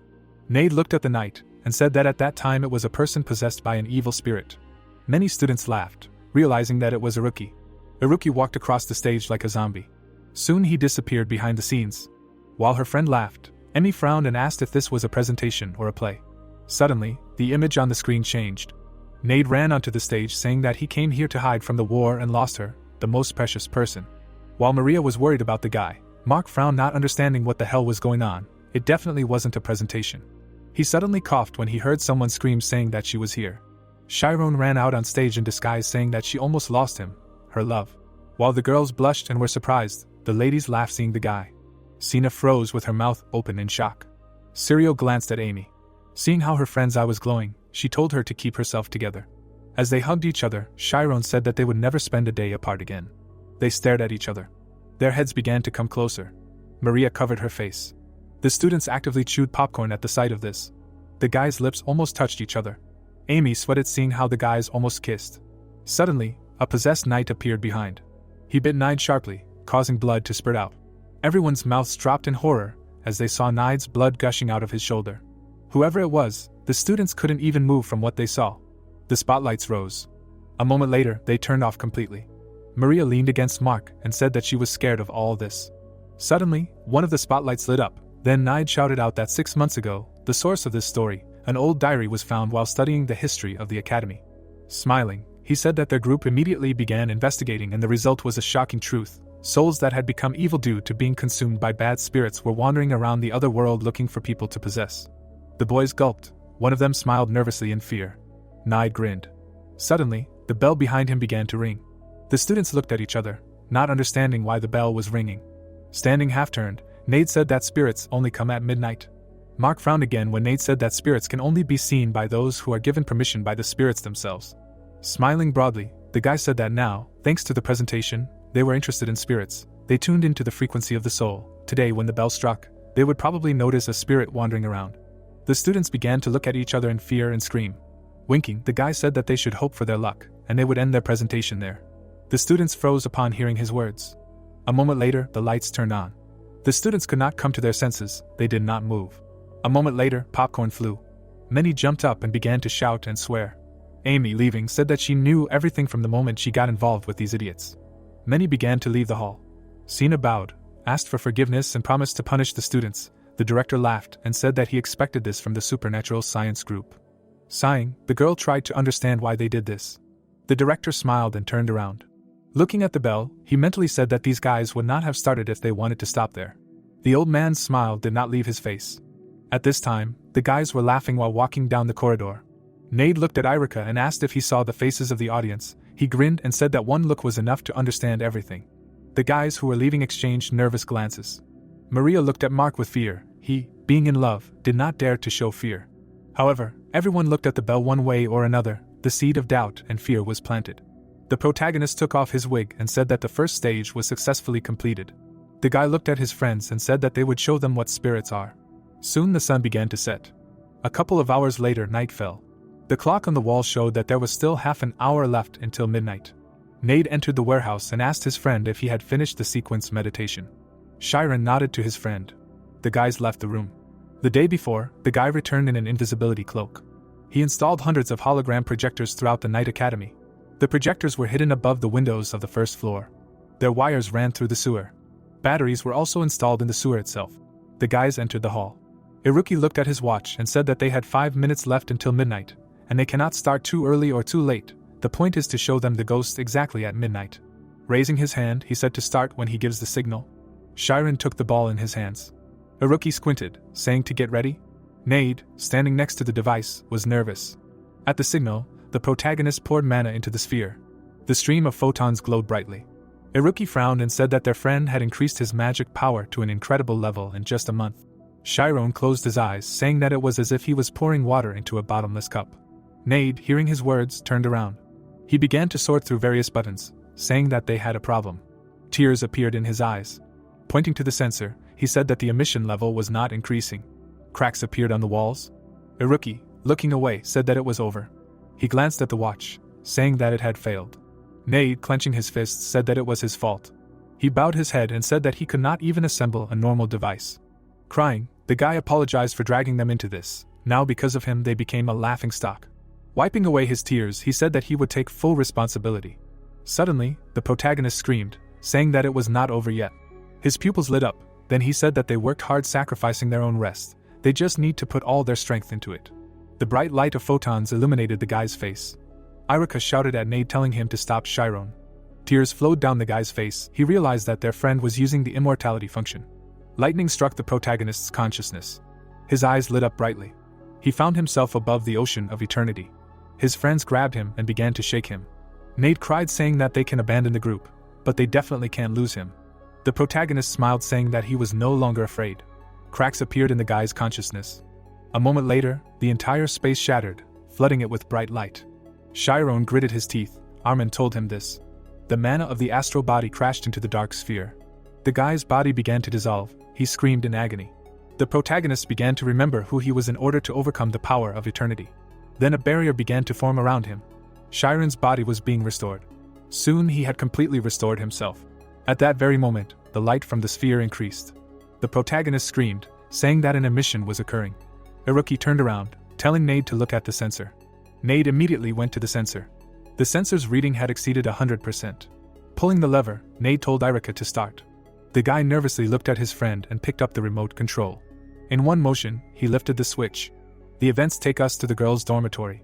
Maria closed the book and said that it was time for her to sleep. She trembled sharply, saying that she suddenly remembered that story about spirits. Smiling, she said that even high school student Shiren spoke of their existence.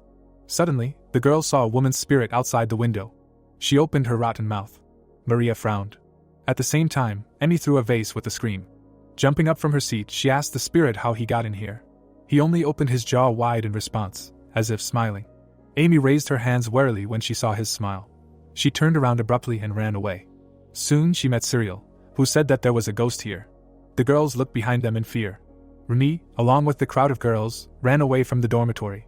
Screams of girls were heard throughout the dormitory. Meanwhile, screams also began to be heard in the male dormitory.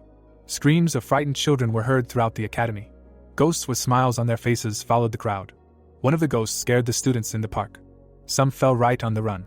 The lights turned on throughout the academy. Screams of fighting were heard in one part of the academy. A huge number of students ran outside. The girls cried in fear and screamed, asking to do something. The guys began to concentrate mana in their hands. They were preparing for battle. A crowd of ghosts ran towards them. Their number was uncountable. The students began to cry when they saw so many spirits. Suddenly, all the ghosts disappeared. One of the boys raised his head and said that someone was on the roof. Nade, who was standing on the roof, clapped and thanked everyone for attending their presentation at such a late hour. He smiled and wanted to say something, but was interrupted by the teacher's scream. An angry Sina, holding a projector in her hand, told the students to get off the roof right away. She picked up the projector and said that she was too scared when she washed her face. Nade winked at her and said that it was a beautiful night. The students began to look at each other and realized that the spirits were not real, which made them angry. The principal came to the square and laughed, saying that the presentation was not over yet, so they should listen to it to the end. Nade raised his hand and asked if they believed in the supernatural. The evil guys waved their hands and said that they did not exist, but they pulled off a trick that even a 3-year-old could do. Some looked at each other and asked how they managed to do it.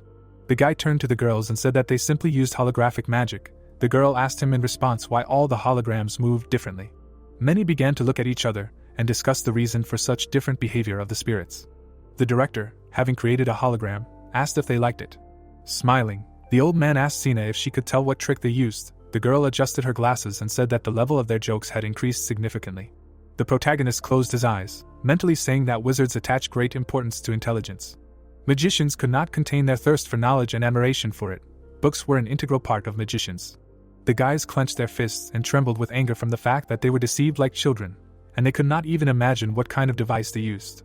Sina looked at the old man and said that the boys had resorted to a complicated trick, but not to the point that they could approve of their group's activities.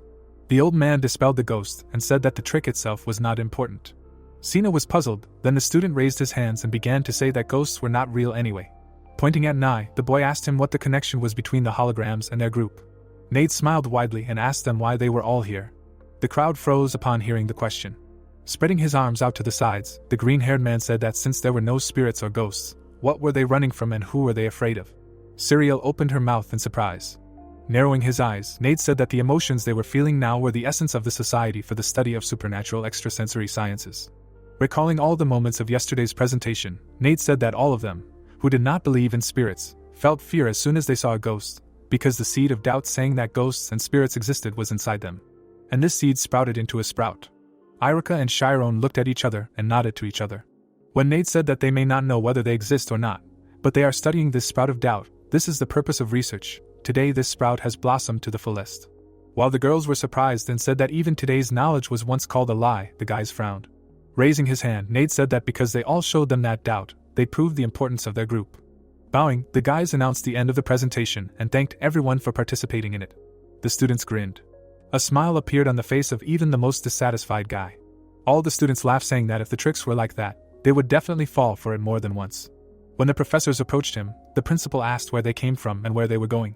Sina looked at the principal when he asked their opinion on the fact that someone was exploring doubt and showing everything that was impossible to see. Smiling, he said that it was a meaningful presentation. Ted bowed and said that he had no objections. Sina approached the students and said that they had made a decision, and now they recognized the result of the presentation of the Society for the Study of Supernatural Extrasensory Sciences. The guys clenched their fists and shouted joyfully. Sina closed her eyes. A moment later, she angrily shouted, saying that instead they would be suspended from classes for 3 days. But the guys no longer paid attention to her. They hugged each other and rejoiced. Seeing this, Sina raised her hands and began to shout at them. Maria, smiling, looked at Mark. His eyes were shining. At that moment he admitted that the senior Chiron was a genius. Cyriel smilingly said that everyone wants to do something like that at least once, just once to surprise the world. Amy chuckled. While she studied until she was blue in the face to graduate, this Chiron was wasting his time on useless fun. The protagonist was not thinking about it now. He was laughing and hugging his friend. The girl raised her head. She put her hands behind her back. Looking at the sky, she admitted that she was jealous. At that time, some of the guys gritted their teeth in anger, saying that the graduated guys left the group to some hooligans. Standing in a circle, some of them began to argue. Covering his mouth, one of them told his companion that if he did not want to run into them next year, he should graduate this year. Fermi, who was standing by the moan, said that they needed to stop, otherwise they would attract unnecessary attention. Smiling, he said that they needed to wait for the right moment. Sina adjusted her glasses and looked at them.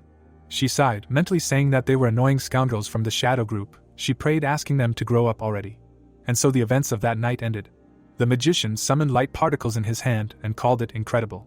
Mir scratched his beard and said that even he, as a magician who specializes in light magic, could not help but be surprised by this. The man put his hand behind his back and said that his student was able to do something very difficult. Looking at the pendant, the old man decided to close his eyes and realized that this child could actually achieve what he wanted. The headmaster of the academy squeezed the pendant in his hand. The protagonist closed his eyes and said that it was very funny. Nate patted him on the shoulder and asked if he was really okay. Chiron answered that everything was fine. A rookie asked who would put their life on the line for a joke. The boy smiled and laughed. The boy called him the best. The student frowned in displeasure and said that if he had not used the immortal function, then nothing would have happened. The student closed his eyes and reminded that their friend was able to withstand the immortal function and use the protective spiritual zone. The high school student imagined how his friend's body turned into energy and said that he had an incredible future. The youth asked why they kept complimenting him and called them geniuses. A rookie turned away when the magician remembered how he managed to calculate the movement pattern of the entire school. The fifth grader blushed when the wizard said that he created a lot of machines. Lying on the grass, the boy asked if this is how a frog that fell into a well felt. Nade was surprised that his friend decided to use this phrase. The protagonist stretched his hand to the sky and confessed that he wanted to go even higher. His eyes sparkled. Chiron said that he wanted to become the brightest star. The student smirked and said that he had played enough and asked if he should go to senior year. His friend suggested that they graduate together to go out into society and see many interesting things. The guy opened his mouth in surprise. The senior student said that it sounded good and suggested releasing their seal. The fifth grader raised his hand in front of him and asked if this was really a promise. The guys put their hands together. The young man wanted to go this way together until the very end. A rookie asked what the slogan of their group would be. The boy replied that it was not that important. The children raised their hands to the sky. Nade gave a salute to the science of the supernatural. The magician suggested graduating together. The student said that the frogs should try.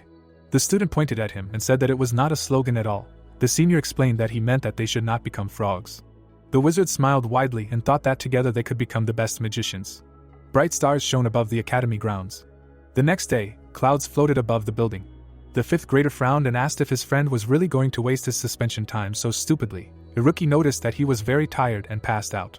The protagonist was sleeping on the bed, despite the fact that the guys tried to wake him up. Bubbles appeared in the darkness. He had that nightmare again. Waves of light energy appeared around him.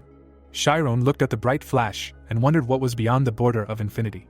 A golden thread appeared in front of him. The stars were moving towards their final goal. The guy looked up and remembered that he always woke up here.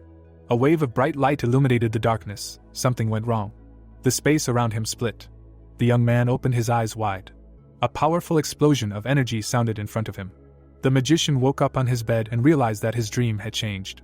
There was a clock on the wall. The magician wondered how yesterday's experience had changed him. The protagonist stared at the ceiling. Golden particles swirled above him. He wondered what was going on here. In his hands was a letter. His friends wrote that they were going to the casino to get rich. Squinting, Chiron assumed that they would lose anyway, and asked himself what he should do during the 3-day suspension. The guy decided that he needed to go home, but imagined how his parents' mouths were open in fear, and abandoned this idea. The young man went to the mirror and got dressed. The magician closed his eyes and thought about one thing he wanted to do. The wizard headed towards the exit and declared that he was looking forward to it. His reflection was still in the mirror. It looked at the room. The protagonist approached the bookstore. Taking hold of the door handle, Chiron remembered that he had been studying non-stop for the past few years and wanted to buy a book. In the memory, the owner of the store removed the child's hand and asked him not to touch the books. The boy wondered if he would be forbidden to touch them again. The young man sighed and entered the store. Smiling widely, the woman greeted him and asked what brought him to such an insignificant place. The wizard raised his hands and explained that he simply came to buy a book. The merchant asked him to feel free. The wizard took the book in his hands and wondered if he had changed so much that she did not even recognize him. The protagonist gave the owner a couple of gold coins, causing her to call him a spendthrift. Chiron raised the book above his head and was happy that he had finally bought it. The boy spun around and thought about how this was his first book. The young man closed his eyes and decided that he had not been saving the money that Bishop had sent him in vain. Suddenly, someone grabbed his hand. The magician looked at the stranger in fear and asked who she was. The girl looked back and called her friends over, shouting that Chiron was here. The protagonist's mouth dropped open in shock. In the memory, the boy was distracted from reading when someone approached him. A group of children stopped next to him. Now grown up, the boys met him on the street. The boy looked at them in amazement, and then at the woman. The woman asked if he had really forgotten them. The boy said that his friend had become so beautiful. The girl frowned and asked if he really thought she was ugly as a child. The boys surrounded their childhood friend and noticed that he had changed a lot. Smiling widely, Alfia said that they hadn't seen each other for so long and asked where their friend had been all this time. The magician looked at him in confusion, not knowing what to answer him. The man explained that they had tried to find out something from Vincent, but the hunter hadn't told them anything. The wizard smiled awkwardly and thought that sooner or later they would find out the truth anyway, so there was no point in lying. The boys looked at him in surprise when the main character admitted that he was studying at a magic academy. The heroes were shocked, and only Alfia frowned with displeasure. The man narrowed his eyes suspiciously. As a child, the boy put an axe on his shoulder. He was cheerful and strong, thanks to which he became the leader of the village children. Chiron looked back when his friend called out to him. He was holding a book in his hands. The young man was indignant at how many letters there were. His shortcoming was excessive arrogance. The child with glasses looked at his friend and said that they couldn't even read. The wizard dropped the book when Alfia asked why he needed to read if he didn't have to go to school. The boy grabbed the book and said that they had to become stronger and work together. In a small settlement in the mountains where there were many external dangers, there was a rule that was more important than all the others. The wizard closed his eyes and said that he understood everything. The rule was to always obey the leader. The boy narrowed his eyes suspiciously. He opened his mouth and sighed heavily. The child gave the book to his friend and asked him not to forget about it. The leader protected the population, so everyone followed him. That was the secret of small mountain settlements. Alfia smiled widely and suggested that they play ball together. The children flinched tensely when someone called out to them. Lumina swung her mop and shouted that she asked her friend not to bother Chiron. The guy said he didn't touch him. The girl hit him with a mop and reminded him that their neighbor had just recovered from the flu. The man smiled and asked if he really went to the academy. The guys wanted to see his magic. The main character closed his eyes and explained that he wasn't very good at it yet and that using it outside the academy was against the rules. The woodcutter winked at him and noticed that his friend was still walking around with books in his hands. Alfia grabbed his book and decided to find out what the students of the Magic Academy were reading. The guy's eyes widened in fear and he thought that he had bought this novel just for fun. The man still pulled the book to look at it. Suddenly it fell out of his hands. The young man threw himself on the ground to catch it. The magician reached out to the precious book. It was reflected in his eyes. Different images from the past flashed through his head. A circle of magical energy appeared in the air. The wizard was able to catch the book at the last moment. The protagonist fell to the ground. Lumina asked if he was okay. The girl asked why the leader was always making fun of him. The woodcutter said he had done nothing to him. Chiron smiled and asked his friend not to worry about it. The woman asked what happened to him. Alfia frowned in displeasure. Lumina smiled and invited her childhood friend to go get something to eat with them. The man put his hand on her shoulder and explained that they wanted to throw a party at her store to celebrate the sales. Closing his eyes, the boy remembered that he had nowhere to go and decided that everything had worked out very well. A carriage with horses was moving along the road. The woodcutter took the boy by the arms and asked why he was so light. The mage looked at him and was surprised that his old friend had learned how to run a business. Alfia smiled. The wizard guessed that he was destined to become the next leader of the village. The protagonist raised his eyebrows in surprise. The carriage approached a house standing in a field. The boys clinked their mugs and drank to their friend. There were various meat dishes on the table. Holding a mug in her hands, the girl asked her childhood friend to eat more. Chiron thanked her for the dinner. The man took a sip and looked away. The boy smiled broadly and asked the guest to tell them about the academy. The boys smiled and asked how many aristocrats there were in the academy, and when their friend would become a real magician. The heroes assumed that he had already found himself a girlfriend among the noblewomen. The boy threw up his hands and denied this, explaining that studying alone was already tiring him. The woman turned away and sighed with relief. The woodcutter put the mug on the table and asked what his plans were for the future. The young man turned to him and asked what exactly he was talking about. Narrowing his eyes, Alfia explained that Vincent was responsible for providing for his family, and stated that his son would have to take that position one day. The man asked if he could do that after finishing his studies. The mage raised his eyebrows and thought about how there was no guarantee that he would be able to graduate. The woodcutter took a sip from his mug and said that they should be realistic. The mage realized that he had been so immersed in his studies that he hadn't even thought about it. The boys looked at each other. The protagonist realized that they were already helping with the family affairs, and remembered that his father still did all the hard work himself. Chiron wondered how to help him. Lumina looked at him tensely. Alfia explained that he didn't mean to create such an atmosphere. He put his elbow on the table and invited his friend to play arm wrestling, the first time in so many years. The boys' eyes widened in surprise. The boys smiled and remembered how they were often equal in strength when they were children. In the memory, the child was able to defeat his older comrade. The young man said that this time did not count, but today was about saving his honor, so it should be a selection for the well-being of the village. The magician rolled up his sleeve and agreed to play. The heroes joined hands. The man said that the one who loses will pay the bill. The guys were in anticipation. The magician smiled and realized that he must hold out as long as possible and lose at the very end to save the honor of his comrade. The opponents clung to each other. The mug with the drink jumped up. The main character fell on the bench and wondered what just happened. The guys asked if he was okay. Lumina asked why their leader pulled so hard. The woodcutter put his hand to his chest and said that he also did not know that this would happen, because in the past such things did not happen. Alfia looked down in disappointment. The man said he was sorry and promised to pay the bill. Chiron put his hand in his pocket and said he would do it himself because he had lost. The boy pulled out a whole bag of gold coins. Suddenly, the boy's eyes widened in fear. The bag fell from his hands and all the coins scattered. The guys immediately picked them up and asked if these were real gold coins. The boy gave up the ghost, not understanding what to do now. The girl asked where he got so much money and said that 5 gold coins were the proceeds from sales for a whole month. The woodcutter frowned angrily. The magician broke out in a cold sweat and realized that he had ruined everything. The boy asked if he could really live without worrying about money. The magician looked away and said that this was not true at all. Alfia blushed with anger. The man lowered the corners of his lips and sighed heavily. The woodcutter opened his mouth wide and asked why they were making such a fuss over ordinary coins. The boys smiled awkwardly and remembered that their friend always became more sensitive when Chiron was around. The leader raised his fist to his mouth and cleared his throat. The boy clapped his hands and asked if they had heard that there were monsters in the forest. Martin looked at him and asked if they were wild. His friend replied that there were cow bears there. Raising his index finger, the protagonist remembered what his father had told him about them and asked if they didn't live in the north. The girl said that because of them every hunt was in vain. Alfia frowned and suggested catching the monster. Crossing his arms over his chest, the man said that this way they would help the village and asked if they knew his abilities. The woodcutter smiled and explained that the adults wouldn't even have to interfere because they could handle it themselves. Chiron's mouth dropped open in surprise when he learned that last time he caught a red bear. The leader closed his eyes and suggested meeting tomorrow morning. Alfia looked away and asked if their guest would go with them. The boy raised his eyebrows in surprise. The woman asked why he would go there. The boy closed his eyes and agreed if it was for the best. The man raised his mug and said that they would see each other tomorrow at Lumina's house.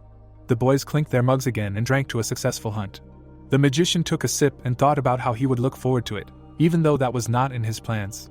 Clouds floated above the house. The girl opened the door and said that they were leaving soon. The magician hooked a knife on his hip and said that he had already prepared. The heroes went outside and informed their comrades of their readiness. The woodcutter crossed his arms over his chest and said that he would leave them in the forest if they lagged behind. Fog descended on the mountains. The boys laid a net on the ground. Brad tied a rope around a branch. The boy gave him a thumbs up. The protagonist gaped in amazement and was surprised that they had set up traps and nets so quickly. The hunter explained that they had only prepared the ground. The leader had a bow hanging behind him. The young man said that he would do the most difficult work. Alfia looked at the claw marks on the tree and realized that they were nearby.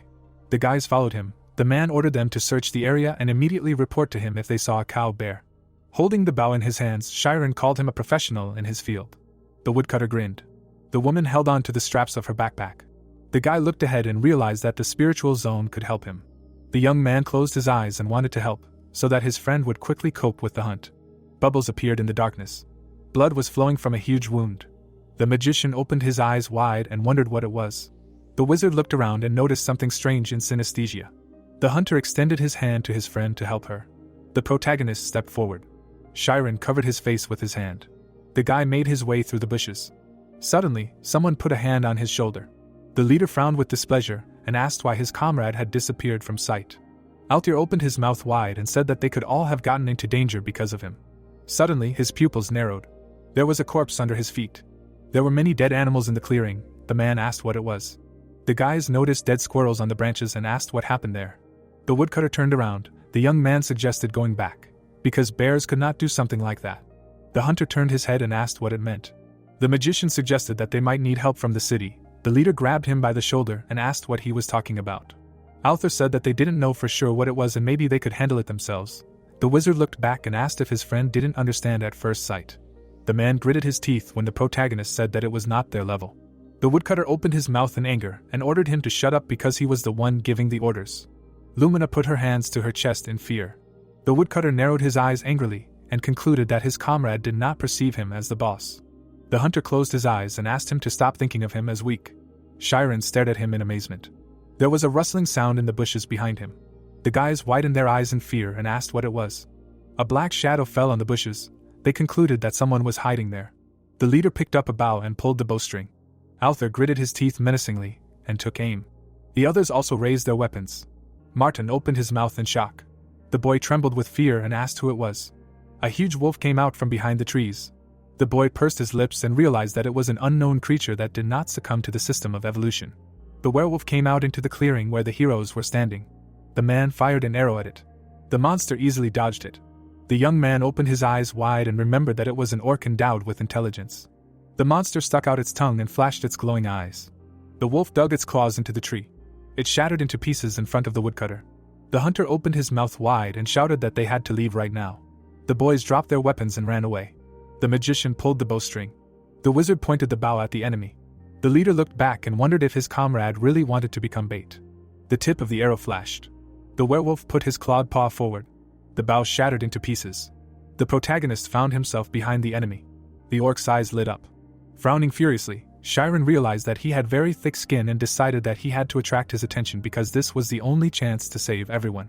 The monster opened its mouth and rushed towards him. The guy jumped to the side to dodge its blow. The young man landed a few meters away from him. The monster stared at him bloodthirstily. At that moment, the wolf turned around. The mage's eyes widened in fear. The werewolf ran in the other direction. The backpacks flew into the air. Alfia stopped and asked his friends to go ahead. Lumina looked back and asked what he was going to do. The man clenched his teeth and replied that he could not leave his comrade in trouble. Tears appeared in the girl's eyes. At that moment, the orc attacked the woodcutter. A giant shadow loomed over him, and the hunter wondered if his friend had already lost. The warrior trembled and realized that it was all his fault. Tears streamed down his cheeks. The leader thought that he should have listened to his old friend. A beam of bright light illuminated the darkness. A wave of energy flashed before the monster's eyes. The woman ran up to her comrade and shouted that Chiron had done it. The protagonist swung his hand and began to breathe heavily. The guy opened his mouth wide and asked the guys to run away from here. The monster rubbed his eyes with his paw. The wolf opened his eyes slightly. Lumina trembled and realized that her friend could only emit light. The werewolf jumped into the air. The guys ran as the orc went on the offensive. Alfia froze in place in horror. His legs trembled. The monster extended a paw towards the girl. Suddenly, she stumbled. The woman fell to the ground and was able to dodge. The young man grabbed the monster's fur. The man frowned menacingly and called out to him. The wolf cut the air with his claws. The mage looked at them in fear. His eyes lit up thanks to the instant movement spell. The werewolf's body was enveloped in light energy. A bright flash appeared in the sky, which carried the orc away. Lumina raised her head and shouted her comrade's name. A beam of energy flashed over the forest. The monster's paw hung over the wizard. Green leaves fell in front of him. The protagonist frowned and thought that he should get rid of it using a photon, but then it would just pierce him with its claws. Falling into the abyss, Chiron realized that he could not just leave him like that, because there was no inertia between them now. The guy tensely knitted his eyebrows and concluded that there was only one way to throw the enemy without falling with him. The young man opened his burning eyes wide. The book fell to the ground. Coins fell out of the bag. A circle of light particles formed. The magician thought that in order to create inertia, something with a force of attraction was needed. The magician imagined a wall in front of him and decided that he needed to find something that destroyed symmetry. The protagonist extended his hand forward. It touched the barrier. On the other side of it was a mirror image of Chiron. The guy grabbed his hand and used nameless knowledge. A bright flash appeared in front of him. The barrier shattered into particles. The monster bared its fangs angrily. The young man threw it forward. The monster raised its head and growled loudly. Its body fell to the ground. A barely noticeable star appeared in the darkness. The magician wondered why this world exists, and what existence is. The coin fell into the darkness. It bounced off the ground. The magician asked himself why matter has mass. A golden thread appeared in front of him. In his dreams there was only emptiness. Then a cracking world of symmetry appeared. A golden wave swirled in the air. The protagonist put his hand to the crack and concluded that he could break the symmetry and give the photon mass. A path to space opened up before him. The orc fell down the cliff. Fire flashed in the air. Chiron landed on his feet in front of the fallen monster. A cloud of dust rose in front of him. The guy frowned and tried to catch his breath. The monster lay on the ground. The young man wondered if it was really dead. The magician opened his mouth wide and shouted that he understood everything. Light particles shone in the air, knowledge obtained from the universe of broken symmetry. This is the mechanism for giving mass to matter. A moment ago, a bright light illuminated the wolf's muzzle. The magician clenched his fist and realized that he had learned to give mass to light. A pool of blood appeared under the werewolf. The protagonist wondered where such a dangerous monster came from in such a wilderness. Chiron thoughtfully scratched his chin. The boy turned around when he heard a loud roar and wondered why he hadn't thought of that right away. He looked at the cliff and remembered that orcs were tribal creatures. Alfia blocked his comrades with his body. A huge crowd of monsters stood in front of them. Their red eyes lit up. The boys came to the very edge of the cliff. They trembled with fear. Frowning furiously, the man said that he would run in the opposite direction and asked his friends to go down. Martin opened his mouth wide and asked if he really wanted to die. The woodcutter replied that it was their only option. With tears in his eyes, the hunter explained that they absolutely had to survive and tell the villagers about it so that their lives would not be in danger. A flash flashed high in the sky. The mage landed in front of his comrades. The boys surrounded him and asked if he was okay. Lumina began to cry. The wizard asked them for forgiveness. The leader tensely pursed his lips. Putting his hand on his shoulder, the protagonist apologized for making them worry and asked them to rely on him. Alfia asked him to leave here. Chiron stepped forward and said that everything was fine. The guy clenched his fists and declared that he no longer cared about school rules. The wolves bared their fangs furiously and growled. The werewolves rushed straight to the heroes. Their eyes emitted a bright red light. The young man raised his hand and summoned a photon in it. The guys widened their eyes in surprise. A star lit up on the mage's forehead. A flash appeared in his hand. The wizard swung it with force. A powerful stream of energy burst forward. A beam of light approached the orc. The monster opened its mouth wide when the photon hit it in the throat. A wave pierced its body through and through. The guys opened their mouths in shock. Holding his hand in front of him, the protagonist realized that this was his magic. He frowned furiously and decided that he could do it. The monster bared its fangs and growled loudly. Several wolves pounced on Chiron. They stretched out their sharp claws towards him. The boy's face lit up with light. The young man jumped high into the air. A new photon appeared in his hand. His blue eyes lit up. Rays of bright light destroyed the werewolves. The orcs fell to the ground, blood gushing from their mouths. The shocked guys watched what was happening from the side. Alfia opened his mouth in amazement and called his friend a real wizard. The magician landed on the ground and realized that this magic was greatly draining moral strength. The magician raised his head and began to breathe heavily. The orc pounced on him from the side. The protagonist immediately killed him with a photon emission. The monster closed his eyes and trembled. Suddenly, the monster looked away. Chiron's eyes widened in fear and realized that his magic had weakened. The wolf grinned maliciously. The werewolf opened his mouth wide and roared. His brothers immediately rushed into battle. The man raised his hand to his mouth and shouted that it was too dangerous. Lumina asked her friend to run. The guy froze in place in front of the approaching crowd of monsters. The young man frowned and thought that he had one more option. The magician narrowed his eyes and wondered if he could do it. A cluster of blue energy appeared around him. There was a huge vortex in front of the hero, because of which the young man could not understand whether he would be able to catch the center of gravity in it. A crowd of monsters was already rushing towards him. Friends, with their mouths wide open, shouted that the situation was really dangerous and he should run. The monsters were approaching the guy. The protagonist's eyes lit up with a bright turquoise color. Sweat appeared on his face. His eyes began to glow even brighter. Suddenly, space began to break. A hole opened in it. A bright light began to pour out of it. The hero covered his body with his hands. His hands began to turn into dust. The boy screamed, opening his mouth wide. Bright projectiles flew out of his hands. The monsters were illuminated by a bright light. These beams struck the monsters. They all raised their heads and growled furiously. They flew into the air from a blow of such force. 2 more beams struck other enemies. The friends covered their faces with their hands. Alfia, raising his hand to his face, did not understand how the hero managed to do this. Bright flashes continued to strike the monsters, while the man thought that even if he saw it live, it would be impossible to believe in this. Suddenly, one of the monsters began to approach the young man. 2 enemies were already right next to the protagonist. Sweat appeared on the young man's face again, because he could not cope with the energy. Small fragments began to fly off his shield.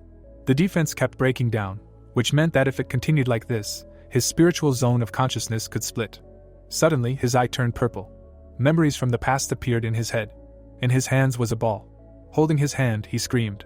The hero extended his hand in front of him. The beam hit the approaching monsters. A bright flash began to illuminate the entire area. Everything around was illuminated by a bright flash. The monsters backed away from such a light. There was a bright explosion in front of them. The beam hit everyone in its path. A trench remained on the ground from his attack. It stretched far ahead. The remaining opponents trembled with fear. One of the orcs, looking forward, could not move. The dust began to disperse. The young man's eye was still burning brightly. Opening his mouth, he ordered the monsters to leave. Opening his eyes wide, the protagonist ordered them to never return again. The monster, looking forward, realized its weakness. The remaining enemies rushed to run away. The protagonist, his mouth open, was breathing heavily. His eyes began to close. He began to fall backwards. Alfia caught him. All his comrades gathered around him. Putting her hand on his head, the girl said that it was time for them to go, because the game of hunters was over. A small settlement was visible. The young man was sitting on the grass under the starry sky. His comrade, looking at him, asked when he came out. Smiling, the guy explained that he had not slept so soundly for a long time, and now he just wanted to admire the stars. Remembering his awakening, he realized that he really had not slept so well for a long time, and this was his first sleep without nightmares in all this time, because the guys told him that he slept such a dead sleep that they were worried about him right up until the moment he woke up. Smiling, his comrade said that the others were now running around the kitchen in response to the hero's question about what they were doing. They were busily preparing food, while the guy was talking about how no one, except for the fallen Lumina, was hurt.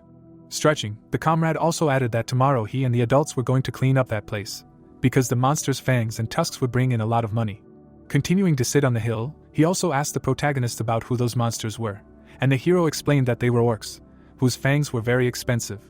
Raising his head, the comrade apologized for something, but the hero did not immediately understand what they were talking about. Looking ahead, the man explained that he was envious of Chiron. The hero asked again, his mouth open in surprise. There was an axe sticking out of the stump. The young man was sitting on the same stump, reading a book. One of the comrades, raising his fist, noted that the protagonist really looked cool. Alfia looked in the direction of the young man. The guy was still staring intently at the book. His eyes wide open, he did not understand what dream the interlocutor was talking about. Embarrassed, the comrade said that he hoped that the protagonist's dream would come true. A smile appeared on the hero's face. Still sitting in the same place, he thanked his comrade. A bright sun rose above the house, and someone said that the hero could stay here for one more day. Shaking his comrade's hand, he explained that it would be great, but he needed to investigate something and should return to school. Crossing his arms over his chest, Alfia wished the young man to become a mage soon. Smiling, the young man replied that he would return soon. The girl rushed to him. Hugging him, she shouted that he should return, and if he did not return as a mage, he would be beaten. Smiling even wider, the protagonist answered affirmatively. Waving his hand, he shouted at them to be careful. The whole company also waved back. The girl smiled after him. Putting his hand on her shoulder, the man asked if he should follow him if he had upset the girl so much, but she answered negatively, explaining that he was not leaving forever after all. Tears flowed from her eyes. Looking after him, she said that a guy is the best when he goes towards his dream. The hero continued walking somewhere. Suddenly, Estes appeared in front of him. In his hand was a small notebook. Looking at Nade, the protagonist asked how to find the research group among the 89 blocks. The same one explained that since the hero is now a member of the research group, he should definitely know this. The number 19 was scratched on the ceiling, and the protagonist asked what this number meant. Then his friend asked him to look at the color of the door. Holding the notebook in his hands, the hero remembered that the yellow color on the 19th number would mean 5. Walking forward, he also remembered his friend's words that there would be 3 more forks in the path. Climbing the stairs, the guy read that there would be 3 more blocks ahead after the one where he was now. After writing 3 letters in a notebook, he realized that he now needed to replace them in the equation, because this was the main key in Estes. Rubbing his chin, the protagonist asked who and how did this happen, and his comrade explained that everything was created by one of the original members when he was a servant. Smiling, Nade said that he showed this to Irika for the first time back then. The hero opened the purple door. In front of him was another passage at the end of the corridor. It said that this was a group of research on supernatural psychic sciences. The guy walked towards it, listening to screams about someone saying that the probability of this being a sword is always 5%. The door was already closer, from behind which screams could be heard about someone who had completely lost their fear, because doesn't he know that the probability becomes more accurate when more research is done? The guy grabbed the door handle. Putting down the notebook, he realized that like Estes, they could only meet when all paths converged, because this was the road leading to the research group. The young man opened the door. Many memories from the past surfaced in his head. Iruki, frowning, was angrily proving something to his comrade. Smiling, the guy asked if they had lost everything. The hero still had a smile on his face, and his friend asked why he was smiling like that. Closing his eyes, he greeted the guys. They were standing on training ground number 48. A flash of light appeared in his hands. Throwing his hands behind his head, Nade asked if the protagonist really wanted to show them the output of photons, because the guy really increased their number, but the second comrade noticed that there was something strange. Looking at the energy in the protagonist's hand, Iruki explained that it is assumed that photons create radiation, and it seems that this convergence occurs from the inside. A bright beam hit the rock ahead. The friend's eyes widened in surprise. Nade, looking at the hole in the rock, did not understand how the hero made a hole with light, because this is really real magic. Squinting, the second comrade asked if the magic Chiron uses is not real, The same one answered affirmatively and added that it is magic that he managed to develop. Smiling, he said that its name is a photon cannon. Putting his hand to his chin, the student noted that fusion is difficult for a stream of photons and asked what kind of magic the protagonist did. The same one said that he will explain everything to him. Looking at him, the guy also added that he has a lot to say. A restaurant was visible, located far from the school. Eating pasta, a rookie asked again, and Nate clarified about the mass in a photon. Putting down the fork, one of them also said that it was really incredible that you can give mass to a particle without mass. Wiping his face, the comrade noted that it was really difficult to do this, because this was unnamed knowledge, and did the protagonist really manage to use it? The same one answered affirmatively and explained that thanks to his friend, the feeling of the supernatural disappeared, because he also managed to understand the essence of the dream that was disturbing him. The comrade, with his mouth slightly open, noted that if the hero summarized this into a theory and presented it, then it could become a great achievement not only for the academy, but for the whole world. Iruka added that this was truly something great, although even knowing the theory, it would be difficult to make a photon cannon, because even knowing that it was omnipotent, it would be very difficult to use it. With his eyes wide open, Nate said that this could be more amazing than they imagined. Smiling, the protagonist noted that he wanted to study this in more detail, but they were suspended and could not go to the library at school, so why don't the comrades go to the noble's library themselves and just take him with them? With his mouth slightly open, the student asked why the protagonist could not go in himself.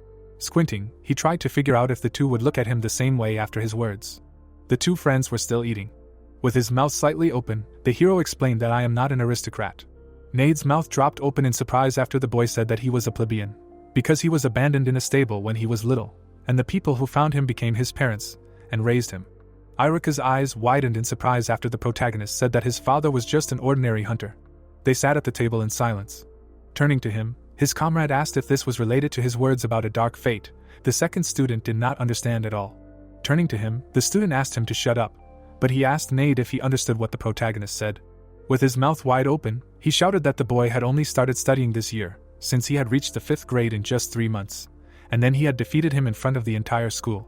The eyes of the protagonist and the mage were wide open in surprise. The student covered his friend's mouth while he was shouting that the hero was also dating a beautiful and smart girl. Showing a heart with his hands, he explained that the boy was the only and precious mass he had. A smile appeared on the hero's face. Tears came out of his eyes and he thanked the guys. The city was visible and Iruka's question was heard about whether this was Ami, but Nate at first did not understand, since when they could have known each other. The hero explained that it happened when he was younger and in general, their relationship was very bad at first. Bashuka, the capital of the kingdom of Tormia, was visible. A child, holding a mass in his hands, was running somewhere.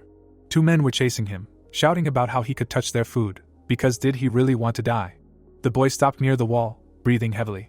He was walking somewhere, telling Eren that he had finally managed to get food. The girl was lying not far from him. Her mouth was open, breathing rapidly. Leaning over her, the boy said that it was really bread and that his sister could not die. Tears were streaming from his eyes. 3 thugs were already hanging over him, saying that they had finally found him. One of them hit the boy in the face. Canis was thrown back to the ground from such a blow. They hit him again, shouting that he was just a damn rat, because did he really think that he would be able to escape from them? Breaking a piece of bread, one of the bandits said that this guy was just a piece of trash.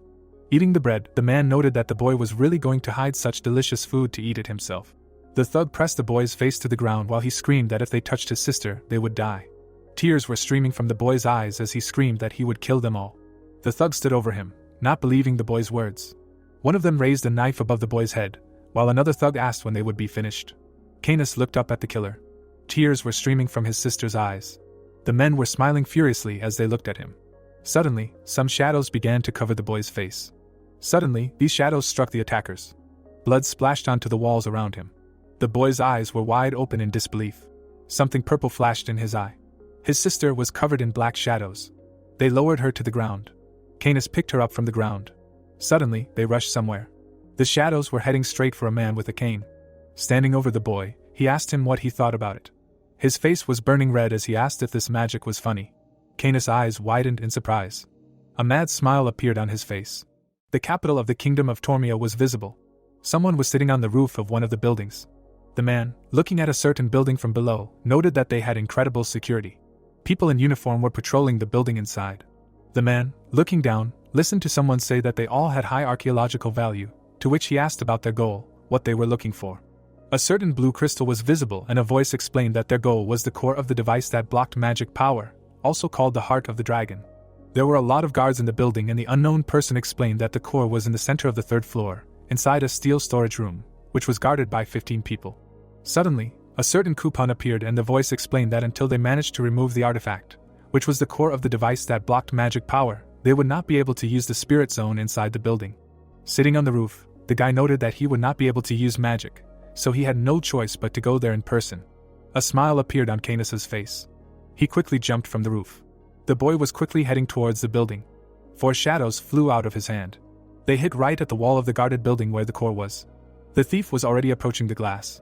The guard, looking at the broken glass, did not understand what was happening. The boy's eye flashed while the men were shouting that they had an intruder. Opening his mouth, he said that now was the time. The shadows circled around him, hitting the guards. They all flew back. The boy sank to the ground, while the guards were perplexed by how the attacker was able to use magic in this place. In front of him stood 3 more guards, who were shouting that the alarm needed to be turned on. The thief was heading straight for them. With one blow, he managed to hit all the guards. Ahead was only a door. The shadows instantly broke through this barrier.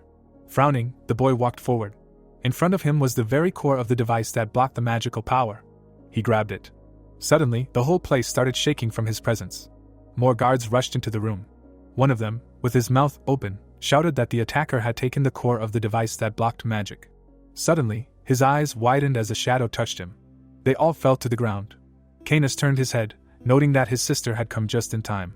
Aaron approached him, asking if her brother had killed anyone. Pointing his finger, he asked her not to worry. Pointing at the guards, the guy explained that they were simply unconscious. Suddenly, there was an explosion behind him. The building was burning, and a man outside, hanging in the air, shouted that although he did not know how they managed to bypass the device that blocked magic and use it, but now it was all over for them. The man held his hand out in front of him, shouting that they would not be able to take anything and just leave here. No one was visible through the hole in the building. Suddenly, 2 silhouettes appeared from the smoke. Canis began to be covered in shadows. They also enveloped his sister. The man's eyes widened in surprise, unable to believe that this was actually darkness magic. The darkness was heading straight for the guard. He had erected a barrier in front of himself to survive such an attack. Suddenly, the sister and brother disappeared. Pointing somewhere with his hand, the man shouted that the core of the device blocking magic power was missing and there was no trace of movement in space, so they must be somewhere nearby and his subordinates needed to find them. Frowning, he did not understand how the children managed to break through the device blocking magic power and steal the core. Falling to the ground, the mage thought about how they could use darkness magic. After all, wasn't it too bright here? Bowing his head, he realized that there was only one person who could use such magic so skillfully. An image of an old man hanging in the air above the ruined city appeared in his head, because he was truly an amazing man who plunged the kingdom into chaos with the help of shadow magic that could not be erased even by light. It was the Archmage Arcane. Sweat appeared on his face due to the understanding that this man should have been dead 40 years after that very incident. The building was still smoking. Some mountains were visible. The brother and sister were walking somewhere. They were in some kind of laboratory. Holding a flask in his hands, Canis said that they brought the last ingredient. In some vessel was that very Archmage. The boy brought the flask to this vessel. Sweat appeared on Aaron's face. Inserting the reservoir, the thief said that thanks to this, Arcane will be able to regain his honor. A bright light illuminated the laboratory. A smile appeared on the boy's face. The old man squeezed the edge of the reservoir. Rising from it, the Archmage said that it really took 40 years. The girl leaned forward, listening to the master's words about how all this time was spent in order for him to meet the one who took away his power. Canis's mouth opened wide. Arcane raised his head and called Mage a traitor. The library was all ablaze.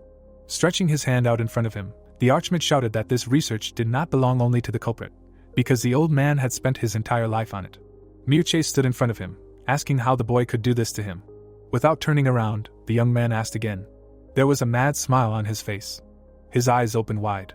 His mouth also opened in a wide smile. Stretching out his hand, the old man shouted his name.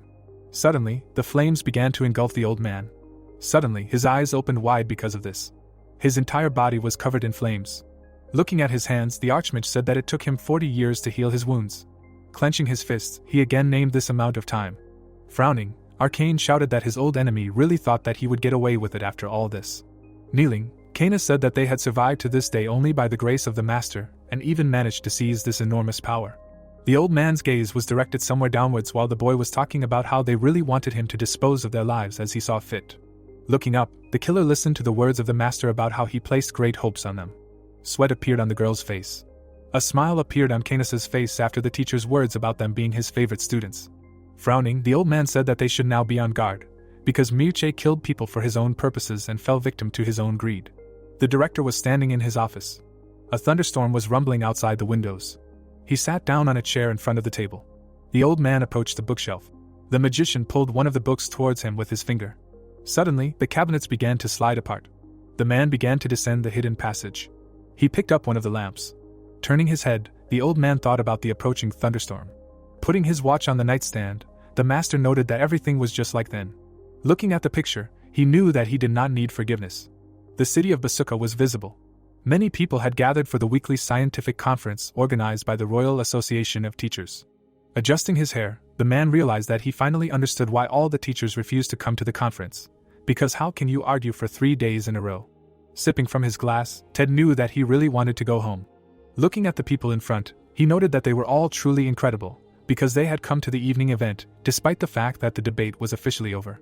Taking the glass away from his face, the guy remembered that he was here for only one reason. In the crowd stood Raina, who this man was here to talk to. The girl was smiling while talking to someone, and Ted knew that she was an artist, a member of the 99 elite artists, and also a royal pianist who surpassed Melody's student. Looking to the side, he realized that this girl was surrounded by a whole crowd, but she did not even show a shadow of irritation, and if only Sienna was even a little similar to her. Suddenly, the girl turned her gaze to him. Water splashed from his mouth after realizing that she looked at him when she suddenly said that she was glad to meet him. Turning around, the guy asked that she really knew who he was, and she explained that the man was definitely a teacher of the Alfia's academy. Standing in front of him, she also said that the Ogent estate was also in craze, while he could not believe that he had a chance to talk to this girl. Suddenly, he blushed, imagining a future with her. The girl asked if everything was okay with Chiron, smiling. Raising his hand, the man hesitated. Opening his mouth wide, the teacher suddenly realized that it was a parent-teacher meeting. Bowing, Ted said that they had sent an unusually talented student to the academy, because he was simply the pride of the academy, and the interlocutor noted that she was really pleased to hear this and asked if the hero got along with his comrades. Rubbing his chin, the teacher explained that the protagonist was popular with both girls and boys, which surprised Raina. Suddenly, her mouth froze in a smile after the interlocutor said that the young man had a girlfriend, who was known to the students for her prettiness. Bowing her head, the girl said that she was glad to hear that. When suddenly Ted asked if she wanted to pass on a message to him, she answered negatively and said that it was enough that he was fine. With his mouth wide open, the guy said that the pianist had nothing to worry about, because after all, the Alfia's Magic Academy was an elite school recognized throughout the kingdom. The girl's mouth dropped open in surprise after the interlocutor said that they would do their best to ensure that nothing bothered her. Smiling, she thanked the teacher and asked him to take care of Chiron. The guy's face turned red again. Still standing in front of her, the teacher said that this meeting was destined by fate itself and that she thought about returning to Craze together the next day, because he would like to treat her to lunch, and the girl answered affirmatively. Ted listened to her words with his face flushed with embarrassment, saying that she had to attend the performance in Basuk, and then the teacher asked to look at him as well, and she said that she would be glad if he came. Opening her mouth, she also said that she was worried that not many people would dare to attend the event because of what happened in the capital, and then the teacher asked about what happened in the capital. Looking down, Raina explained that the Inferno was attacked, and a Class B prisoner escaped, and the culprit was a dark mage whose identity has not yet been established. Ted's mouth dropped open in surprise after his interlocutor said that martial law had been declared in the capital because of this. Sweat appeared on the teacher's face after realizing that a dark mage was behind everything. Still standing in front of his interlocutor, he asked her to tell him more details, and she explained that it was a certain gray-haired old man. The teacher's eyes widened in surprise. Bowing, he apologized and said that he had to leave urgently. Looking after him, the girl asked where he had suddenly run. Running away, he thought about the dark mage and the escaped prisoner. Frowning, the boy realized that these were the methods of that very archmage. The Inferno Criminal Detention Center was visible, which was covered in fire. Many corpses lay on the floor. A man was being strangled by the magic of darkness. After a stronger attack, blood splashed out of his body. The lifeless body rose into the air. The archmage and his faithful servants moved forward. The boy put his finger on the ground, using absorption. Sitting on the ground, he understood that the darkness absorbed energy, turning it into its property and assimilating it. The darkness began to approach the ant. It struck the insect. Canis again began to direct his magic to the rest of the insects. It was getting closer and closer to one of the ants. The old man, putting his hand on the student's shoulder, praised him. This sage was the one who saved the brother and sister from hell. Looking at the young man, the archmage said that if the boy tried a little more, he would be able to absorb the light. After these words, the darkness began to spread even faster. It struck all the insects. A furious grin appeared on Canis's face. The boy was still smiling. The corpses of people were still lying on the ground. Still living people, absorbed by the shadows, begged for mercy. Canis finished them all off at once. The girl, standing behind, said that this place was not connected with revenge for the teacher. Without turning around, he listened to her words about whether it was really worth going so far, to which he explained that they should only trust the teacher. With her mouth open in surprise, the sister looked at her brother. Grinning, the boy said that the teacher does not do anything for no reason. Looking at him, the girl answered affirmatively. Her eyes reflected her brother, completely covered in darkness. The teacher walked ahead. They broke through the door in front of them. They were in a room with many bars. Suddenly, they all broke. One of the prisoners, standing in front of the remains of the bars, noted that this skill was quite unusual. The prisoners went out into the main hall, saying that they were very pleased. The sister and brother stood not far from them, while they were talking about whether some children had really arrived on an excursion. One of the prisoners, holding out his hand, said that he was happy to meet them and introduced himself, adding that most likely the saviors knew everything for sure, heading here. The Archmage, frowning, looked at the criminal's hand. Looking at him, Arcane said that he went out fishing, although he only found piranhas. Grinning, one of the criminals said that this old man really called them that. They rushed to the attack, shouting that they would win with numbers. Suddenly, everything around them was covered in darkness. Looking around, the criminals shouted that it suddenly became dark and nothing could be seen.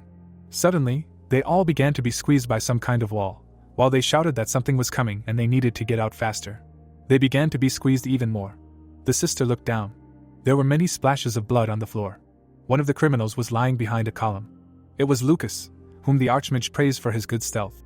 The man's hands were in shackles. There was some kind of gang tattoo on his shoulder. Coming out to them, he said that he was caught after all. Canis watched the criminal closely, while he asked them why they were doing this. Frowning, Arcane looked at him, while he tried to understand what they were doing, because they really wanted to cause an uprising in the country. Gritting his teeth, Lucas noted that most likely the attackers were not interested in talking. Suddenly, the brother and sister abruptly ducked. The man swung his shackles to attack the Archmage. One of the blows hit the mage right in the head.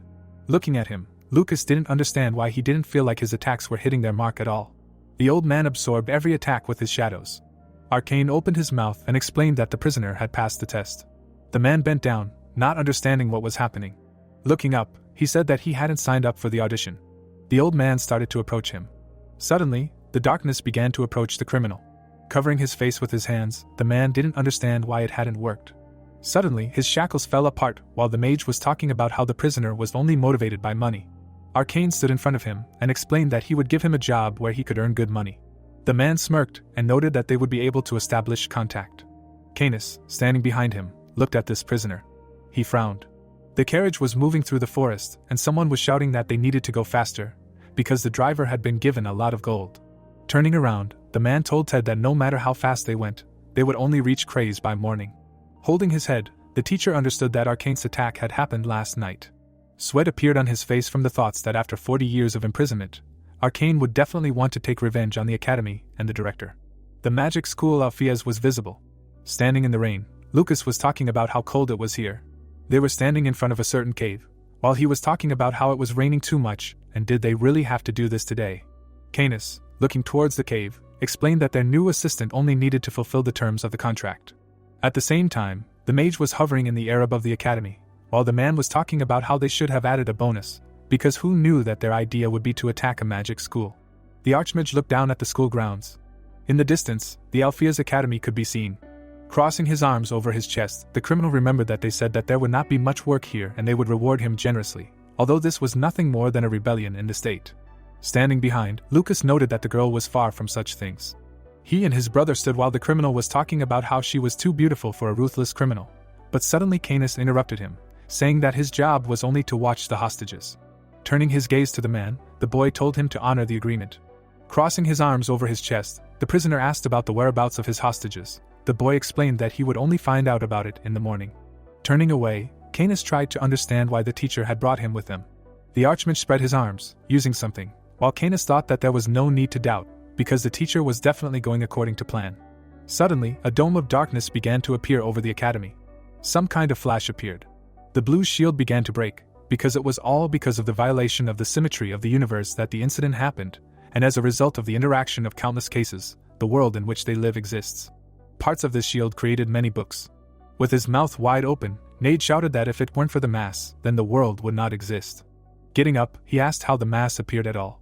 Lying on the floor, Haruki said that the mass simply appeared and that's it, while his friend continued to be perplexed. Raising his hands, the student shouted that he really wanted to say that God created everything. They were in the noble library. While the student was talking about how while Nade was temporarily suspended and lived in this library, he read all the research on the mass, although even so it was impossible to know what happened beyond human consciousness. Getting up from the floor, he also explained that they tried to contact the mass in every possible way. Turning to the protagonist, the student called out to him. The guy was lying on the floor, thinking about how the omnipotence of a mage is based on objective knowledge, but even so, the abilities of mages are subjective. At the same time, the student asked about how the mass felt to the touch, which he felt with his abilities. The young man removed the book from his face, saying that it was quite difficult to describe in words. The hero stood in front of the barrier. Its parts began to fall on his hands. Looking at the particles, the protagonist said that this is a feeling of existence.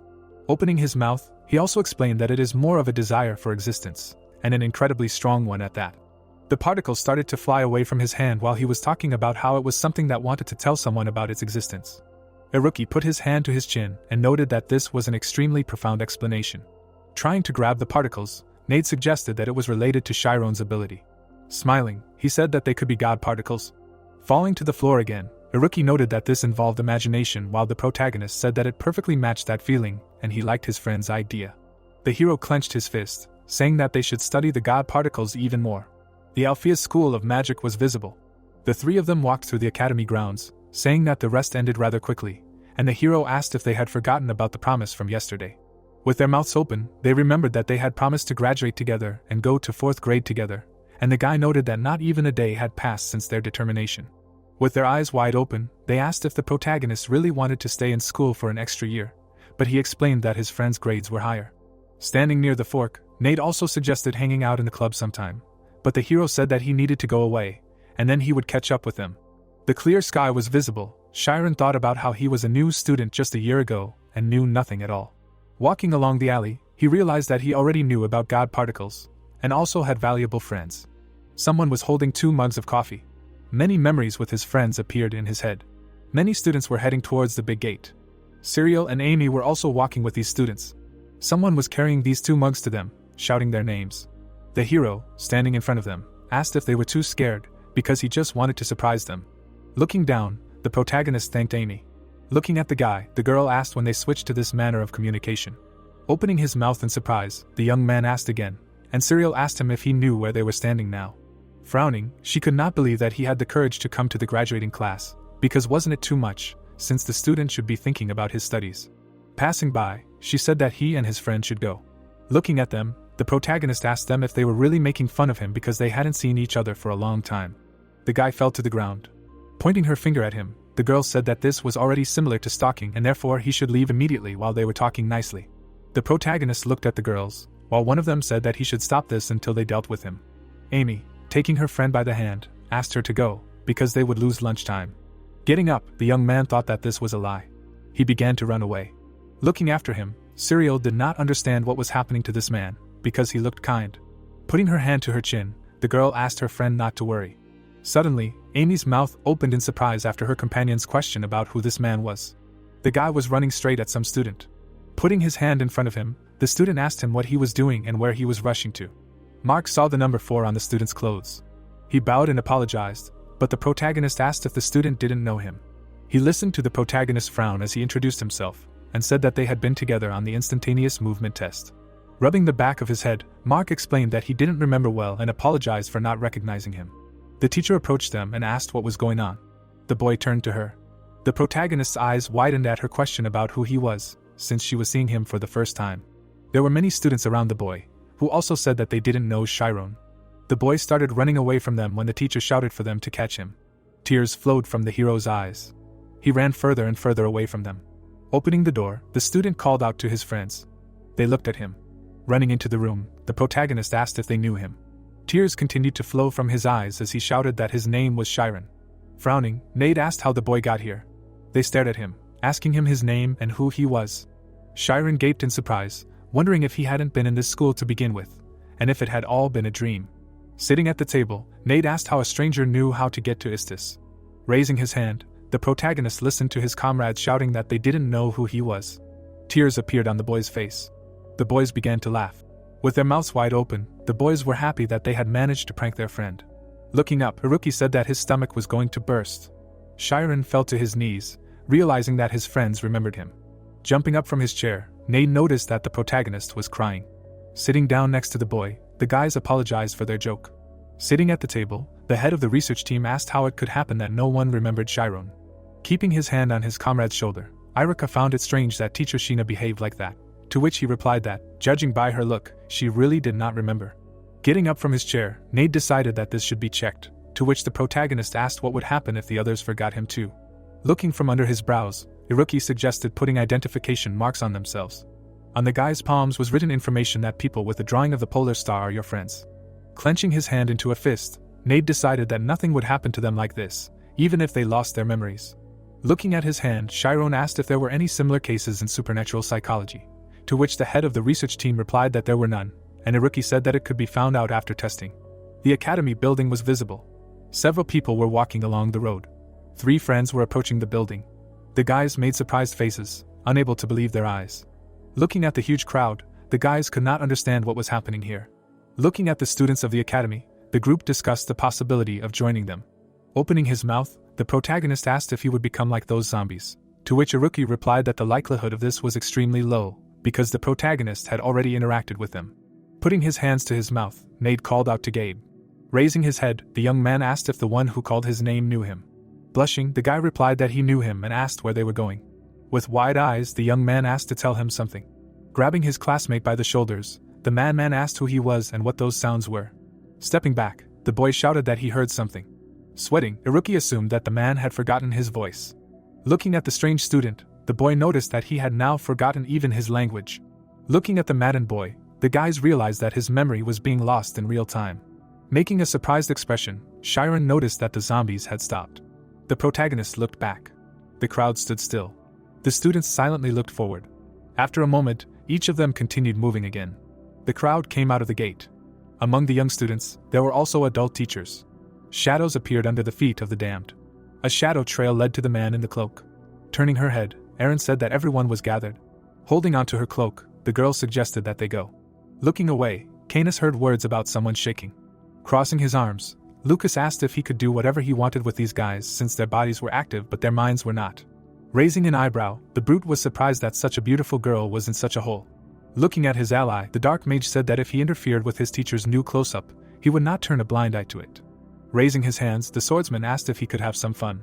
Looking down, the guy promised that if he ignored him, he would kill the bastard on the spot. The warrior frowned, thinking about how impudent this young man was. Looking at his offender, Lucas thought that he didn't like him, but he wouldn't forgive himself for such a stupid act as arranging a battle in the spiritual zone. Removing his hand from the girl's shoulder, the brute decided that he would deal with the upstart as soon as he had the chance. Turning his head away, the swordsman said that he would feel bad if he didn't get the money. The mage turned away. Watching the crowd, the guys realized that the 3 were the culprits of this situation. Sweating, Nade suggested that they should stop them, to which Iruki objected that they couldn't do that. Squatting, the guy explained that memory layering magic was very complex, and they had used it on more than 500 people. Iruki looked down at the zombies. Looking at them, the young man said that in the crowd, in addition to the magicians who trained their spirit, there were also teachers with a state level higher than 6th. Looking from under his brows, the protagonist realized that there were magicians much stronger than they imagined. Opening his mouth, the boy suggested that they first attack the trail, because in this case they would be able to immediately intervene in case of danger. Looking down, the protagonist said that someone was missing. Making a surprised expression, Chiron said that the director and teacher Edel were not there. A forest was visible in the middle of high mountains. The teacher was sitting in the classroom. Sweat was running down the girl's body. The woman was sitting with her eyes closed. The roof of the building was visible. A moment later, several birds flew off the roof. Edel opened her eyes. Kneeling down, the bishop could not understand why she suddenly felt ill. Putting on her glasses, the lady noticed that the lesson had long since begun, but no one was there. The girl used a movement spell. The lady walked down the street. She couldn't believe her eyes, making a frightened expression, because there was no one in the school. The teacher noticed a flash of light above. Coming out of the portal, Teacher Sid turned to Teacher Attila. The man tripped, shouting that the school was under attack.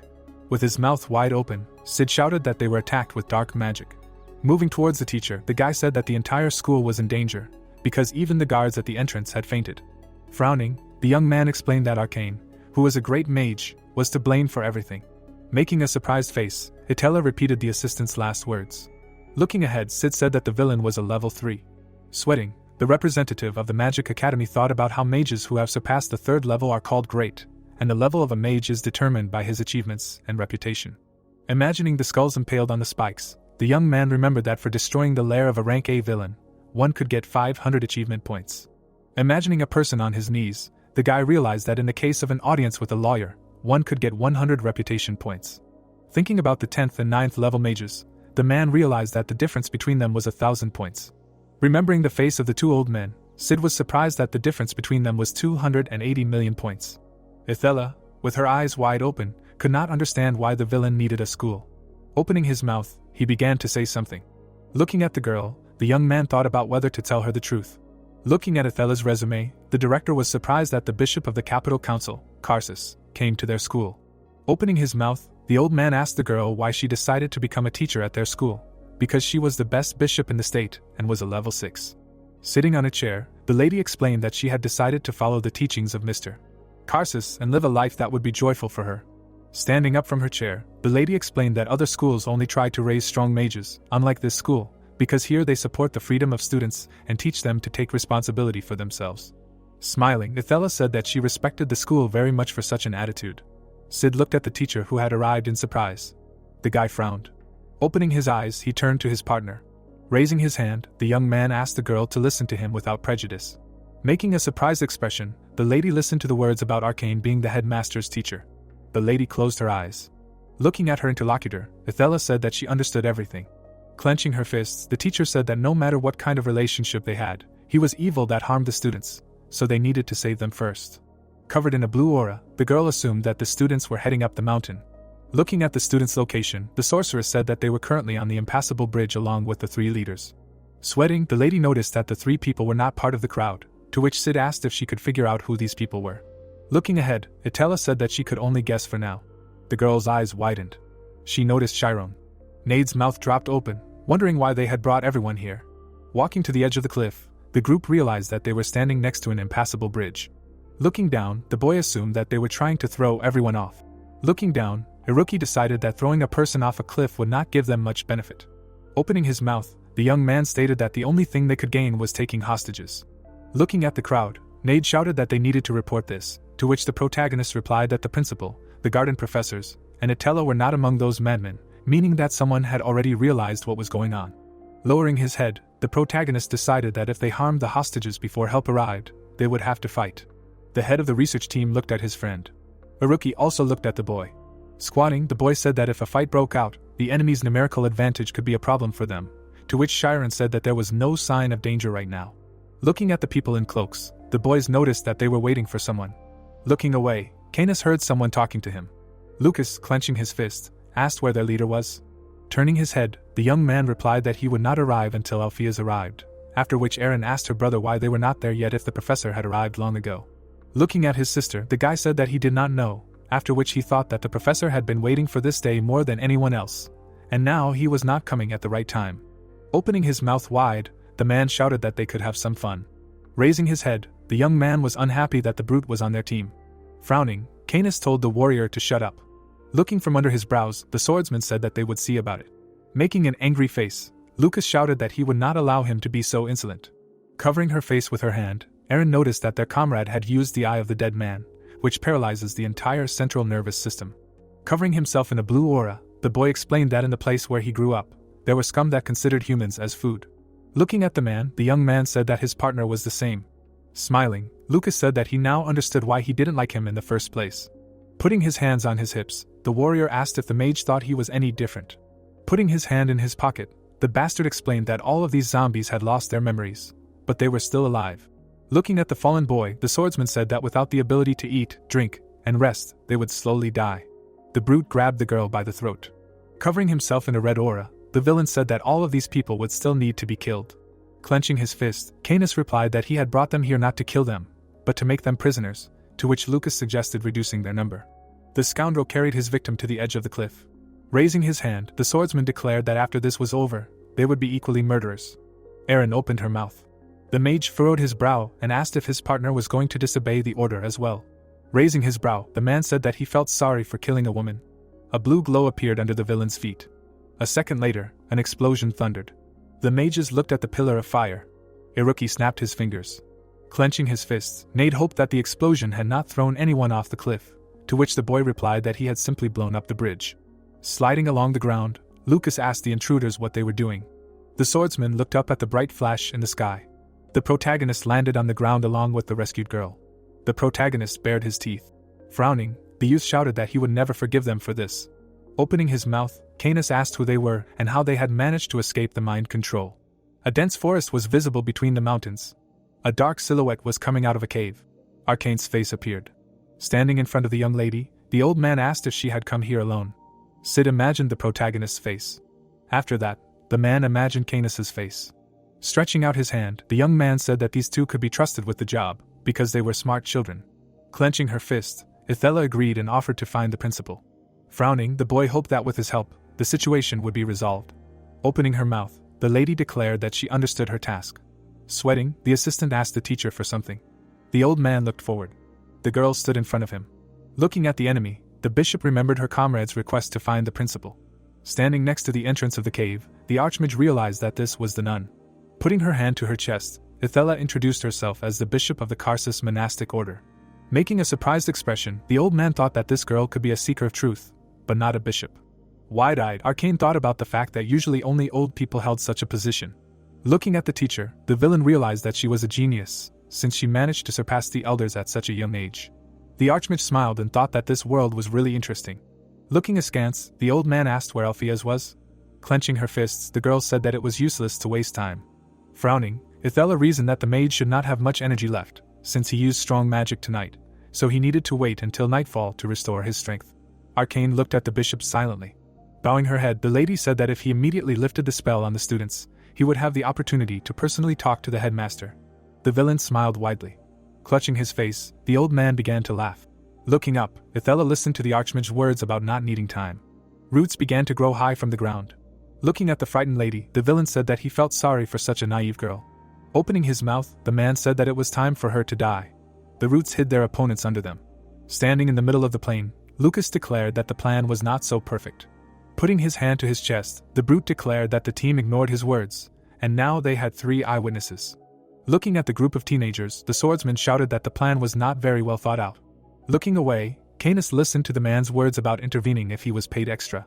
Opening his mouth, the guy said that he would figure it out, after which he ordered his sister to restrain the hostages. Frowning, the mage decided that he would figure it out alone. Sitting down on a stone, the warrior suggested that they try. Looking at his comrade, Lucas was unhappy that the children were about to fight among themselves. Standing in front of the boys, Canis asked how they got here without moral dominance. Pointing his finger, Nade declared that their magic was stronger than the Dark One. Looking askance, the boy said that if that were true, they wouldn't be standing here. Using a spell, the Dark Mage said that there was no time. Looking at his opponents, the young man suggested that they all attack together. Holding the teacher on his shoulders, Iruki noticed that great malice could be felt from the opponent's spiritual zone. Taking a step forward, Chiron expressed hope that his magic was enough to deal with the Dark One. Clenching his fists, the protagonist said that he would deal with the mage himself, and his comrades should deal with the swordsman, to which Nade replied that the man was not going to interfere. Lucas picked his ear. Opening his mouth, the protagonist asked not to believe the brute, because he had just thrown a man off a cliff. Frowning, the young man added that this warrior was very strong. The man frowned. Looking at Chiron, Lucas was dissatisfied that the child immediately understood everything. Looking at his comrade, Iruki thought that Chiron was right and always acted wisely. Looking at how the protagonist was covered in a blue aura, the boy thought that he was also superior in strength. A blue glow appeared under the protagonist's foot. A purple glow appeared under Canis' foot. The magicians fired spells at each other. Frowning, the boy could not believe his eyes. Looking at the enemy's pupils, the young man noticed that they were empty. Looking his opponent in the eyes, the boy realized that nothing worked on him. Shadows appeared from under the dark magician's foot. The darkness rushed towards Chiron. Stretching out his hand, the young man used fountain output. The light spell was absorbed by the shadow strike. Covered in sweat, the protagonist could not understand where his magic had disappeared.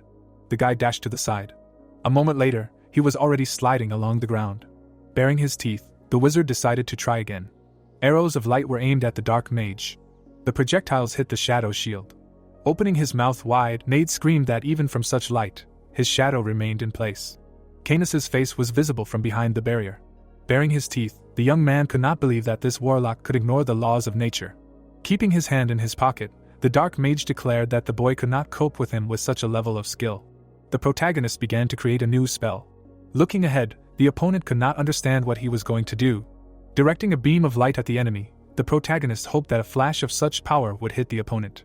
Raising the shield, the boy felt the power. Closing his fingers, the warlock decided that he needed to make his shadow even denser. A moment later, the beam destroyed the barrier. The dark mage opened his mouth from the blow. Looking at her brother, Aaron screamed his name.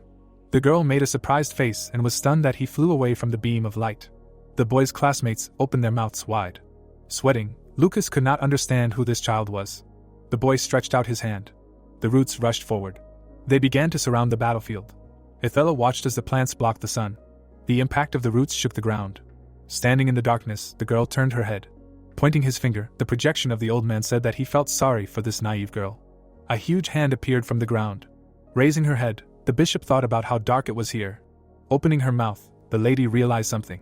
Looking up, the lady realized that she could use synesthesia. The warrior was covered in a golden aura. Ithella dodged numerous projectiles.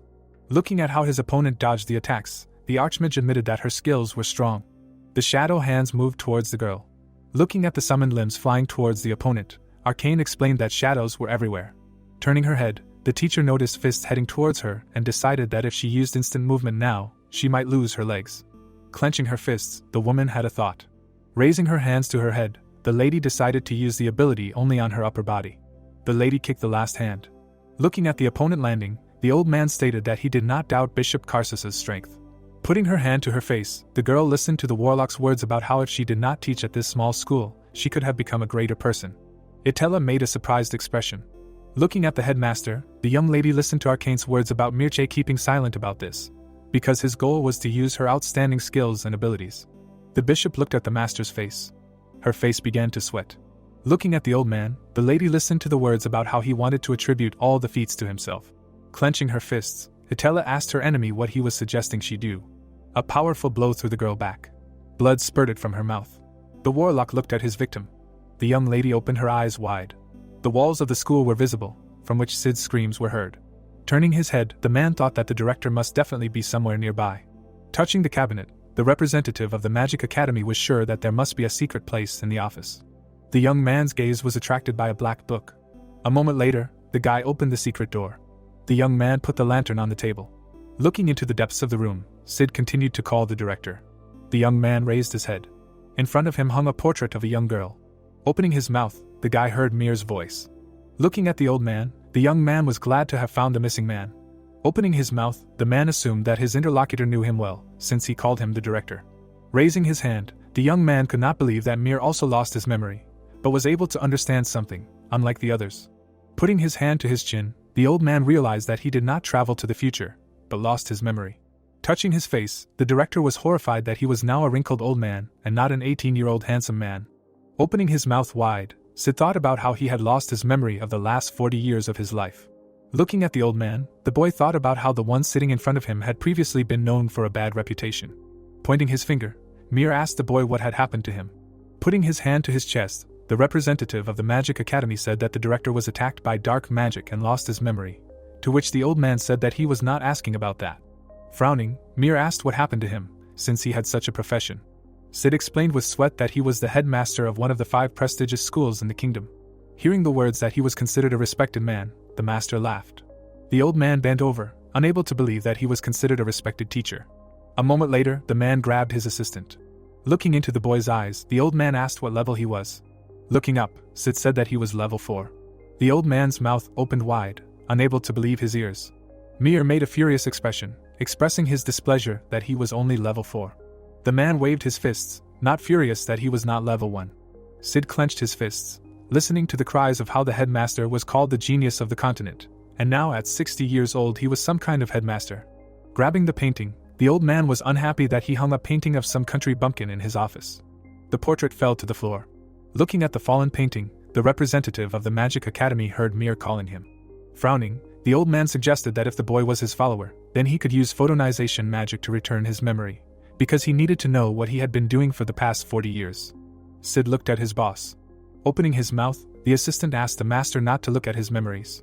The director looked at the young man. Opening his mouth, the man said that he would fire the young man, because he did not need such weaklings. Mir, with wide eyes, shouted that for a great man like him, the past would never be a burden. Biting his lips, the boy thought that after a person went through the same memories twice, he would hardly be able to return to his past personality. Holding the old man's head, Sid decided that the man would never be the same again.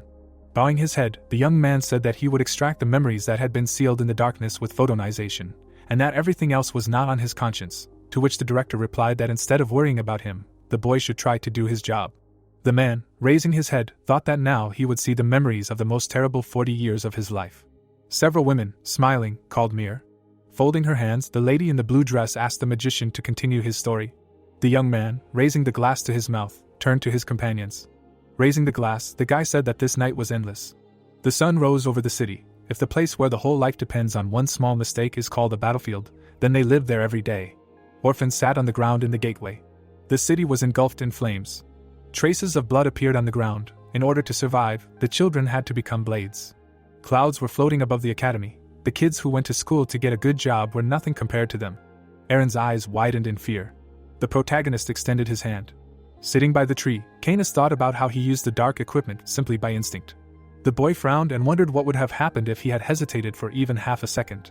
Clouds were visible behind the trees. A voice said that his friend had gotten into a very unpleasant situation. The assassin looked up at the sky and asked what had just hit him. The voice replied that he had been hit in the stomach with light that was filled with mass. A moment ago, Chiron shot a beam of light forward. A wave of energy crashed down on the assassin. The villain grabbed his chest and asked how light could have mass. The unknown person replied that with the presence of an intermediary through which the energy of light is converted into mass, it is quite possible. Canis furrowed his brows and said that he had never heard anything like that in his life. The boy clenched his fist angrily. The voice concluded that he had definitely heard about it. The boy lowered his head. The stranger apologized for hurting his feelings and explained that he was simply telling the truth. The killer removed his hood. The voice explained that for a simple student of the Magic Academy, this man had very unusual skills. The villain narrowed his eyes and asked if he would be able to defeat him. The stranger replied that he would succeed if they worked together. Dark energy enveloped him. Aaron smiled happily. Nade opened his mouth wide and asked how he managed to survive such a blow. Canis grinned and suggested that his opponent could be useful. A light aura appeared under his feet. The boy asked if this was the end of his tricks, and decided that this duel would be quite entertaining. The boy looked down. The assassin asked why he didn't try and make their fight even more fun for him. The mage stepped forward and asked what that meant. A photon lit up in his hand. The mage asked if the enemy was holding people hostage and calling it a duel. The mage squeezed the photon in his hand. The assassin narrowed his eyes and warned him that this spell wouldn't work on him anymore. The protagonist swung his hand and suggested that he try to block it. The villain slammed the ground hard. Dark energy spread across the ground and a flash rose into the air. Chiron gritted his teeth and realized that his opponent was using the same technique. The boy sent several waves of energy forward. Nade and Iruki's mouths opened in amazement. Aaron clenched her fists tensely. Lucas frowned angrily. Magic spells can be divided into two types, spells that can be dodged and spells that cannot be dodged. The man looked up with glowing eyes and decided to get rid of this man first. The boy opened his blue eyes wide. Explosive craters appeared on the ground. Canis landed on a branch behind his opponent. The mage jumped back as waves of dark energy approached him. The wizard opened his mouth in horror and wondered how it managed to get to him from behind. Dark energy wriggled in the air. It appeared behind the main character. Chiron dodged all the attacks, turning into a beam of bright light. Nade frowned and shouted that his enemy was moving with the help of created shadows. The boy walked on the surface of the water. There was impenetrable darkness around him. The student raised his hand and said that it was simply unfair because the enemy could teleport to any point. Iruki replied that he could only get to those places that were in a single shadow space. The student looked at him and explained that they would not be able to predict his movements until they analyzed the shadows across the entire area. The high school student narrowed his eyes and reminded him that their classmate had been able to calculate and find a way out of the dragon's labyrinth. The boy clenched his teeth angrily. A bright light lit up in the darkness. Red crosses appeared in front of the trees. The young man stretched out his hand forward and realized that he had found his enemy. A beam of energy burst out of it. The assassin stepped out of the shadows. The fifth grader's eyes widened in shock and he shouted that their friend had done it. A stream of light crashed into the shadow shield, and an ominous laugh was heard. The guys opened their mouths in fear and asked what it was. The assassin grinned slyly. The dark energy absorbed the photon. The flash exploded inside the shadow cocoon. The magician stepped forward. The magician frowned furiously and looked ahead. The monster stuck out its long tongue. The monster squinted and declared that this sparkling thing was very tasty. 40 years ago, the heroes gathered at a bar to congratulate their comrade on completing a great job. Holding a glass in his hand, Seraph declared that he had put his heart and soul into his thesis, and said that they were having lunch at his expense today. At that moment, he was about to be awarded as one of the greatest scientists who dealt with magic-type light. Someone put a hand on his shoulder. Smiling happily, Mir said that he had studied his thesis very well and concluded that he had done a very difficult job. The man looked back and asked if his colleague really thought so. The magician frowned tensely when the scientist explained that his wave theory of light was wrong and asked what that meant. The magician raised his hand and said that the wave theory of light was a long-proven theory, verified by many experiments. The researcher said that it was already outdated. Mircea smirked, and calling his opinion authoritative, explained that light was closer in its characteristics to a particle. Seraph trembled. The man said that he had wasted his time and effort working on his dissertation. The magician got up from the table. He headed for the exit and asked his colleague to never talk to him again. Putting an arm around the girl, the magician asked why he was in a bad mood and said that he simply told the truth. The scientist looked away when someone called out to him. Holding a large bag on his shoulder, Clump said that everyone called his friend arrogant. Currently, Canis smirked and said that this is the border of dark magic. Harvest, standing behind him, laughed at how their opponents froze in fear. Nade opened his mouth in amazement, and was surprised that energy could talk. Haruki said that he also did not know that such creatures had intelligence. The protagonist looked up in fear. Chiron presented various materials and thought that alchemy, which creates matter, and applied science for creating an object remained unsolved tasks for him. The monster was sitting in a closed capsule. Only a magical biologist could handle the creation of life, but this is so beyond the mind that it is considered almost unattainable. The guy frowned and noticed that he had a fairly high intellect. Putting his hand to his chin, the monster asked if, in his opinion, it could only reason, and called itself beautiful from all sides. The guys widened their eyes in surprise and were amazed at his simplicity. The boy narrowed his eyes slyly and called his summoned creature wise. The assassin introduced the old man with glowing eyes and explained that this magical creature had received the mind of the great magician Arcane. The monster grinned maliciously. The young man backed away in horror. He had to jump back to avoid being hit. Dark energy appeared behind him. The assassin declared that his enemy was still at the level of a schoolboy. The magician fell to the ground. A bright flash flashed in his hand. The beam hit the shadow shield. The villain raised his hand and shouted that his magic would no longer work on him. A stream of dark energy burst out from under his hand. It covered the magician. Nade and Iruki immediately rushed to their comrade. The protagonist looked at the energy in fear and wondered what to do. A cut appeared on his shoulder. Chiron realized that he was not afraid of death. But if he lost, everyone else would lose too. The students stood in the forest. Cyril and Amy watched tensely. Sina was lying unconscious on the ground. Lucas grinned slyly. The students ran to help their friend. Blood sprayed in the air. The boy realized that he had to watch his opponent carefully to track all his movements. Harvest loomed over his owner. The young man wondered what he should use against this magical creature. The mage opened his burning eyes wide. He gritted his teeth as the dark energy engulfed him. He managed to break free from it and teleport to the side. Canis frowned sternly and asked if this was refracting light. The monster concluded that their opponent possessed a rainbow drop. The wizard landed on his feet. The protagonist raised his hand and stopped his friends.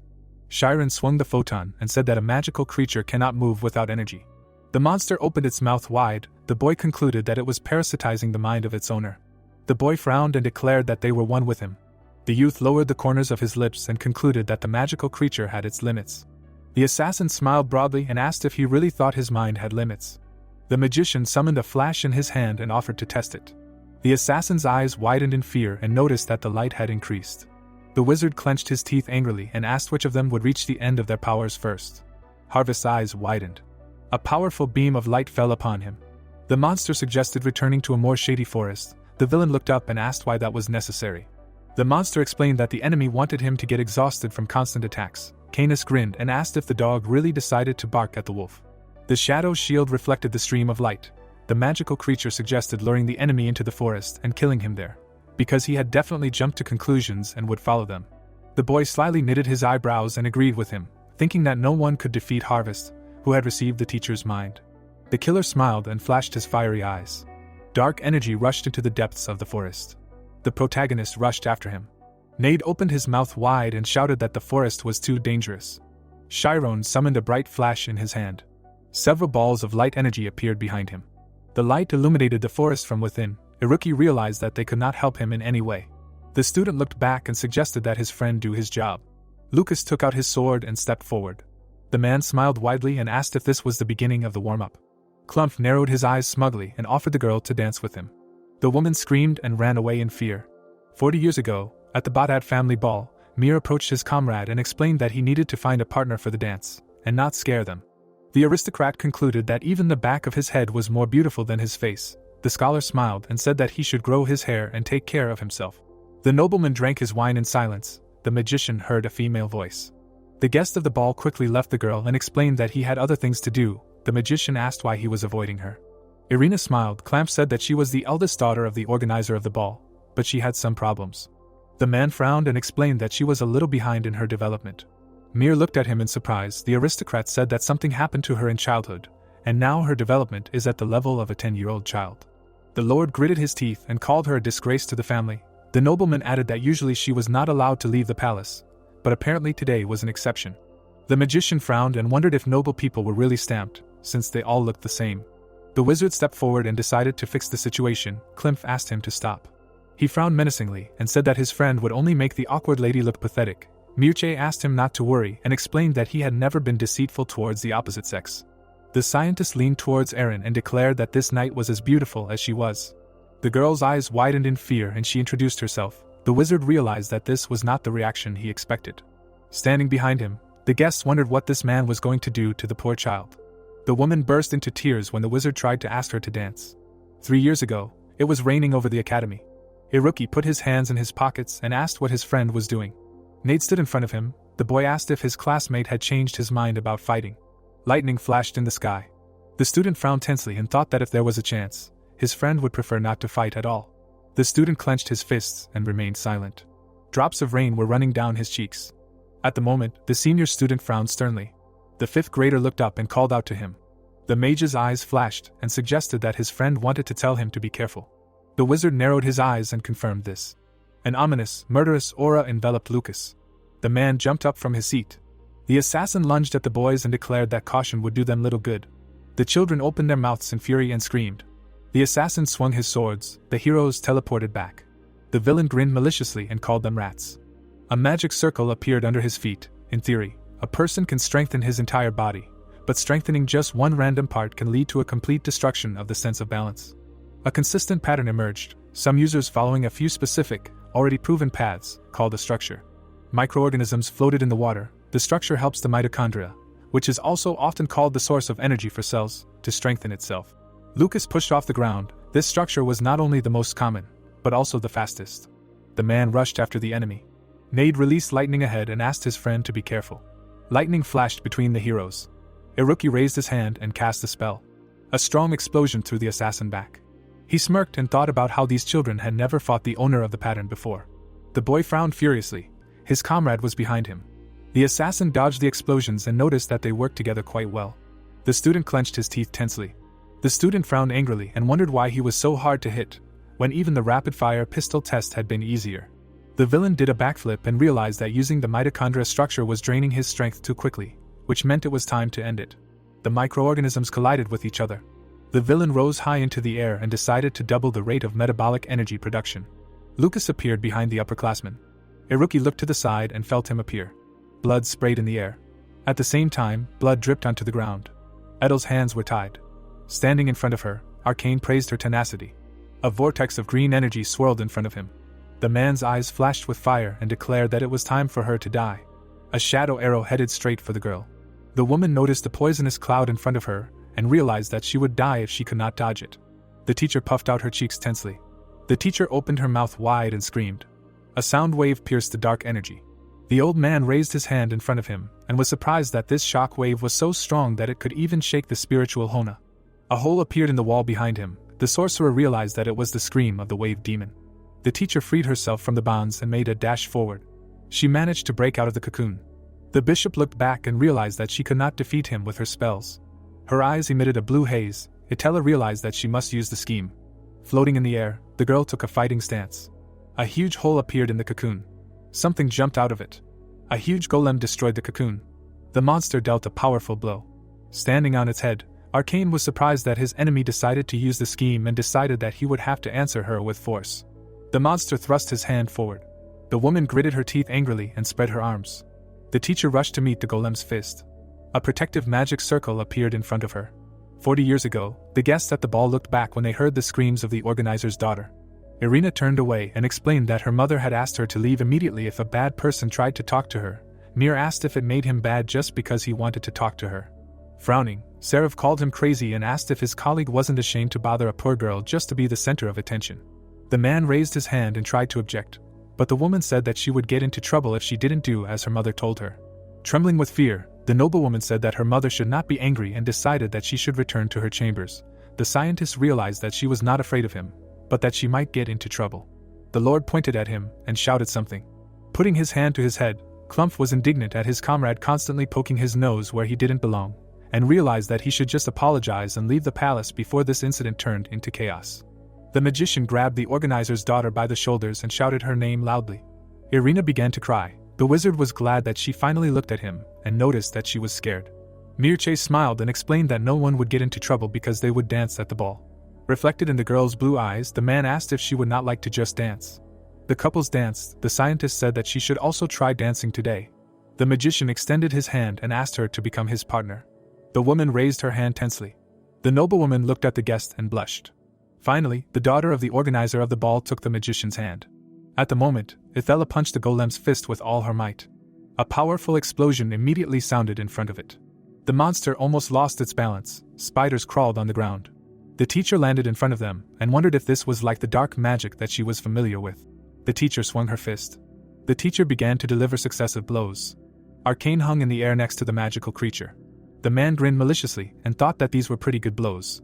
Ithella continued to tear the spiders to pieces. The monster raised its arms above its head for another attack. The monster slammed them hard on the ground, causing the girl to jump back.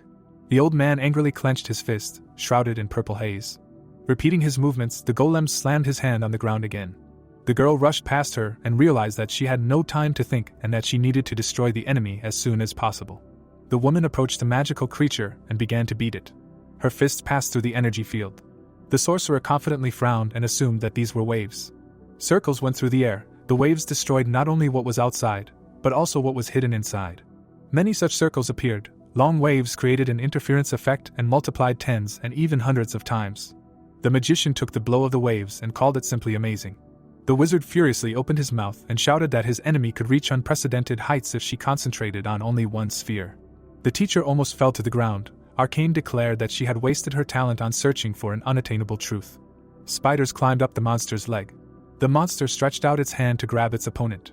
Looking down at her, the man said that this was all nonsense, and explained that a grain of salt in the sea was powerless. The golem clenched its fist and aimed it straight at the teacher. A powerful blow raised dust into the air and destroyed the trees growing nearby. The old man looked up tensely. The teacher rushed down to him and thought that she could not allow such a monster to appear in the school or the city. The bishop stretched out her hand and realized that she had to stop it even at the cost of her life. A powerful wave of fire fell on the head of the monster. Ithella put her palm to the energy field. Bright circular waves went along it. The girl jumped into the air, and the golem's body began to collapse. The sorcerer opened his mouth wide and screamed in pain. The woman looked at him tensely. The mage realized that all these attacks were just preparation for the finishing blow. The wizard raised his trembling hand and felt unbearable pain. Clenching his fist, the villain grinned and realized that he really missed her and the times when he fought with the best. The huge monster swung his fist. The teacher clenched her teeth in anger. Arcane smiled widely and laughed. The giant fist approached the teacher. A bright flash lit up her face. The teacher wondered if the wave was not enough. The bishop closed her eyes as the light engulfed her. A powerful explosion of energy sounded on the battlefield. Blood sprayed into the air. On the other side, Nade raised his hand and used magic. The boy asked what was wrong with his friend. Iruki put his hand to the wound and replied that he was only slightly grazed. A smile appeared on his face. The student praised his comrade. Lightning shot through Lucas' body from all sides. The man opened his mouth in anger and cursed his opponent in his mind. The student released the lightning forward. The assassin remembered how he dodged it and realized that the enemy was only pretending to attack, while he himself turned everything into a magnetic field to immobilize him. Under the influence of powerful lightning, the assassin fell to the ground. The high school student waved his hand and used the evasion form. The ball of energy approached the villain, who realized that he had fallen into such a stupid trap.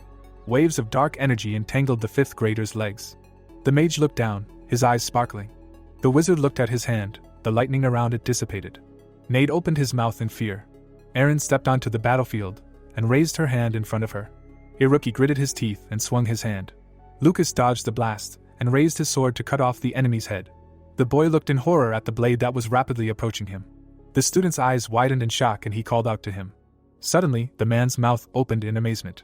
The blade of his sword crashed into 2 ice blocks. The student frowned furiously and asked what it was. The assassin turned around in fear. The ground beneath the girl's feet was covered in frost.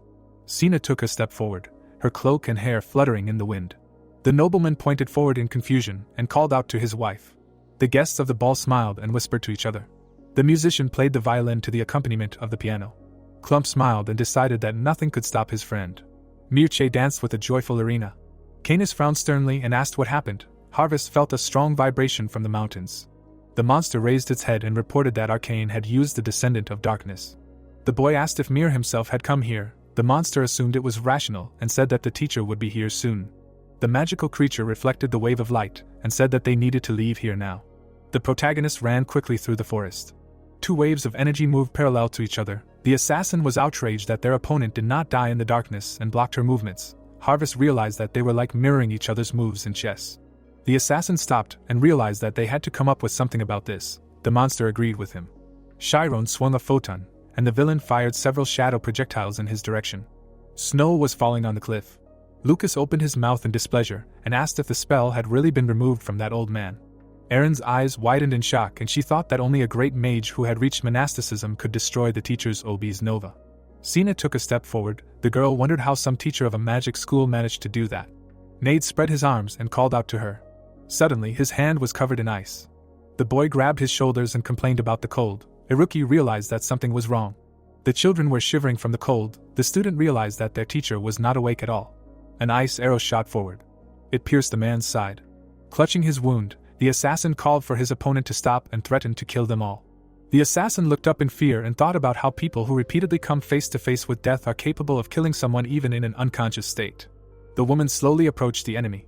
Her blue eyes shone. The teacher raised her hand. Her body remembered the magic thanks to muscle memory. The villain dropped his swords and ran. Mitochondria shook. Lucas realized that even the darkness would not help him. The man ran away and shouted that this was unfair. Suddenly his pupils contracted. The assassin lost feeling in his legs, as if they had been cut off.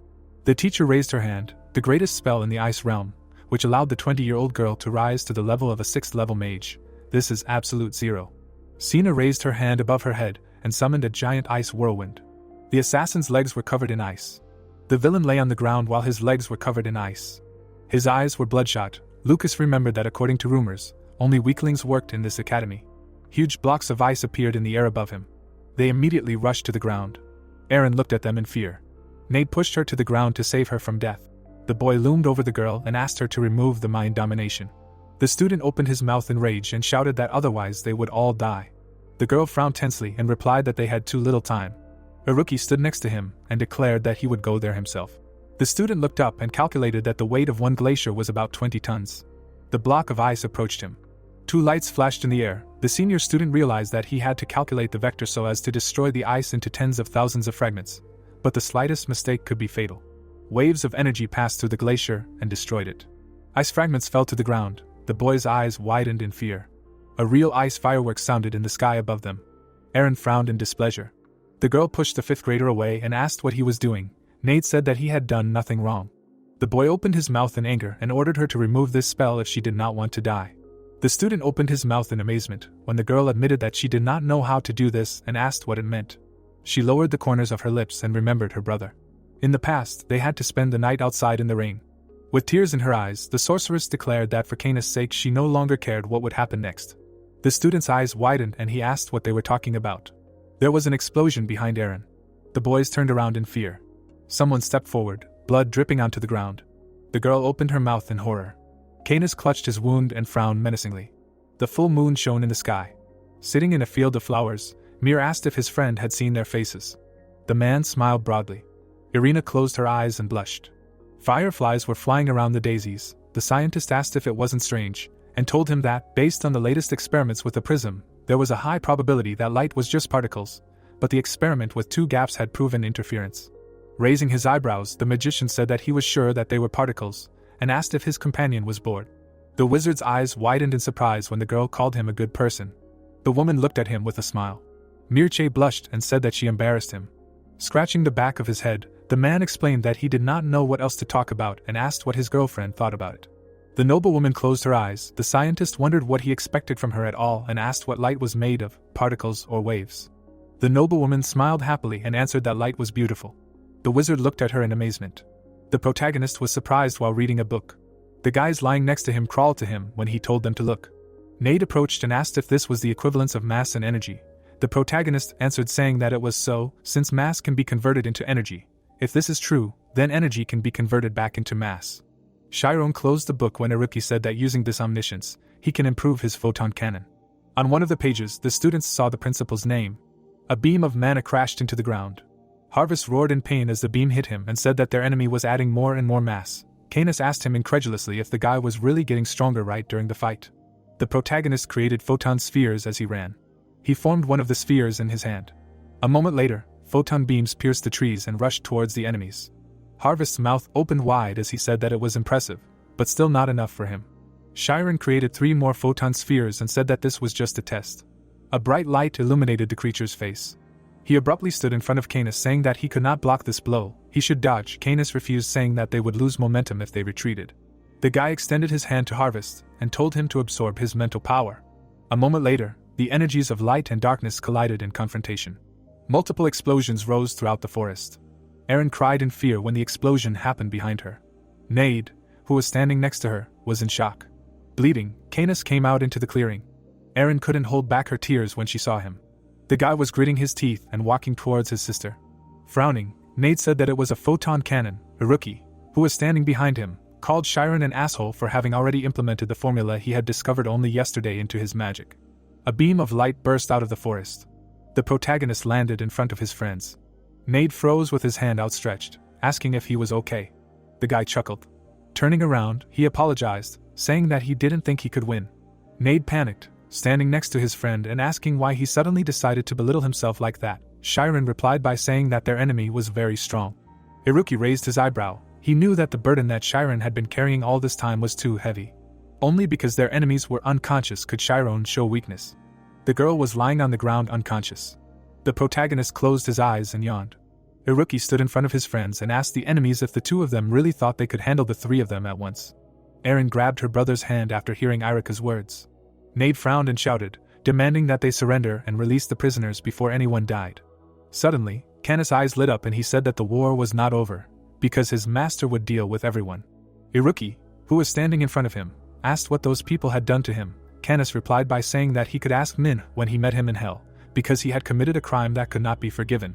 The boys froze with their mouths open in shock. The black-haired man clenched his fist and said that this disgusting academy was built by stealing from his master. Everything they enjoyed was taken from him. The protagonist's eyes widened. Nade frowned and asked what he was talking about. Iruki narrowed his eyes, saying not to make false accusations, because even if what he said was true, what did the people here do wrong? Canis narrowed his eyes, saying that such reasoning was not important. Releasing his aura from his body, the guy said that he was the messenger of his master and acted according to what he believed in. Veins bulged on Nade's face. He screamed and cursed, being angry. Iruki frowned and asked if he really wanted to go to the very end. Suddenly, the protagonist stepped forward. A photon sphere appeared in his hand. Canis, seeing how the spell was directed at him, laughed, saying that they decided to fight him since their words did not help. Smiling widely, he said that the result would be the same. Suddenly, the darkness of Harvest began to cover the guy. The enlarged creature told the guy that something was wrong with this enemy's attack. Frowning, Canis said that if he absorbed his mental power, he could easily block the attack. Suddenly, the guy's eyes widened in shock. The light of the sphere intensified, mana poured into it. The protagonist's pupil flashed. He was giving the enemy one last chance. His face, he was removing mind control, or he was dying. Irika and Nade looked at each other. Erin's eyes were shining. She understood the power of the enemy's attack.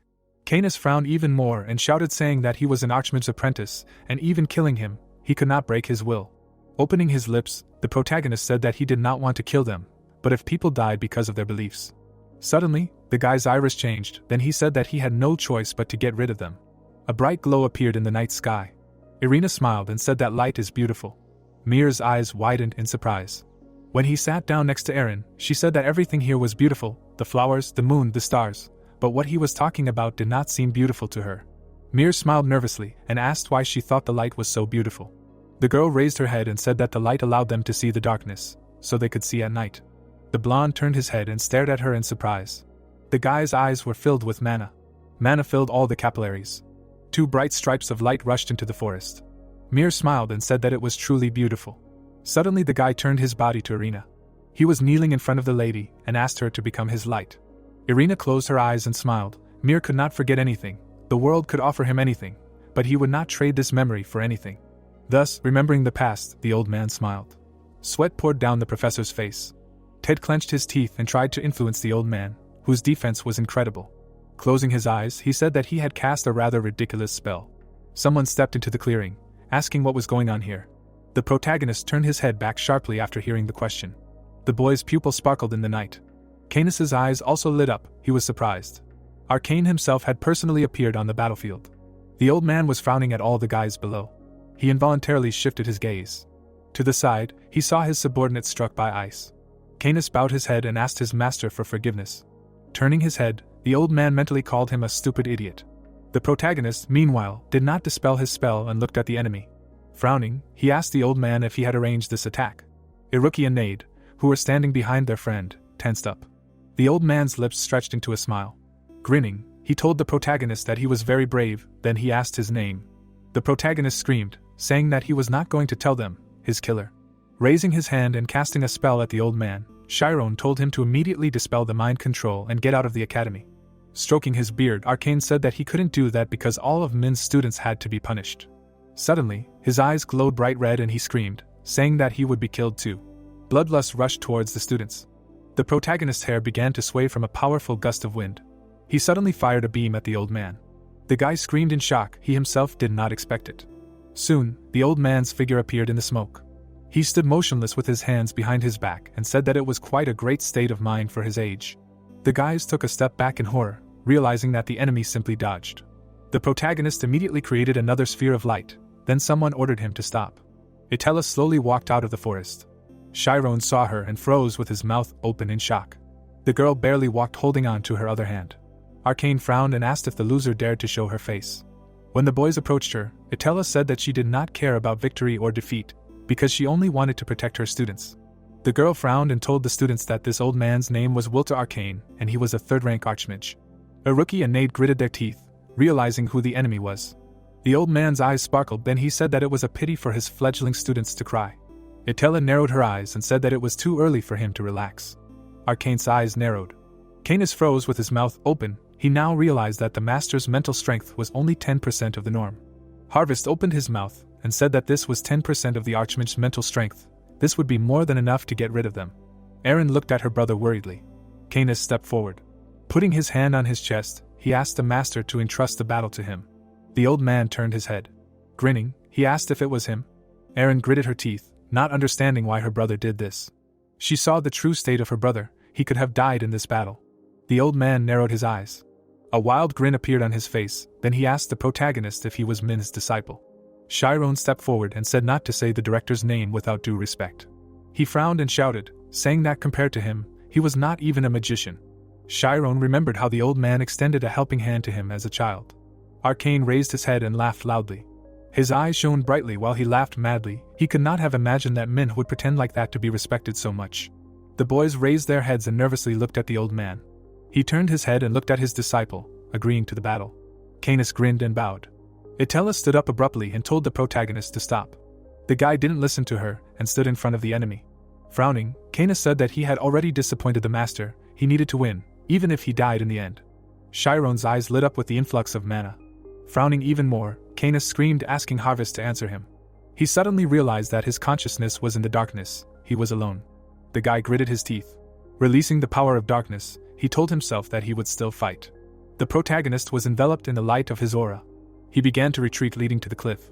Canis grinned, assuming that his opponent wanted an air fight. Shadows appeared right above the guy. Suddenly, Canis's face was illuminated by a bright light. Not only him, the entire clearing was illuminated. Aaron raised her head and panicked. The protagonist created many photon spheres in the air. He gritted his teeth. Since he could not keep track of the enemy's movements, he decided to attack the entire area. Stretching his hand towards the enemy, he said that he would hit his entire state of mind. A moment later, beams of light rushed towards Canis. He only waved his hand. A shield of darkness rose in front of him. The barrage of photon cannons did not stop. One of the beams of light broke through the barrier of darkness. A moment later, many more beams broke through the barrier. Canis had to move at great speed while calling Chiron a crazy bastard. He frowned, realizing that there was not a single fake attack. The guy again found himself without a shield in front of 100 enemy attacks. The protagonist's eyes were filled with mana. He waved his hand and directed the beams towards Canis. Itella, who was standing below, asked if Chiron had such power. Iruki and Nade, raising their heads, said that this idiot entered the infinite space again. The guys suddenly shuddered when the teacher asked them what they just said. The students were sweating profusely when Itella asked them if Chiron had penetrated the infinite space before. The girl stood in front of the students. Looking at the multiple beams of light, she said that this is what happened. Canis was running away from the beams and calling out to Harvest. As he ran, he screamed for Harvest to answer or else they would both die. At that moment, a beam of light pierced him. Canis clutched his stomach, not understanding why there was no wound left on it. He suddenly raised his head, realizing something. The protagonist was not shooting at Canis at all, he was shooting at the enemy's darkness itself. So Canis was left in the middle of multiple beams of light. His enemy was destroying the shadows he used to move. Gritting his teeth, the boy asked if this idiot really had infinite mental strength. A bright light filled the entire space in front of him. His enemy's condition was unfair, and his defeat was humiliating. Arkine crossed his arms over his chest. Despair appeared in Canis's eyes. He did not want to die like this in front of the master. Suddenly, Harvest opened his eyes in his subconscious, saying that everything was really annoying him. A huge shield of darkness appeared with a roar of a creature. The guy's mental strength burst out of his body, causing hellish pain. Harvest, who turned into a shield, screamed, telling the guy to pull himself together and concentrate. The protagonist flew back, seeing the shield of darkness. He frowned, not understanding what it was. Suddenly, the darkness wriggled and flew towards him. Chiron began to dodge the attacks of darkness. An undoubtedly advantageous situation turned against him. One of the rays of darkness injured his hand. Chiron landed abruptly on the ground. He immediately flew up, dodging his pursuer. Gritting his teeth, the guy realized that using the immortality function for longer would be dangerous. This monster of darkness rushing at him had the stamina to withstand a photon cannon, a high level of intelligence, powerful melee attacks and speed due to flexibility. The protagonist's eye flashed. He realized why the enemy did not fight like this from the very beginning. Remembering the entire fight, he realized something. This magical creature was parasitizing on mental power. Now they were using one body. Itella looked at Arcane angrily. He stood motionless looking at the fight below. Erin approached her brother. She worriedly began to run to him, to her brother who for his teacher was only a fuel tank feeding the creature. Canis was sweating heavily. The protagonist flew up dodging the attack of the creature. He ran away, running away from Harvest. He filled his eye with mana, said that since the enemy type had changed, there was no need to continue using a physical attack spell. The guy clenched his teeth and collected photons in his palms. It was a photon emission. A moment later, a beam of light struck Harvest. The creature roared as its body began to dissolve. Forming a limb, it stabbed it into the ground. The protagonist did not even think of stopping the emission of photons. He frowned at the enemy and said that everything was not so simple. Even when he had unlimited mental power, it was impossible to overcome his individual limit. The guy's pupil began to crack. There was nothing left to do but strengthen omniscience. The crack in the guy's eye grew larger while he calculated the formula. The light that burst out of his hand, or mass, was converted into energy. Harvest was flooded with light again. His hand began to dissolve. When his whole body began to dissolve again, he could not believe that an ominous impulse was used. Erin froze with her mouth open in shock. Even Arcane frowned and did not remain indifferent. Nade stood in front of the teacher and asked what had just happened. Iruki frowned and said that a laser had just been created. Chiron gritted his teeth. A laser of light pierced the monster's body. His body began to burn and disintegrate. Canis grabbed his head and screamed in pain. Erin raised her head, realizing that Harvest's pain was transmitted to her brother, meaning the creature was at its limit. The creature's body began to bubble from the laser's temperature. If this continued, it would be destroyed. The laser that hit its body showed no signs of stopping. Harvest's body swelled. Itella raised her head. The old man's eyes flashed. He was unhappy. Itella raised her hand and shouted, asking her student to stop the laser. He turned his head sharply. Harvest, whose body was swollen, began to laugh. A moment later, a powerful explosion occurred. The entire cliff was filled with smoke from the explosion. Harvest opened his eyes and introduced himself. When he was still little, Canis had asked him to become his subordinate. Harvest was then imprisoned in a capsule. Arcane approached his creation and asked him if he wanted to go to Canis. When the old man approached, Harvest said that obeying Aaron would be much more effective, because she lived in Radom for 10 years and did not see anyone except Canis. For this reason she acquired high mental sensitivity. Imagining the girl, he said that she can notice things that are inaccessible to ordinary people. Squinting, Arcane asked if he meant the original idea.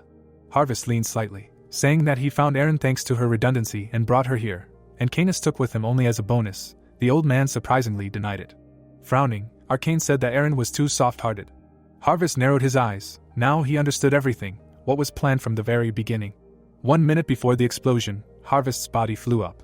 Canis raised his head when the creature told him that he would soon explode, so he was breaking their contract. The guy's mental power immediately separated from him. A lump of darkness began to light up. Canis frowned, saying that this could not be. He remembered standing by the capsule telling Harvest that he needed power only because Aaron was his only light. His eyes lit up, then he said that he had to protect his sister from the darkness of this world. Harvest, who continued to swell, laughed saying that this guy was funny. Canis raised his head and screamed in despair. He was losing a friend today. Arcane turned away. A moment later, Harvest exploded. Soon, all the smoke cleared. The protagonist looked at the old man. The guy frowned and asked him angrily what he was doing. Itella and Chiron's friends turned to him. Erin raised her head and put her brother down, when Chiron asked Arcane if he was really going to kill them all here. The old man chuckled and said that he kept wondering who he reminded him of, and he turned out to be an exact copy of Min, 40 years ago. The protagonist was furious and shouted at him to shut up. Arcane bared his teeth and began to laugh, saying that it was no wonder that this sly fellow Min had taken him into his hands, since with such power in the light field and an amazing appearance, this bastard had a vile goal. Chiron, in anger, stepped forward, asking what he knew. The old man chuckled and said that he knew a lot since Min, whom he respected so much, was his student. The protagonist froze upon hearing his words. Arcane, who stood at the top, said that this student was very smart. His training was a blessing to him. Raising his hand, he said that Min had unfortunately been overshadowed by greed. Looking at his hand, he said that Min had set fire to the research he had dedicated his entire life to and pushed him into the fire. The one who had done everything to help him, because of Min himself, his wife had died a dog's death. Itella stood in front of the students and told the old man to tell them everything, to tell them what happened 40 years ago. Arcane raised his head and looked at the sky. Then he turned his gaze to the girl. The protagonist, although angry and gloomy, wanted to hear the story himself. Meanwhile, Ted continued to work, trying to free Min. Min's eyes were closed. 40 years ago he had the most brilliant period in his life. Min received an award that was given to the wizard with the highest achievements for the year. He was happy when he raised the cup. A crowd of magicians admired the guy and surrounded him. Then the guy's friend pulled him out of the crowd and said that he considered him a real brat, but he made a real splash, and this should be noted. Min smiled nervously. This guy's kisses scared him. The magician's carriage was heading to his home. He joyfully entered the house and called his wife. The girl looked out of the kitchen. Irina smiled seeing her husband. The husband hung a medal on his wife and said that it now belonged to her, and there was even an imperial seal on it, which meant that her thoughts were recognized by the whole world. The girl, unable to hold back her tears, congratulated her husband. He picked her up in his arms and said that he would need to go to a party, so they should hurry. While her husband was carrying her to the second floor, Irina screamed, saying that her bread would burn. At 23, Min became the most famous magician on the continent. He received offers from all over the world from various people. The guy carefully chose which contacts to maintain, without putting immediate benefits at the forefront. Such resourcefulness allowed his value to skyrocket. However, the families were against the marriage of the parting couple. Sitting in the carriage, Min told Irina to wait a little longer, because soon he would take the highest position. Then both families would come running to him. He would smile at them, realizing that these families simply had no choice. A couple of people approached Aaron's house. Sarov scratched his head and listened to his friend tell him that it would have been better if they had made peace earlier. Standing in front of the house, they thought about what to do, whether they should bring a gift or not. Sarov knocked on the door. When the girl opened the door for them, the guys froze in shock. Irina froze in fear upon seeing them. Sarov smiled and introduced himself as Min's friend and asked if he was home. When the worried Irina said that he was not home, the guy asked if she knew when he would be back.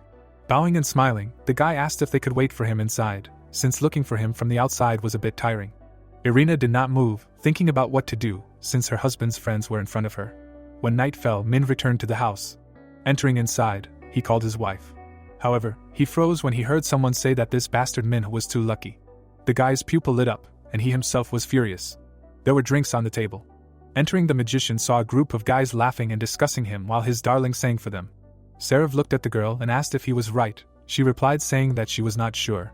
Closing his eyes, the guy said that they had no idea, so she should continue singing. A moment later, he received a punch to the jaw. An angry Min cursed, knocking the guy down. Irina covered her mouth with her hands in horror. Seraph stood up and wiped the blood, asking for forgiveness for crossing the line. Leaving, he said that he would never appear here again.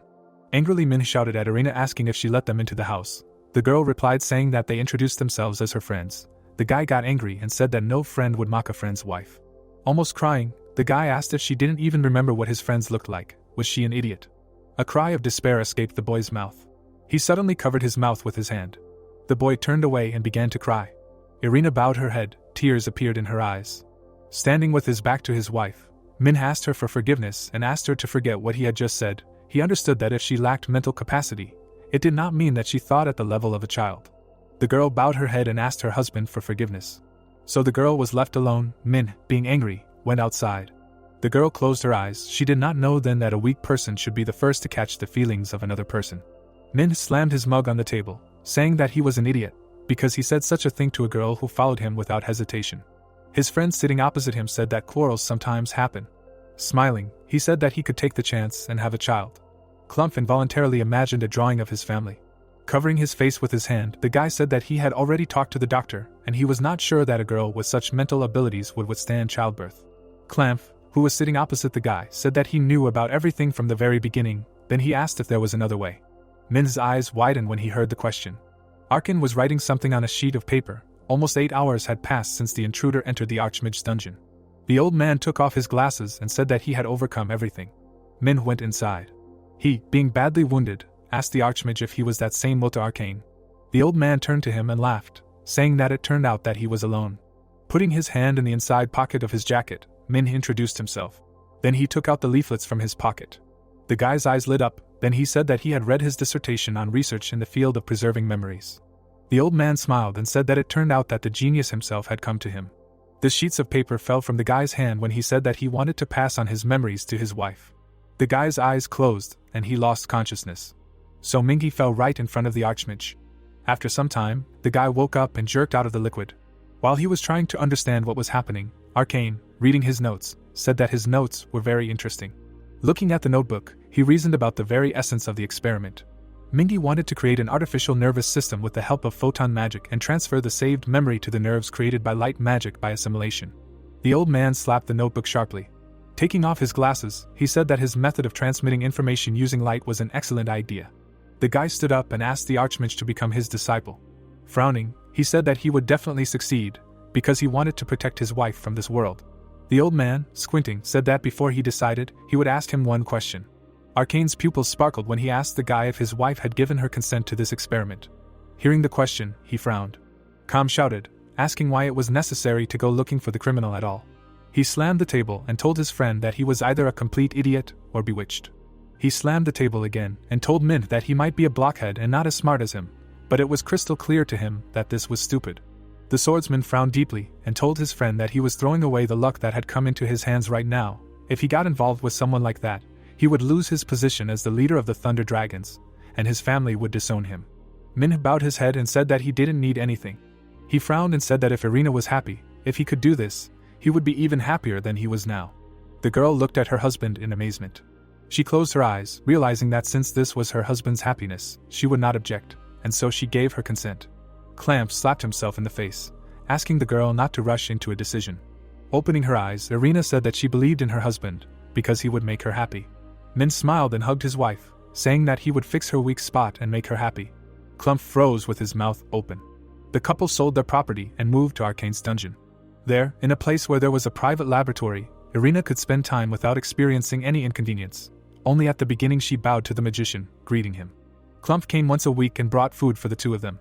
At these moments, he did not leave the couple, watching each experiment.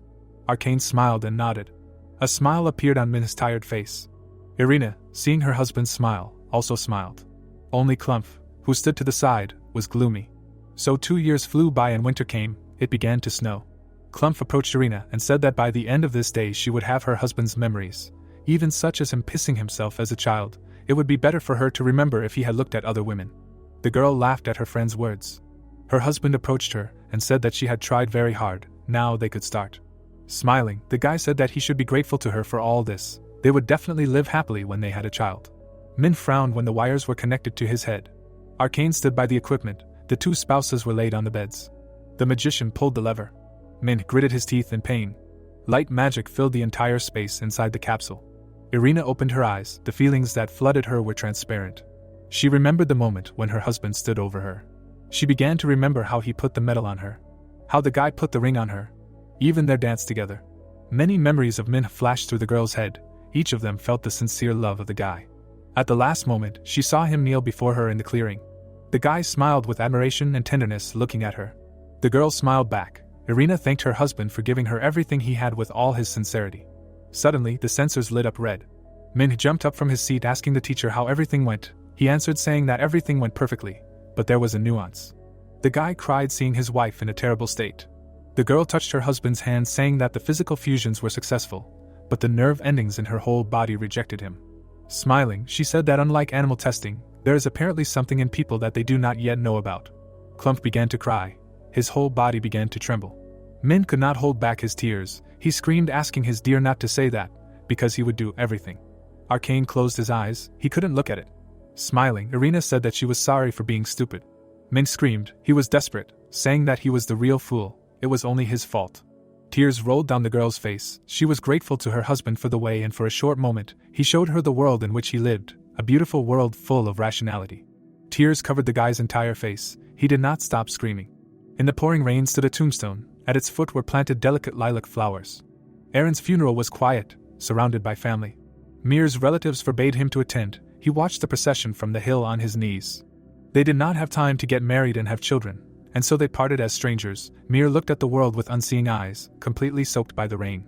On the day Irina died as a result of a failed experiment, he was banging his head against the wall. He had hurt himself badly and was still tormented by the question of how this tragedy had happened. Irina said that light allows you to see in the darkness. She taught you to accept everything as it really is. Why was he trying to change her? Wet hair covered his face. What other light Mir? He reproached himself, calling himself arrogant. He came to the conclusion that he and the teacher had intruded on the part of the gods. Arcane opened the doors, was surprised that Mir had returned, and said that he was glad to see him. He sympathized with the loss of the young man. The teacher told the boy to take care of himself, and then, his speech was interrupted. He finally noticed that Mir was pouring fuel around him. He poured out an entire canister, to the last drop. Arcane did not believe his eyes. He asked Mir what he had done. He turned around, looked at him with crazy eyes, and said that this experiment should not have been done. The professor angrily shouted at him to think rationally, that the pain in his heart would pass, and what was more important was that the experiment was a success. He became more and more heated, shouting at Mircea to think about people in the same situation as Irina. They could cure everyone with unknown mental illnesses. Did he really want her sacrifice to be in vain? He only grinned, mockingly speaking about the sacrifice. He released a fireball from his palm. The tongues of flame reflected in the lenses of Arcane's glasses. He stood motionless. Mircea grinned. The professor furiously tried to save the manuscripts, shouting that this was not just his research, but the work to which he dedicated his entire life. Arcane desperately grabbed the burnt sheets. Mircea silently left. The professor looked after him. In despair, he asked how he could do this to him. The rocks were engulfed in flames. The wind carried sparks to the sky. Silence enveloped the rock. Arcane stood on the edge of the rock and said that Mircea had abandoned him in the fire and fled, despite the fact that he had helped him in every way. With this act he had made his wife's sacrifice in vain and had given up the opportunity to save tens of thousands of people with their research. The students listened to him in surprise. Shiran asked if this was true. Arcane replied that, of course, he could understand Mircea's grief, but his decision and actions were unacceptable for a mage. And he had not come here simply for revenge. His eyes lit up with a violet light at these words. He said that his goal was to prevent the emergence of mages with the same type of thinking. The students listened attentively. No one even moved. Finally, the mage asked them if they really thought that the director was a great teacher. The boys looked at the speaker in disbelief. He continued, calling the professor reckless, arrogant, cunning. Itella opened her mouth in amazement. The mage shouted at the end of his speech that the professor was ungrateful. That's what this man was like. Suddenly, one of the students agreed with the mage. The others were shocked. Chiron echoed that such behavior was unacceptable for a mage. One of the students tried to interrupt him, but Itella stopped the guy. Chiron continued that he understood his position, because he was the one who was betrayed, but he considered this choice wrong. When the opponent looked at him with interest, the old man was furious. Chiron asked if this was all that a great mage like him could do. He answered that it was all because of his power. That's why he could do something and immediately raised magical whirlwinds, knocking the students off their feet. The mage looked like a devil and concluded that the trial was what he wanted so much. Red sparks flew from behind him towards the students. One of them ricocheted off Chiron's cheek. He said that even someone as powerful as a mage had to live as a hostage to the past for 40 years. The old man was taken aback by his words. Chiron shouted that despite everything Arcane had said, he was simply sad. And he asked directly if he was wrong. The wrinkles on his face smoothed out, his hair returned to its color. It was as if the old man had shed all 40 years and returned to the age of a young man. He plunged into his memories, where a young girl stood before him in a large room. She introduced herself as Raina and asked him to take care of her husband. Arcane greeted them and offered them to feel at home. The girl asked him if he lived alone in such a large house, which confused the mage. Mir tried to explain, but she again asked if he was lonely. The mage returned to reality. He was thinking about Raina, but he was looking clearly ahead. The first time he saw her eyes, he felt an inexplicable fear. There was an infinitely deep purity in them, which did not fade even near the darkness, as if it could illuminate all the darkness of the world. The mage realized that he felt that gaze on himself again. Chiron's eyes looked at him attentively. The mage laughed. Itella thought that understanding and sympathy were human feelings, but when they reached the extreme, they ceased to be human. The mage continued to laugh, covering his face with his hand. The teacher, looking at the guy, continued to think that this was an insight that went beyond the distinction between good and evil, and was surprised that Chiron was able to understand even such reasons. The mage suddenly stopped laughing and declared that he and Chiron were incompatible. His eyes were filled with purple light. He said that the guy should not exist in this world. The students were shocked. Clots of black and purple magic flew at them. They screamed, asking if he had any strength left to attack. Chiron asked how this was possible, ignoring the law of equivalent exchange. The mage asked if he was surprised and raised his hand to the sky. In awe of himself, he explained that magic was a mysterious thing. One of the boys decided that this could not be and suggested that if the thing created by the mage fell, the entire mountain peak would fly into the air. A huge ball, entwined with fiery purple lightning, was spinning in the sky. Erin, who had the wounded Canis lying on her lap, looked up at the sky in horror. The ball was lowering an energy dome to the ground. But suddenly, something like a ray of sunlight pierced it. It cut through the sky. The students looked in amazement in the direction from which it came. It was the director. Arcane glared at him. Mircea withstood his gaze with dignity. Arcane told Mircea that he had aged greatly and expressed his surprise that he had succumbed to the memory-sealing magic so easily. Mir replied that it was nice to remember the old times. An image of a room with a fireplace with a painting hanging above it appeared in his head. It was Erin's portrait. The principal was grateful for that moment.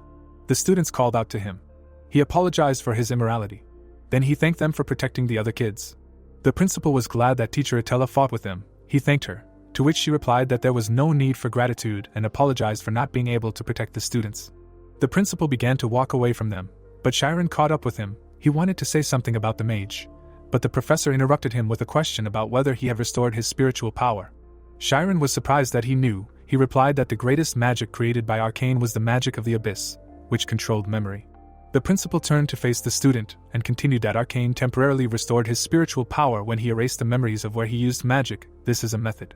He put his arm around the boy's shoulders and told him to remember, Chiron, that if he didn't have at least one trump card that could turn the tide in any situation, then he couldn't be called a battle mage. Mir's eyes lit up yellow. He suggested that Arcane leave the old men's business to the old men and stop embarrassing herself.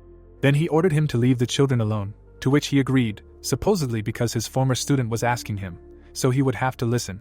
His eyes filled with anger. He continued that it would be easy to let them go, but the question was how Mir wanted to remain the director after everything that had happened. He was confused. The mage continued to say that hundreds of students here had heard about their director's dirty past. The students protested, because it was a mean move. Arcane mockingly asked if it would be better to burn everything to the ground like in the good old days. Mir calmly replied that his jokes were going too far. The mage extended his hand to him and suggested that the director return to finish his research on memory transfer. He said that he had already successfully carried out the experiment of transplanting his memory, pointing to the side where Erin was sitting on whose lap Canis was lying unconscious, and to the purple liquid spilled on the ground, calling it harvest. He noted that this was possible thanks to Erin's sacrifice.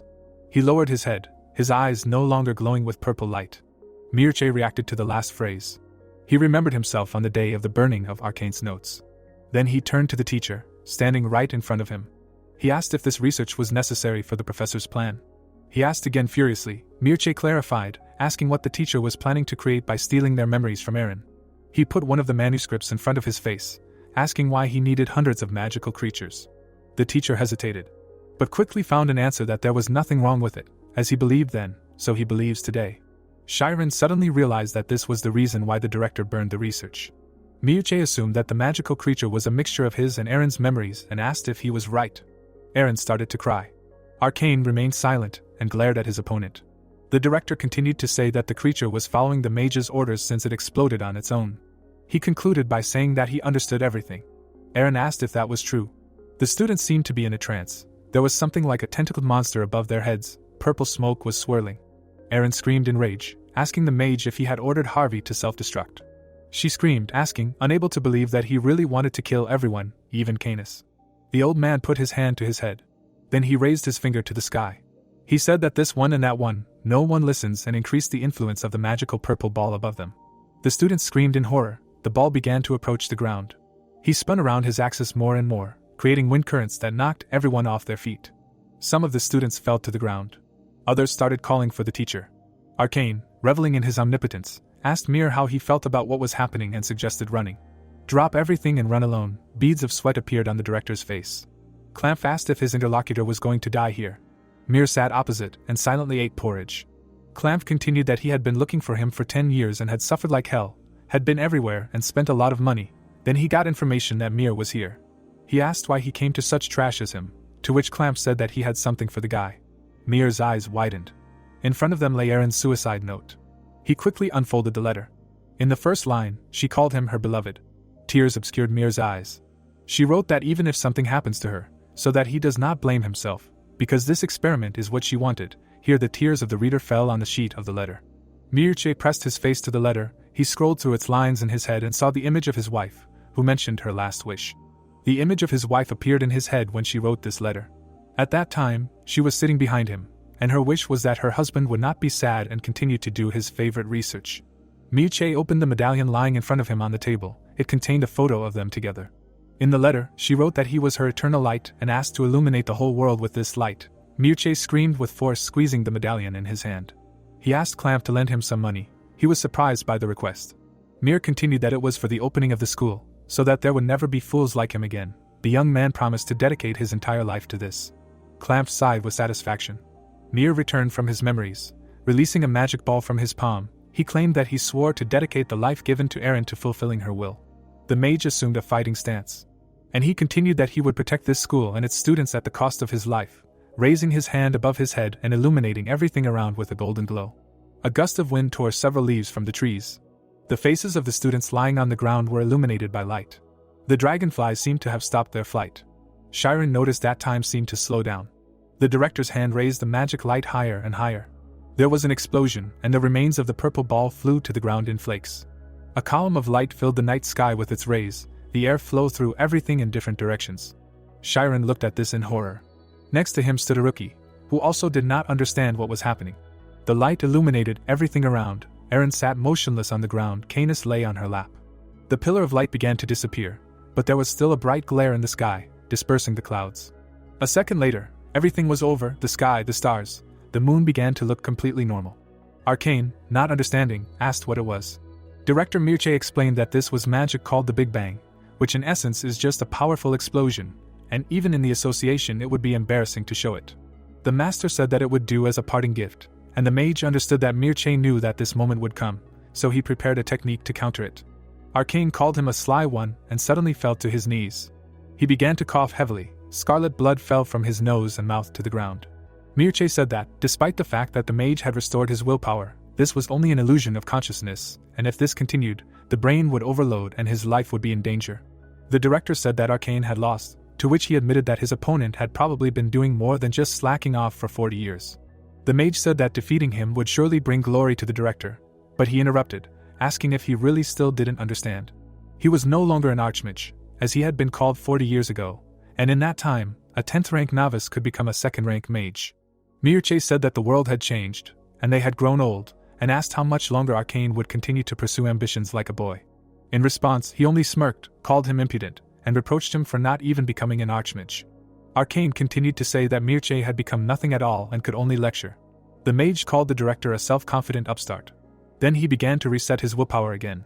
Mirche shouted that Arcane had gone mad. Did he really want to die? The horror could be seen in the principal's eyes. Arcane seemed to have released tentacles. He used them to lift the unconscious students from the ground.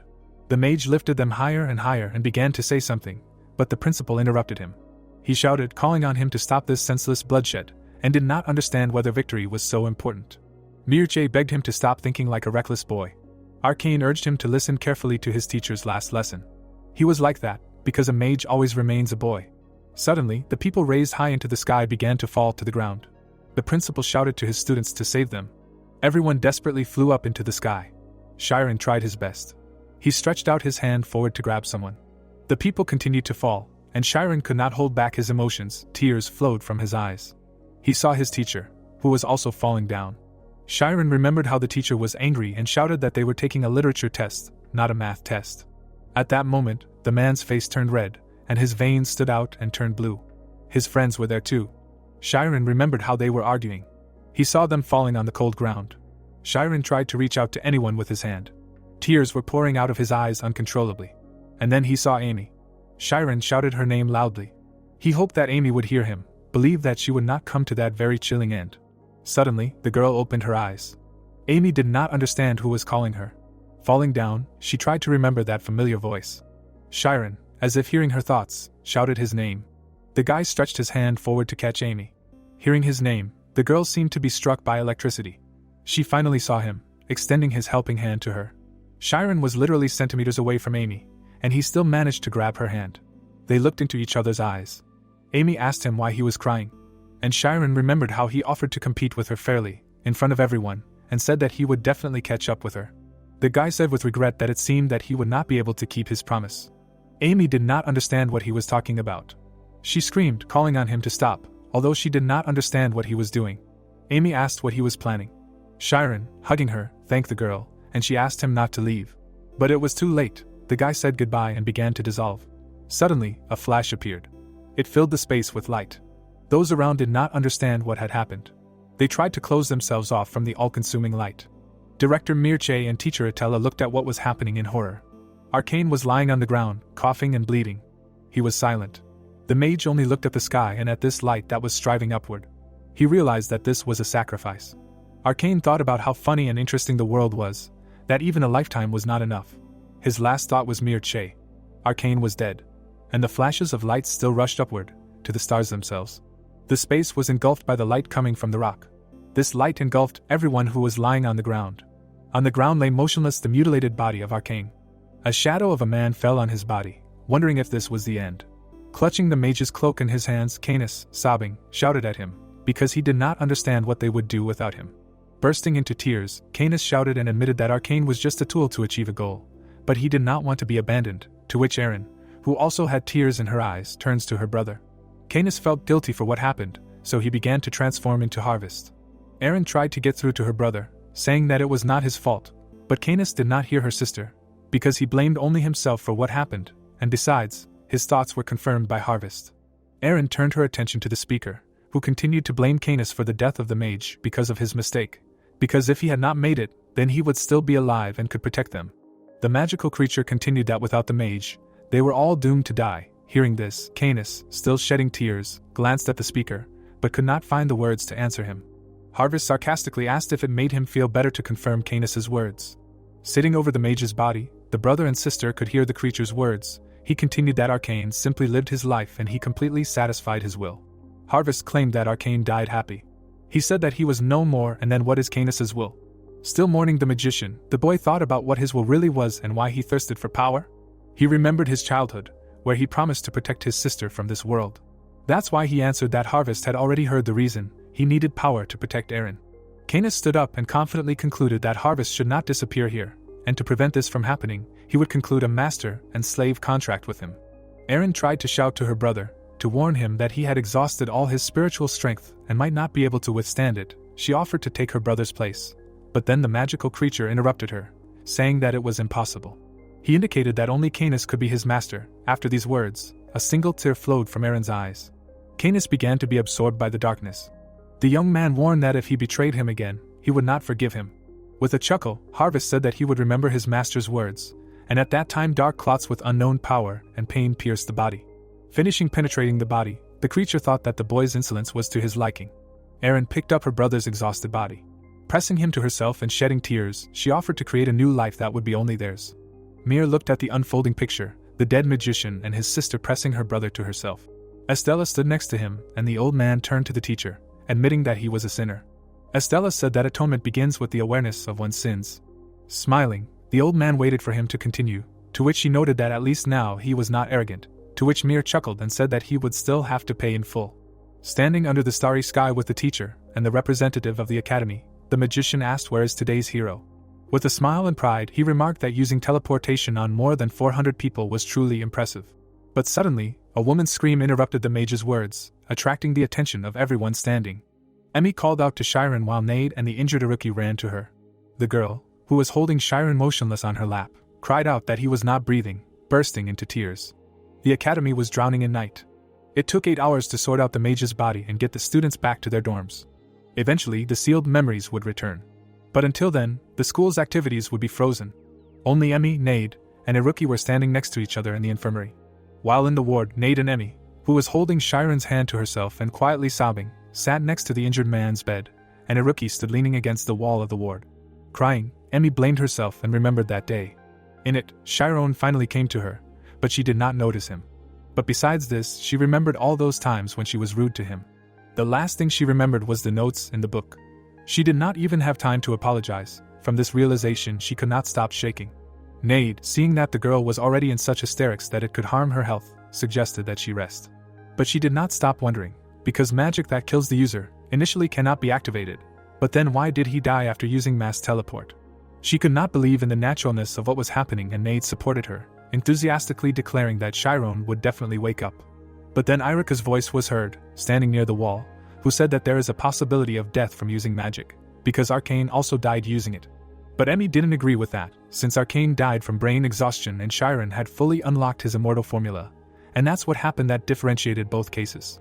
But Iruki found something to say in response. What difference did exhaustion or the formula make if they could find out the reason now? With an unwavering expression, he said that the important thing was that Shiren was already dead. But hearing those words was unbearably painful, causing Nade to interrupt him. But at that moment, Emmy had already gotten up from the bed and was heading towards the wall, asking him if he was still as rude as he was. Emmy stood in front of her friend and, with angry eyes, asked him if he was so sure that Shiren was dead. Without the slightest embarrassment, she received an answer that it was not an assumption, he was dead. After those words, the girl forcefully tied him by the collar of his shirt. Emmy lifted Iruki up with one hand and angrily said that Shiren sacrificed himself to save them. The girl was so angry that she lifted the young man high above the floor. And with fury in her eyes, raising her fist to hit, she wanted him to acknowledge everything that Shiren had done for them. Her fist flew at Iruki with furious speed and force, and the latter was dumbfounded by the moment. The fist stopped a couple of centimeters from her friend, but the girl continued to hold him by the collar of his shirt. Sighing and looking away, he had no choice but to agree with Emmy, to which she shouted at him and said that he understood anyway that she would stop. The girl continued to shout that he did not even understand why she stopped. With tears in her eyes, Emmy continued that people like him did not deserve to have friends. Nade looked at this whole scene dumbfounded. Unable to bear it, Iruki began to shout that it was time for the girl to finally realize reality. He continued to shout angrily that his heart wasn't beating, he wasn't breathing, that it would be better if she looked for a way to resurrect the dead. With tears in her eyes, she continued to listen to her friend, that it was time to stop talking nonsense. But then Nade reminded that magic couldn't resurrect the dead. With anger in his eyes, Irika looked at his friends. And pulling Emmy's hand away from his shirt, he shouted that this was all they could do. After a short silence, Nade said that she could have hit harder, to which Emmy, wiping away her tears, said that she couldn't. Lowering her head, she said that Shiren considered this guy a friend. Walking down the corridor, Irika was still angry. She understood that both were good. But then he heard the phrase that this was a pitiful sight. He immediately understood who was talking to him. Canis and Aaron stood in front of him, and he asked them how they got here. Canis replied that they came to express their condolences, even though he didn't die in a fight with him. It's a shame that he died trying to save everyone. And after a short pause, he added that this was too much. In response to his words, Irika looked at him with an icy gaze and asked him about his last words. To which he replied that he said what he heard, how pathetic they were, because they made such a fuss over the body of a dead man, discussing whether he was alive or not. Canis asked a question that maybe he was wrong, to which Irika's fists began to clench. He replied that it would be better for him to start praying for Shiren to come back to life, to which Canis only asked him what he was talking about. With a furious look, Irika said that in this world, only Shiren could stop him. After which Canis felt a force directed at him. To which even Harvest decided to report that they were targeted, In response to him, he answered that he knew, but the creature interrupted him and insisted that it was dangerous, since the speed of his calculations was incredibly high. Harvest continued that if this magic is activated, but suddenly at that time a red light shone above his head, and an explosion occurred in the corridor. It was so powerful that it continued further. And Harvest finished that if this magic is activated, then everything here can be destroyed. However, the prediction did not come true, since Iruki only clenched his fists. Canis became wary and asked Harvest about how strong his opponent was. The guy heard that Iruki was able to analyze what was happening within the city in 3 seconds, and the young man could not understand how this was possible, although he was special. Iruki stood in the shadows when Harvest replied that he himself did not know how this happened. Suddenly, the guy's eyes flashed with lightning. He frowned and warned that if Chiron died, he would immediately die. Canis was engulfed in blue flames and Harvest ordered him to retreat, because as soon as he entered the enemy's spirit zone, the spell would work. O was about to say something in surprise. At that moment, Eren seemed to shrink all over and asked Iruka if he believed that Chiron was still alive. Iruki raised his hand up, and his fingers curled as if in pain. He began to look even more threatening when he demanded to choose his words better. The girl took a step forward, saying that she could not see the physical form of objects, but she could see the enemy's soul perfectly well. Iruki became angry and angrily asked what that meant. Canis's eyes widened in horror when he tried to stop her sister. The girl lowered her head, but boldly continued to say that if Iruki was really sure that Chiron was dead, then why was his soul crying and his gaze full of fear? The guy froze in place from such frankness. Eren covered her mouth, trying to hold back her sobs. Red mana pierced the space. It was as if scarlet flashes of blood stained the space. Iruki froze. He dropped his hands and his body immediately became wilted. The full moon was still illuminating the academy. Nade was sitting in the ward, leaning his back against the wall. Emmy was lying on the couch, thinking that in a few more days the academy would be plunged into complete chaos. Iruki, standing over Chiron, said that by then holding a funeral would be pointless. He pulled out a knife and said that if he was not stopped, he would not move forward even a step. The knife glinted in the moonlight. He remembered how Chiron had promised to stop the boy if something happened. Iruki loomed over his friend and promised to save another life. He reached for the boy's hand with the knife. The tip touched the pale skin. The knife pierced Chiron's hand. At the Alfia's Magic Academy, all students live in dormitories, and since the academy accepts only those from the most noble families, security is a top priority. One of the breakers stood at the podium and said that 4 unknown people had infiltrated the premises, and although they had been dealt with and most of the students and teachers had been unharmed, unfortunately, one of the most gifted students, Aryan Chiron, had died in the battle. Itella, sitting next to her colleague, looked sadly at the Lethier. Shaman lowered her head, holding back her sadness. Mircea, sitting in his chair, listened to the story that if rumors about this spread outside the academy, they would be held responsible for what had happened. One of the teachers jumped up and started talking about how they needed to hold a funeral as soon as possible, and also informed the parents. Another man started shouting that they themselves understood this perfectly well, but the guy's friends unanimously begged him to postpone the funeral. He thought about how Theo Chiron was in the infirmary, not the morgue, and he had no idea why the kids were doing this. One of the teachers angrily demanded that he stop making excuses, accusing the speaker of trying to buy time so as not to jeopardize the reputation of the academy. However, the man objected that he only meant the lack of time, to which the others began to shout that the longer they delayed, the worse it would be for themselves, so there was nothing to say about the reputation of the academy, since they could simply be closed, and they needed to act quickly, since they still did not know the whereabouts of the arcane students. The woman who had been shouting recently asked the director to make a decision, since there would be a council meeting today. She thought about the students and explained that these children from the most noble families would act as students. Mircea heard that they would then be tied hand and foot, so he did not immediately find an answer. He looked sternly at his subordinate and announced that he had decided to wait. The man watched as the teachers began to make noise, dissatisfied with his decision, because, as the professors had said, the longer they remained inactive, the worse their situation would become. But there was a more important thing than the honor of the academy. He began to remember how many students fell in a golden glow. He remembered the reflection of the teleportation over the cliff. He thought of Amy crying. He put his hand on his chest, wondering if Chiron had died, because he didn't understand if it was rationality or hope for something special. The man lowered his head thoughtfully. Shaman pressed her finger to her lips.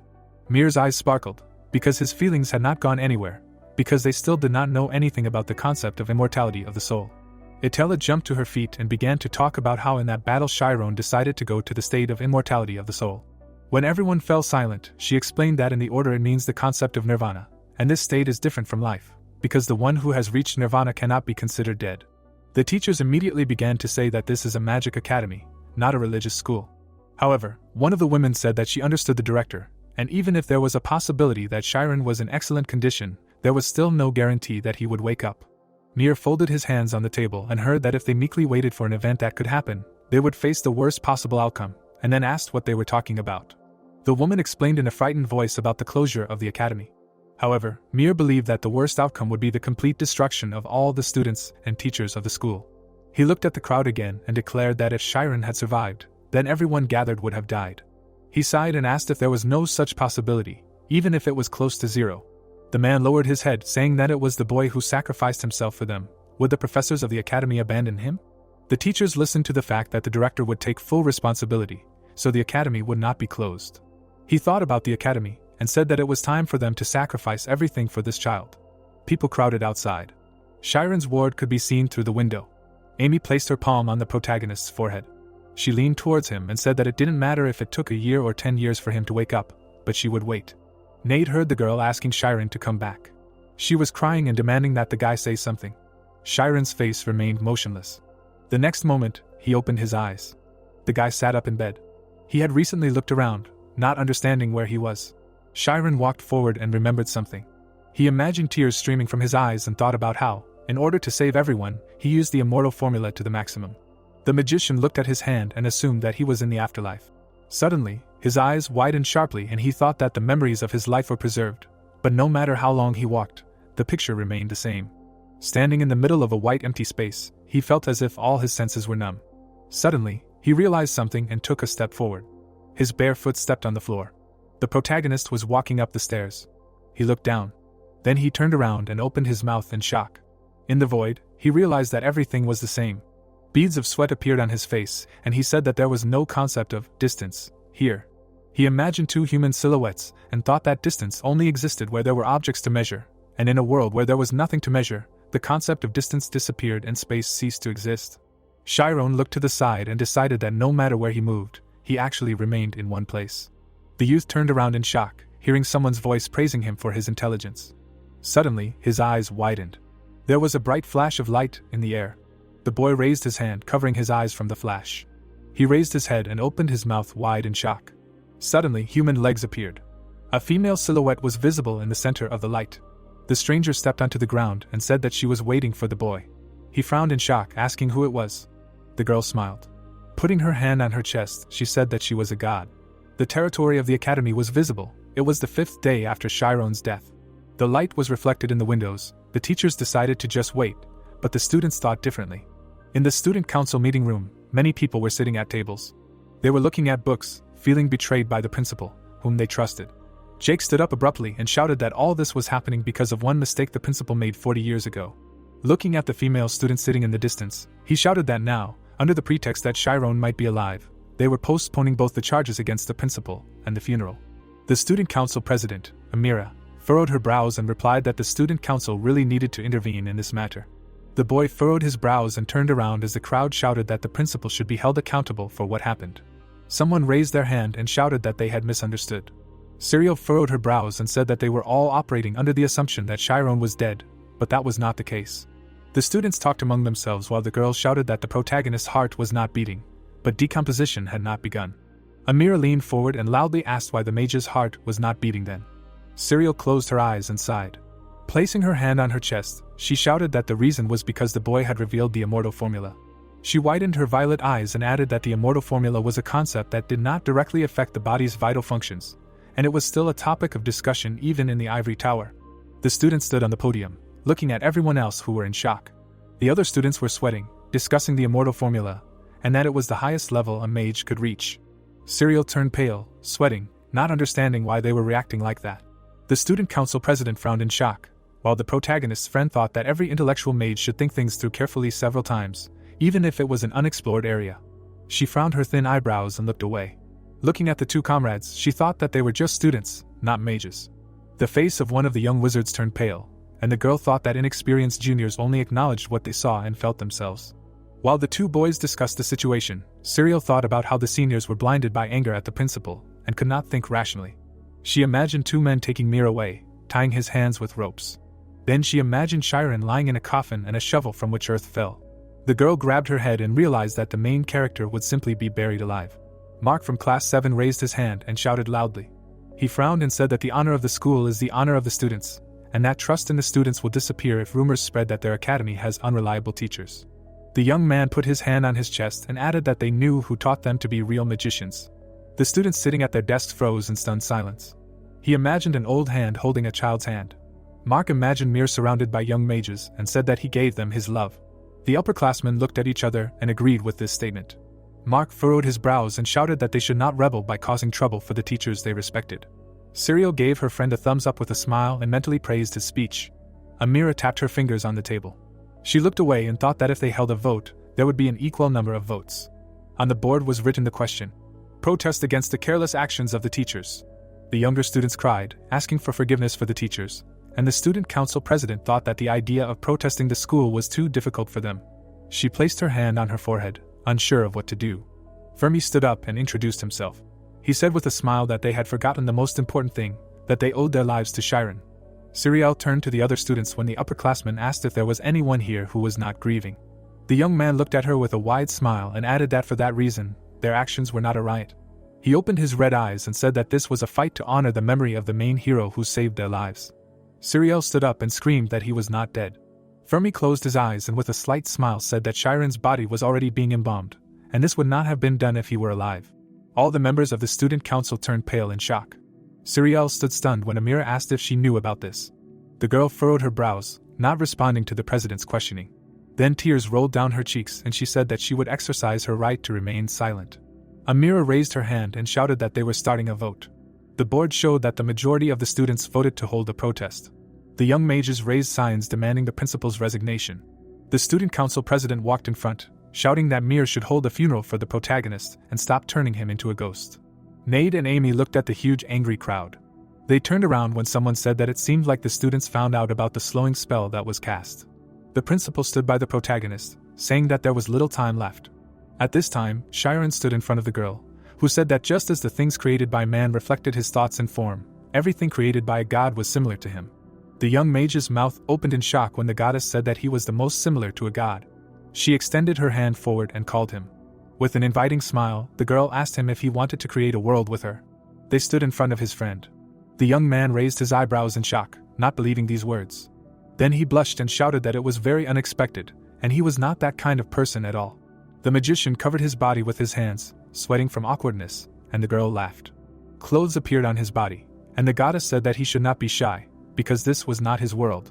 She closed her eyes and explained that the guy's body was still in that world. Chiron's eyes widened in surprise. His interlocutor raised her hand and explained that this was not the afterlife, but this place was different from the one where he lived. A black dot appeared above her finger, and the girl explained that it was just a spot. Water appeared under their feet, and the goddess said that outwardly it seemed that there was simply no space here, but in fact it was infinitely compressed. The protagonist looked at his hands and thought that there was still a distance between them, that is, the body was three-dimensional. A bead of sweat appeared on his cheek when he said that there was a three-dimensional world inside the spot. The goddess, who was wearing an elegant dress, said that this was the essence of space-time, and that even a world that seemed like a simple point from afar turned out to be infinite upon closer inspection. She brought a finger to her face. The magician sweated when his interlocutor asked what he thought about this. Looking forward, he asked if there was a way to go back. The girl smiled and answered that there was no way back, and asked if the protagonist had not given up on life himself.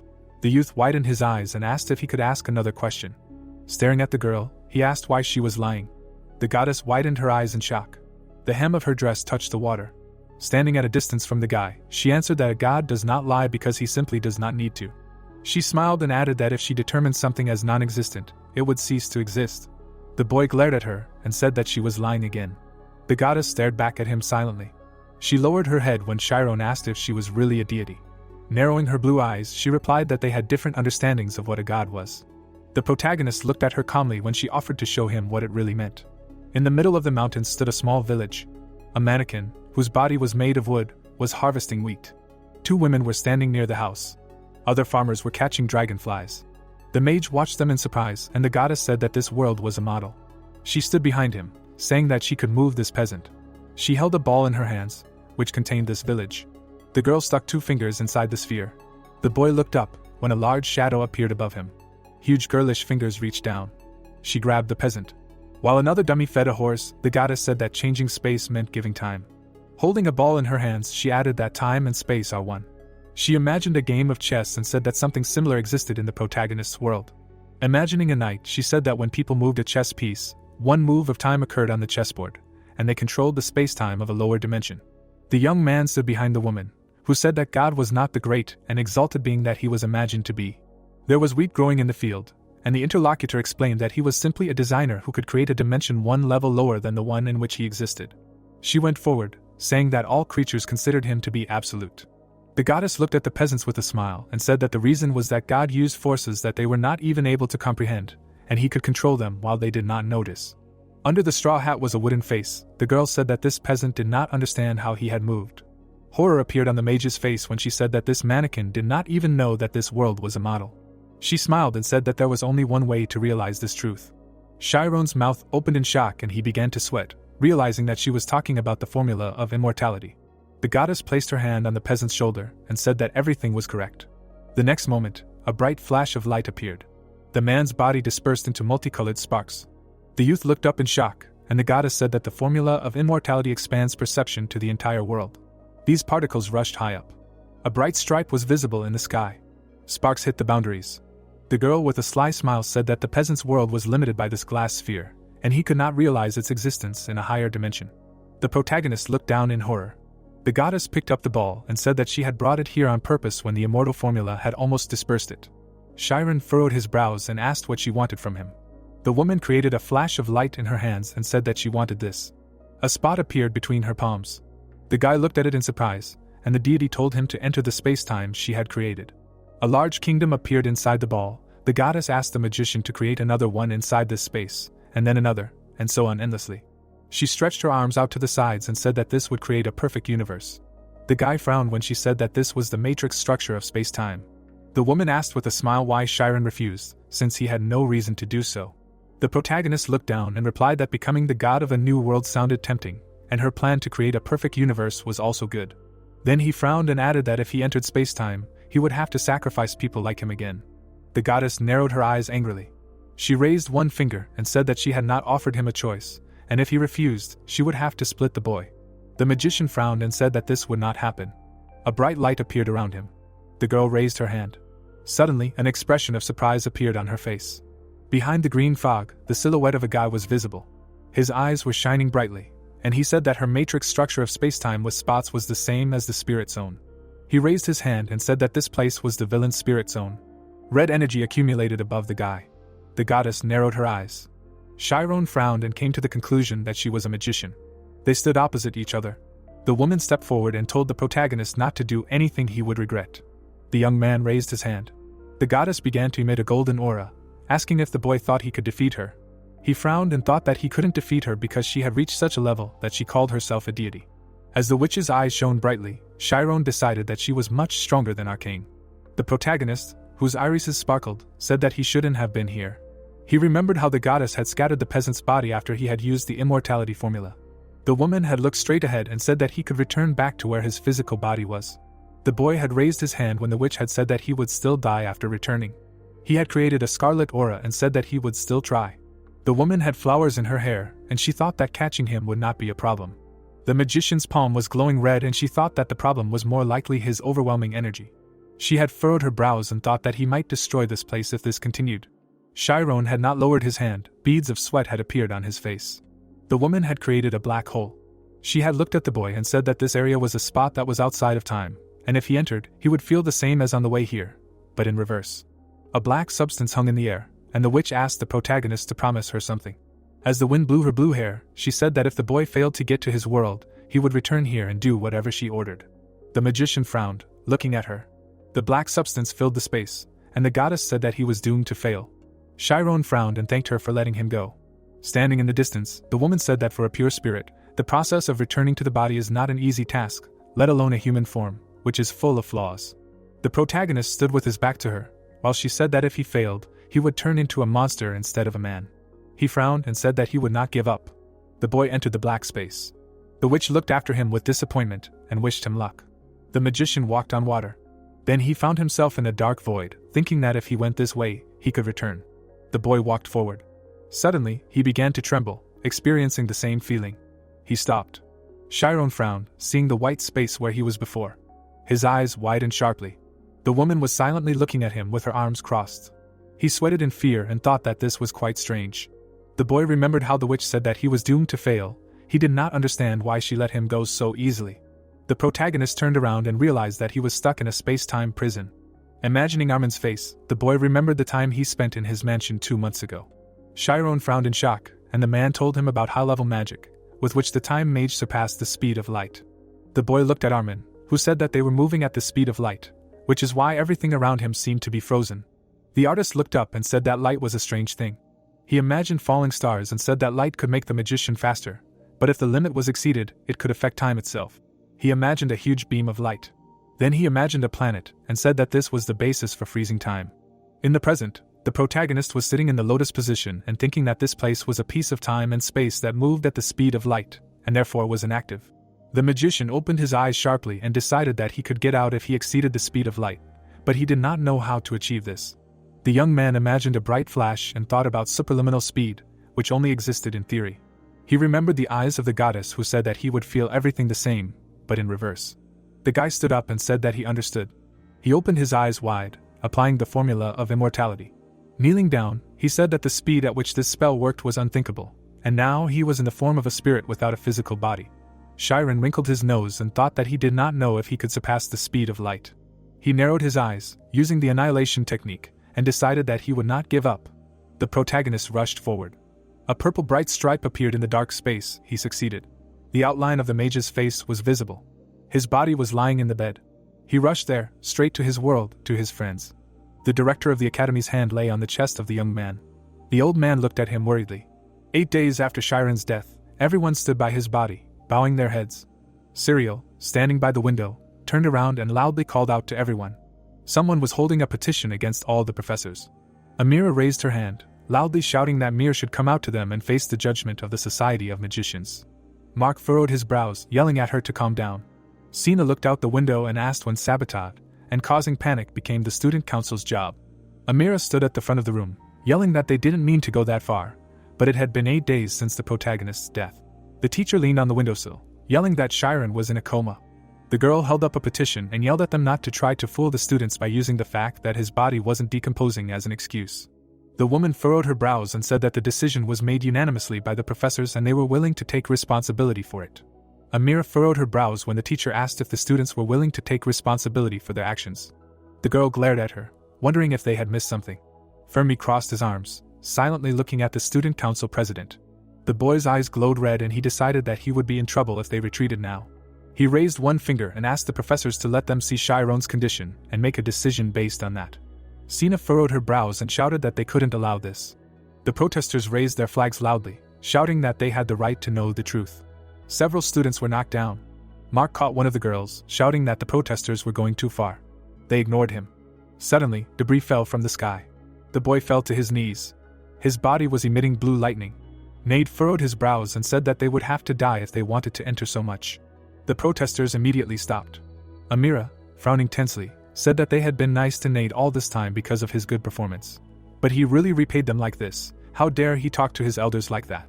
Nade, without raising his head, asked angrily if he really needed to repeat it. Lightning was released in all directions from his body in that very second. Horror appeared in everyone's averted eyes, and they screamed that this couldn't be happening, because it was impossible, because it was plasma magic. An insanely powerful magical energy was gathering around Nade, and Amira screamed that he was only a 5th grader, and even in their academy, only Raiken from the 1st class could use it. Emmy, with her eyebrows furrowed in fear, screamed that this was deadly magic, and her friend asked if he had really been hiding this all this time. And only Irika, who was standing to the side, said to himself that he was a fool for using this magic, because he knew perfectly well what would happen if he didn't. But before he could finish speaking, Nade, gritting his teeth, screamed that Chiron was not dead. His eyes were burning with excess energy, and he continued to scream that he would kill every bastard who dared to touch the protagonist with even a finger. At this time, Chiron, in the form of a bright light, was approaching his body, saying to himself that he was finally returning to everyone. But suddenly, red magical lights appeared around him. Stretching out his hand, the guy said to himself that something was pulling him back. The lights began to cut into his body, spreading throughout him. At the same second, Chiron grabbed his head, because he heard a strange voice screaming in it, which made him scream, asking himself what was going on here. Holding his hand to his face, he heard laughing voices that said that he was just a lower form of existence, adding that mortals always cling so stubbornly to their lives. From what he heard, shock appeared in the eyes of the protagonist, and he asked himself if this was really it. Then he remembered the goddess, who told him at parting that it was not easy for a pure spiritual being to return to his complex physical shell, and even more so to a human body filled with all sorts of disgusting elements. Leaving his memories, Chiron made a dash forward, shouting that he would return, after which the voice in his head asked him where exactly, because there was no place where he would be welcomed. The only one who would accept him with open arms was death. Hearing this, the protagonist furiously waved his hand and shouted for the voice to shut up.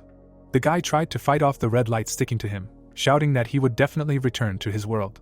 He stretched his hand towards his body, ordering them to let him go. At this time, Amira came out to Nade and asked why he refused to accept the death of his friend. Suddenly, her eyes lit up, and she said that weather magic is capable of absorbing everything. Her comrades showed their strength, and the student council president asked if the guy really thought he could take on all of them by himself.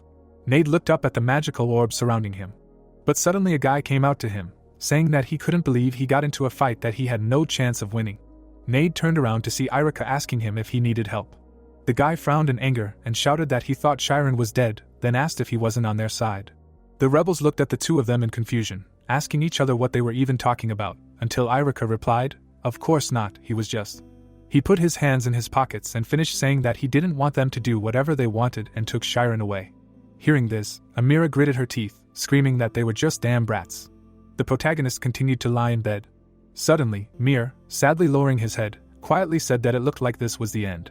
Hearing this, Amy turned to the old man and screamed, asking what he was saying. What did he mean by the end? Was he really going to let them bury Chiron? What did he mean by that? The teacher stood silently to the side. The director of the academy looked out the window and said that these children had released deadly magic and were about to kill each other, and if they were not stopped now, it would lead to another tragedy. Amy, hearing this, grabbed the old man's hand and screamed that he couldn't do this, because Chiron was not dead, he himself knew it. Mir closed his eyes. Tears started to flow from the girl's eyes. Covering her smile with her hand, the boy thought that they would fight and struggle. Looking at Iruki, he thought that he would be the one to come for them all. Frowning, Amira wondered if this was all real, while the boy continued to think that the students who studied side by side were preparing to use deadly magic on each other. The girl turned to Iruki, saying that he had a scientist syndrome and a cold, calculating mind. Looking into each other's eyes, she suddenly asked if he was really making such hasty decisions now. Clenching her hands into fists, Amira asked if he really believed that Chiron was still alive, to which Iruki, without turning away, replied that he only had one answer to that. Furrowing his brows, the boy confidently replied that the protagonist was not dead. Nade angrily turned his gaze to the side. Laughing, Amira asked if that was true. The girl wrinkled her nose and shouted that in that case, she was sure he would have some perfect logical explanation that would convince them all. The boy turned to look at everyone and replied that he had proof. Confused, Amira asked him to share with them why he thought Chiron was still alive. The boy raised his hand and said that it was exactly 4 o'clock in the afternoon, which they could all see. Everyone looked up at the bell and thought it was a supernatural performance, just like back then. Nade frowned, thinking that he was counting, but wondered what was going on. The girl lowered her head and replied that she understood everything now. Her eyes lit up with anger as she shouted that everyone was crazy, because they would figure out Chiron's condition themselves and nothing would stop them. The boy suddenly raised his hand. Canis folded his arms, saying that they were going to have some fun, and asked if they minded if he joined in as well. Amira's expression changed, and she angrily asked him how dare he come here. They were standing opposite each other. Clenching her hands into fists, she shouted loudly that she would definitely catch them this time, while Iruki was leafing through a book, saying that they were late. Canis frowned, asking why, since he told them to come at 4, to which the guy replied that it was already 4 hours and 27 seconds. Canis rolled his eyes, and said what difference did it make, since he was no longer in debt to Chiron, while Irika was holding a note from Dragonbolt. Nade screamed loudly in horror, to which Iruki looked ahead, saying that he had performed a biopsy on the protagonist and sent the samples. Canis and Aaron watched from the side as Nade asked if he could do that in 5 days.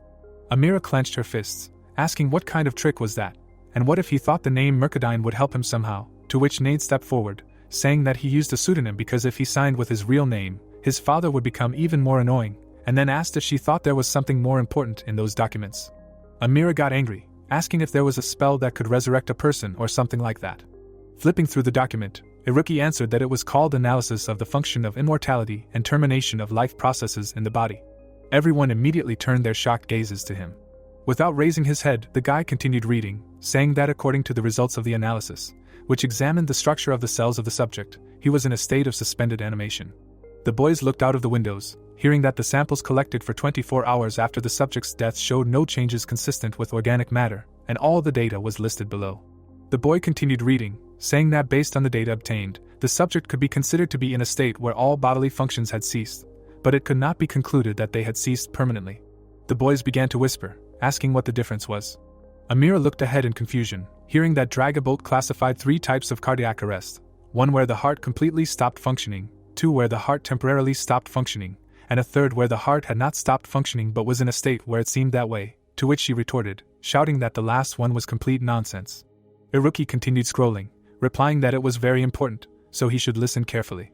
Looking up, the boy said, while in the case of a normal cardiac arrest the body can be considered dead, in the case of using the immortality function, 2 new positions may appear. Raising his hand up, he added position 1, in which in the case of a delay in the expansion of spiritual power, due to the doubts of the mind, there is a possibility that the body will temporarily suspend all of its functions. Looking at the clock, Iruki said, and position 2, in which, even if the subject's spiritual power has completed its expansion, there is a chance that the perception of time will differ among observers. Continuing to read, he added, it follows that the body may well function as it should, however, an outside observer will not be able to note this activity due to the presence of a space-time barrier, while tears appeared in Emi's eyes. Iruki continued to quickly flip through the pages. Looking at the girl, he said, while in the infirmary, Chiron. Amir's pupils greatly decreased, and the boy added, cannot be considered dead. The boy finished reading about the functions of immortality, and the cessation of life processes in the body. Tears were streaming from Nade's eyes. Smiling, Iruki said that he had found a way to resurrect a dead person. Amira looked at the conclusion with shaking hands and said to herself that it meant that, ultimately, the student council was wrong. She stared at the red seal and added that the greatest national magic organization says that the faculty council made the right decision. Her comrades looked at each other and asked each other what to do then. When suddenly the director of the academy turned to Mira, which made her raise her head in shock. Mira was walking towards her. Suddenly, the girl bowed her head and screamed that they did not want to cause them any trouble. They just thought that hiding all this was wrong. The rebels began to bashfully look away. Tears appeared in Amira's eyes, and she finished that the school would eventually be closed.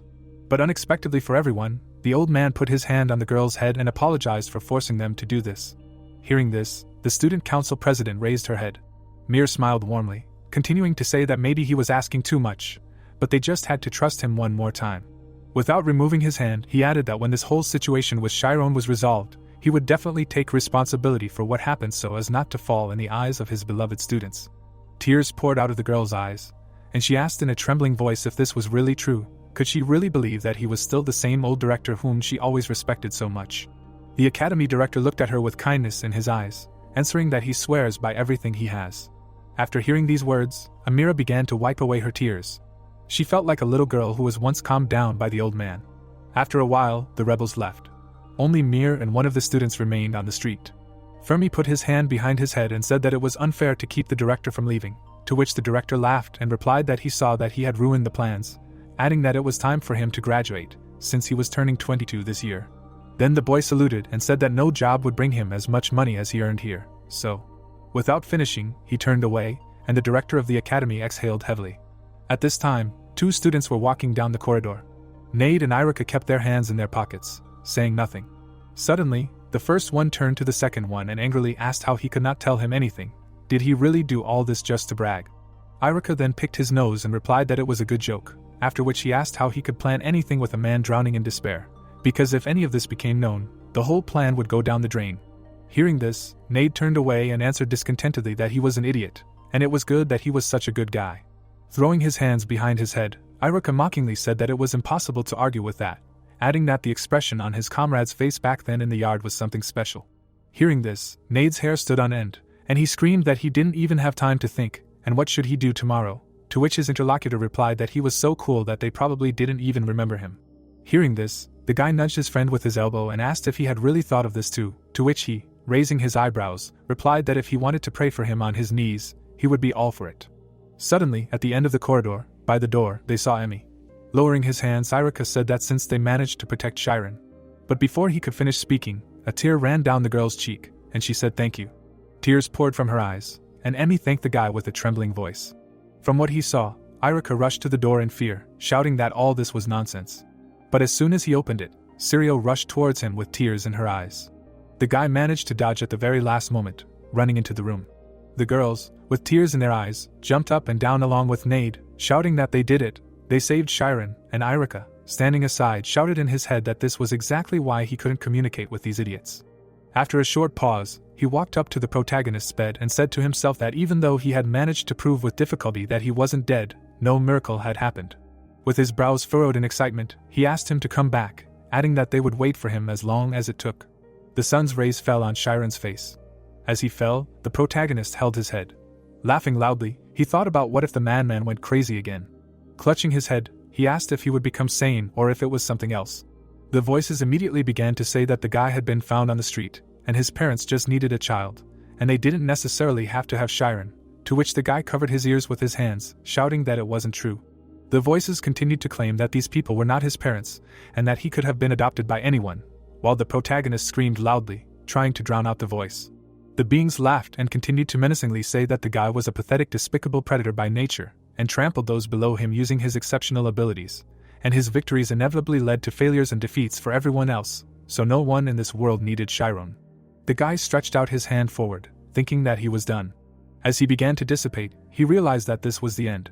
The arc of his sense of self was falling apart in the face of numerous contradictions. Shiren found that the last part of him still remained.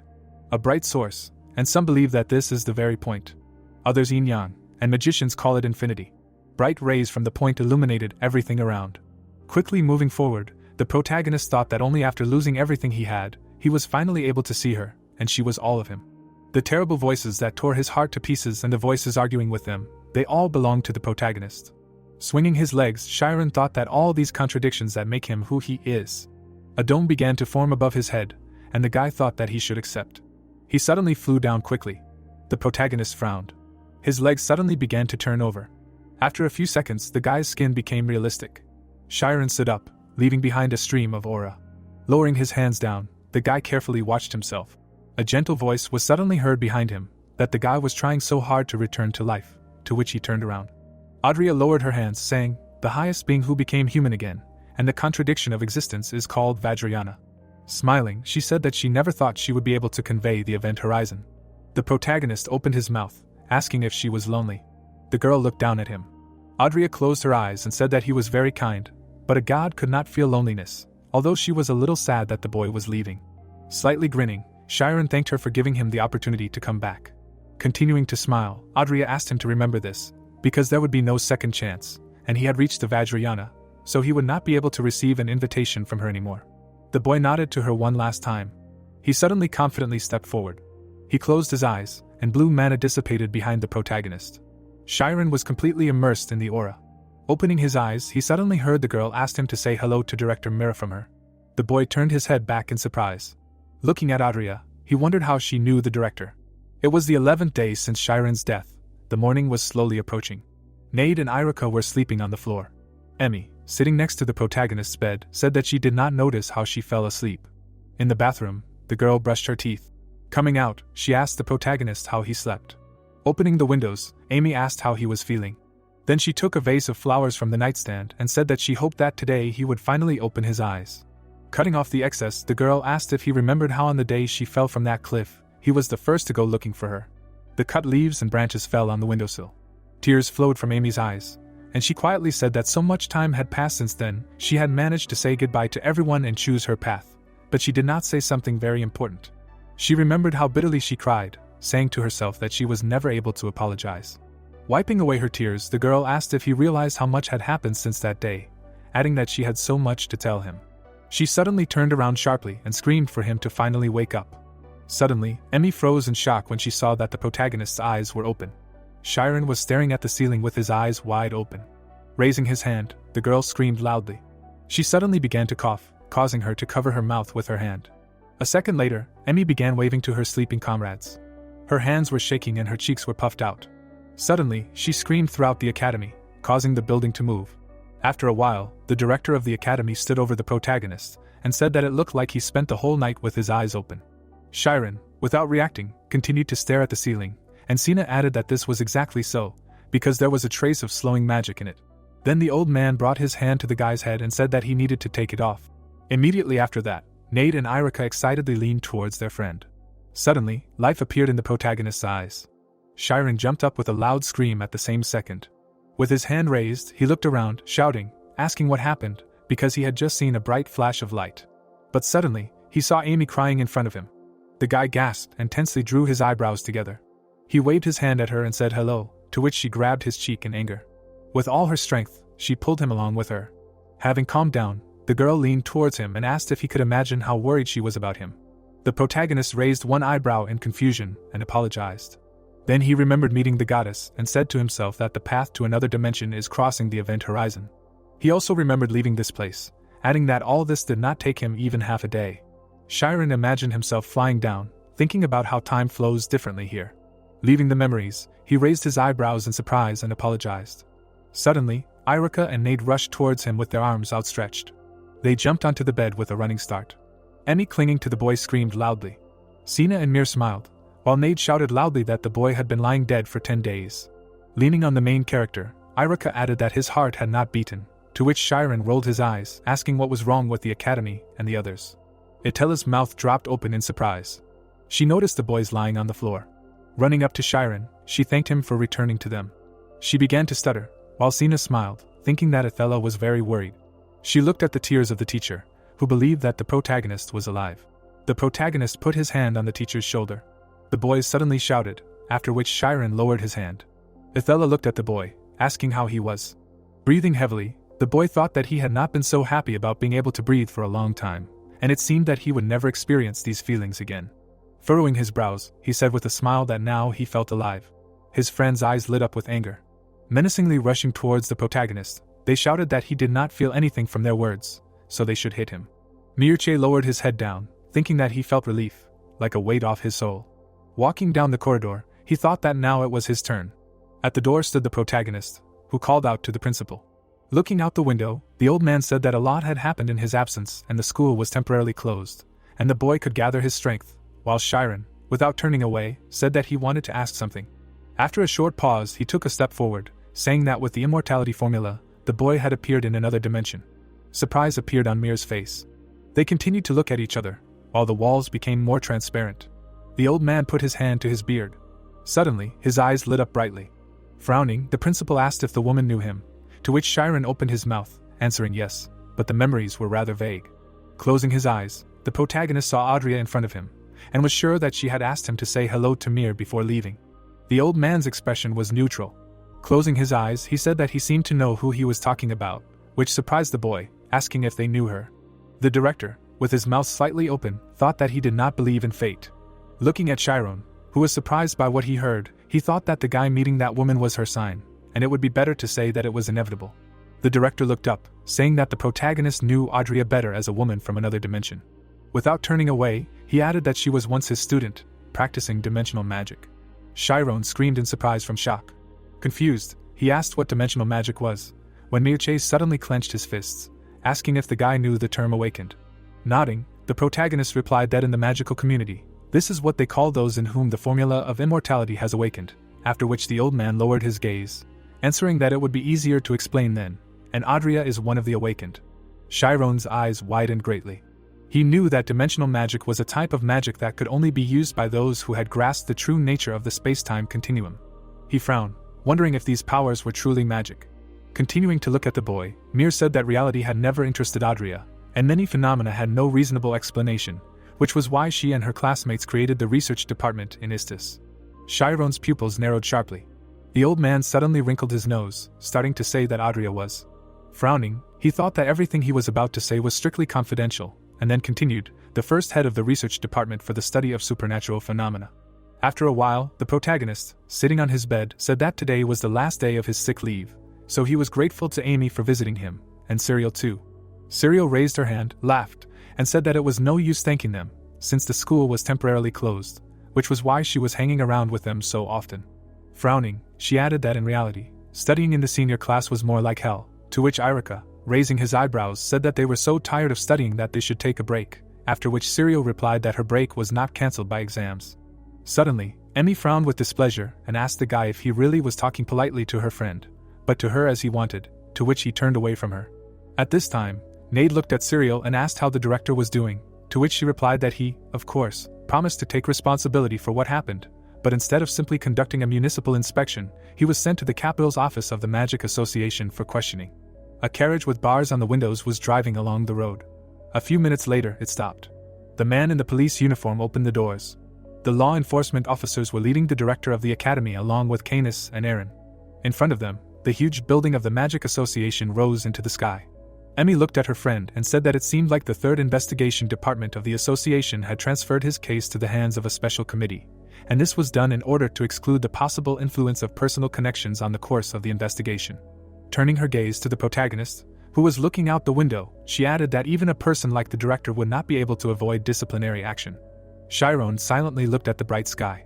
A few days ago, he stood in the corridor and, remembering the goddess, told the old man that she was waiting for him, and even though she was the head of the research team, but that was tens of years ago. Mir, stroking his beard, received a question about how she knew about the protagonist.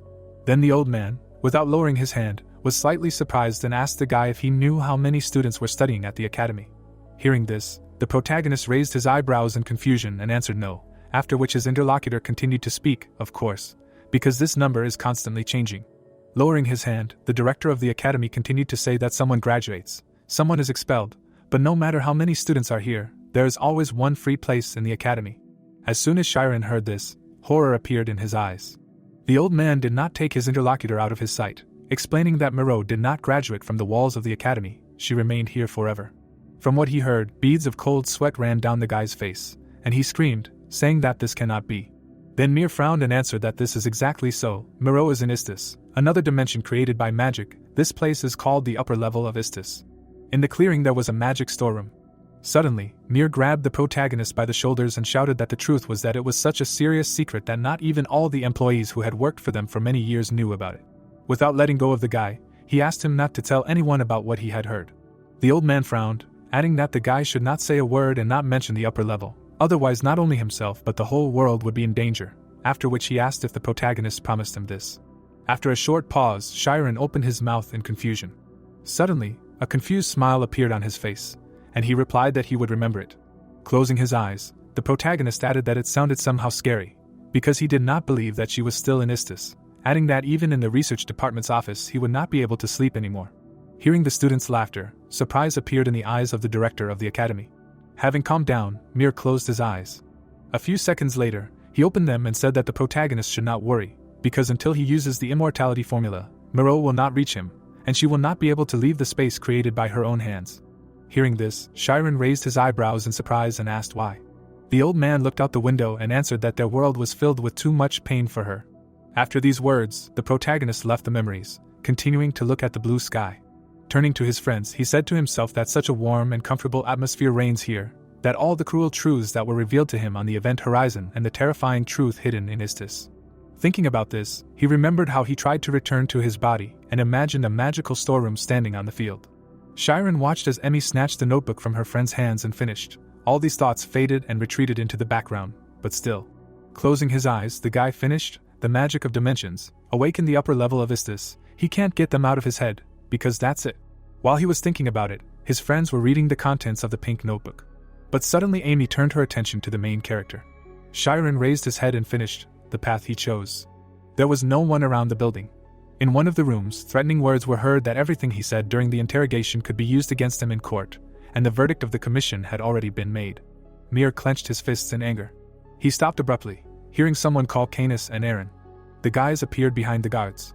Turning to the man, Mir asked if he would give him a minute to talk to the children, to which the guard nodded, asking him not to linger. Canis exhaled heavily, thinking that the director was now a suspect, just like them, but even the guards spoke politely to him, but not to them, and the system itself was rotten to the core. Approaching the guy, Mir asked him not to worry about him, because he would just answer a couple of questions, after which Canis put his hands in his pockets, answering that he did not care, and asked him not to pretend to be a kind teacher, because they were not his students. Frowning, the director said that this was what he wanted to talk to them about. Menacingly looking ahead, he added that when everything was over, he would wait for them at the academy. Veins appeared on the guy's face from anger. Clenching his hands into fists, he shouted that the old man had misunderstood something, but they did not lose to him. His eyes lit up, and he added that if the duel were fair, his master would have ground such a weakling into dust, to which the director nodded, answering that he was absolutely right. Mircea looked at Canis, who was gritting his teeth, and said if the situation had been different. He knitted his brows in pity and added that he would have been kneeling instead of the boy. The boys' faces showed surprise. Taking a step to the side, the director said that no matter what noble motives the boys used to justify their actions, their essence remained unchanged and they were capable of much more. Having gone their separate ways, he finally said that they were students of the same teacher, but he wanted to show the boys a different path, different from the darkness. Approaching the interrogation room, Kenneth thought menacingly, to hell with the future. The door opened and he thought that he only knew how to fight, and nothing more. Confidently walking inside, the boy thought that his only path was the one that led to the battlefield. The inspector was sitting at the table, who was told that Canis and Aaron had been brought. Turning around, the man pointed to the chairs, asking the boys to sit down. Sakari smiled and introduced himself as the inspector of the 3rd Investigation Department, and then asked if they were really Canis and Aaron. The boy nodded with a heavy sigh, while the girl was trembling in fear. Her pupil was shining brightly, and she said in alarm that she could not read it. Canis' eyes widened, wondering what she was seeing to be so terrified. Sakari smiled maliciously and said that the young lady was in shock, and then asked if her ability was really the first sutra. Taking on another form, the inspector said that the use of magic within the association was restricted, but individual abilities were not restricted. Twisting his hand, he added that this was the only way to avoid her special vision, causing Aaron to tremble even more, asking if this was a joke, and then wondering if he could suppress his own mind. Sakari grinned and said that he would be extremely grateful for their cooperation. A strong gust of wind caused Aaron's hair to fly in all directions. Bringing the blade closer to the girl's face, the inspector ordered her to focus if she could. They were, after all, in an official interrogation. He asked if her name was really Aaron, to which the girl, trembling in her body, looked up at the blade, answering yes. Turning to the frowning boy, he said that he thought the man was right, and they were a threat to him. Canis narrowed his eyes, answering that he was incredibly strong.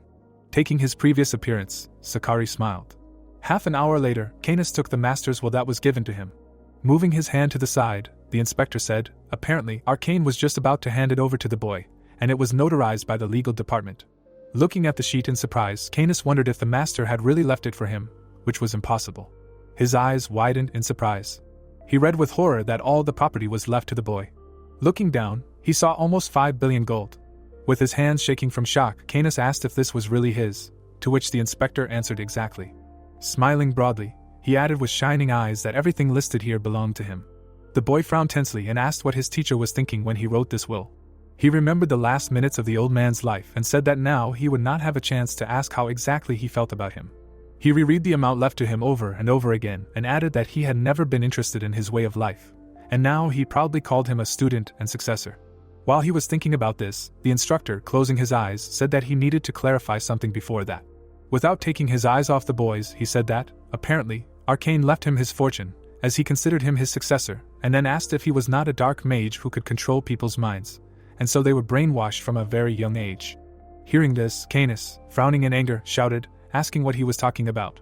Clenching his shaking hands into fists, he shouted what he was even talking about, to which the boy, slightly lowering his head, replied that it was only necessary to save a certain child from certain death, and then it would consider him a god, and this same god could tell them to do whatever he wanted. Saying this, the instructor smiled maliciously, adding that such words would become an indisputable truth for the child, a creed for life.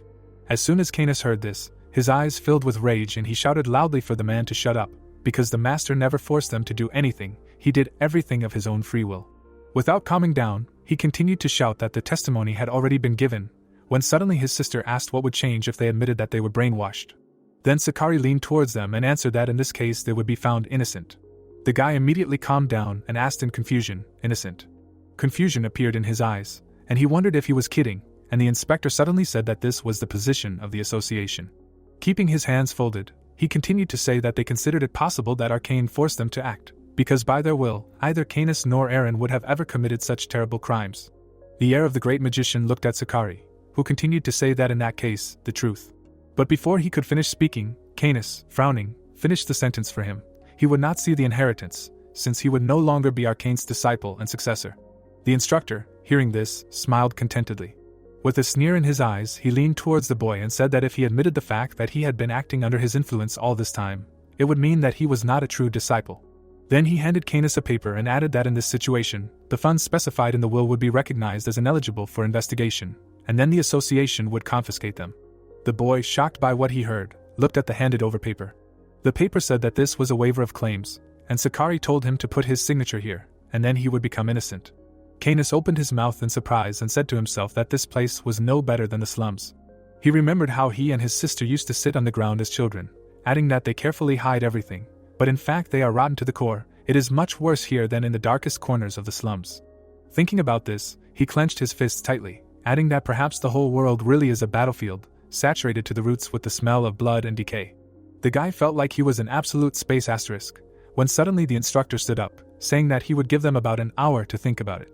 When suddenly Canis firmly declared that he was ready, which made the man open his eyes and say that he had made the right choice. A few seconds passed, the guy signed the refusal. Having handed over the document, he asked what now, to which he answered that they could go, because now they were free and citizens. Aaron, watching Sakari leave, asked what about the procedure and the trial, to which he answered that there was absolutely no need for them, they could just go. Hearing this, Canis gritted his teeth and shouted in rage to himself that they simply wanted to take the master's money from the very beginning. His fist shook from excess anger, and he added that it was easy for them to release criminals like them. Then the boy remembered his master and said to himself that he now understood that his old man, with whom no one in this world was able to cope, was truly a great man. When suddenly he slammed his hand on the table with all his might. Jumping up from his seat, Canis shouted after the inspector, asking what rank he was. Hearing this, Sakari smiled broadly and answered that he was a 5th level mage. With burning eyes, the boy glared at him, shouting that he did not have enough strength yet, but one day he would bow before him. Hearing this, the inspector raised his hand behind his head and quietly said that he barely reached his current level. After these words, he turned to the criminal and added that as soon as he grew up, he would count on him. The boy sat down at the table angrily, while Aaron turned to him, saying that his brother had done the right thing, because it was better this way than to rot in prison for the rest of his life. The boy looked at his sister, offering to become stronger together. Aaron pursed her lips, agreeing. In the investigation department, the man turned to the inspector, saying that thanks to the fact that Arcane was dead, everything went as smoothly as possible. Pointing to the table, he asked to leave the documents on it. Putting the papers down, Sakari asked how the Mir case was going. Looking at the man's back, Sakari said that he was just thinking that a 6-month suspension was too light a punishment, and even though it had happened 40 years ago, he had been a participant in an illegal experiment, and even though he could be considered a victim during the attack on the academy, he was also responsible for what was happening. Furrowing his brows, he added that if you counted the 5 billion in bail for him, it would be completely legal. The man turned his head, holding a cigar in his hand. Frowning angrily, he asked if the inspector really thought he had passed an illegal sentence. The Sakari bowed, apologizing for speaking without thinking, and the leader asked him to go. Quickly turning around, the man slammed the door. Putting his hand to his chin, the old man said that his jaw still hurt from that blow. Lost in his memories, he recalled how he fell to the floor with all his might. Raising his head, scarlet blood flowed from his mouth. Taking a pen, the man said that he should have sent him a gift back then. Smiling, he said that the man would now receive his belated congratulations for his Gold Circle award. Seraph signed the investigator's line. It was a clear day outside. The boys were running quickly across the square. Smiling broadly, the boys began to wish the director a good morning. Mir smiled and said that they didn't have to address him so formally anymore, since he was just an old grandpa now. Nate scratched his head and said, "Once a principal, always a principal," while Shiren rolled up his sleeves and asked if the old man needed help, to which Mir turned his head and said if they rushed to help him, he would have nothing to do. He closed his eyes and asked how their studies were going, since exams were coming up soon and they must be having a hard time right now, while the boys shouted and asked how they could raise their grades in all their subjects in just a few days. The principal looked at them and said that they looked like they were trying to raise their levels for the next semester. The students' expressions immediately changed. A month ago, after completing their research, the boys decided to graduate together and promised to raise their levels to 4 next semester. But right after that, Arcane attacked the academy, and they ended up completely ignoring their studies. Nade's face changed, shouting that things couldn't get any worse, because he needed twice as many points. Iruki put his hands behind his head, saying that he was only okay with math, after which he asked if the guy had any specialized subjects, after which Nade grabbed his head, shouting that he was a complete failure with writing. Walking down the street, they said that the worst thing in this situation was their complete unwillingness to study. Raising his index finger up, Nade shouted that in such a case, eagerness to study was just the opposite of a bad sign, so he suggested starting studying tomorrow. Frowning, the main character said that the prospect was just great. Pointing ahead, he asked them to look there. The guys turned around abruptly, menacingly asking what they were doing here. Canis and Aaron were walking right along the road. Raising his head, the boy asked boldly if their lessons were already over.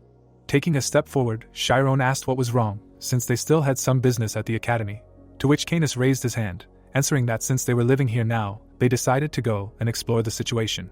The boys gritted their teeth menacingly, asking what he was talking about. Brows furrowed, Canis replied that although he was not thrilled, they had decided to enroll in the academy in order to become stronger. Nade made a dash forward, asking if this institution was some kind of joke for him, since they would never take people like them. Raising a finger, he asked if the boys were already in the 5th grade. Smiling, Canis added that they were in the 4th, so he asked them to call him senior from now on. Clouds floated across the blue sky, and the boys shouted for Canis to not lie. The boys remembered their teachers and shouted to themselves, asking how they, obsessed with rules, had accepted 2 bandits into the academy, and right into the 4th grade. While they were thinking about it, Canis turned around and asked if it wasn't obvious, adding that they had studied under the Archmage himself for 10 years, so they had mastered the entire base a long time ago.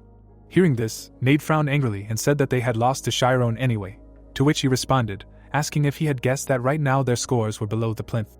All 3 of them shuddered from hearing this. Seeing such a reaction, Canis smiled mockingly and said that he was disappointed. Looking at Irika, he said that he had failed everything he could, except for math. Looking at Nade, the guy added that the other one had average grades in spelling, so he couldn't even believe that such blockheads had defeated him. There was nothing but rage in the protagonist's eyes from what he heard. After these words, Canis waved his hand and told them to continue gnawing at the granite of science, adding that he was quite soft and kind with the younger ones. With a loud laugh, he left, and the guys looked after him. Suddenly, the protagonist frowned and said, "To hell with breaks," to which Nade, clenching his hand into a fist, said that he agreed with this, adding that he was ready not to eat or sleep, if only they did not become his seniors, after which Irika asked why such a hurry, because this couple was starting next semester. Chiron glanced at his friends out of the corner of his eye and firmly said that they must catch up by the next semester at any cost. After what was said, all 3 continued to watch Canis leave. The boy's hand turned over the hourglass. There was 1 month left. How can you double your points in this time? The first method, wisely distribute time. For this the guys divided each hour into 10-minute parts, so they could keep track of time, as well as peaks of attention. All 3 studied at the same table. The sand in the hourglass was coming to an end. The second method, group study, fortunately, their core subjects do not intersect. The main character helped with the humanities, Nade helped with science, and Irika helped with mathematics, thus they pulled each other up where there were gaps, and then they made one discovery. Throwing his hands behind his head, Irika shouted that he was done, and the main character, taking his work, said that he wanted to look. Suddenly, shock appeared in his eyes, and he screamed loudly, asking what the hell. In the task where it was necessary to write a sentence using a rule, in the answer line the guy wrote that he ate pasta that belonged to him, because of which the main character jumped up from his seat and shouted, asking what kind of sentence was that, adding that he had to write an example of a possessive pronoun, to which he loudly shouted in response that his example was perfect for this. He used the participle, which in meaning replaces possessive pronouns, indicating possession in a different way. Hearing this, Chiron put his hand to his face and said that this could not be argued with. The reasons why they were not good at certain subjects were not at all because they were lazy, but because everyone was used to thinking in certain categories. After a short pause, the main character looked up at his friend and shouted that this was wrong. Languages are not mathematics for him. Formal logical algorithms do not work here, to which he, raising his hands, shouted loudly that he did not hear anything, and mathematics is better. Then Chiron frowned and asked if he was ready to give up. Hearing this, Irika's expression changed. After that, the boy began to redo his work, the third method. They abandoned scientific research and devoted all their time to common subjects, because there was no way they would accept Canis as a senior. There was a hot aura around the boys, full of desire to overtake the opponent. Nade glanced at his friends out of the corner of his eye and said to himself that the problem was that tomorrow was the practical test. He was worse at this than the boys. Chiron and Irika silently completed the tasks.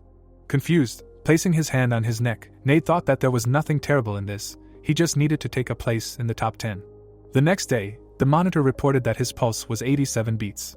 The students looked at this with raised eyebrows in surprise.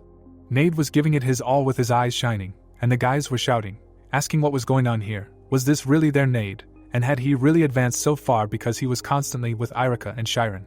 The guy's strength was growing with each passing second, and the students were shouting that with such indicators he would definitely easily reach the top. Sweat was pouring down Nade's face. After a few minutes, he wiped the sweat off his face, and his stats had moved him up to first place. Irika was next. From the start, he showed his incredibly powerful magical energy. The scoreboard showed that he had done 210 hits, shocking everyone. Gabe pointed at him, asking if Irika had used the trick again, and the others were sure that he had cheated somewhere. A rough voice suddenly came from behind the students, asking why they were arguing over such weak stats. Canis stepped forward, saying that the 5th graders here really were a bunch of weaklings. The students were surprised to see them, while Atella came closer, asking them to continue their tour of the academy. Sitting on the podium, The guy asked if they were really having a practical exam on measuring heart rate, and at one time they did it to the point of nausea, to which Erin nodded, adding that the professor tried his best to make them build up their strength. Narrowing her eyes, she said that this was necessary in order to quickly expand the zone of spiritual influence, and this was basic training, in which you can learn to call and remove it with a snap of your fingers, after which Canis turned to her, asking if she could beat Irika's record. Turning her gaze to the side, Erin asked what kind of question that was. The students frowned with anger, saying that the guys were stuck up, but they had a secret weapon. The guy confidently climbed the stairs. Clenching his hands into fists, the main character entered the arena, when suddenly books were heard behind him, so that he could set a new record. Chiron exhaled heavily. Canis angrily put his elbows on his knees. Suddenly, a yellow light came on and the protagonist looked forward. A few seconds later, a green light appeared. Frowning, the guy screamed loudly. He clenched his hands into fists, and a bright aura appeared around him. The students opened their mouths in surprise, while their hair fluttered in the wind. Raising their heads, they asked what the hell was this. Looking at the screen, they noticed 120 beats in 10 seconds, that is, 12 beats per second. Browsing, the protagonist looked forward. He was attentively directed at Canis and Erin. The girl opened her mouth, thinking that the heart could not withstand this. Itella looked attentively at Chiron, thinking that the endurance, which was already quite high, had become much higher. Looking forward from under her brows, she thought that one of the stages of the Vajrayana adamantine body, and having surpassed the formula of immortality, the guy reached completely new heights. Lost in her memories, the girl thought that the protagonist's specialty would be defensive magic, because that's what they thought before. Looking ahead, Itella knew that his endurance was so high that he had long since gone beyond being a simple vessel for the immortality formula. Without taking her eyes off the serious Chiron, she wondered where the limit of his capabilities was. At that moment, a bright light appeared. The students looked up in shock. On the screen, they saw that Chiron had broken the record by making 410 strikes. The protagonist confidently walked forward, while the students shouted that the guy was now on a completely different level. Chiron's gaze was riveted to Canis and Erin. Canis's face was filled with anger. The girl looked at the protagonist, saying that he had very outstanding abilities, while her brother stood up, saying that they had already seen everything they needed to, so they could go. The students started pointing at the guys on the side with laughter, saying that now they won't look down on the 5th grade of the Magic Academy, because they are not to be trifled with. Turning around, Canis thought that last time he thought that he lost to the main character because of the difference in the elements used. Frowning, he realized that he was wrong, and if they were to compete with him in strength now, he was no longer sure that he could win. Without turning around, the guy thought that in order to become stronger, he first of all had to defeat Chiron. Some time ago, Canis asked a group of students if they knew Chiron, to which one of them, turning around, asked displeasedly why such a sudden question, and how dare the 4th grade talk to him like that. But before he could finish speaking, he and his comrades were horrified to see Canis asking them to answer a question. He frowned in displeasure, as he continued to ask what kind of person Chiron was. After enrolling in this academy, the first thing he did was look into the academic performance and personal connections of the three. As he said this, he introduced the protagonist, Nade, and Irika. One night, he opened a drawer in the teacher's room. What he saw made Canis grit his teeth, because their grades were disappointing, they were downright terrible. But he thought that since they were able to beat him, they would be among the top students in the class. Then he remembered how they reacted to him knowing about their grades, and wondered if they were really just above average. However, after talking to their acquaintances, he was surprised. The group of students he asked about Chiron told him everything. Introducing the three friends, Canis said to himself that absolutely everyone took them seriously, and no one took them lightly. They were seen as rivals who could win at any moment. Leaving the memories, the boy furrowed his brows in anger and thought, Unlocker, light filled with mass, incredible endurance, and then said that he was sure that if he hung around with him for long enough, he would be able to understand this Chiron. He sat on a bench with his sister, under which there was a powerful shadow energy, and added that next time he would not lose, he would destroy him and become even stronger than the teacher. The girl, closing her eyes, said that it would be so. She ate rice and offered to become stronger together. Canis put his hand on his sister's shoulder and asked her to eat more slowly. Clouds floated across the blue sky. Night fell, and the stars dotted the sky. There were a lot of students in the library. Someone was discussing the upcoming exams. Someone was helping a friend understand a new topic. Outside, there were 3 cupcakes in front of an owl statue, as it was believed that if you put cherry cupcakes in front of an owl statue, it would help you pass your exams. There was a magic pantry under the night sky. The protagonist and his friends were sitting at a table. Irika, putting his hand to his face, was talking discontentedly about literature, verbs, and metaphors. The other 2 were tensely completing their assignments. A month flew by, before they could even blink, and the final exams arrived. The bright morning sun rose from behind the horizon, illuminating the entire territory of the Magic Academy. The protagonist was suddenly called out, and he turned around. Chiron bowed, greeting the seniors, to which the 4 boys said that they, too, would be in the 4th grade next year. The bespectacled boy raised his hand and added that they shouldn't pretend not to understand, since he heard that the 3 of them had been working hard lately, and the girl next to them exclaimed that she had high hopes for them, and they would always be grateful to them for fighting for them, and it would also be great if they could finally go to class together. Chiron and Nade's faces blushed, and they thanked the upperclassmen shyly. But as soon as they left, they grabbed their heads and screamed, asking what they were doing. Now they felt even more responsibility, pressure, and if they failed even one subject, it would be the end. Irika, who was standing not far from them, said with a calm face, "When entering a tiger's den, the most important thing is to remain calm. In other words, if they got nervous, they would only make things worse for themselves." After that, he pointed his finger towards the B room and explained that they were taking the exams in different rooms, and the test questions would most likely be different as well. In any case, they started all this together, which means they will finish it together. Hearing this, the protagonist and Nade raised their eyebrows in surprise and said that something was wrong with their friend today, after which they asked if maybe he ate something wrong yesterday. Suddenly it dawned on the 2 of them, and they screamed with horror in their eyes that the exam had already begun. Clenching his hand into a fist, Chiron screamed that they would meet in 12 hours, to which Nade, raising his hand, enthusiastically added that they would succeed, they would definitely pass everything, after which Irika waved goodbye and wished them good luck. At this time, the sky was painted in warm morning colors. So evening came, and the sun went beyond the horizon. Irika, folding his arms over his chest, muttered something under his breath. Thanks to the fact that he remembered absolutely all the exam questions, Nade wrote down all the questions from dictation, and Chiron made a table of answers from the textbook. Thus, the morning came, and the sky was painted in warm colors again, and the guys were able to restore the questions and answers for all subjects. Nade, putting his hand to his face, said sadly that he was doing badly and it seemed like he had failed a couple of subjects, and the protagonist, frowning sadly, said that it was terrible, adding that if they got below 80 points in even one subject, it was all over. Irika, closing his eyes, said that tears would not help the grief, because what was done could not be undone, so first they just needed to finish the calculations, to which they simultaneously said to themselves that they could not get used to it. One bright day, the guy loudly shouted that he did it. Nade pulled out the paper with the exam forward, shouting that he was able to get more than 80 points in all subjects. Jumping up, the guy shouted for the 4th grade to wait for him. He turned to the trembling Irika, asking what was wrong.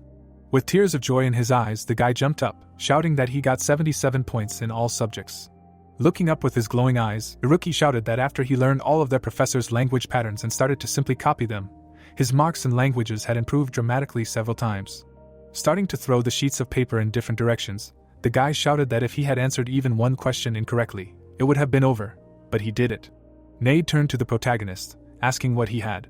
Chiron was sitting over the sheet of paper in confusion, after which his friend's face changed, asking how much the guy had scored. Without looking up, the protagonist answered that the average was 86 points. Iruki frowned, thinking that despite being a commoner, he managed to get more than 80 points and prepare in just one semester, and then asked what the problem was. Wasn't that great? Chiron became flustered, answering that he didn't know. With a trembling hand, he pointed to the math problem, asking, after all, it was a multiple-choice question. Leaning over, Iruki replied that it was a trick, but also that the solution to the problem was quite long, while sweat was pouring down the protagonist's face, saying that he didn't remember the answer he finally chose. Nade frowned, asking him to think carefully, after which Iruki furrowed his brows, asking how many points he would get in math if he answered this question incorrectly. Without raising his head, Chiron answered 79, greatly shocking his friends. Furrowing his brows in confusion, the protagonist said that he felt like he chose the third option, but he couldn't remember which number was the correct answer. The boys began to sweat from excitement, thinking that just because of this one question, Chiron might be stuck in the 5th grade again for another half a semester. Looking at the paper, the protagonist said that this particular question was worth 2 points. The boy's face changed and he screamed furiously that he couldn't stand it. Nade grabbed the boys, suggesting that they go ask the professor. The boys ran up to Sina from behind, calling out to her. Turning around, the girl asked what they were doing here, since the 5th grade exams had ended yesterday, after which the protagonist took a step forward, asking what the answer was to the last multiple-choice question on the math exam. Sina asked, her brows furrowed in surprise. Why were they so sudden? She thoughtfully put her hand to her chin, answering that if she wasn't mistaken, it was number 2. Horror appeared on the protagonist's face, drenched in sweat. He began to scream loudly, while the boys asked him to pull himself together, since he had an adamantine body. Tears appeared on the protagonist's face, and he asked in bewilderment, why was it number 2? The boys carried the protagonist away in their arms, while Sina watched them go, saying that they were so energetic all day long. The department was quiet. The girls sat down on a chair.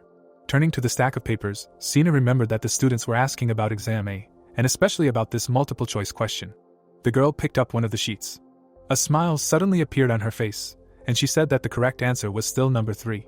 The protagonist was still being carried away, and his promotion from the 5th grade was confirmed. The street in the capital of the Tormia Kingdom, Bashuka, was not busy. The sun was shining brightly above the Kaizen Fencing Academy. The girl tied her hair in a ponytail, saying that the movements were like in street fights. She climbed the stairs with a smile, adding that the instructor was right, because the boy did not show up for class even once during the semester, but he showed himself well in the practicals. Walking up to the guy who was leaning his head on his hand, she asked if he could handle it. Ryan slowly turned his gaze towards her. Ryan glanced at the girl out of the corner of his eye and said that if she was going to sit there, she should do it quickly, otherwise the instructor would kill her, to which she asked if even the great Ryan was afraid of the instructor. Closing his eyes, the guy answered with displeasure that being punished right before the exam was not a very good prospect, then asked why she moved, to which she asked in response, "Who knows, maybe she just wants to help her friend relax." Hearing this, Ryan asked if she had ever seen him worry, to which she smiled widely and replied that it was true, there was nowhere lower to fall, because he had a carefree last place. Hearing this, the guy shuddered slightly. Without answering, he looked away. He was in the first class, in 30th place out of 30 in the Kaizen Fencing Academy. After a short pause, Ryan turned slightly to the girl and exclaimed that he had opened his scheme a month ago. Other guys would be angry if they heard this, but he is not like everyone else. He remains calm no matter what happens, the only one among the first years. They are able to endure the most difficult training, but then why is someone like him always in last place? The girl looked at him with raised eyebrows and asked if he remembered that he entered here as the best student of the first class. Ryan, folding his arms on his chest, looked away. He entered the Kaizen Academy with the best results. 6 months later, in winter, in the Kaizen Fencing Academy, which was brightly illuminated by the sun's rays, in 200 years of its existence, the academy graduated 10 certified knights of the first class. Among them was one who, fully dressed in knightly armor, received the title of Grand Master of the Sword, symbolizing an iron will and courage. This is the most prestigious of the most prestigious academies, and hundreds of inspired knights who want to leave their mark on history flock here every semester, but the number of newcomers was growing, with the exception of 30 who pass. Most cannot stand one trial month and leave. A boy with blonde hair ran quickly on all fours, and a man was sitting on him. It was Richard Fidger from the first group. He grabbed the boy by the hair and shouted at him to run faster. There were several more such boys besides him, and several hundred students were watching them. Group 1 were users of the scheme, and one of them, angry, silently shouted that if someone had not yet made a bet, then he should do it as soon as possible. Students came up and bet their money. Group 2 were those who had not yet learned the scheme, but had excellent physical abilities. The guy carrying Richard was in the third group, the one with absolutely no talent but forced by his parents. The girls watched from the sidelines. Elsa was in the first group. She folded her arms across her chest and said to herself that unfortunately this is how the world works. Those who can't be trusted with your back on the battlefield are not comrades, but just victims. Blood spurted from the guy's arms and legs. Richard happily raised his hand and laughed loudly, shouting that he was first again. Suddenly, something rushed towards him. Ryan kicked the bully at high speed. Those who were racing stopped. Everyone else who was watching opened their mouths in shock. Richard was grinding his teeth in rage and Ryan was ordering him to stop. The guy was in the second group and clenching his fists, asking if this was really some kind of playground for him. Richard slowly got up from the floor and said that the guy was just a crazy bastard. With eyes full of rage, he loomed over Ryan and angrily asked if he really wanted to die. Elsa's friend looked at them and said that Ryan finally did something, to which the girl looked at her and asked if she really knew his name, then asked if the guy was strong. Then her friend said that he was not, and she would even say that he was quite weak. For Richard's birthday, money was collected from the second group, and Ryan was the only one who refused to do it, and Elsa, hearing this, looked away and asked if the first group should have remembered him. They both looked at the guys, and Elsa's friend answered that it was true, but she did not expect Ryan to make the first move. It seems he is quite hot-tempered. Ryan's eyes lit up and he suggested that Richard leave because if the instructor found out, it would affect his grades. Hearing this, Richard, with veins all over his face, laughed, and then agreed. He then turned to his classmates and ordered them to follow him. The third group was able to stand up, breathing a sigh of relief. The daytime sky was dotted with clouds. Ryan stood in front of the guys from the third group, and in front of them stood Richard with the entire first group and shouted at the scum to come to him, because he would give them a chance. If they did not want to be beaten, they should run away. Hearing this, the boys shuddered in fear. Without thinking twice, they accepted to run away, to which Richard, laughing loudly, said that they were pathetic, and then asked the offender what he was going to do, because no one was on his side. Ryan, without moving from his spot, replied that he did not understand the question, and then asked if Richard only fought when he had a numerical advantage. This caused veins to appear on the bully's face. Ryan thrust his fist forward, saying that he fought because he had to. That was what it meant to be a knight. The guy took a stance, adding that someone like his opponent did not deserve the title. Richard grinned maliciously. Veins appeared on his arms from anger, after which he shouted that he would fight the guy one-on-one, like a true knight, and therefore ordered them to attack. Richard motioned to Ryan with his hand, adding that since they were so outmatched in skill, he would allow her to hit him first once. Ryan, with a wild look in his eyes, quickly lunged forward. He punched forward, while his opponent, with burning eyes, managed to dodge. Richard swung, punching the guy in the stomach, asking why he would allow such a thing. Ryan opened his mouth menacingly, screaming in pain. He stood up on the ground with trembling legs. Falling on one knee, the guy wondered in confusion, could this be the power of the scheme? Opening his mouth in surprise, Richard asked why the enemy did not fall. Releasing red mana, he asked if he did not hit hard enough. Ryan looked forward from the mana enveloping him. The guy suddenly jumped forward, clasping the enemy's body with both hands. Richard gritted his teeth in anger, wondering what kind of power this was. Turning to the side, he asked in his head if the guys were kidding and none of them even had a scheme, and from the outside it looked like they were on the same level. Richard suddenly raised his hand up with loud screams. Lowering his elbow with all his strength, he asked how dare the guy. Ryan opened his mouth, and suddenly scarlet blood spurted out. Jumping up, Richard hit the enemy in the face with his knee. Continuing to beat him on the face, he angrily screamed for the guy to die. Blood splashed in all directions. The guys standing aside, scared, asked if Richard was really going to kill the guy. After a while, Ryan was upside down, while blood was dripping from him. The guy's hands and feet were tied, and he was hung from a tree. A group of students approached him, laughing loudly, asking why he had to pretend to be such a brave man, since he could not do anything. The guy's cold gaze was directed to the side. Elsa frowned, thinking that this was already going beyond all bounds, because Richard was humiliating the one he had defeated in a duel, and this could stop an irreparable injury. Grinning, Ryan apologized. Looking at Elsa, he added, especially in front of a lady. Starting to laugh, the students asked what he was even talking about, and was he really showing off even in such a situation. Turning to look at each other, the crowd shouted that it seemed like the guy had something, but it turns out he was just a fool, and did he really think that pretending to be a twirler while dangling on a rope would change anything? But in the end, he would be embarrassed even more. Frowning, Ryan replied, no big deal, even if he was embarrassed, they would all forget about it very soon. A smile was visible on the guys' faces. Rolling his eyes, the guy added that he was not ashamed, because he honestly fought for what he believed was right, but time will pass, and today's humiliation will not even remain in his memory. Turning his gaze to the surprised guys, he asked if they knew what happened to them. Ryan did not take his eyes off them, after which he angered them by saying that those who entered this academy and wanted to become a knight, they ran away without even trying, and they will be haunted forever. The boys gritted their teeth in fear as they heard that the time when they were too afraid to even squeak was a cowardly version of themselves. One of the students began to tremble with anger, while Ryan added that it was impossible to return the time that had passed. Frowning, he shouted that you can lose even 100 times, and the main thing is to fight for what everyone believes in. Looking at the angry boys, he added that they were compromising their principles, and the humiliation from this would haunt them for the rest of their lives. Remembering Richard's antics, he said that even in the future, if they become knights and win honor and glory, ignoring the injustice happening right before their eyes. The students' eyes lit up brightly, and Ryan added that it would never go away. Elsa frowned, while the guy said that for a swordsman, principles are the most important thing. Ryan's eyes widened and he screamed with a wild look at them, telling them to end this here and now if they wanted to be proud of themselves in the future.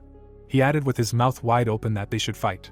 The people present began to shake as Ryan continued to say that everyone gathered here, no matter who they were, had one goal, to one day write their name on the page of history, to become a ghost warrior, the greatest swordsman, an iron knight. Everyone wanted that. As he said that, he imagined a mighty knight on a white horse. The eyes of all the students who heard him lit up at those words. Richard, seeing that, turned around in fear and screamed, asking what was wrong with their faces. Did they really want to fight? The people present gritted their teeth as they looked at him. They all slowly advanced on the bully, who was screaming at them to attack him, because they would end up like Ryan anyway. Suddenly, Elsa appeared above his head. With her eyes shining, she grabbed the blade. With a quick strike, the girl cut the rope that Ryan was hanging on. The guy fell face down on the ground, and Elsa said that she had made a decision. Then she extended her hand to the loser and asked if she remembered correctly that his name was Ryan. Elsa introduced herself, and, smiling widely, offered to fight together. Ryan looked at her with his eyebrows wide with surprise until she realized that his hands were tied. Hearing this, those present began to look at each other, saying that Elsa was very strong, and even if she had made up her mind, then they would not sit on the sidelines either. The students began to walk towards Richard, shouting that they would no longer run away and would not let themselves be mocked, to which he asked them to calm down, asking why they were shouting so much. Stepping back, he said with his hands raised that he understood everything, and since they were going to go so far. Suddenly, he clenched his fist tightly and, with a crazy smile on his face, shouted that they shouldn't hope that he would retreat. All the students pounced on him from all sides, shouting that he was finished. The students of the third group ran away in horror, and Elsa apologized to Ryan, because she seemed to have just thrown a match into a powder keg. The guy calmly watched the fight, answering that nothing terrible had happened, because he wasn't going to stop being a hero anyway, so he dragged him here, bypassing the instructors. Hearing this, the girl raised her eyebrows in surprise and asked if he really didn't understand anything, because the instructors would never allow something like this in their lives, so everything that was happening now was happening under their close supervision. As soon as Ryan heard this, he looked at his new comrade with eyes full of shock. The academy students beat Richard and his friends until they bled and cried, despite their high grades, but failed the academy exam, while Ryan was named the best of the applicants. Currently, Elsa pointed at her friend and exclaimed that this was just like him, again last, to which he screamed, asking who said that he even wanted to be the first. When the girl said that he was just a miracle, because he trained until he sweated every day, adding that she definitely could not do that, Ryan hung his head and replied that these were just trifles. He watched the academy students go to the exam, and his girlfriend asked him if he wasn't worried, did he really not want to cover his name in glory after graduation. Going down the stairs, Ryan answered that he didn't care, which made Elsa displeased and screamed at him to answer at least something worthwhile, because she was worried about him, after which she asked what his motivation was. Closing his eyes, the boy replied that he was driven by something much greater than glory. He wanted to become stronger for his lord. Hearing this, the girl raised her eyebrows in shock and screamed, asking the lord if he had already taken the knight's oath. She ran after him, continuing to shout that she was given only once in a lifetime. When did he have time? Adding that his lord was probably very famous, to which he calmly, walking forward, asked why she was so interested in this that she was jumping out of her pants. The girl shouted back that he, one might say, had already received a job, and still went to the academy, after which she asked who this was, to whom he had sworn his life and honor, after which the guy stopped. I called the name of the main character. Hearing this, Elsa stopped, confusedly asking who this was, to which he answered, his friend. Without turning around, Ryan explained that Chiron entered the magic academy where he was from. When the girl heard this, confusion appeared in her eyes, and she screamed in her head, asking if she had misheard, not even a magician, but a simple student, but the matter is different. Cold sweat was running down her face, and she was saying to herself that she would swear an oath to someone who was no prospect for the future. When suddenly Elsa imagined Ryan kneeling in front of the girl. In shock and horror, she opened her mouth and screamed in her mind that he had sworn an oath to the girl. Immediately after that, she extended her hand towards her friend and screamed, asking if this Chiron was by any chance. But before she could speak, a furious scream rang out throughout the academy that the exam was starting. Ryan immediately started running, and the girl rushed after him, saying to herself that she would find out everything later. The lights were bright on the training ground. The students came closer to the stage. The man took a step forward, saying that today they would practice movements. Swan put his hands behind his back, adding, in particular, to change the center of gravity of the body. Pointing his finger at the guy, the instructor asked where the center of gravity was. The student, frightened, screamed loudly, in the navel area, to which the Swan menacingly replied that this was wrong. Pointing to another student, the instructor ordered him to answer, to which he again received an incorrect answer. The other student answered fearfully, in the navel, to which the man frowned, loudly shouted that this answer had already been given, so he ordered him to do 200 push-ups. The instructor folded his hands behind his back, saying that the correct answer was outside their body, and in terms of ability, it was called external gravity. Frowning in bewilderment, the guys began to scream, external gravity, while they thought that they were hearing about it for the first time. The man grabbed the hilt of the sword, saying that it was not surprising that they did not know about this, otherwise he would not have crucified himself in front of them. Raising his weapon up, Swan said that he would now demonstrate everything to them clearly, and immediately after that they would need to master the technique, so they needed to keep their eyes open, after which the guys opened their mouths, wondering if the instructor would really test them without really explaining anything. The man took a step forward. Taking a stance, he struck. Taking a quick step back, he struck again. The guys clenched their teeth in fear. Pursing their lips, they thought that the man had barely swung the sword, so where did this strength come from? Frowning, Swan said that what they were seeing was the basis of sword art. You need to tilt your body to shift the center of gravity, and then, using the shoulder of force, transfer inertia and force into the sword, and if you add ability to this, the destructive power of the blow will increase many times over. Looking around, he said that from the expressions on their faces, you can immediately tell that they decided that it was obvious, and that was why none of them would last even 3 seconds in a real fight. Clenching his hand into a fist, Swan said that in battles, movement is much more important than strength. An experienced swordsman moves the center of gravity during a fight depending on the situation. He immediately kicked the floor with all his might. Leaning over, he said that now his center of gravity. The students clenched their teeth in horror. Stretching his hand forward, the instructor added, is behind his back, and this is what external gravity means. The toe of his foot bent strongly. Pushing off, the man jumped up sharply. Riveting his gaze to the students, he said, using it. Everyone looked up in shock, not taking their eyes off the instructor. Opening their mouths, they screamed that at first it was as if he was hanging in the air. Swan confidently stood up. Stretching his hand forward, the man began to confidently walk along the ceiling. A few seconds later, his feet came off the surface. Pushing off, the instructor began to quickly spin in the air. A strong whirlwind rose from the ceiling to the floor. The boys' mouths widened as they watched the mana in the air. As they watched Swan spin around, they asked in confusion how a human could move like that. The man's eyes were shining brightly with anger. The instructor extended his sword to the side. Standing firm, Ryan thought that such an attack could not be blocked by anything. Frowning, he thought that it was not just power that was based on it, but physics itself, and this was the skill of a man who was previously known as a death magic caster. Putting the sword in a protective case, Swan said that this was how external gravity was applied, and of course, he did not directly control the physical phenomenon. Taking a step forward, he added that he only used the power of his ability to create an inertial flow. In other words, he deliberately hit harder to show everything clearly. Looking at the students, he said that today they should show him how they learned these basics. The boys swallowed their saliva in fear. The instructor put his hand behind his back and shouted that everyone who was shouting excitedly should do 200 push-ups each. The guy, sweating profusely, continued doing push-ups, and his instructor shouted that they should listen to him while they were practicing. The man folded his arms and explained that the main topic for passing the center of gravity control exam would be overcoming horizontal obstacles. The rules were very simple. When different barriers started moving towards them, you had to quickly dodge. He drew a diagram in his head and added that the obstacles would be very different, and at the last stage there would be practically no room for dodging. Having drawn the end of the route in his head, he finished by saying that they would not pass without using external gravity. Xian then pointed to the obstacles and said that they were made of the sharpest blades, so if they screwed up, they would die, so they should remember this well. The students, gritting their teeth, continued doing push-ups. The instructor got something from the student and said that he was sure that there were no cowards among them who would refuse to complete the task, fearing for their lives. And even if they lost a couple of pieces of meat, Instructor Kana would quickly patch them up, so there was no need to worry. Instructor Kana, a surgeon, was holding a scalpel in her hands and laughing.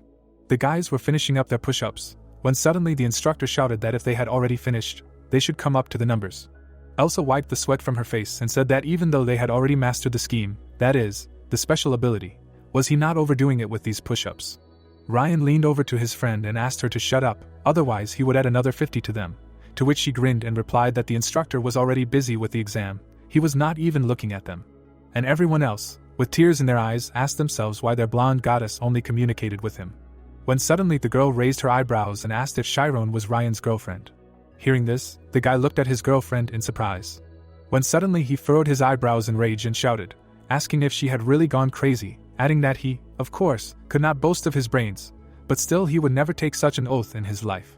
Hearing this, Elsa asked with some surprise in her eyes, really? Ryan closed his eyes and continued shouting that his friend would definitely become the strongest, so he swore his own life to him.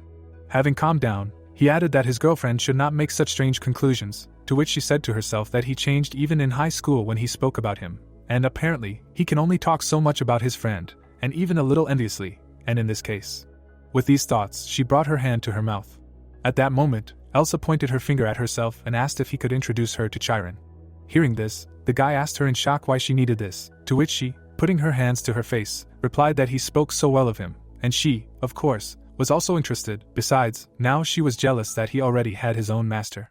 The guy with the first number was already preparing to take the exam, and Rain said that it was still somehow unexpected, not to mention that Chiron was now in Kriya's, it was far from here. The rest of the people present were warming up, and Elsa said that she would just go to Kriya's, because the holidays were coming soon. When suddenly she smiled widely and said that they had a small island there in the south, she heard that it was a famous landmark, and it would be really cool, they could go there together and have fun. Surprise appeared in Rain's eyes from what he heard, and he asked himself if he really should have fun with Chiron.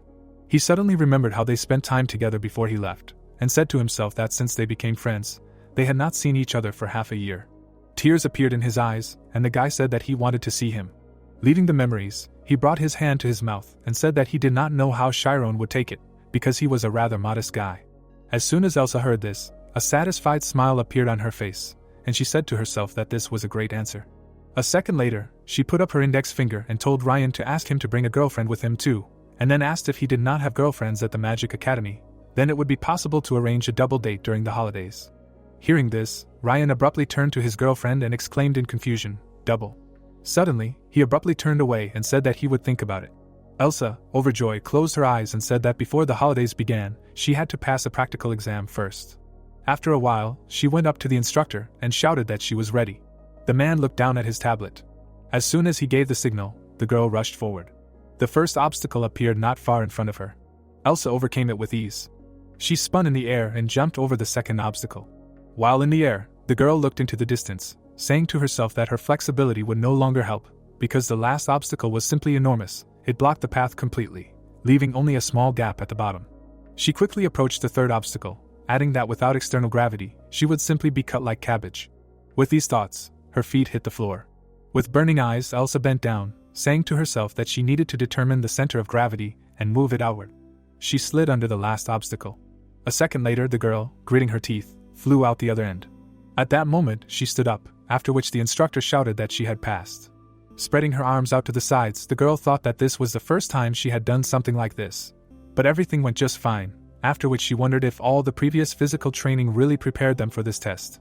And even if he had a bad character, he was a really good instructor. Swan looked thoughtfully at the document. Holding a pen in his hand, he wrote down Elsa in first place. Directing his menacing gaze forward, the man called out to Ryan, asking him to take a position. Putting his hands on the floor, the guy confidently looked forward. A few seconds later, he leaned on the floor with all his might. Pushing off, the student made a strong jerk forward. The guys opened their mouths in surprise, calling the guy very fast. Ryan confidently jumped up. Pushing off strongly, he headed upward. Looking carefully ahead, the guy thought that now he should use external gravity. Frowning, he thought that he would use the ability and move the center of gravity outward. Jumping, the floor suddenly cracked under his foot. The guy confidently jumped high. Swan frowned in bewilderment. Pressing himself to the floor, the guy tried to slip. Suddenly, he saw a sharp blade right in front of him. At that very second, he felt a strong blow. Bouncing off the floor, Ryan crashed into the wall with all his might. Breathing heavily, Swan menacingly asked why the guy put his head under the blades. Coming closer, he asked why Ryan did not use the ability, to which the student frowned, shouting that he did use it. Putting his hands on his hips, the instructor shouted that the guy did not use anything, after which he asked to whom he told before the start that weaklings who do not have the ability are not allowed to take the exam. Changing his face, the guy shouted that a month ago he passed the commission, and there they told him that they allow him to take the exam, to which the man frowned, saying that he would believe it. Pointing to a boulder to the side, he asked the student to lift it, because at the commission they have to lift and move objects several times heavier than the body, after which Ryan came closer to him, thinking that he barely passed it. Veins suddenly appeared on the student's neck and arms. Using force, he immediately lifted the stone up. Shaking from the weight, he asked if the instructor was happy now. Beads of sweat appeared on Swan's face in surprise. Frowning, he asked how this was even possible. Confusedly lowering his gaze, he said what was going on. Raising his head to the guy, he said that the student had never used the diagram before. The guy got angry, asking how to understand this, and whether the man even saw the poop. He lifted the giant. Swan looked closely into the surprised guy's eyes, saying that he was very strong, and passed all the tests with only brute force. Ryan continued to hold the boulder in his hands. After a couple of seconds, he let go of it, and according to the exam results, the guy took the last place. The blue clear sky hung over the academy. Ryan held the news that he was in 30th place out of 30 with shaking hands, and wondered if he was given the last place just because he couldn't use the scheme, and if he told his father about his situation and then went to ask for time off to relax with his friends, he would definitely rip his head off. While he was thinking about this, Elsa waved her hand at him and asked if he remembered about the vacation, adding that he should definitely bring his friend. Frowning tensely, the guy turned around and said that he remembered everything, and then asked himself what the protagonist was doing now. At this time, the sky above the Magic Academy was clear. The protagonist was standing alone near the wall. His eyes suddenly lit up. In that same second, he, enveloped in magical energy, rushed from his place. He used teleportation to move from a distance. During this, he also used a quick movement on the plane of the patrol, making sharp turns. His blonde hair was shining brightly in the sun. A bright trail followed him. The guy, using rainbow splashes, braked on the ground. Immediately after that, he stretched his hand forward. using a photon cannon created a powerful explosion. Smoke rose from the ground, and Chiron continued to stand with his hand outstretched. Suddenly, a red light began to emanate from it. At the same second, the guy used a laser, because no matter how strong the material is, after the shock wave reaches it, it will be destroyed by the subsequent powerful spell. The laser hit the crack created after the explosion of the photon cannon. In a matter of seconds, it became several times stronger. Having hit the target, the protagonist sighed with relief. He looked at the hole created in the rock and said to himself that the photon cannon has a higher impact force, but the damage from the laser can be inflicted continuously, and thus he made great progress in the use of magic in a short period of time, however. With these thoughts in mind, Chiron used the wind rip with one movement of his hand. The magical attack cut the apple off the tree. Spinning in the air, the fruit hit the ground, and the protagonist realized that simply memorizing spells would lead to nothing. He looked at the apple in his hand and added that he had a long way to go. The guy remembered how he fought before and said that while the enemy did not have time to test the soil of his magic, he could catch him off guard, and the lack of accuracy simply blocked the formulas of immortality. When suddenly he remembered a powerful archmage and added that he was helpless against a truly strong enemy. That day, he simply hid behind the backs of stronger comrades. Leaving the memories, the protagonist looked away, adding that even when people died before his eyes, he remembered how his comrades fell down and added, he could not do anything. Then he introduced everyone dear to him and said that if one day the people dear to him were in danger, he did not want to be an incapable weakling.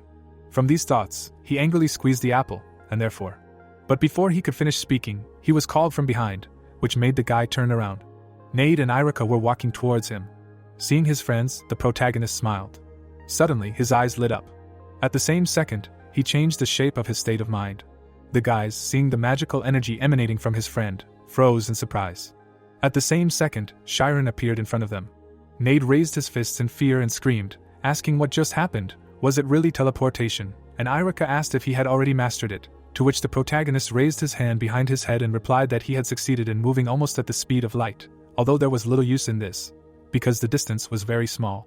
Frowning, Iruki asked what he meant. It was of little use, since even graduates had difficulty with this type of magic, and what's more, he even scared Nade. The guy put his hand on his chest in confusion, shouting that he also had something to surprise them with, after which he asked if the protagonist had seen plasma magic in action. Turning to Chiron, Iruki asked if he was really indulging in self-admiration on an empty training ground, to which the protagonist smiled in confusion, shouting, not at all. Lowering his head, he added that he still had room to grow. The boy suddenly put his hand on his shoulder, saying that everything was fine.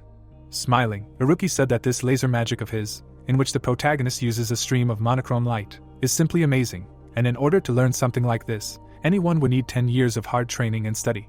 Chiron suddenly widened his eyes, and the boy added that the protagonist understood this principle almost immediately, relying on the laws of physics used in the photon cannon, so he does not see anything wrong with being proud of himself. Grinning, Iruki said that the boy has grown a lot over the past semester. Chiron nodded with a smile on his face. Birds were flying above the building. Looking at the teachers, the boys thanked them for teaching them the entire semester. Smiling, one of the teachers said who would have thought that they would hear these words from the three biggest troublemakers, after which Sina folded her arms across her chest, asking them not to forget everything they managed to learn during the holidays. The literature teacher stroked Irika's head, saying that he had impressed her more, since he had gone from 0 points in the humanities to an excellent mark. Suddenly, Ted appeared behind Edel and called her. Putting his hand to his head, the guy asked her how about having dinner together during the holidays, when they had some free time. Suddenly, everyone's faces showed great surprise.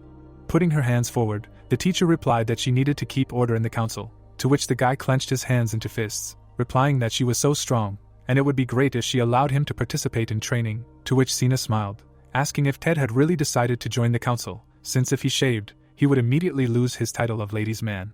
Smiling, Ted replied that some hair was no obstacle to true love, although how could Sina know this, since she was not familiar with such a feeling? Turning to the teacher, the guy asked, so she had never been in a relationship. Sina adjusted her glasses on her nose. Looking at Ted, she replied that she had been in a relationship for a long time. The teachers were surprised, wondering why they were even listening to this. Ted's face changed, and he loudly shouted that she was a joker, after which he asked if she could at least tell him the name of her chosen one. The teacher suddenly adjusted her glasses again. Opening her eyes, Sina replied that she was in a relationship with magic. Iruki's eyes widened in surprise. Ted and Chiron opened their mouths in surprise. Altogether, they suddenly spread their arms to the sides. Mir looked into the room, asking what they were doing here. Entering, the principal said that a temporary replacement principal would arrive next semester, so he asked them to treat him the same way they treated Mir, to which Nade frowned, shouting that they did not need another principal. Turning to Chiron, the old man asked if the boy could spare him a minute before he left, after which Iruki and Nade turned to the boy, saying that they would wait outside. The protagonist was left alone with the director. Turning his head, Mir asked if the boy really wanted to get to the bottom of it. His eyes sparkled, and he added that he was talking about Adria. Chiron's pupils narrowed greatly in surprise. Exhaling heavily, the boy said that nothing could be hidden from the old man, to which Mir stroked his beard, replying that he had been looking after children for almost 40 years, and he could already see such things in his eyes.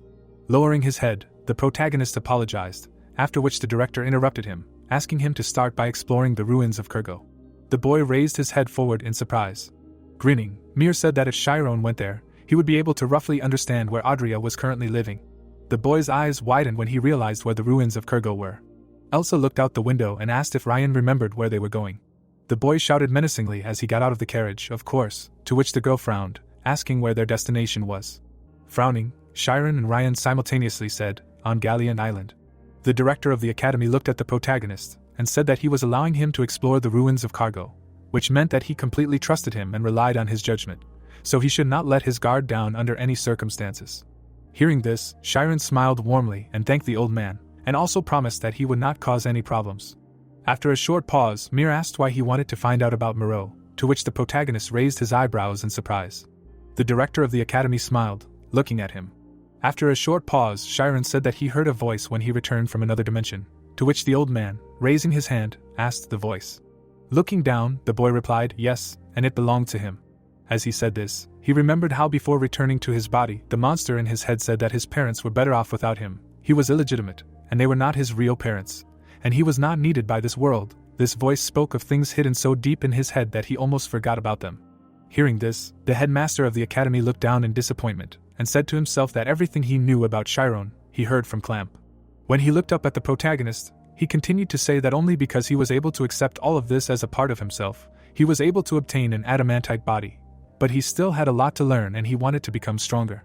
Chiron looked up at his interlocutor and firmly said that in order to do this, he had to learn more about himself, so he decided that he should sort out the contradictions that existed within him.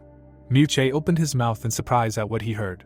The protagonist did not raise his hands, saying that he had this thought back then. It was just a guess, but still, maybe if he learned more about her.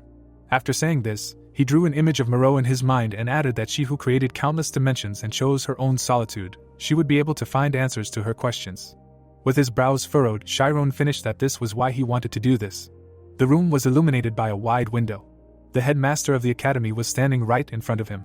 He watched the protagonist leave, saying to himself that children his age would lose their way at least once. After saying this, the old man closed his eyes and added that in truth, all people were just travelers abandoned on a large, lonely land.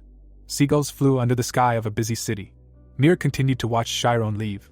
Raising his hand, he said to himself that he hoped that he could find a way to understand and accept himself, and a way to protect the people dear to him. The old man looked at the photo of the people dear to him, adding that it was interesting.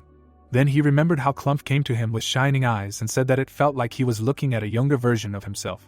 That day, the director of the academy looked out the same window, saying that if this child really looked like him, as he said, then how could they guarantee that he would not go down the same terrible path as he did? Mage remembered the boy who shouted with his hand outstretched that the wave theory had already been proven through various experiments, but they only laughed at him. Then he remembered how the protagonist saved the boy during the exam, and said to himself that this boy, who looked like him, did not become arrogant despite his talent, and found good friends. He remembered himself in the past. After that, the old man drew a parallel, remembering Chiron's friends. The director of the academy remembered how he rebelled against his teacher. Then he remembered the protagonist, who was leaving for a bright future. The old man drew images of the two of them in his head, saying to himself that he chose understanding over anger, as if he was doing everything he couldn't do, maybe he was doing it instead of him. I think about it, Mir imagined himself holding his hand on the boy's shoulder. Leaving his thoughts, the old man looked at the general photo with his beloved and said that he couldn't protect Moreau, but since it was about this child, then maybe. Without finishing, he closed the locket, and apologizing, said that he knew he had no right to ask such a thing, but just this once, could he be a little selfish? In that photo, his beloved Raina was smiling sincerely. At this time, the massive gates of the academy were illuminated by the bright rays of the sun. Iruka raised his eyebrows in surprise and asked if the protagonist told the director about this Moreau. Chiron raised his hand behind his head and replied that the old man told him to investigate the ruins of Kargo, adding that he didn't even think that he would agree so easily. Hearing this, Nate started waving his arms, shouting that it was a famous resort, and asked if he was really planning to go there, to which the boy firmly replied yes, adding that he was planning to do so during the holidays. The students were leaving the academy for the holidays, saying goodbye to their friends, and Irika said that it would be nice if they could go together. Putting his hand to his head, he added that his father still wouldn't leave him alone. Nate exhaled heavily and added sadly that his family was exactly the same, only in a slightly different way, which, frankly speaking, was also quite a problem. Suddenly, he turned to his comrade and said that, if you think about it, it was so unusual. Chiron met the first president of the research group for the study of supernatural spirits, and even Mage jailed, the president of the Magic Association, was a founding member. Irika, putting his hands in his pockets, replied that the one who created the Istis equation was also a founding member. What an incredible era it must have been. So many incredible people lived then. Smiling, Nate asked if the protagonist would tell them everything about his research at school later, to which Chiron nodded, answering that he would definitely share everything with them. The wheels of the carriage suddenly began to spin. Nate looked out the window, saying goodbye to his friends and suggesting that they write letters to each other. Iruki stuck his hand out of the window and gave a thumbs up. As he emerged, the protagonist asked them to take care of themselves and they would meet again in a month. In the capital of Bashik, the sun was shining brightly over the Raina estate. Clothes were scattered on the stairs. In the middle of the room stood a large piano. The evil girl was sitting on a chair in front of it. Looking through the crack, Ryan thought how noisy it was and it was starting again. Looking ahead, the guy thought that the evil hag was turning into a real witch. Noticing his sister's sparkling eyes, he thought that judging by her appearance, she was in a trance, and if he interfered now and ruined her focus, then it would not end with a simple scolding. Starting to turn around, Ryan thought that he should quietly pack up and slip away. Suddenly, spinning heels appeared in the air. One of them flew at the guy's head at great speed. The girl adjusted the hem of her dress, saying that she wondered who that nosy stray cat was walking around here. Coming closer to the guy, she asked if it was him. Lowering her hand down, Raina asked to show his report card. Frowning, Ryan loudly shouted that he was not a child anymore and could take care of himself. Putting her foot on her bleeding brother, the girl menacingly said that he should have listened while she asked nicely. Her gaze suddenly dropped to the sheet. Raina's face changed dramatically from horror. With trembling hands, she noticed that her brother took the last place, after which she menacingly asked if he really was crazy. Putting her hand on her hip, Raina asked what kind of a hoax this was, while the guy threw things into his bag, shouting that he was told to. Tightening the bag, Ryan asked what he could do if it didn't work. Turning around, he said that he was leaving, when suddenly Raina grabbed him by the shirt, asking where he was going, because when she finished everything here, they would go to their grandfather together. Angrily turning back, the guy shouted that he already had plans and was leaving. Menacingly folding her arms across her chest, the girl asked who he was leaving with, after which she stood on his head with her foot. Frowning, Raina asked who it was, because he had no friends, after which the guy turned his gaze to the side, thinking that he should be more careful with his words. Looking at his sister's face burning with anger, Ryan thought that if he said that he was going on a trip with Chiron, he could really die, and the main character should also be well aware of how his sister behaves.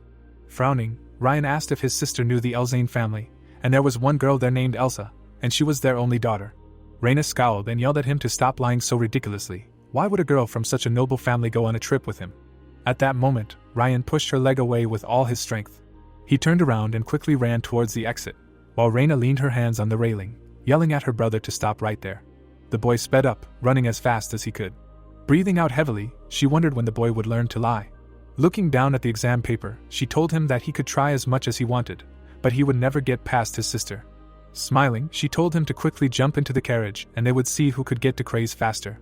The carriage drove along the country road, and the protagonist asked if young Master Ray had finally received his certificate. The butler sat opposite him and answered that he was the 10th in his class, currently working tirelessly at the front lines. After that, he told him that the young lady Raina had recently become the lead composer of the 7th State Orchestra. After that, with a smile on his face, he told him that the head of the family was busy as usual, and the elder had retired and returned to Krias. Suddenly, Chiron pointed his index finger and said that he had heard that his older brother Ryan would be there too, and then asked how he was doing, to which Temurin replied that, unfortunately, he could not answer this question, because he only knew that he had been promoted to the rank of 6th class swordsman, and then added that it was better to avoid mentioning him in the main estate. Hearing this, the guy raised his eyebrows in surprise and asked, was it really true, while simultaneously saying to himself that it turned out that he had done something wrong, although the head of the family loved his children very much. But what happened then? Perhaps it was a matter of political intrigue. These thoughts brought excitement to the boy's eyes, and he asked if everything was okay with Ryan, since he hadn't seen him for a long time, to which the butler replied that he hadn't written to them for over 6 months. The carriage continued to drive along the road, and the protagonist, laughing, said that this was just like Ryan. After some time, he opened the door to his house. On the table, he saw mugs full of beer, as well as full plates of treats. Ryan and Vincent clinked glasses before drinking. Chiron raised his eyebrows in shock and screamed, asking what was going on here. The man immediately rushed to hug his son, asking how he was doing, to which he screamed in horror that he smelled the fumes. The father began to kiss the boy, while he was lost, wondering what was going on here. He was so looking forward to meeting his family for the first time in 6 months, but, thinking about this, he imagined how his parents would greet him with open arms. Leaving the memories, the protagonist screamed, asking what happened, why Ryan was at their house, to which the father, turning around, explained that he had been waiting for him here for 2 days, chopped firewood for them, they went hunting together. Then Ryan hit his chest with his hand and screamed that a real man should be a breadwinner. Suddenly, Olina came out from around the corner. The protagonist threw himself into her arms with a joyful cry.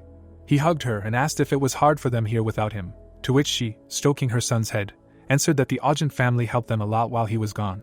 After that, the woman looked at her drunk husband and said that their son had come to visit them, and he had gotten drunk, but that he had immediately turned away. A few seconds later, Chiron turned to his friend and shouted that he was told that he had not written to his family for 6 months. Was he really staying in the main estate? To which he, throwing his hands behind his head, replied that he did not need it, because his home was his home. Then the protagonist shouted in displeasure that this was not so, after which he asked what he had done, to which Ryan looked away in confusion. At the same second, he went to Vincent with a smile on his face, offering to go and chop wood, to which Chiron said to himself that it was not that he did not want to go home, he just could not appear there. Hearing such an offer, the guy's father showed his biceps and shouted that men should not sit around doing nothing.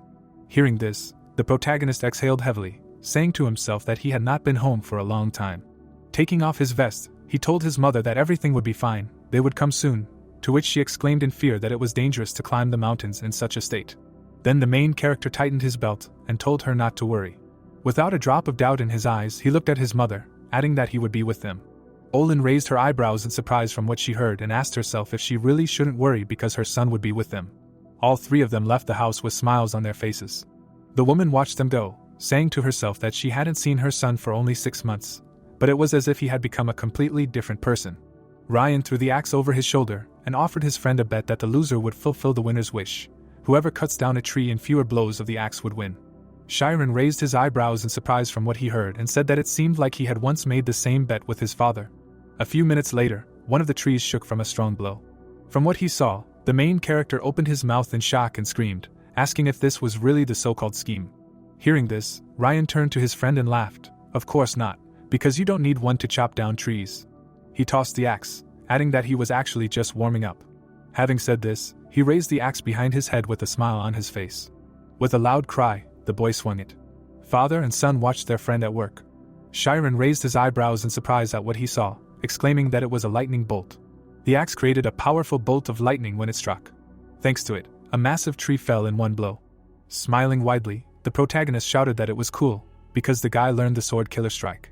Ryan threw the weapon over his shoulder, shouting that he was no longer a snotty boy, but a real man. Smiling through his teeth, he thought that he succeeded, because he was already thinking about what to do if it didn't work out. Immersed in memories, he remembered the lightning bolt that he used in the past. Having broken the sword, he remembered that it was a sword killer, and he learned this secret technique. He remembered how Vincent explained to him, how he asked his son a question about how he mastered the lightning bolt, thinking that it was not in vain that he practiced all day. Scratching his beard, the father thought that Chiron had a great friend, because despite his origin, he did not put on airs, and very politely asked to teach him, and besides, he had enough persistence to train until the end. With his arms folded across his chest, Vincent asked the protagonist how he was, because he said that it would not be easy, and did he really think that he could defeat the guy, to which Chiron shrugged, answering that he did not even know, because to win he would need to fell the tree with one blow. Ryan extended an axe forward, offering it, to which the protagonist passed by, answering that it was not necessary, because everything was fine. The guy approached the tree, placing his hand on the bark of the tree. Suddenly, he closed his eyes. Leaves immediately began to fly around him. Vincent and Ryan opened their mouths wide in surprise. Looking at the guy's hand, they felt the wind. The bark of the tree was suddenly wrapped in mana in half. The man frowned, asking how, and then there was a loud cracking sound in the bark. A few seconds later, the tree was cut in half. Chiron raised his hand up, shouting loudly that he had won. Frowning, Ryan asked what kind of sorcery was this, to which the protagonist stretched out his hand forward, answering that it was a tear in the wind. Vincent ran up to the tree, shouting that it was magic, and he thought that his son had shown some kind of trick. He began to laugh, shouting that there was no need to worry about preparing firewood for the winter, to which Chiron smiled, answering that his father could rely on him. Ryan smiled sweetly, thinking that he knew and was right all along. Turning back, the protagonist asked his friend to drag all the firewood, to which Ryan hung his head down, answering that he was going to do it anyway. It was deep night outside. The whole family was sitting at the dinner table. There was a sincere smile on the face of the protagonist. His parents were also smiling widely. Ryan grinned, watching them from the side. After a while, the whole house heard the guy's question, did his friend really want to go to Galleon Island too? Putting his hands behind his head, the protagonist answered that he needed to explore the place called the Ruins of Kurgos, while Ryan leaned his head on his hand, asking if the guy really needed it for his studies. Turning to the side, Chiron answered that it would be nice to rest too, because they say that this island is very famous among tourists. Ryan suddenly knitted his eyebrows, saying that he had one condition, and the guy needs to take a girlfriend with him. Opening his mouth, the protagonist asked if this was some kind of double date, and who would have thought that his friend would find a girlfriend at the Swordsman Academy. Turning his head, he asked if the guy was studying, because it was strange that he came here first and not straight home, after which Ryan awkwardly scratched the back of his head, asking to drop these boring topics. Smiling awkwardly, he asked if Chiron would bring anyone with him or not, thinking that this was the biggest catch.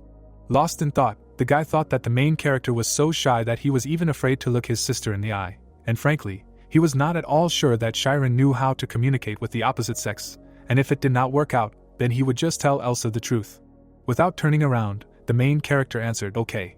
Thinking, he added that he would choose one of his friends. Ryan's face immediately changed dramatically in surprise. The parents standing behind the door opened their mouths wide in shock.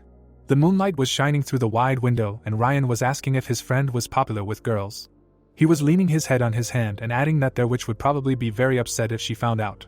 After a short pause, the protagonist, looking at the ceiling, asked how Raina was doing, adding that it was probably so great to have such a kind older sister, but he grew up alone. Ryan, looking at his friend, did not answer anything about his sister and asked if his girlfriend was pretty. Having received such a question, Chiron glanced at the guy out of the corner of his eye and answered, yes, she was very pretty. Turning to his friend, he added that he should not get his hopes up too much, because she might not agree, which made Ryan jump up and shout that he had to make her agree. A few days later, the protagonist's house was illuminated by the rays of the bright sun. Ryan had to return home to prepare for the journey, and he had to persuade his girlfriend to go with them, so they set off for Craze. The boys were standing in front of the house and saying that they would be back soon. Olena suddenly came forward and asked her son to take this with him. She then placed a 4-leaf clover charm in the protagonist's hand. The boy, taking it, raised his eyebrows in surprise when his mother asked if he remembered how she went to bed with a fever. Then Chiron descended into a memory in which the woman was lying in bed with a rag on her forehead. She suddenly jumped up, seeing her son next to her. Surprise appeared in her eyes at what she saw. The protagonist collected all the 4-leaf clovers in the mountains and placed them on her bed. Leaving the memories, Chiron looked at the charm with a smile on his face and said to himself that he even used his spiritual zone to find and collect them all. After that, his parents hugged him and said that he was going on a trip to Kriaz for the first time, so he should take care of himself and return to them safe and sound. Ryan looked at his friend with a smile on his face, who said that they would just go to his house now, and they would go on a trip tomorrow, and said to himself that Chiron was very similar in character to these two. When suddenly Olena handed him the amulet, to which he happily thanked her. Taking it, the guy exclaimed widely so that they would not worry, because as a knight of Chiron, he promised to protect him. The woman with a warm smile on her face looked at Ryan, saying to herself that she trusted him with her son. In the guy's hand was a tied 4-leaf clover. The Karmas family is considered the first noble family in the kingdom of Torme. Their descendants inherited a special ability, scarlet eyes, associated with memory. On the coat of arms of their family were roses.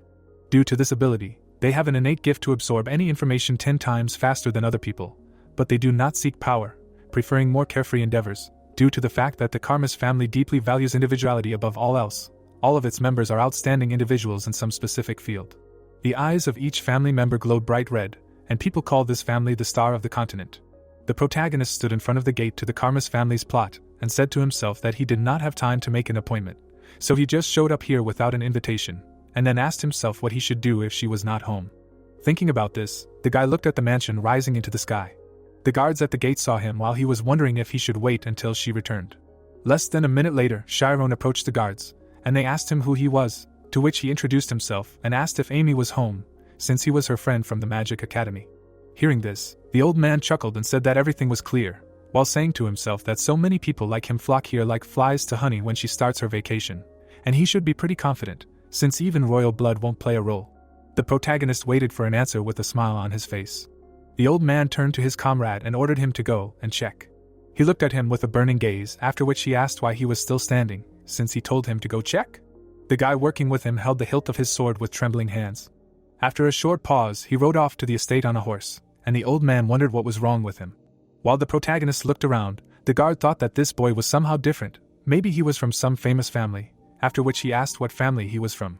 But before he could get an answer, his partner came back at full speed with a loud shout, and said to himself that he needed to come up with some convincing excuse, so as not to cause a conflict. Looking at his comrade, the guard asked what had happened. Did she really say that she had a lot of things to do today? To which he jumped off his horse, shouting that she had ordered him to come in. The old man had already started telling Chiron that Amy was a rather busy girl, but as soon as he realized what his comrade had just told him, he widened his eyes in shock and shouted, asking if it was true.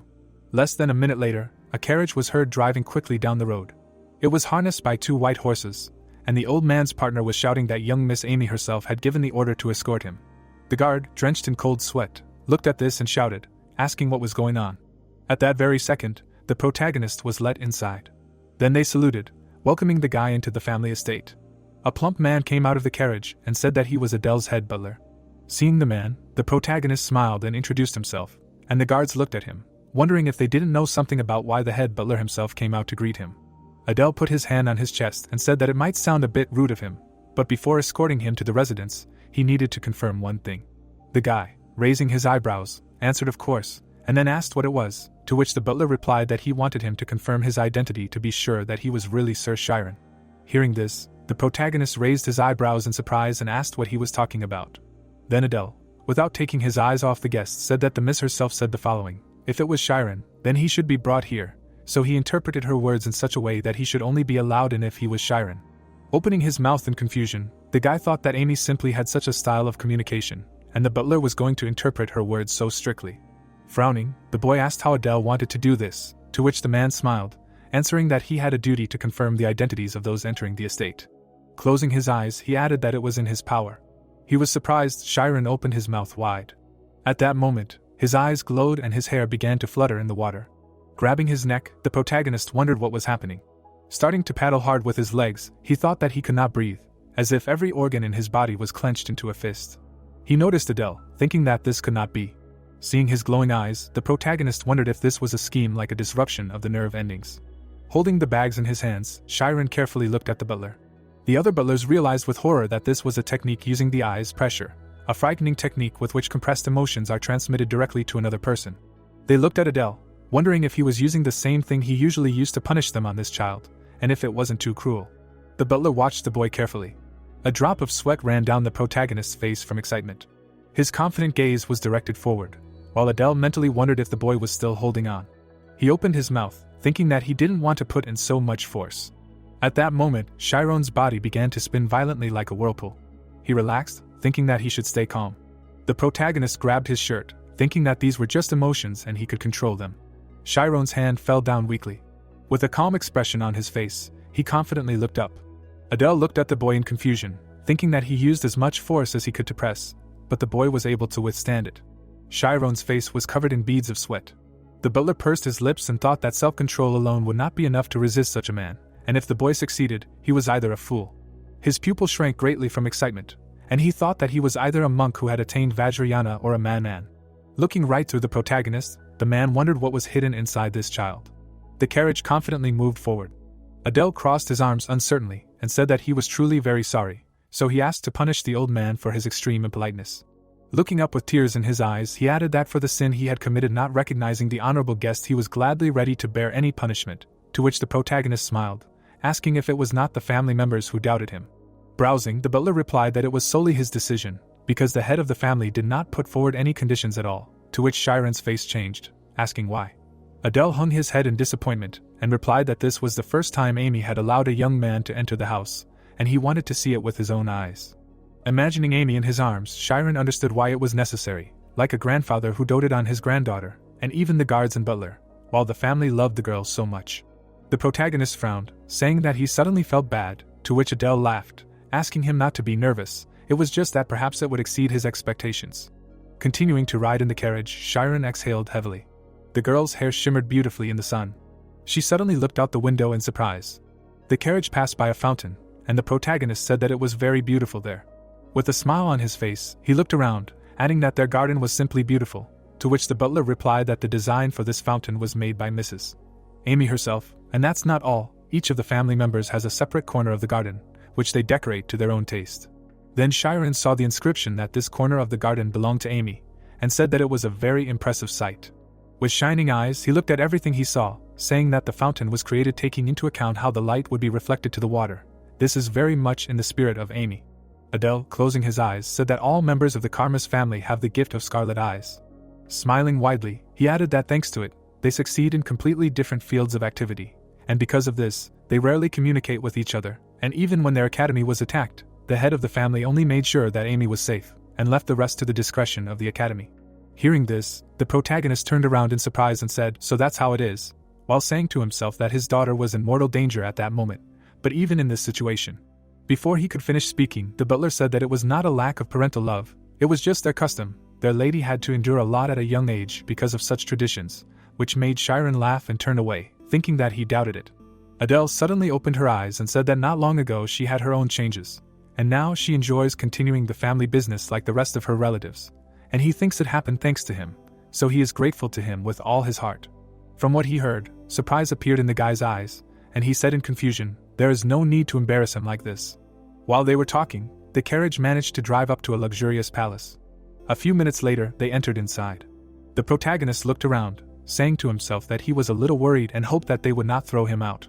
As soon as the butler announced that Lady Amy's friend had arrived, the girl in the green dress lifted her hem and screamed loudly. This made Chiron freeze in surprise. Isis, Amy's mother, leaned towards the guest with a blush on her cheeks, joyfully screaming that she could not believe her eyes that she was seeing a man. The guy confusedly extended his hand and introduced himself, simultaneously saying to himself that she looked exactly like Amy, when suddenly the girl grabbed his hand, screaming that etiquette was not important at all. After these words, she pulled the guest along with her. Having seated him on the sofa, Isis screamed that Amy's boyfriend had arrived. When suddenly shock appeared in the protagonist's eyes. A man with a shiny ring on his little finger was sitting in front of him.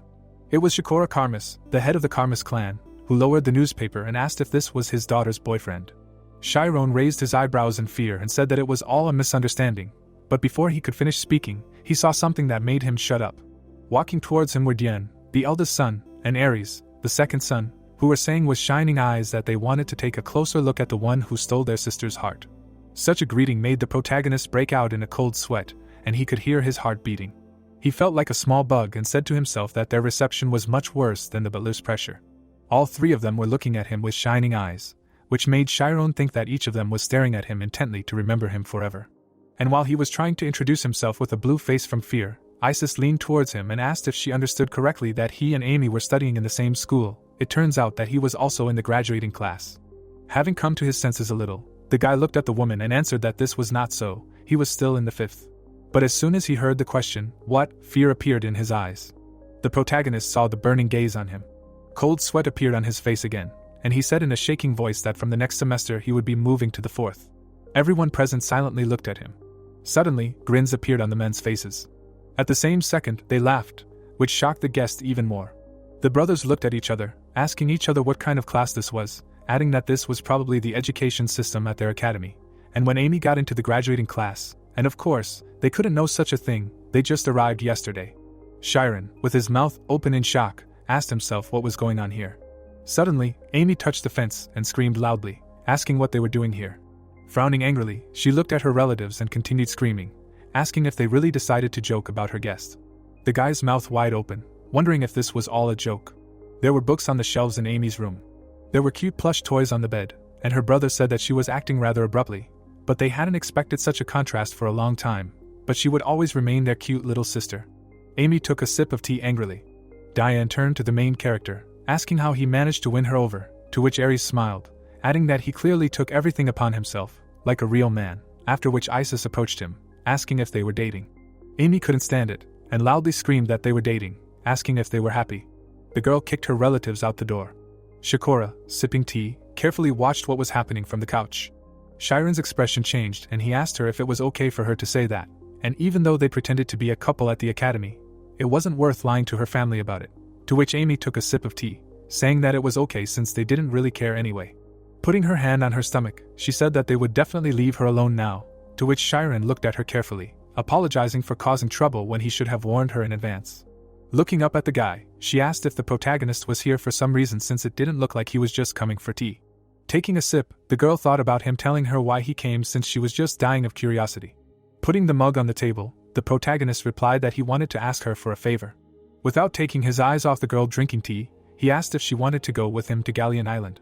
Looking at Chiron, she asked if they were going to the island together, to which the protagonist smiled and replied that he had a close friend named Ryan, and it was he who suggested the idea. Looking at the drink, he added that Ryan said he would go there with a friend, so he decided to take Amy along. Taking another sip, Amy asked if Ryan would be the one with him. The protagonist's face changed and he shouted that he hadn't even mentioned her yet, while the girl, despite the guy, thought that Ryan was being cunning, since he was inviting the protagonist on a double date. Suddenly, beads of sweat began to run down her neck. Opening her mouth wide, she wondered why Chiron chose her back then. Looking at him, Amy thought that when they were pretending to be a couple, he didn't even bat an eyelid, so why did he do it so suddenly? Without lowering the mug, she asked why her, because he had girlfriends in other classes. Looking at the tea, Amy said that she would be a senior, and everyone else was busy training right now. The mug in her hand began to shake when she added that no one had free time now, but the guy still asked for it. Chiron held his head down. Raising a pitiful look, he said that Amy was the only one for him. The girl immediately choked on her tea. Removing the mug from her mouth, she spat the drink at the protagonist in front of her. A smile was visible on his wet face. Jumping up from her chair, Amy asked what he was saying. Throwing him a towel, the girl asked him to wipe his face, because she was disgusted by the look on his face. Putting the rag to her mouth, Amy thought that something had been bothering her for a long time.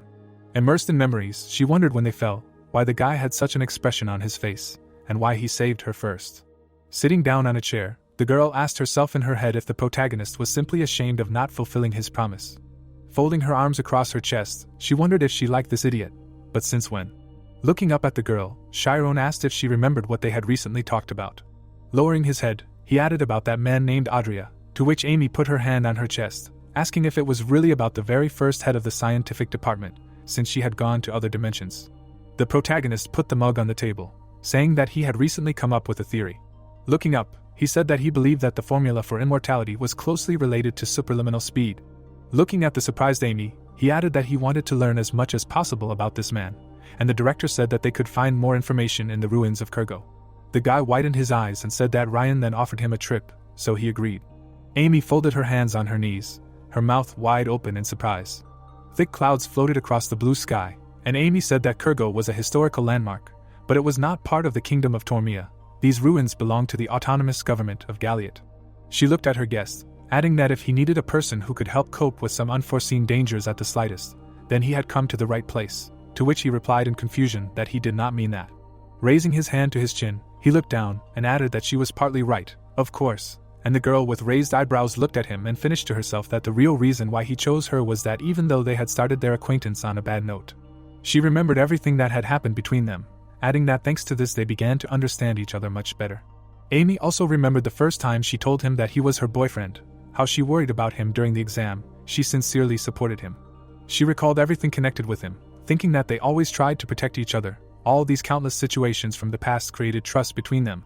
The puzzle in Amy's head came together, and she continued to look at the protagonist, who was looking at the floor in confusion.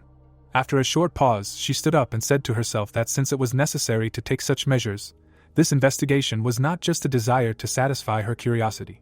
The girl went to the balcony and added that perhaps he could finally get answers to all those questions that began to torment him after he crossed the dimension.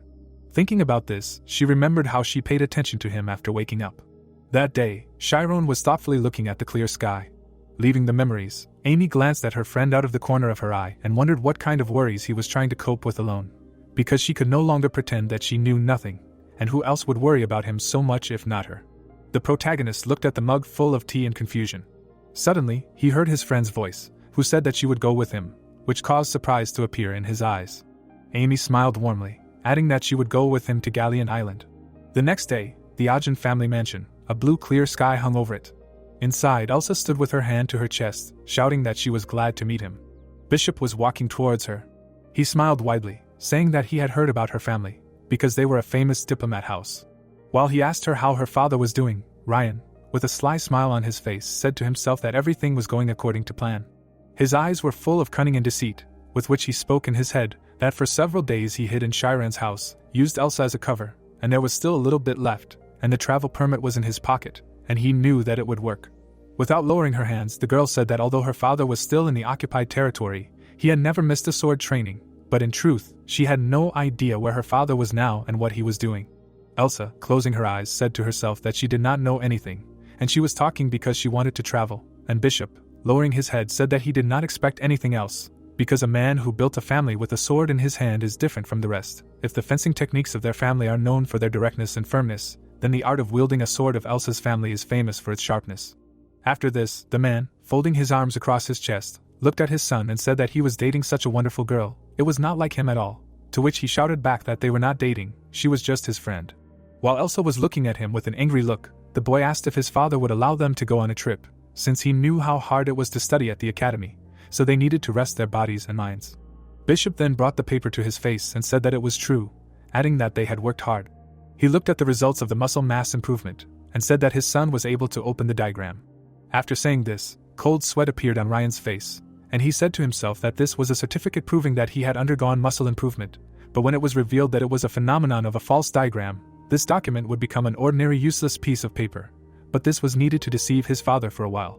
As he thought about this, a sly smile spread across his face. Suddenly, his eyes showed surprise at what he saw. His father's expression changed. Bishop knitted his eyebrows and said that his son really put in a lot of effort. The boy opened his mouth in shock at what he heard and said to himself that he did not believe that his father was happy for him, because he saw him like this for the first time in his life. After a short pause, the man looked up at his son and asked where his report card was, to which he exclaimed that his sister had taken it and said that she would show it to her grandfather, after which he asked if he could take it. The head of the family raised his eyebrows at what he heard. Smiling maliciously, Ryan clarified that his father had promised that if he opened the diagram, he would give him his grandfather's sword. After some time, after his father's words that he should also begin to learn the great sword techniques of the Ogent family, Ryan climbed the stairs. A second later, he stopped in front of massive doors. Gathering his strength, he opened them, and a bright light poured out. A massive sword was hanging on the wall in the library. Ryan approached it, and said to himself that this was the very great sword that he had dreamed of receiving since childhood. The blade of the sword reflected the rays of the sun. It is a symbol of steadfastness, as well as the soul and pride of the Ogent family. The guy slowly took the weapon out of the mount, saying to himself that of course, if a person does not know how to use the diagram, the sword seems unbearably heavy. He held it in his hand, adding that it was impossible to use it. With these thoughts, he threw it into his other hand. After a powerful swing, Ryan finished, that only not for him. The guy put the weapon behind his back.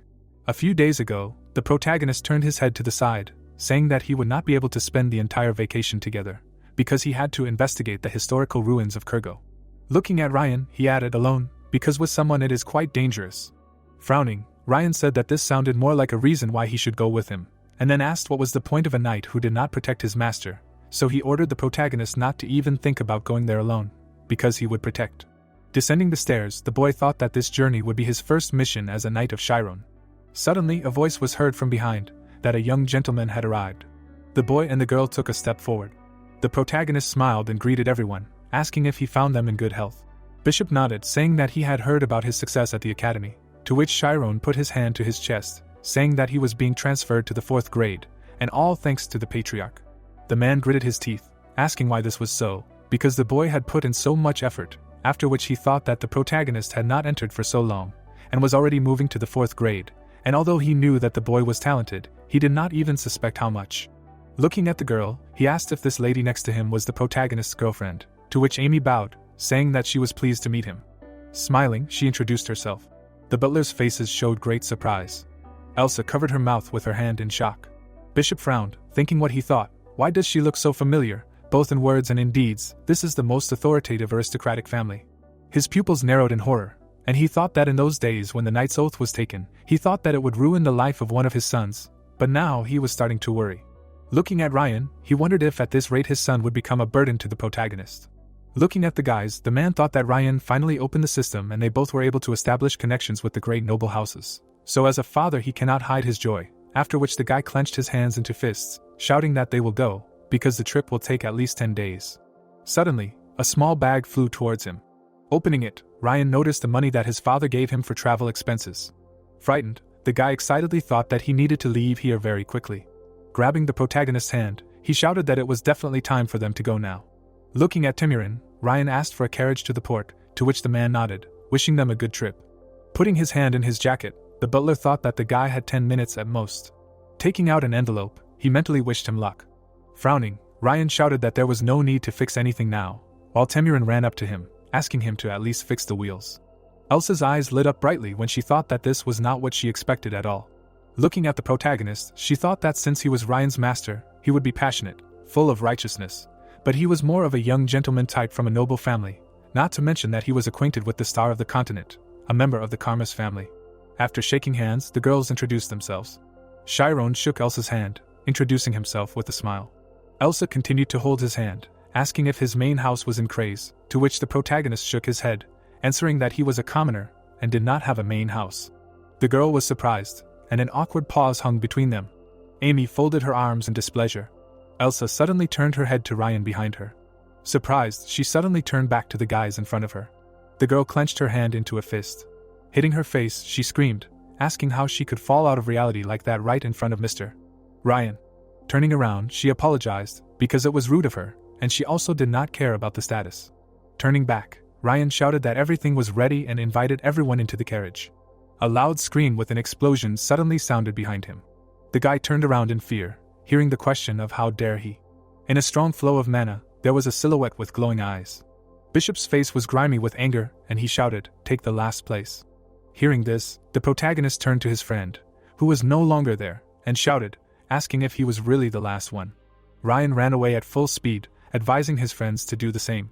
The guys rushed after him, and Chiron continued to shout, asking what was going on, where he ran, to which he replied that it was true, he took the last place among the academy students and lied about unlocking the system.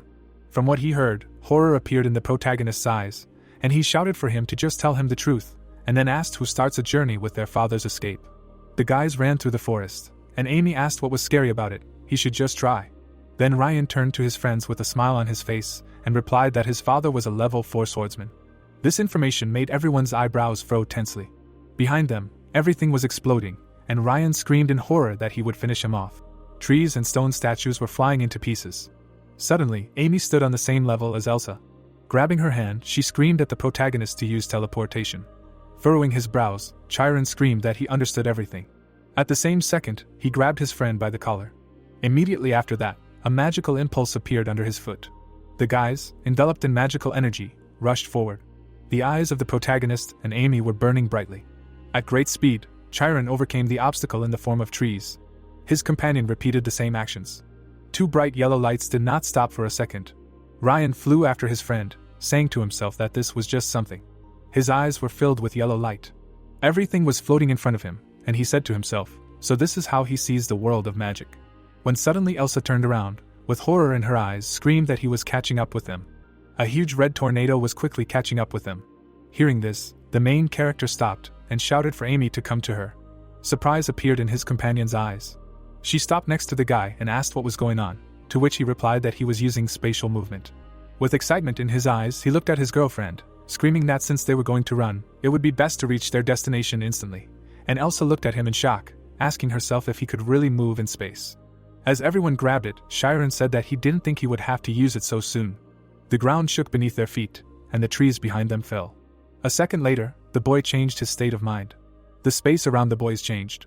They escaped from the tornado at the very last second. An insanely powerful explosion was heard. Bishop stood with his hand outstretched. His eyes were burning with rage, and he said that he almost didn't make it in time.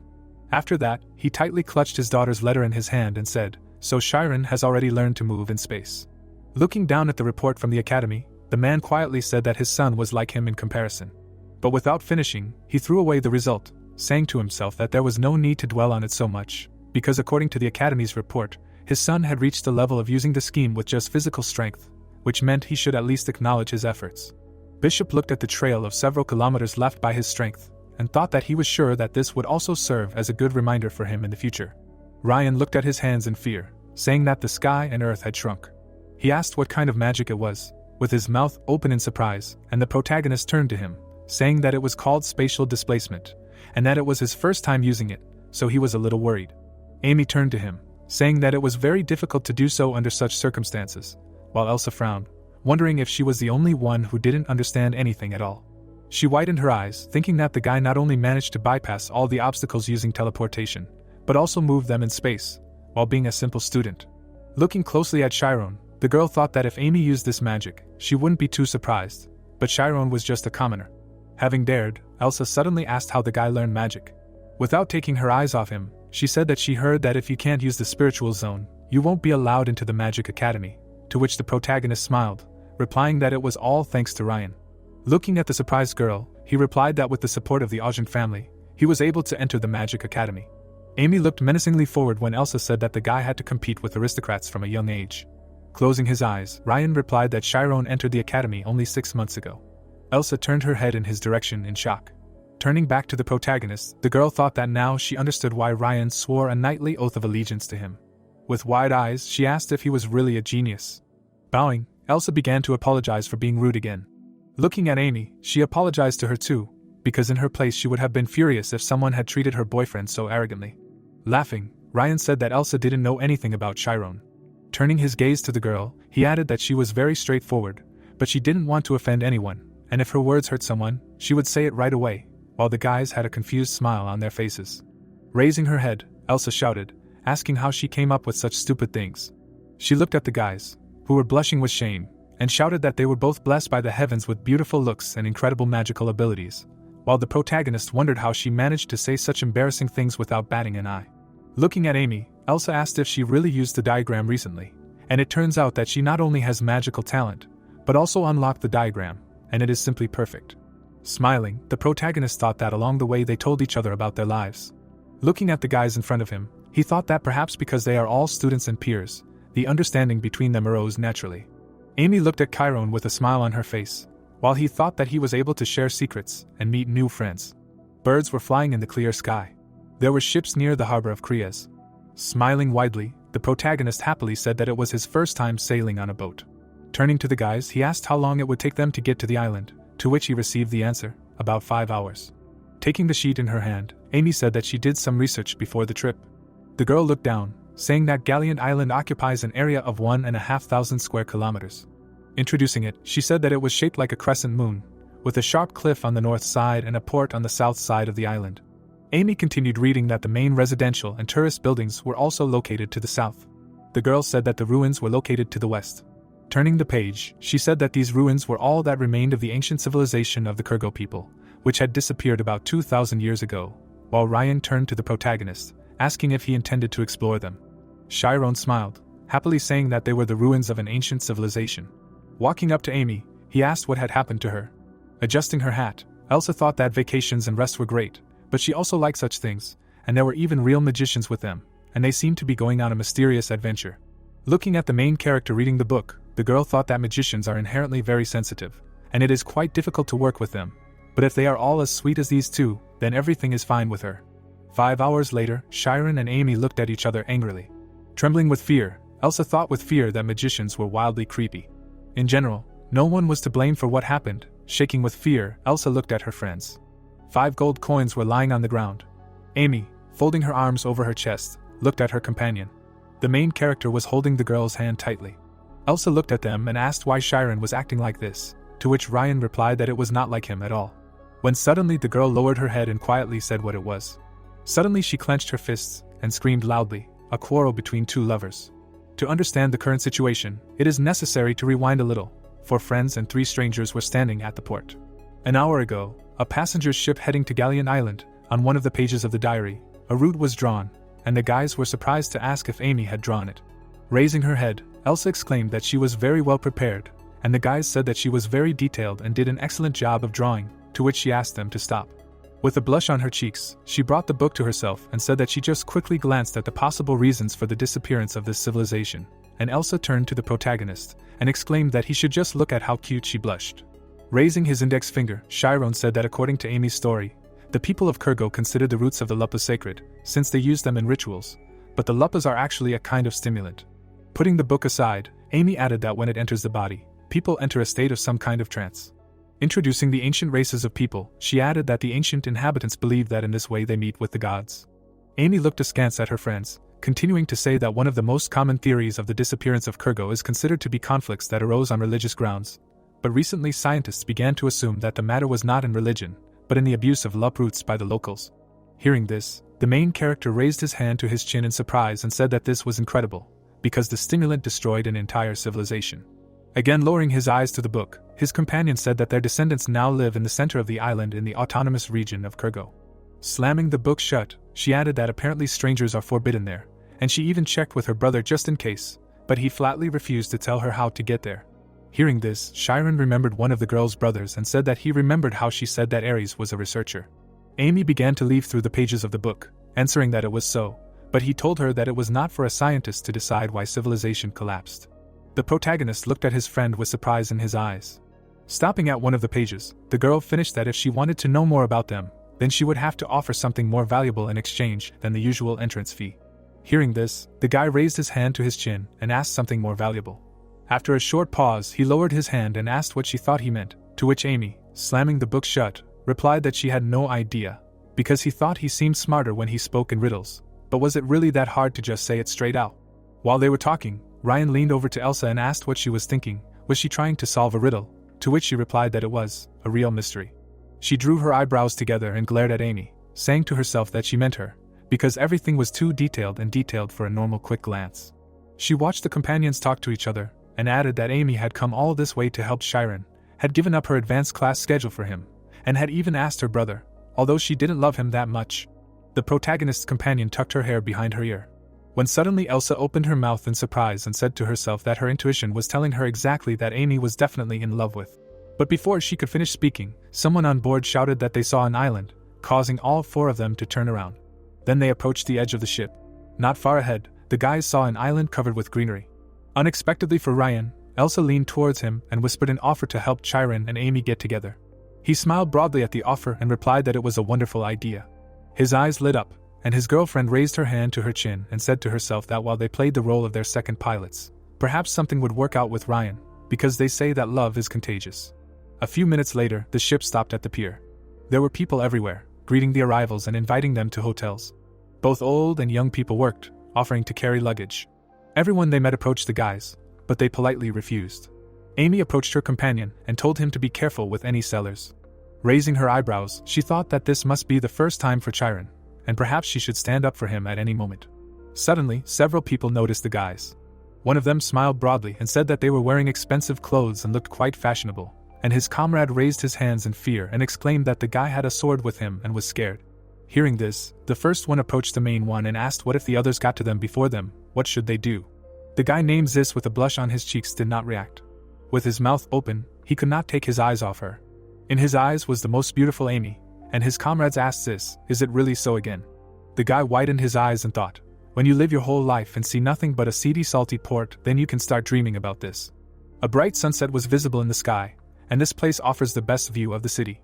Leaning on the railing, Zis said that this was his most precious treasure, to which Amy looked into the distance, answering that it was really very beautiful here.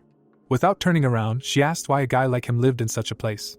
Turning to him with pity, she asked him to go with her and go to the continent together, while the guy thought, dreaming that one day some clear sun will light his way. Baring his collarbones, the guy said that he should take them. Someone shouted behind him, asking if they were mercenaries, to which Zis smiled, asking not to be afraid, because they were definitely students.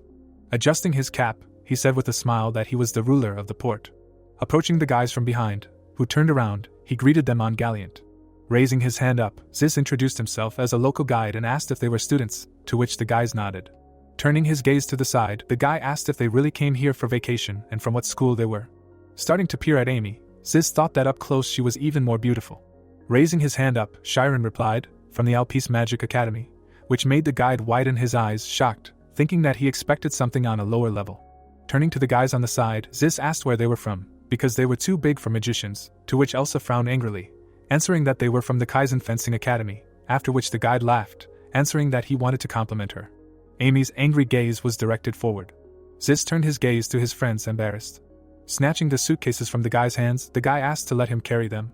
Surprised, the main character asked how much their services would cost, to which Zis smiled, answering, 5 gold. They began to look at each other without any words. Chiron screamed loudly, to which Sis spread his arms wide, answering that for 5 gold coins they would guide the guys, deliver their luggage, organize a carriage, find food and accommodation, and he was not some random businessman, but a local, and his service was on a completely different level. Elsa approached Chiron and whispered in his ear that 5 gold coins was an absolute robbery. Zis raised his head and shouted loudly that because the guys kept the guides waiting, the rest of their clients had already left, so they should take responsibility for it themselves. Amy immediately walked past Chiron. She held her hand out in front, saying that they did not need any guide. The guy's eyes widened in surprise. The girl held her hand out with coins in front, menacingly telling them to take their 5 gold coins and leave here. The other guys ran up to her, happily thanking her. Zis's face showed rage.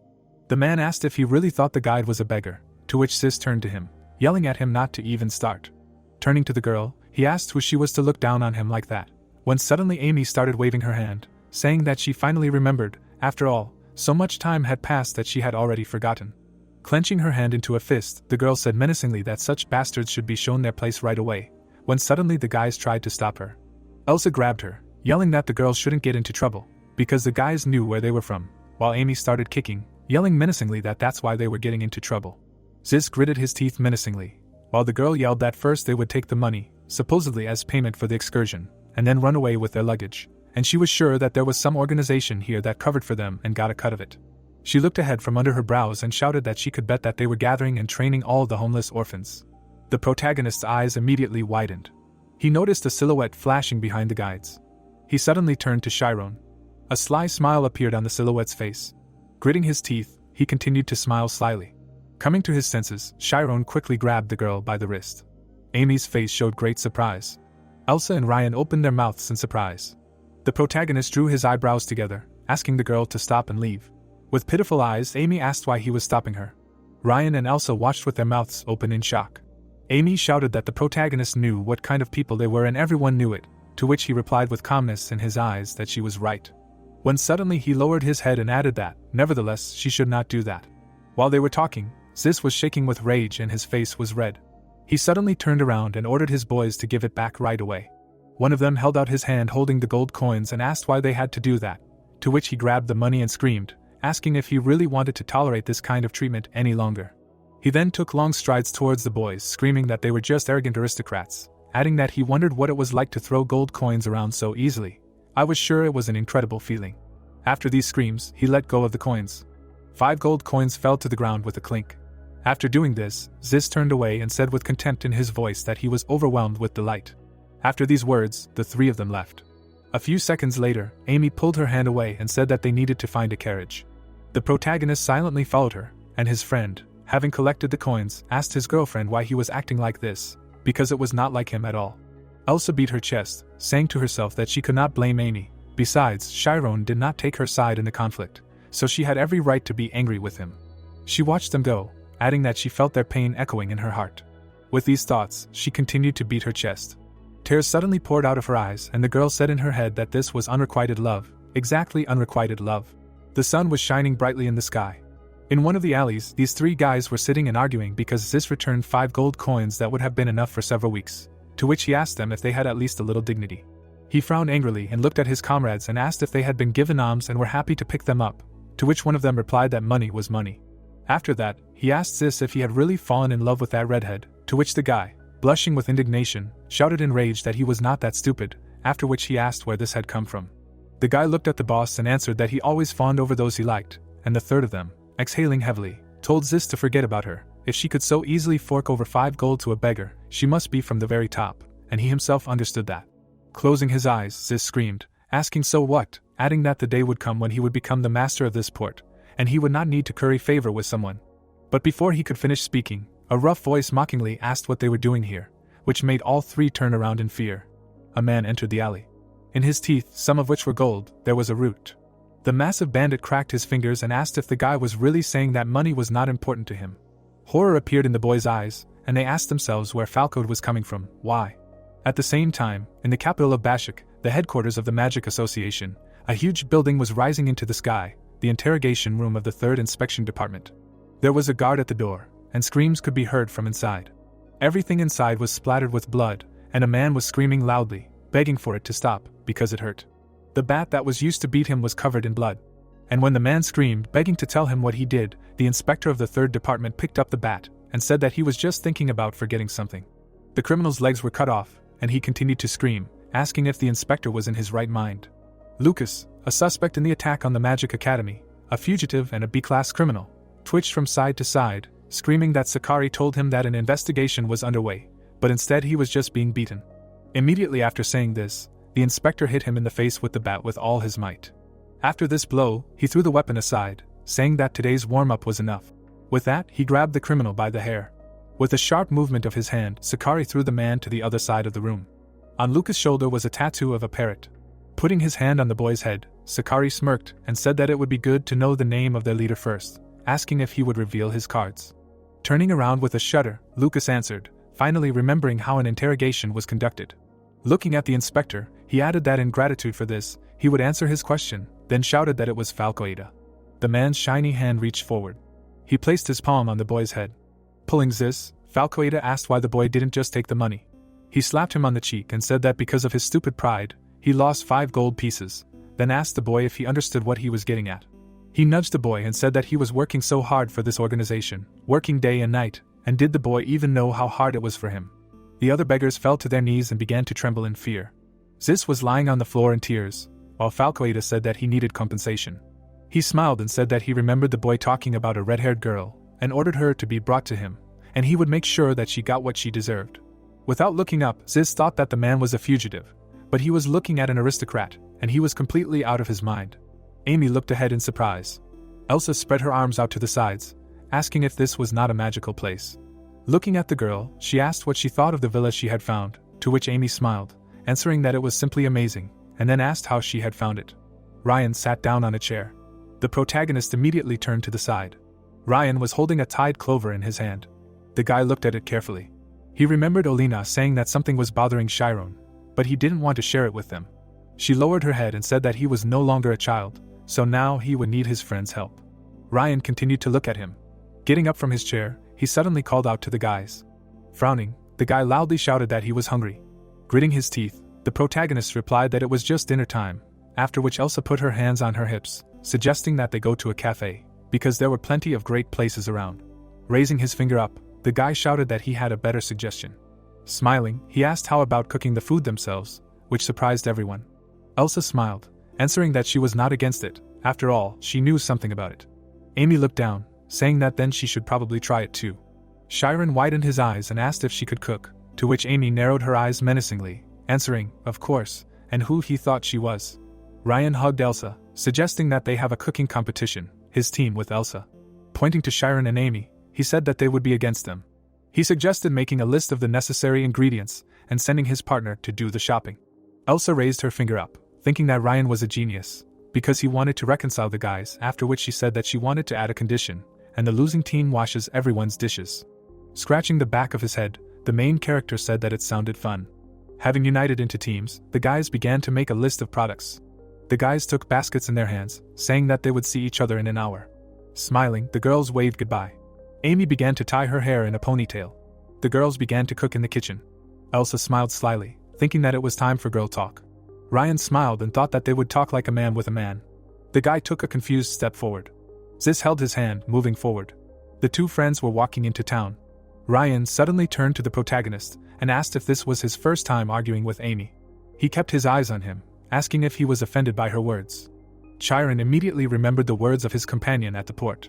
Then memories surfaced when his father asked Bishop to adopt him. After these memories, another one followed when Vincent raised his head and admitted that the protagonist was not his biological son. Leaving them, the guy said to himself that his friend was sometimes very perceptive. After a short pause, he looked into the distance and replied that he would not deny it. Lately this topic has been bothering him a lot, but what Amy said did not hurt him at all. Closing his eyes, he added that they did not even quarrel, he just. He lowered his head and finished, he didn't want her to behave like that, but in fact, people often disagree, so. But before he could finish, Ryan, frowning, said that this is what they call a quarrel, after which he called his friend an idiot. Hearing this, Chiron raised his eyebrows in surprise and said to himself that for some reason he suddenly felt ashamed. They suddenly stopped, and Ryan, resting his hands on his back, said that he was going to go by me for now, so they would split up here. Finally, he winked at his friend, adding that he couldn't wait to see how he and Amy washed their plates together, so he should try to make peace with her. The protagonist, closing his eyes, smiled confusedly. At this time, Amy, frowning in displeasure, said that this was not a quarrel, and certainly nothing love-related. She washed the dishes, adding that people often disagreed, but before she could speak, her interlocutor said that she still couldn't stop denying it, and then asked if he was able to convince himself with these words. The protagonist's companion clenched her teeth. After a short pause, Elsa looked at her and asked if it was true that she was really upset that Chiron hadn't taken her side, adding that she would have been terribly angry in her place. Amy silently looked at the dishes. A few seconds later, without looking up, she said that sometimes the protagonist behaved so vaguely, and sometimes he was carried away in his thoughts so far. Hearing this, Elsa raised her eyebrows in surprise. Suddenly, Amy turned to her and with a saddened smile on her face, finished saying that it seemed to her that he would soon disappear completely. It was night outside, and suddenly Elsa's loud scream came from the boys' villa, asking if she was serious. Raising her fists, she continued to scream, asking if strangers were almost killing everyone in the academy, and at that very moment, Amy covered her mouth with her hand. Then she put her finger to her lips and asked her to be quiet, because she warned her that it was a secret, to which she continued to scream that this was just cruelty, not history. Horror appeared in Elsa's eyes, and she said that besides Chiron turned out to be awakened, he also sacrificed himself to save everyone. Having said this, she drew an image of the main character in her head and added that for people like him, using the immortality formula to the maximum is equivalent to complete alienation from the world. Someone calls a similar state nirvana. But she knows little about this, and his return is essentially the same as a dead man rising from his deathbed. As she said this, she imagined a bright flash of light. Amy, lowering her head, said that it was indeed like a miracle, and then said that her interlocutor probably had many friends at the academy. The girl raised her eyebrows and answered yes. There were many empty dishes on the table, and the companion of the main character said that some of the students were her loyal comrades, someone envied her or secretly hated her, and there were also people she had never met. After these words, she raised her head and asked if she thought she could throw her very essence into the endless crater of eternity. Listening to her friend, fear appeared in Elsa's eyes. Amy burned her with burning and at the same time empty eyes, finishing to save not only those who were close to her, but also complete strangers. At this time, the main character filled the basket with fruits and vegetables. Taking a list out of his pocket, he asked himself what they had next. When suddenly the seller told the guy to cover his nose, which Chiron immediately did, after which he asked himself what kind of smell it was. Turning around, the man explained that it was a loo, which made the protagonist lower his hand and ask if it was the same one. The seller looked at the guys who were chewing the roots in their mouths and explained that it was the same one, and once you get addicted to it, there is no turning back. Raising his eyebrows, he added that 3 years ago there was only smooth water and God's grace, but out of nowhere, crowds of scoundrels appeared. He did not take his eyes off those guys, adding that before, both the sea and the air were so clean that 2 or 3 times a year the blue dragon himself descended on them. Now, on every street there were dissolute girls. Almost on every street there was a casino, to which many people went. The protagonist, returning to the villa, saw homeless children in the alleys. They were sharing rotten bread among themselves. The guy closed his eyes from what he saw. At this time, Amy glanced at her interlocutor out of the corner of her eye and said that they say that in this world there are 3 views on life. The first view of a child on the world. Such people, regardless of their age, believe that the whole world revolves around them. Such people included guys chewing the root of the loop. Some never grow up for the rest of their lives, but mostly a person grows up and learns to put himself in the place of others, and most often they call such grown-up children virtues. A piece of fresh bread was handed to the starving children. The children rushed to the man holding out the food with tears in their eyes. Nodding, Elsa said that this was like an adult view of the world, after which Amy agreed, answering that she was right, but there was a third view. Looking ahead from under her brows, she said that this view of things allows you to see what is usually hidden from human eyes. Introducing the main character, she said, justice, love, good and evil, the concept of God and the influence that generations have on each other. Lost in her memories, the girl said that it was because such people saw things that others could not. She knew that they wanted with all their hearts to put their own lives on one side of the scale and their beliefs on the other. The protagonist looked up with interest, and Amy said that she was sure that from Chiron's point of view. The guy looked back, and the girl added that everything in this world had an equal value. Remembering the moment of their quarrel, the girl smiled, saying that even she would seem like a bug to someone who looked at the world from such a height. Elsa frowned in excitement. Chiron heard a loud cry for help behind him, to which he turned around abruptly. Laughing men were holding the screaming girl in their arms, and one of them said that since she had no money, they would show her mercy. Starting to laugh, he added that they would allow her to pay for the goods with their bodies, and she should be grateful for such a gesture of kindness of the soul, while all the passers-by turned around. A loud voice suddenly shouted in front of them, telling them to stop, and the men turned around abruptly. Frowning, Chiron ordered them to let her go, because there were many witnesses here, and if they refused, he would inform the guards. The men exchanged glances and began to snicker. One of the bandits stepped forward, asking if the guy was really going to report them to the city guards. The girl suddenly broke away when the bandit asked the guy who he thought they would tie up, them or that woman. Clenching his hands into fists, the protagonist asked what he said. The man folded his arms over his chest, saying that he was trading here, and that the lady stole a vase worth 50 silver coins from him and managed to break it. The girl started hiding behind the main character, while the bandit said that he would let her go if she paid the full price, and she replied that she had no money, so instead of handing the girl over to the police, he graciously offered another method of payment. The girl's mouth dropped open in horror. The man smiled, saying that Chiron looked like a noble young gentleman who had come here on an excursion, so he should go his own way and mind his own business. Turning his head back, Chiron asked why the girl didn't just tell the guards everything, to which she screamed with a shudder that she couldn't, because this man controlled the entire area. Looking at the guy who had turned away, she added that they wouldn't help her, so she asked to believe him. The main character reached into his pocket. Stretching his hand forward, he said that he would pay them for the vase, so he asked them to leave the girl alone. The bandits began to laugh loudly.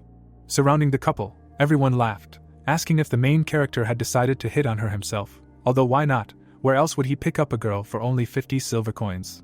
Exhaling heavily, Chiron said that it was not that, and he just did not want the situation to get worse. The villagers standing around continued to smile. Stretching his hand forward again, the guy said that she had committed a crime, which they valued at 50 silver coins, and they themselves said that they would demand that she pay this amount. Looking at the bandits, he added that he gave 50 coins so that no other problems would arise and the conflict would be resolved, while in the crowd stood a girl in a hood.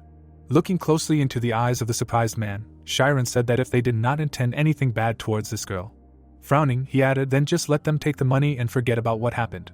The bandit proudly looked at the money.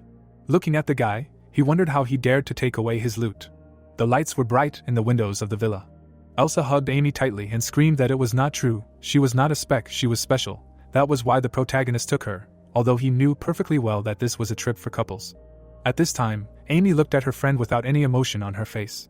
At this time, the protagonist with an outstretched hand listened to the bandits who were shouting that he was simply helping a thief now. The man leaned towards him and shouted, asking if he really considered himself a saint, adding that he himself did not care about this woman, he was just acting like some kind of hero. Frowning in displeasure, Chiron replied that it was rather strange to hear such a thing. Suddenly, his eyes lit up, and he asked if acting like a hero was not better than acting like a villain. Hearing this, the bandit gritted his teeth in rage and said that the guy was just a brat. At the same moment, he pointed his finger at him and ordered his accomplices to get rid of him right now. Having received the order, the bandits pulled out their swords from their sheaths. Passers-by, seeing the weapons, were horrified. 4 bandits with swords were advancing on the protagonist. The girl that the guy stood up for ran away, and Chiron said to himself, so that's how it is. Then he remembered Irika, who picked his nose and said that there was no point in preaching your ideals if you don't have the strength to defend them later. He also remembered the powerful archmage who shouted that he couldn't do it only because of condemnation. At this time, the bandits pointed their swords at the ordinary guy. The protagonist slowly clenched his hand into a fist and said to himself that this world. His eyes lit up, and his aura became powerful. As suddenly a grenade hissed in the air. At that very moment, a smoke bomb exploded a meter away from Chiron. Seeing this, the bandits covered their noses with their hands. The main character looked around in surprise, but suddenly a hooded man appeared behind him and told him to come here. Hearing the voice, the guy turned around abruptly. But before he could do anything, a woman's hand grabbed his arm. The stranger in glasses turned around and shouted at him that it was time to run away from here. At that time, the leader of the bandits was furiously waving his arms in the smoke and ordering them not to let him leave. The smoke, rising into the sky, slowly dissipated. Less than a minute later, his henchmen were running down the street looking for the guys.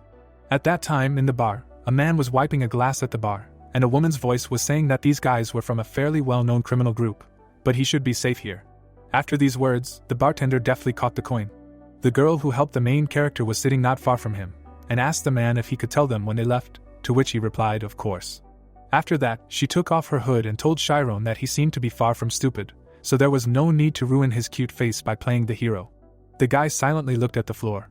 After a short pause, the girl raised her hand and said that the girl he wanted to save was also hired by the organization and most likely did all this on purpose to lure them, so he was just unlucky, and she was sure that for a pampered little prince like him, this was a shock. The protagonist looked at his reflection in the teacup. Hearing these words, he raised his head to the interlocutor and replied that he was not trying to portray himself as a hero. Lowering his head again, he explained that he just wanted to. He suddenly sank into a memory where Amy's henchman beat him up as a child. At that time, he could only cover his head with his hands.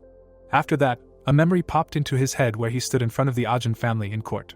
Kneeling, the guy waited for the decision of the head of the family. Leaving the memories, the protagonist firmly agreed to fix everything, to which the girl, putting her hand to her face, said that he spoke as if he were some kind of magician, after which she asked, "So he always acts with a cold mind?" Closing his eyes, the guy answered, "Not at all, but he tries very hard." Suddenly, the girl's eyes lit up, and she quietly said that he was trying to become colder. Apparently, he was not such an arrogant young master as she thought. Hearing this, Chiron turned to the interlocutor and asked what she was talking about.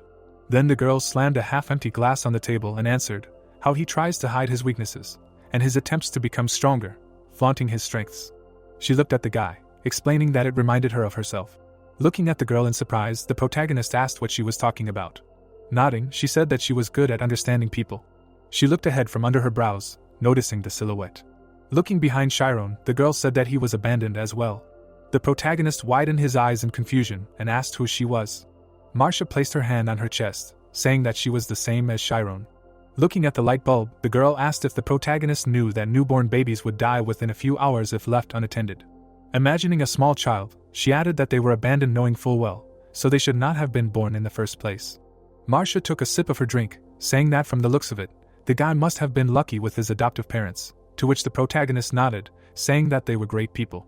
Turning his head to the side, he asked what happened to her parents, to which Marcia took another sip, saying that her adoptive father was a former mercenary. Turning her head with a smile, she added that he beat her up every time he got drunk. She closed her eyes and said that he said that it was her fault that he got fired from his job or something like that, and that he was a complete scumbag. Lost in her memories, the girl continued that the thought of resisting had never even crossed her mind, and then asked the guy if she knew what she said once after her father beat her so much that she was afraid that this time she would die. Smiling, she added that she asked him to just kill her. Horror appeared on the protagonist's face. The bartender turned his head back in surprise. Without turning around, Marcia said that he left then, twisting his face in disgust, and she continued to use it, and it was simply incredible, like a spell to stop the beating. Pitifully knitting his eyebrows, Chiron asked what happened to him, when suddenly the girl shook the glass, asking how old he was, to which the guy firmly answered, 17. Looking down into the glass, Marcia asked what he would have done if 2 years ago. Without looking up, she continued, when he was 15, he would have found out that his adoptive father was not just a scumbag. Swirling the drink in the glass, she asked, and a monster, in human form. The protagonist looked at the vortex in the glass in bewilderment, hearing the question, what would he do? Chiron frowned. The vortex was spinning violently. In the girl's hand was a bloody knife. Suddenly, she threw it next to the undead body of a man. Turning around, she quickly ran away. The protagonist thoughtfully looked into the mug of tea. Without raising his head, he thought, asking himself if he had been raised by such a person, would he have become who he is now, and cannot judge a person's life, taking into account only his thoughts and values. Marcia shook the glass again, saying that she knows, the question is difficult, but somehow this is how their world works. Chiron was lost in his memories, and the girl said, even if he wanted to fix everything and do it right, he only took into account his own point of view. Remembering her past, she added, and from other people's points of view, right and wrong are no more than an illusion, for example, using magic incorrectly on the streets of the city. The guy drew his eyebrows together, answering that he understood, but did not think everything through, and then asked what he should do. The girl suddenly asked if he wanted to know, to which Chiron turned his gaze to her. Grinning, Marcia asked how he could change the world. Ryan's face changed, asking if the main character hadn't returned yet. Clenching his hands into fists, he shouted that he was hungry, while Elsa tapped him on the shoulder, asking him to shut up. Amy folded her arms across her chest, approaching the window. Elsa brought her hand to her face, loudly shouting that he had returned. Grabbing the hem of her dress, Amy quickly ran forward. She quickly grabbed the door handle. The girl happily opened the door. Disappointment appeared in her eyes. Zis was standing on the threshold, greeting her with a smile. Some time ago, after the beating, Zis, with his head down in fear, asked if he really wanted him to bring the red-haired girl, and then Falcoeda asked him to raise his head. Chewing a root in his mouth, he put his hand in his pocket. From there he took out the same root. Grabbing the guy by the hair, the man handed it to him, causing him to scream in horror, no. Tears poured out of his eyes, and the man, letting him go, threw the root into his mouth, saying that he was just a fool, because thanks to this he could meet God. After that, he leaned towards him with a crazy smile on his face and ordered him to choose either his red-haired girlfriend or his sister. Zis raised his head in shock from what he heard. Horror appeared in his eyes.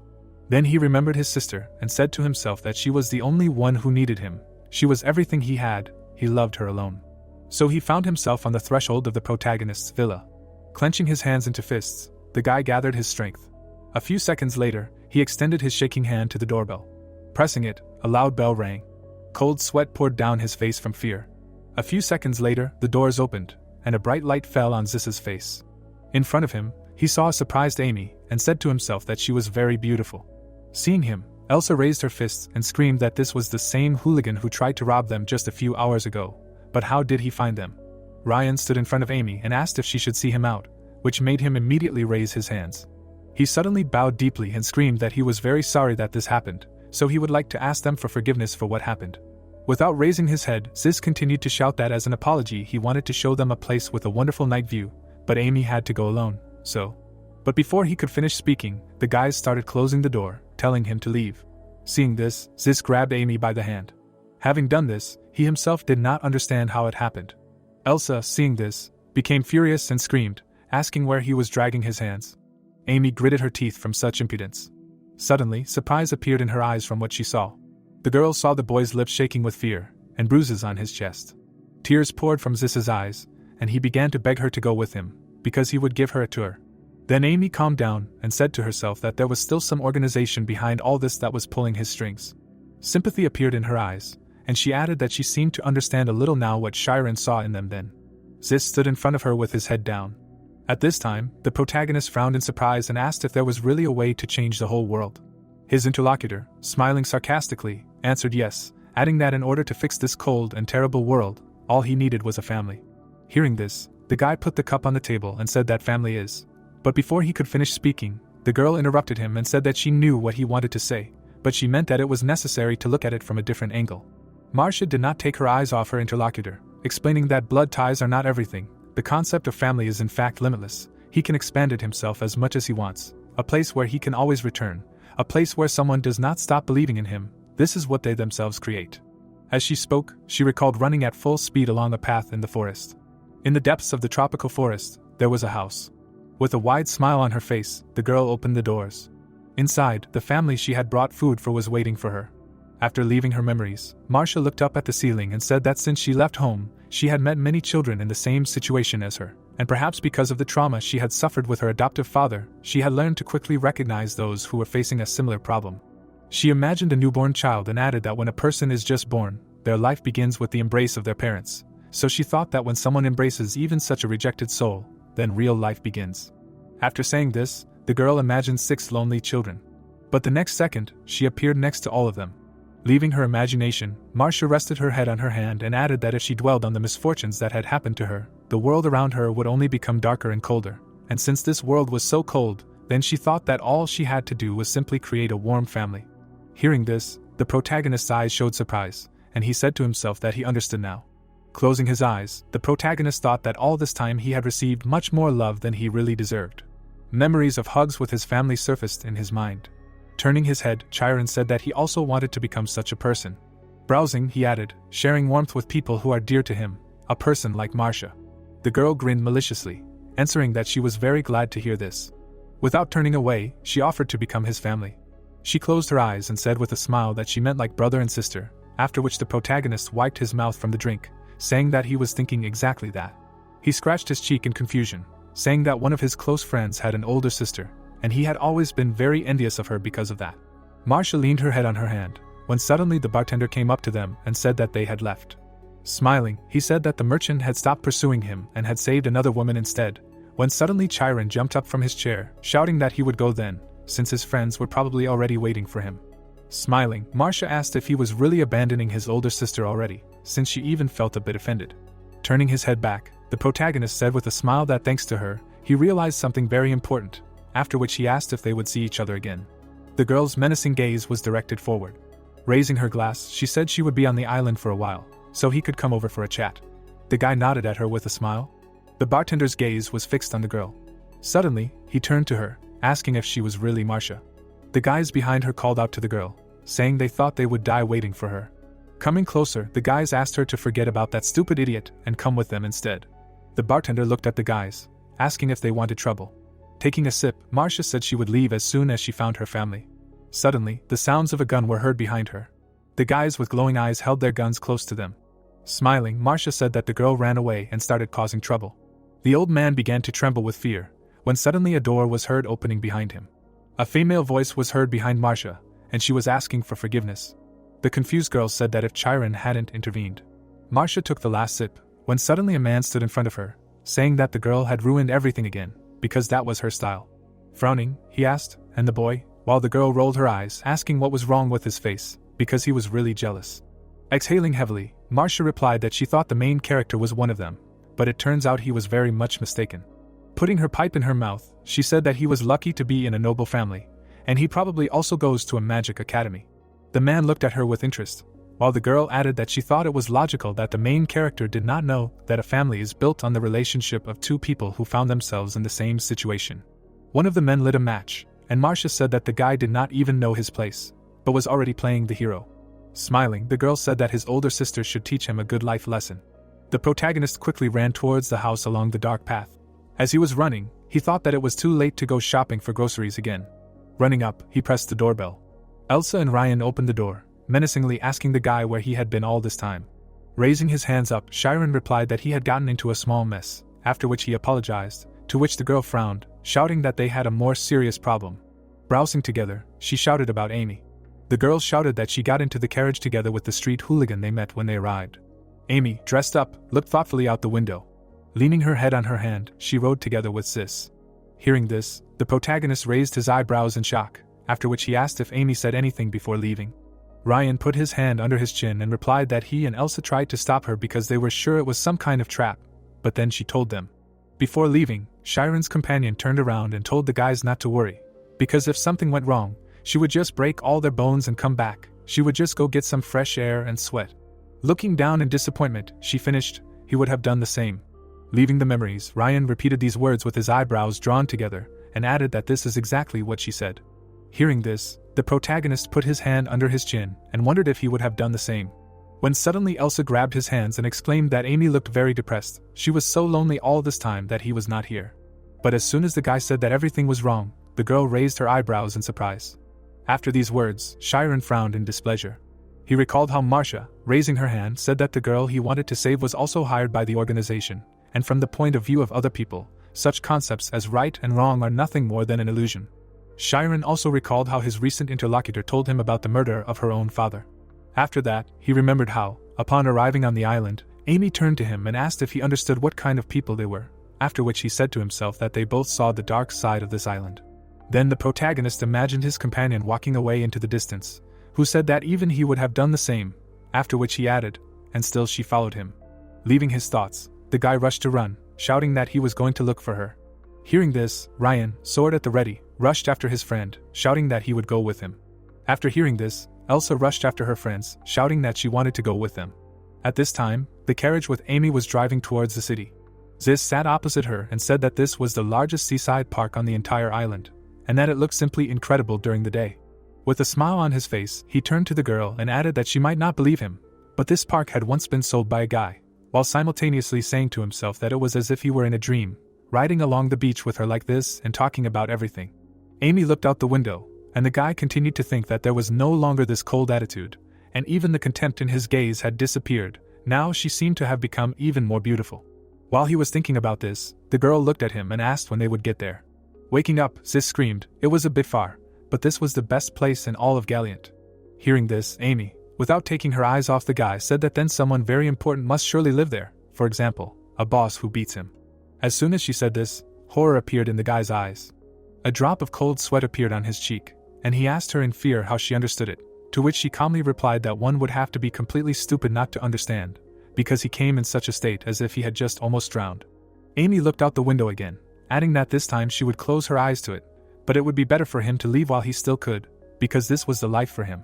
Sis, hearing this, could not tear his shocked gaze away from the girl. After a short pause, his hands began to shake, and he asked if he would close his eyes, really because he was pathetic, but she calmly replied that this was not the only reason. Amy continued to look out the window, asking if it was true that he had thrown a gold coin on the ground then, adding that he was throwing gold around in front of an aristocrat, so she must admit that she liked his courage. The guy opened his mouth in confusion at what he heard. The girl looked at him out of the corner of her eye and said that this was exactly why he should stop playing these dangerous games. He was too good to become a bandit.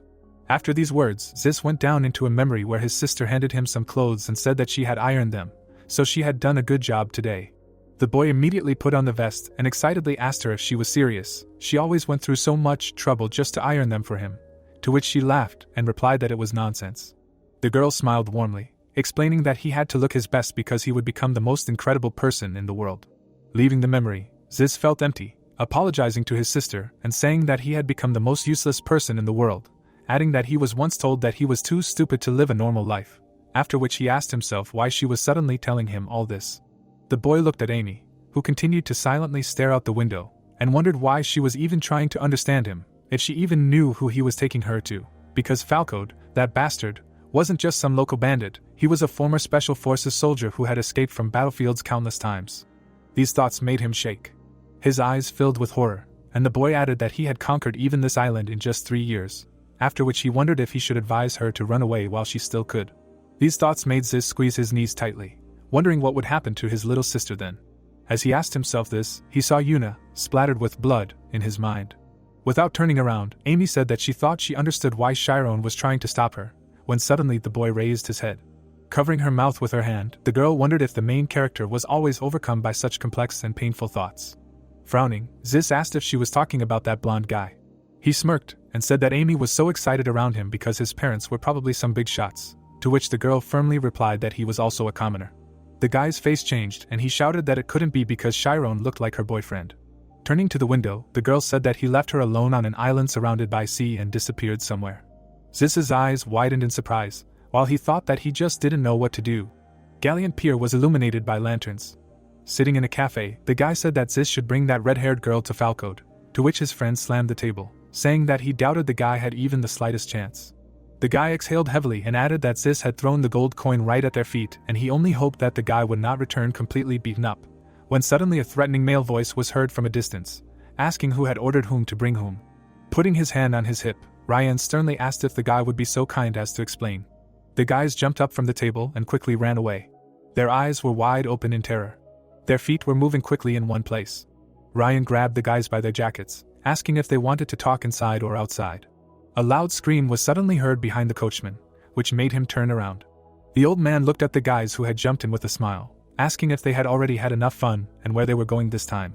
The guys shouted loudly in unison, asking to be taken to the palace. The coachman hit the horses with the reins and asked them to hold on tight. Speeding up, he shouted that the night on Galleon was short. Elsa looked at the protagonist, thinking as Chiron thought, the members of the organization were at the pier. Frowning, she mentally asked Amy to wait for them, because they were already on their way to her. After some time, the carriage stopped at the palace of Falcoda's establishment. The man clenched a root in his teeth. Smiling, he thought that this was just an incredible jackpot. Amy's eyes were closed. Falcoda looked at the girl, thinking that she was definitely an aristocrat from a noble court family, at least 2 classes higher, after which Amy folded her arms across her chest, asking if they were really just going to continue to sit. Laughing, the man answered, "Of course not," and let her just not think that he could do something bad to the girl. Amy picked up a glass of drink from the table and Falcoda added that he wanted to apologize on behalf of all his boyfriends for what happened earlier, so now she could relax and enjoy herself. Looking away, she wondered what he wanted. Looking at the sofas, she thought that he had brought her all the way here just for this. Noticing the pole in the other direction, she thought sternly that she had wasted so much time. Raising her glass, Amy wondered if this would really help her understand Chiron better. Looking down, she wondered if there was any point in this at all. Amy suddenly took a sip, while Ziz, standing to the side, thought that she did not need to drink this. Gritting his teeth, the guy thought that this drink had lup. Falcoda carefully watched Amy drinking. Ziz froze in place, clenching his hand into a fist. The girl carefully lowered the glass from her mouth. The man smiled evilly. The boys were guarding the entrance, standing by the closed door. Noticing the strangers approaching, they shouted that this was no place for children. Ryan and Elsa immediately hit them in the face with all their might. When they first arrived at the palace, Falcode laughed and shouted that Ziz really did bring her, she just had to press a little and the job would be done, after which he sent the boy back, telling him to check on his sister. There was doubt in Ziz's eyes, and he was asking himself if he really did the right thing. Amy looked at the floor emotionlessly. Suddenly, the boy turned his attention to the bartender. The man mixed some loop into the cocktail. After that, he carried it into the hall. And Ziz, watching this from the side, said to himself that he had heard of him, adding that Falco knew how to manipulate some high-ranking noble families, after which he asked himself, but really in this way? Horror from realization appeared in his eyes. Falco looked at Amy with burning eyes. The girl brought the glass to her mouth, and the guy said to himself that the bandit was turning them into people, that they couldn't live without Luppa and were turning them into dependent puppets.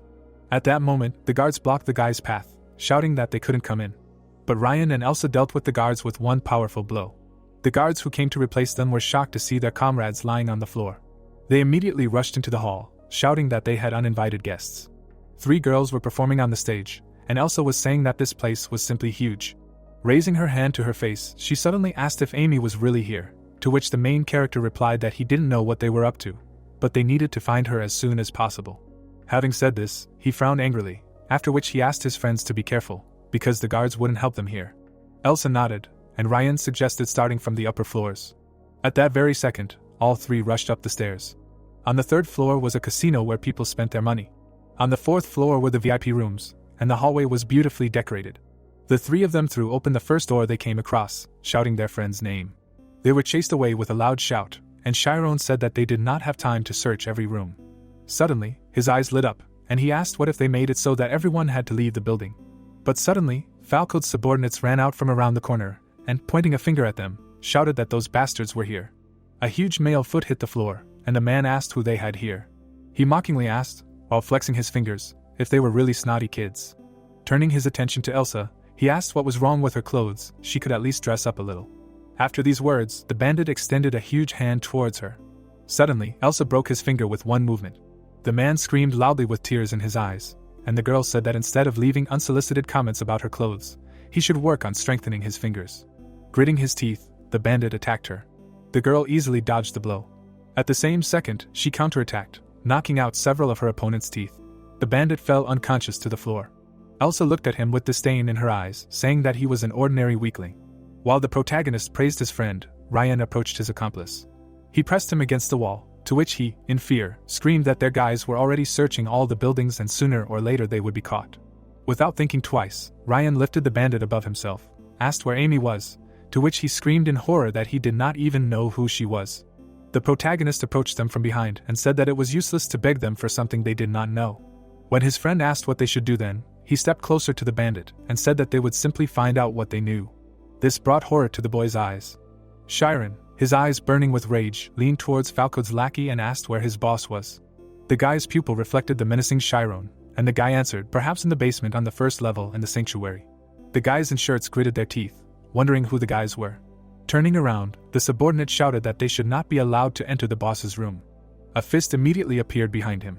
At that very second, he felt a strong blow to his face. Ryan and Elsa confidently attacked the opponents. The guys in jackets covered their faces in horror. Ryan and Elsa confidently walked towards them. Suddenly, the door to the boss's room was knocked down. Falcota's mouth opened wide in surprise. Frowning, he asked how the opponents dared to break into his sanctuary. Sis covered his face with his hand. His eyes widened, he noticed the guys in the doorway. The guys frowned, and Zis wondered how they got here. The protagonist suddenly turned his gaze to the side. He noticed an empty glass on the table. Amy was sitting on the chair in front of the table, upset. Elsa frowned and asked what the bandit had done to Amy, when Falcoata suddenly understood, saying that they had come for their friend, asking, but what to do? He smiled widely. His pupils suddenly narrowed, after which the man shouted that the girl would no longer recognize them. Chiron's eyes lit up brightly. He suddenly felt a tremor in his body. Without taking his eyes off Amy, he suggested that she come back. The girl sat emotionlessly on the chair. Taking a lump in his mouth, the man said that the girl did not want to leave, or maybe the guy thought that he had kidnapped her, after which he ordered the servants to get rid of them right away. Laughing loudly, he ordered the boys to be sent to hell. Footsteps were suddenly heard in the distance. The boys with glowing eyes confidently walked forward. The boys were immediately hit by a strong stream of wind. Taking a stance, they felt a strong pressure. Ryan exclaimed loudly. The pupils of his subordinates glowed bright red. Frowning, Chiron wondered if the bandits on such a tiny remote island had the schematic. His gaze was fixed on Falcode, who was sitting behind him. Smiling slyly, the man wondered who they were. The protagonist's gaze was fixed on Amy, while Elsa shouted at him to calm down.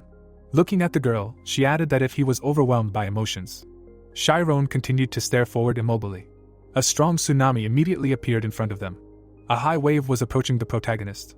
A few seconds later, it completely covered the guy. The protagonist stretched out his hand and said that he wanted to become stronger in order to protect his friends. He felt like he was drowning. The guy saw Amy helpless and said that in a dangerous situation, he did not want to be a mage who could not do anything, so he always tried to find his roots, his origin. Suddenly, the goddess Moreau appeared in his pupils. She was in the distance, enveloped in a bright white light. When suddenly Shiren saw his alter ego in front of him and finished speaking, and finally get rid of the doubts holding him back. The guy, enveloped in red light, was walking towards him.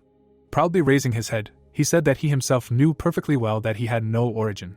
At that very second, a tree appeared above his head, and he added that a tree left without roots was destined to wither and die.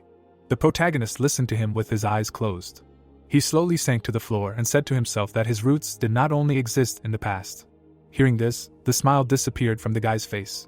Opening his eyes, Shiren added that after Marsh's words, he realized that the people supporting him, his friends, appeared behind him. At that very moment, 2 hands fell on his shoulders. These were his parents, and behind him stood all his other friends and comrades. They are his roots. Doubts disappeared from the eyes of the protagonist.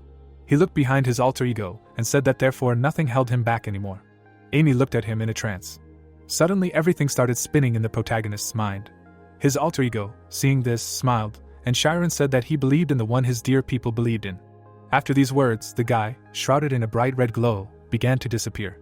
Immediately after that, the basement was filled with an insanely bright warm light. The protagonist's friends closed their eyes. Falcode and his minions had to do the same. The bandit screamed with surprise in his eyes, asking what this was, what kind of light. In the protagonist's hands was a powerful magical sphere. Shiren, with glowing eyes, held it with one hand. His friends looked at him in surprise. Amy came to her senses. Suddenly the protagonist, raising his hand to the ceiling, screamed that he would no longer doubt. Seeing this, the girl screamed in fear for him to wait a bit. Shiren did not hear her and lowered his hand. With all his strength, he slammed the magic sphere onto the floor, causing an insanely powerful explosion. 30 minutes ago, the girl was holding a glass in her hand, thinking that the boss told her to put the lup here. Looking forward, she thought that this was a cheap trick. Noticing Falcode's sly smile, she wondered if the man was even trying to hide it, but if she made a scene now, this might get into trouble. Bringing the drink to her mouth, Amy thought that she would simply put protection on her mind using the scarlet eye, and if she pretended to drink it, he would show his true face. A loud explosion was heard in front of her. The girl frowned in horror. Noticing the guys in the doorway, she wondered how they got here and what to do now. Right now, Amy clutched the chair, thinking that she had missed her chance to give them a sign. Falcoeda was lying in front of the hole in the floor. Ryan and Elsa screamed loudly. The bandit's subordinates screamed furiously. The boss frowned, menacingly asking who Shiren was and what lineage he was from. Frowning, the protagonist replied that he was from the Mere Magic Academy, and then introduced himself. His friends' faces showed great surprise. Ziz opened his mouth in surprise, wondering what he was doing, since he was revealing his identity so easily. Laughing, Falcoeda asked if the guy was really acting like someone incomprehensible, and he himself was not even a mage, and if he reported this to the academy, the protagonist would be expelled immediately. Exhaling heavily, Shiren told him to do whatever he wanted. Coming closer to him, the guy added that Amy was much more valuable than the academy, since she was more valuable than everything in this world. The girl blushed in embarrassment, while the guy was talking if Falcoeda dragged his friend here again. He looked menacingly ahead from under his brows, shouting that he would turn this place into ruins. Ryan immediately reached for the sword behind his back. Pulling it forward, he asked if the bandit really thought that he would abandon his friend, afraid of some kind of punishment. Frowning, he shouted that he would never do such a thing in his life, to which Elsa pulled her stick forward, adding that the man should not forget about her, because if Falcoeda laid a finger on Shiren, they would make him regret it. Ryan turned his head to the side in bewilderment, asking what kind of team Shiren was. Laughing menacingly, the man replied that they clearly got something mixed up. Pointing at Amy, he said that she came here on her own, and they have no right to kick out an aristocrat who came of her own free will, but they can try to beg her. Elsa extended her hand forward, shouting that Amy was not in a position to decide anything herself right now. Shiren came closer to the girl, and suggested that she go home. Amy gently extended her hand forward. She gave it to the protagonist, causing Falco to open his mouth wide. The girl stood up from her chair, answering, "Okay." Elsa suddenly smiled happily. The boss frowned, shouting that she drank lup. His pupils suddenly shrank. Meeting Amy's gaze, he asked if she was from the Karmas family, to which the girl frowned, answering that then it would be quick. Pressing herself against the guy, she asked if everyone here depended on lup, and this, apparently, was Falcode's main source of income. Her eyes lit up and she said that if even one complaint was filed at the academy, this business would never bring him a single penny again. The man fell into a chair in confusion, saying that he was lucky. Throwing his head back, he thought that the girl was definitely not bluffing, because if she was from the upper class, it would not be difficult for her to close this shop, then, they would not be able to buy lup anymore. It was the dead of night outside. Elsa looked at Chiron, thinking that he knew that Amy was not affected by the lup. Blushing in embarrassment, she thought that the girl remained motionless when the protagonist called her for the first time. Remembering this moment, Elsa thought that it was not because of the drug. Imagining the angry girl, she wondered if Amy remained quiet because of what would happen next. She watched Amy go, thinking that she said it was a birthmark, but where else could you find such a cute spot? Amy followed the protagonist calmly. Putting her hands behind her back, Elsa said that she was jealous, when suddenly Ryan turned to her, asking if she wanted to eat. The protagonist and his friends left the palace. The locals and tourists looked at them in surprise and asked each other what it was it an earthquake? Suddenly, the four of them were called from behind, and they turned around. Sis, running after them, was breathing heavily. Seeing him, Amy sighed in relief, asking him if everything was okay, adding that no one would hurt their sister. When suddenly the guy, lowering his head, loudly shouted that he was leaving Falcode. Raising his head to the girl, he added that she was right, he wanted to leave this life behind, and therefore he was very grateful to her for helping him. A smile appeared on Amy's face from hearing this. But suddenly Zis pointed his finger at the main character. He frowned angrily, furiously shouting that if she shed even one tear because of him, he would not let him get away with it so easily, so he should be more careful. Hearing this, Chiron smiled in confusion and asked if Amy was really crying because of him, to which she, clutching her stomach, laughed, adding that he had better be on guard. Having calmed down, she looked up at the guy and asked if it was true that his name was Zis. Turning around, she said with a smile on her face that it didn't matter if he was a pirate or a port owner, she was sure that he would succeed, so he shouldn't give up. These words caused a blush to appear on the guy's face. He clenched his hand tightly into a fist, telling himself that Amy should just wait a little while, and she would see that he would become much cooler than this guy. After these words, he watched the couple leave. Black clouds floated across the sky, and Ryan asked if they would at least eat now, after which Elsa suggested going to the inn and having dinner there. At this time, Falcode continued to sit in the ruined basement, and asked himself if he was really that weak. Putting his hand in his inner pocket, he said sadly that he was called a demon on the battlefield, and he lost to some kids. After these words, the man took out an empty bag.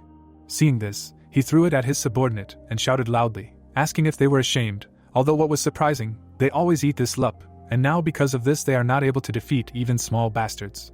The guys sat on the floor and answered that they had never seen such magic. One accurate hit, and you can immediately turn into a corpse, and it is impossible to dodge it. Hearing this, Falcode hit himself in the face with his hand. One of his subordinates stood up and asked if they would just let them go, to which he asked in return what they could do to them. Didn't he see that the girl was of the upper class? Her family status was just below the royals. One wrong move and their entire business would be over, and they had gone through hell to get to where they were. Hearing this, his subordinate frowned in disappointment, and asked if he had forgotten that there were worse things than losing money, since they were pirates, and the entire Magic Association was looking for them. Hearing this, Falcode glanced at the boy out of the corner of his eye. When asked what would happen if they were discovered, he looked away and quietly said that they were right, but first they should go get him some luppas since he had a headache. Cracks were spreading across the ceiling. The next day had arrived, the sun was shining brightly in the clear sky. All four friends were swimming in the sea. Elsa splashed water on Ryan. The main character, looking at this, laughed happily. After that, Ryan put any food that was given into his mouth. All four of them had dinner at the same table. So the night came, and the moon rose into the sky. The guys continued to walk along the beach. Ryan and Elsa walked behind, talking to each other. When suddenly Amy extended a treat to the main character. With a warm smile on his face, the guy accepted it, saying to himself that this is how vacation feels. A few minutes later, a bright glow appeared in the sky, and the guys opened their mouths in surprise. There was a grand fireworks display on the island, and Chiron, looking at it, thought that someday he should take his parents here. So the next day came, the sun rose into the sky again. A carriage drawn by horses quickly drove through the tropical forest. The guys silently looked ahead. Putting her pen to her mouth, Elsa asked why the guy was nervous since they weren't in a hurry anyway. Frowning, Ryan asked why it took her so long to just change clothes since at this rate they wouldn't be arriving at the ruins until lunch, to which Elsa turned around menacingly, shouting that she was trying for all of them. She pointed menacingly at the guy, asking if he really thought the great sword went well with his outfit, while the protagonist closed his eyes, thinking that he had originally planned to explore the ruins with Amy alone, but they had gotten so close that they couldn't separate anymore. Smiling, Amy apologized to Ryan since Elsa had gotten ready faster than her. Opening her mouth, the guy replied that judging by her appearance, it really did take her a long time to get ready, when suddenly Elsa clenched her fists, asking if he was saying she was ugly. Ryan looked away. He said confusedly that the girl was beautiful, when suddenly Elsa blushed with embarrassment. Amy widened her eyes, thinking that Ryan liked Elsa, but he did not know how to express it. The embarrassed guy looked out the window. Amy turned to her embarrassed friend, thinking that Ryan could be understood, because it was quite difficult to confess his love to someone who was many times stronger than himself. The main character looked closely at Amy. The girl thoughtfully held her hand to her chin. Frowning, she wondered if this was really the whole problem, and yet it felt like this gap had narrowed a little, while Elsa smiled, thinking that Amy was thinking about something strange again. The ruins of Kurgo are 2 hours away from the tourist area. Mount Toa, which stands in the center of the island, is a dormant volcano that last erupted 500 years ago, and as a result of this catastrophe, a huge ash cloud engulfed all of Galliant along with Kurgo, and it is said that the remaining ruins are only a small part of what a great civilization was. At the ticket counter in the ruins of Kurgo, Amy read that the local government proposed to carry out reconstruction, but the locals were categorically against it. Elsa was surprised, asking if it would not be in their own interests, to which Amy tucked her hair behind her ear, answering that they could get more income from tourism. Ryan frowned, asking if there was some secret, to which Chiron opened his mouth, answering that it looked like an ordinary tourist spot. Elsa suddenly pointed her finger forward with interest. Noticing a guy in the crowd, she asked if this man was really a local Kurgo. The guys quickly approached him. The protagonist kept his eyes on him, thinking that he could feel how strong this man was. The man looked down. The boys walked near the Kurgo temple, and Ryan, looking around, said that he could not believe that all this was built thousands of years ago. Walking further, Elsa said that the original size was several times larger than what they see now, and it seems that most of it was buried under volcanic ash. A woman with children stood near the railing, asking the children not to stand so close, because it was very dangerous. Turning back, Amy asked Chiron what happened. Wasn't he looking for the central temple? The protagonist sat down on the grass. Smiling, he replied that this was a spiritual zone. Squatting down, Amy asked if he really calculated something using synesthesia, to which Chiron looked around, asking if the ruins were really buried under volcanic ash. Looking up, he said that he had extended his spiritual zone underground as well, just in case. Putting his hands on the ground, the guy added that he couldn't feel anything beyond 50 meters. Amy was surprised, to which the guy turned around, saying that it wasn't that there was nothing there, but something was clearly wrong.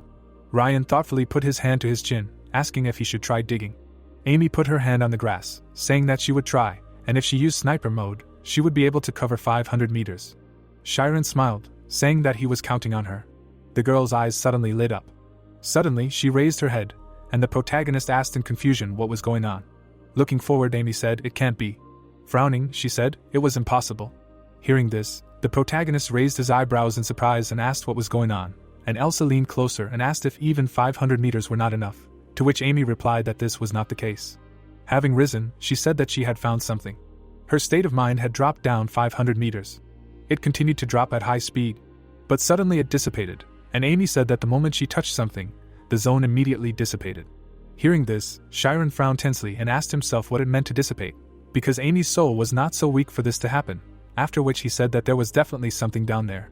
His companion looked away and said that if there was a spiritual zone specialist here, he could probably get to the very end like a professor, adding that even her second brother, who leads the expeditions, always insists on having a spiritual zone specialist with them. While she was talking about this, Ryan came up to them and said that if they were stuck in the fact that they needed someone else's help, then maybe they should stop the investigation. Folding his arms over his chest, he added that this place was recommended by the director himself, and since they couldn't do it, then maybe they should just give up. The protagonist raised his eyebrows in surprise at what he heard and said to himself that in the pursuit of efficiency, sometimes you can forget about the basic principles. Then he remembered the director of the academy, who with a smile on his face said that since they approved, it meant they trusted his judgment, so he shouldn't let his guard down, and moreover, it was important to remember that some situations were so dangerous that retreat was completely justified, and he should never forget about it. While he was thinking about this, Amy looked at her friend and said that he was right, but it was still a shame, because turning back after such a long way felt wrong, when suddenly Ryan said that there was a way out. He raised his eyebrows and explained that they would dig these 500 meters. After some time, many people were walking around the pyramid. The guys were inside, and the protagonist was asked why they came here at all, to which he replied that he himself was already somehow ashamed. He looked around, explaining that he did not understand anything, because the director directly told him that they would understand everything as soon as they arrived, but he did not see anything special here. Chiron saw happy children.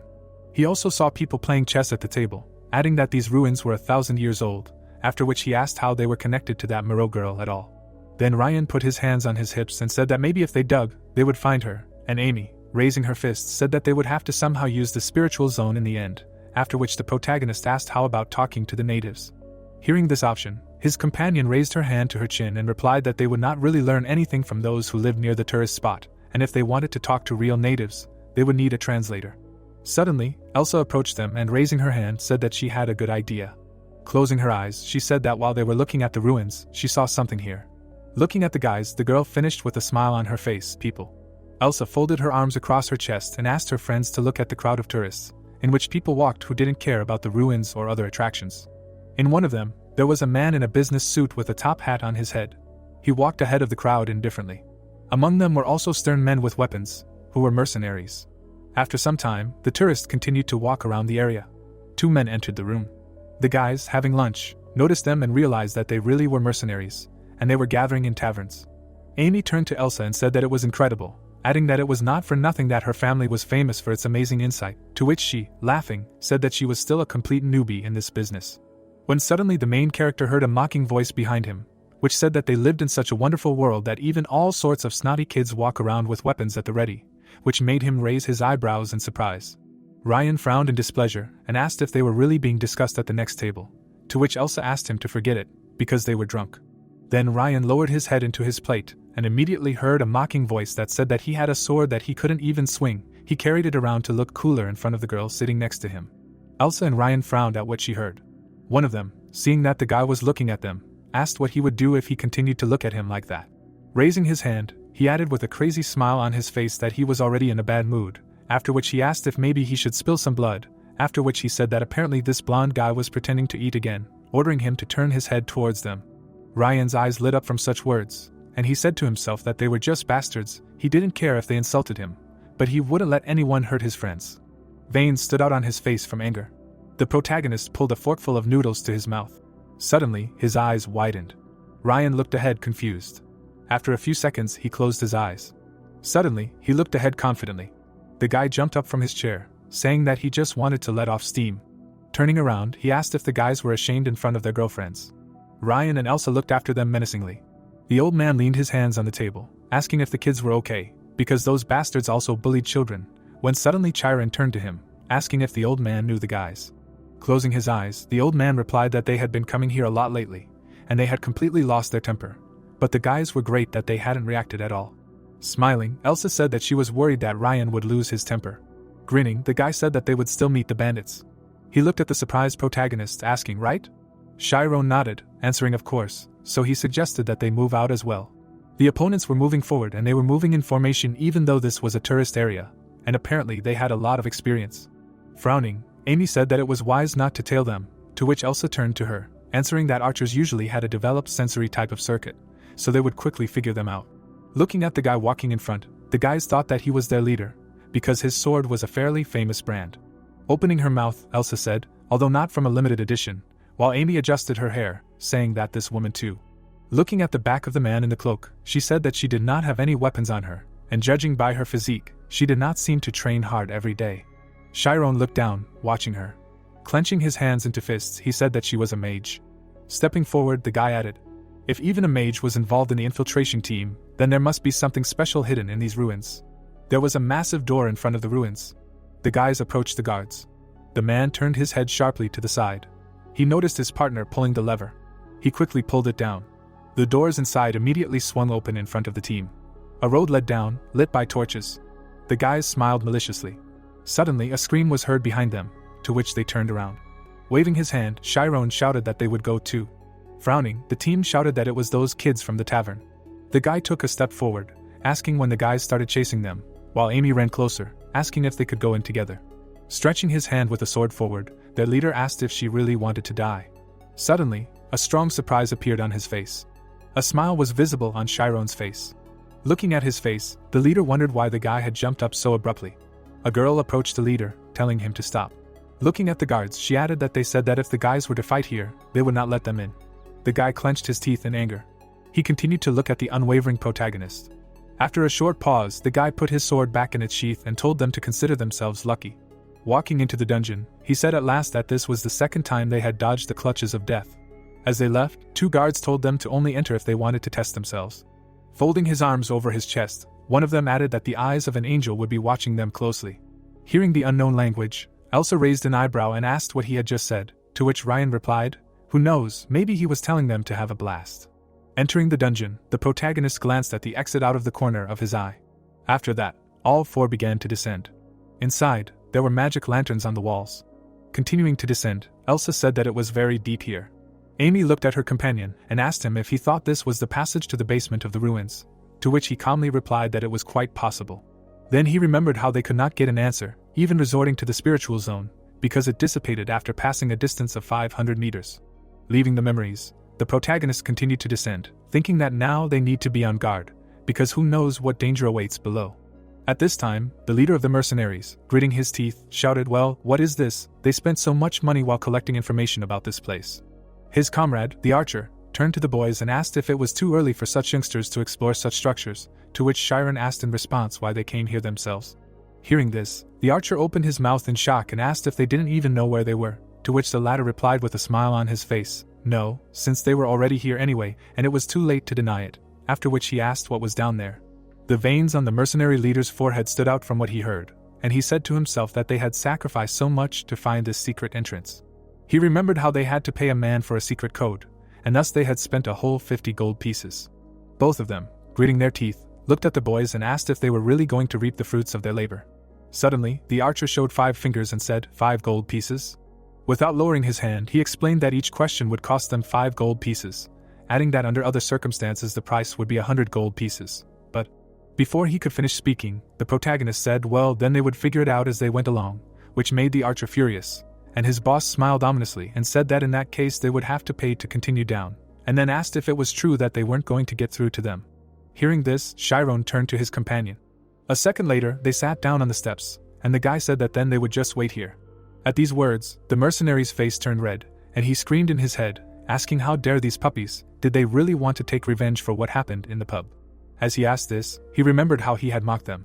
Suddenly, the protagonist stood up and said that on the other hand, if one question cost 1 gold coin, he would gladly pay. With these words, he showed a gold coin. Without thinking twice, the mercenary captain snatched it and said to himself that it was better than nothing, after which he shouted that this was a different matter, but the money was coming first.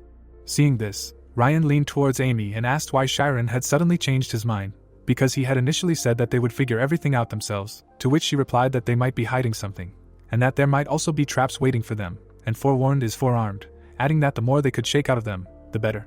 The protagonist looked at the mercenary captain and asked why they had come here, to which he replied that they wanted to meet the locals.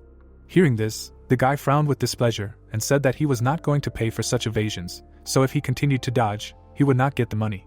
After these words, a girl in a cloak appeared from behind the boss and said that it was true, they themselves did not know anything else, they just wanted to meet the locals. The guy's eyes widened in surprise at what he heard, and he said to himself that they were still going along with it. After a short pause, the protagonist held out another gold coin and asked why they were doing it. The archer then narrowed his eyes and replied that they wanted to buy some lupa roots. Looking away, he added that he understood that the black market was full of them, but that their price was much lower in their homeland, so they would simply engage in resale, buying the roots here and selling them elsewhere to supplement their own budget. Chiron raised his eyebrows in surprise at what he heard, and wondered if this was really an illegal trade in lupa roots. Imagining an ancient temple, he wondered if the great secret hidden in the ancient ruins was really just smuggling roots. Leaving his performance, he said to himself that it was impossible, because there had to be something else, although most likely these guys themselves did not know anything else. Having said this, Chiron descended into memories until their arrival on the island, when his companions slammed the books shut and said that their descendants now live in the center of the island, in the autonomous region of Kurgo. Leaving the memories, the guy smiled sarcastically and asked if they really wanted to say that this was the secret passage to the autonomous region of Kurgo. The guy threateningly covered his mouth with his hands, asking how he knew. Stretching his hand forward, Chiron asked for forgiveness, because first he had to pay. Lowering his head down, the guy asked to keep it for himself, because it was his own fault, from which the main character opened his mouth, asking if he had really let it slip, and for free too. The guy frowned, asking how Chiron knew, because this information was kept under 7 locks. Turning his head back, Chiron asked if Amy had told him that the locals used lup roots in their rituals. Without turning around, he added, and although this place is the birthplace of the lupa roots, he is more than sure that only high-ranking citizens have the right to freely dispose of large quantities of roots, which made the team frown in surprise. Ryan put his hand to his chin, shouting that he was talking about the local government, while Elsa raised her finger, adding that they would probably be in the autonomous region of Kurgo. The guy narrowed his eyes, saying that the students were smart, and then asked if there were any more questions, to which the protagonist smiled, answering that they were done, and suggested that they continue down and find out everything, while the leader of the other team thought that Chiron had found out everything he could from them. As they went down the stairs, they noticed a bright light. The guys turned to it. In front of them, they saw a guarded door. 2 guards immediately began to open them. The guys confidently walked inside. The protagonist's eyes widened in surprise. They started looking around, saying that this was the secret of the basement. Stopping, they began to examine everything around. The team of guys opened their mouths in surprise. One of the guys pointed ahead, saying that there was an entrance to Kurgo.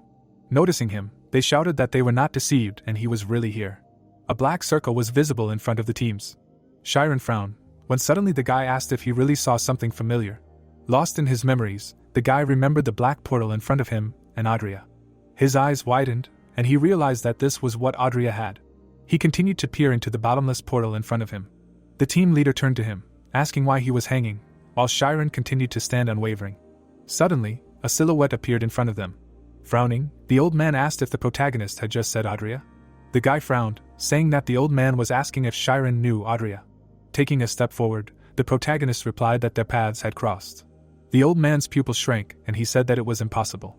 The protagonist became agitated, shouting that he was not lying, because they had indeed met. The old man slammed his staff on the ground, replying that it was not for him to judge the guy.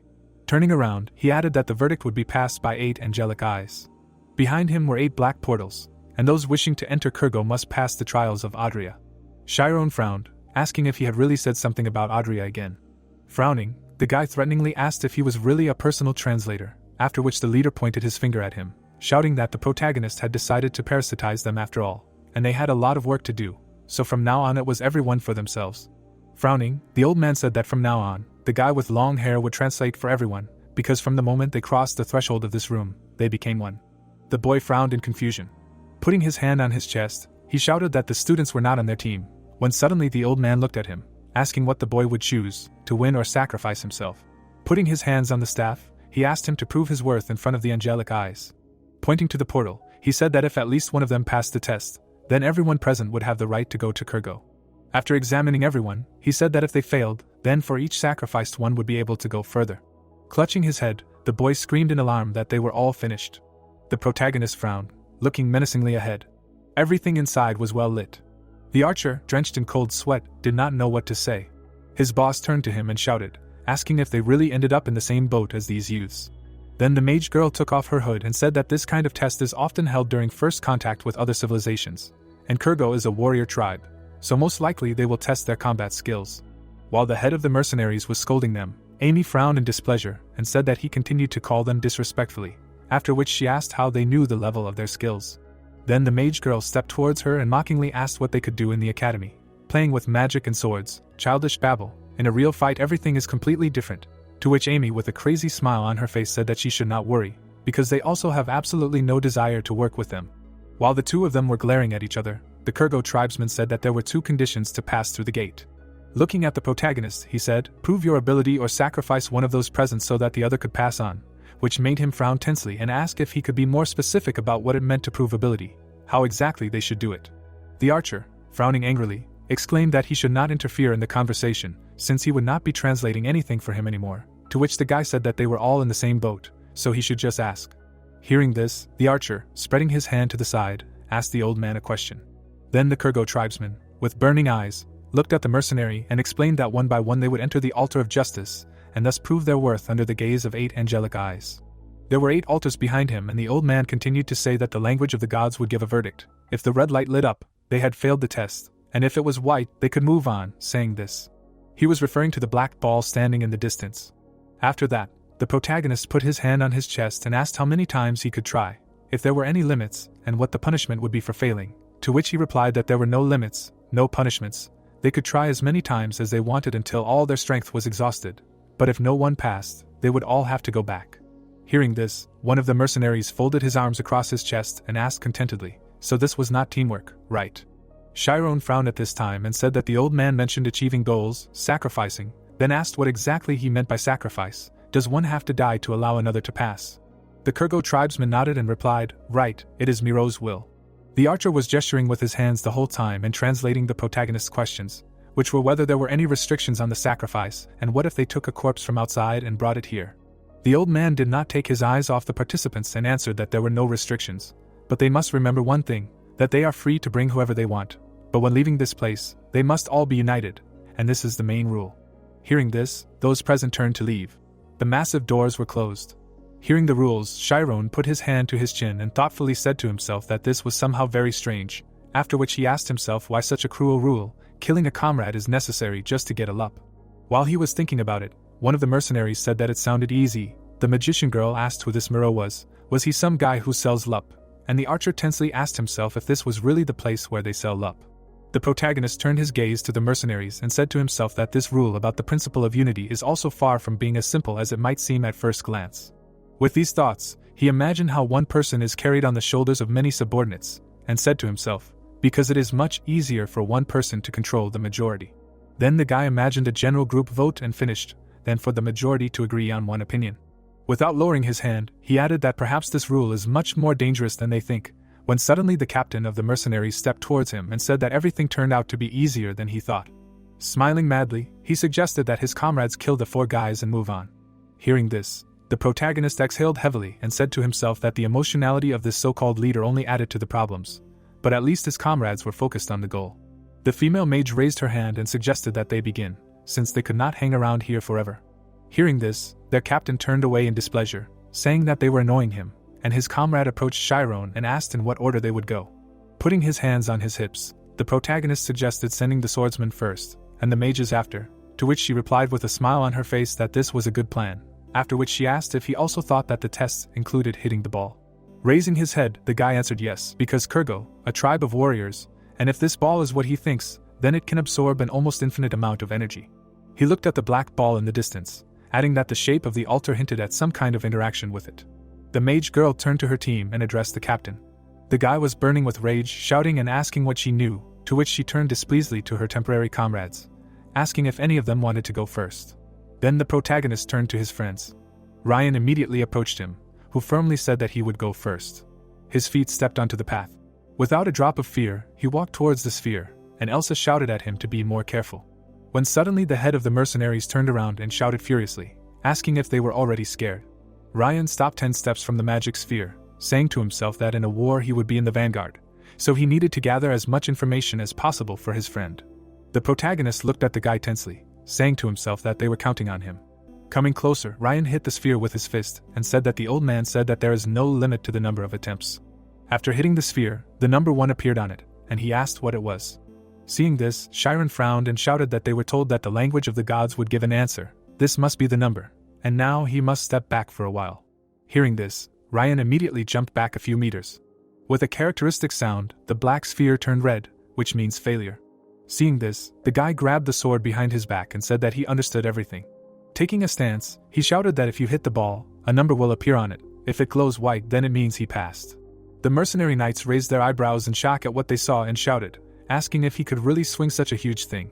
And that couldn't be, it must be some kind of alloy, because if this sword was completely cast from iron, then it couldn't be lifted even with the help of a diagram. Ryan's friends began to smile and support him, shouting for him to use all his strength.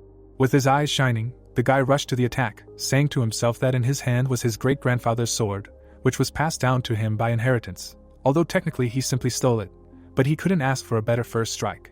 With these thoughts, Ryan made a powerful lunge. The sword collided with the black ball at high speed. The shock wave spread throughout the hall.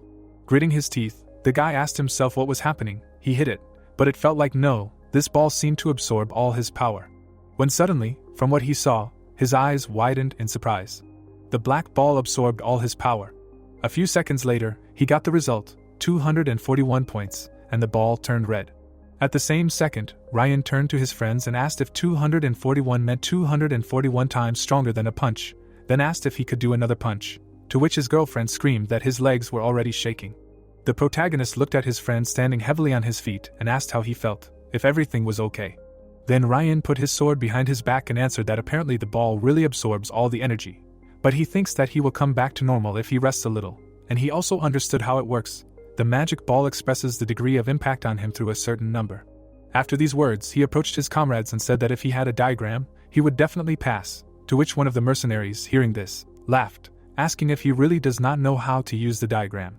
At that very moment, he moved towards the black ball, mockingly shouting that he knew the sword was a pathetic fake, so now he was showing how a professional works.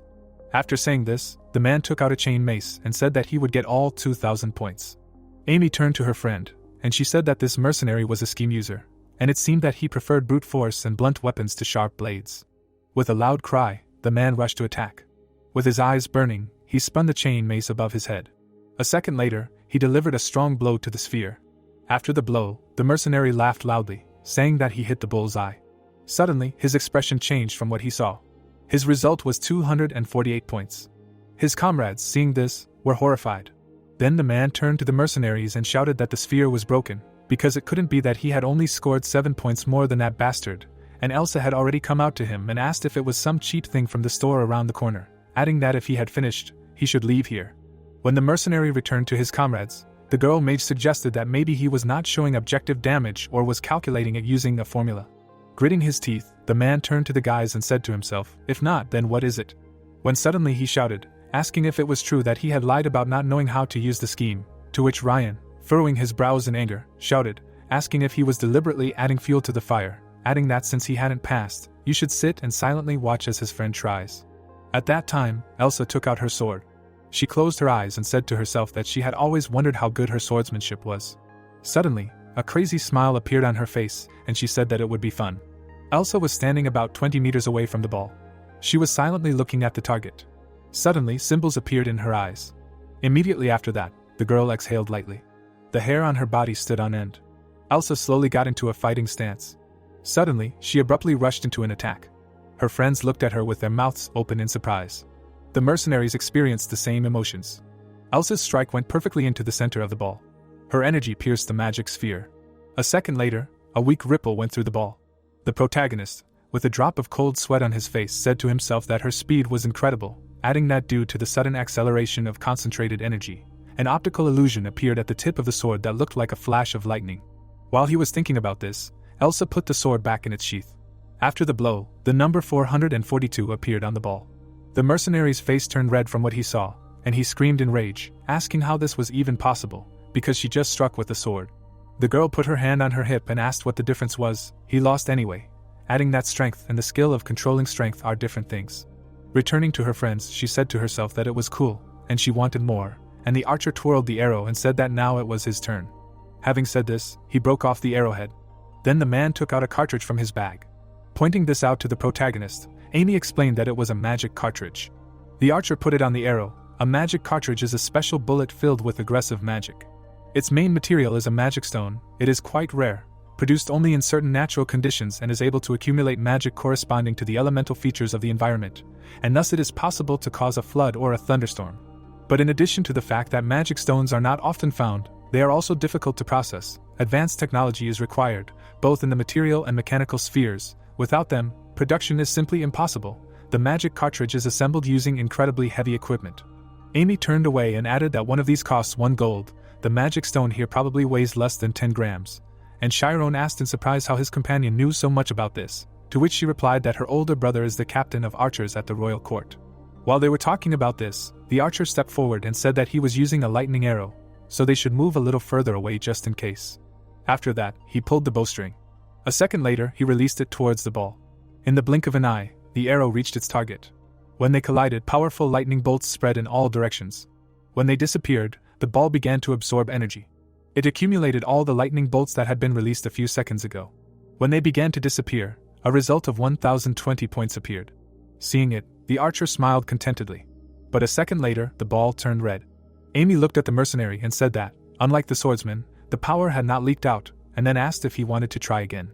The archer raised his hand to his chin and answered no, because he would only waste money like that, and the result would most likely be the same regardless of the cartridge, and then asked how much he needed to gain in general to pass. The protagonist's companion looked at Chiron and said that now it was the mage's turn, and then asked if he wanted to go or if she should go first. Suddenly, the mercenary mage folded her arms across her chest and asked why she didn't try, and she could go right after, so that they could all see who was really stronger. Hearing this, Amy smiled madly and folded her arms across her chest, saying that she wanted to compare it. After saying this, she stepped forward. Elsa folded her arms and happily said that they would finally see Amy's magic, and the protagonist said to herself that she specialized in fire magic, adding that her strong point was accurately hitting the target with one powerful blow. Amy stood with her legs apart. Unlike ice magic, which has a limit of absolute 0, the fire element has no temperature limit, and it is because of this infinite potential that many magicians choose fire. But even the best of the best have a hard time breaking the 1000-degree barrier. However, the reason why fire magic is considered powerful is because most things on this planet cannot withstand 1000 degrees Celsius. Everything around was blazing with bright flames, but even fire has its weaknesses. Fire is light. Because of this it cannot move quickly or far. Amy frowned and said to herself that this was why fusion magic was born. A flame strike is a fusion of fire and air magic. It compensates for the flash of fire and adds damage, and quickly striking distant enemies is her specialty. But the power of the strike becomes less close. Stretching out her arms, she realized with burning eyes that she needed to come up with another plan. A second later, she decided to use a fireball, after which a huge cloud of flame appeared in front of her. Shock appeared in the eyes of the mercenaries from what she saw. Amy's friends also could not contain their emotions of admiration. The protagonist's companion continued to accumulate fire power. Lowering one hand, she prepared to attack.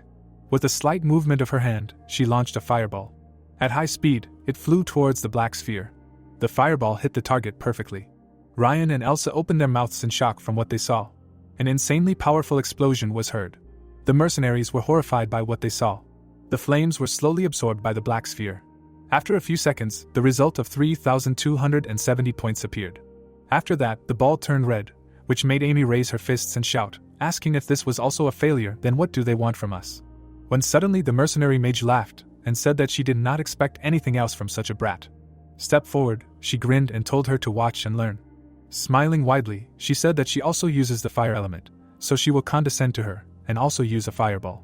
After these words, the girl stretched out her hand. Raising them, she created 3 fireballs above herself. Her eyes were burning, and sweat was pouring down her face. Suddenly, the fireballs began to connect.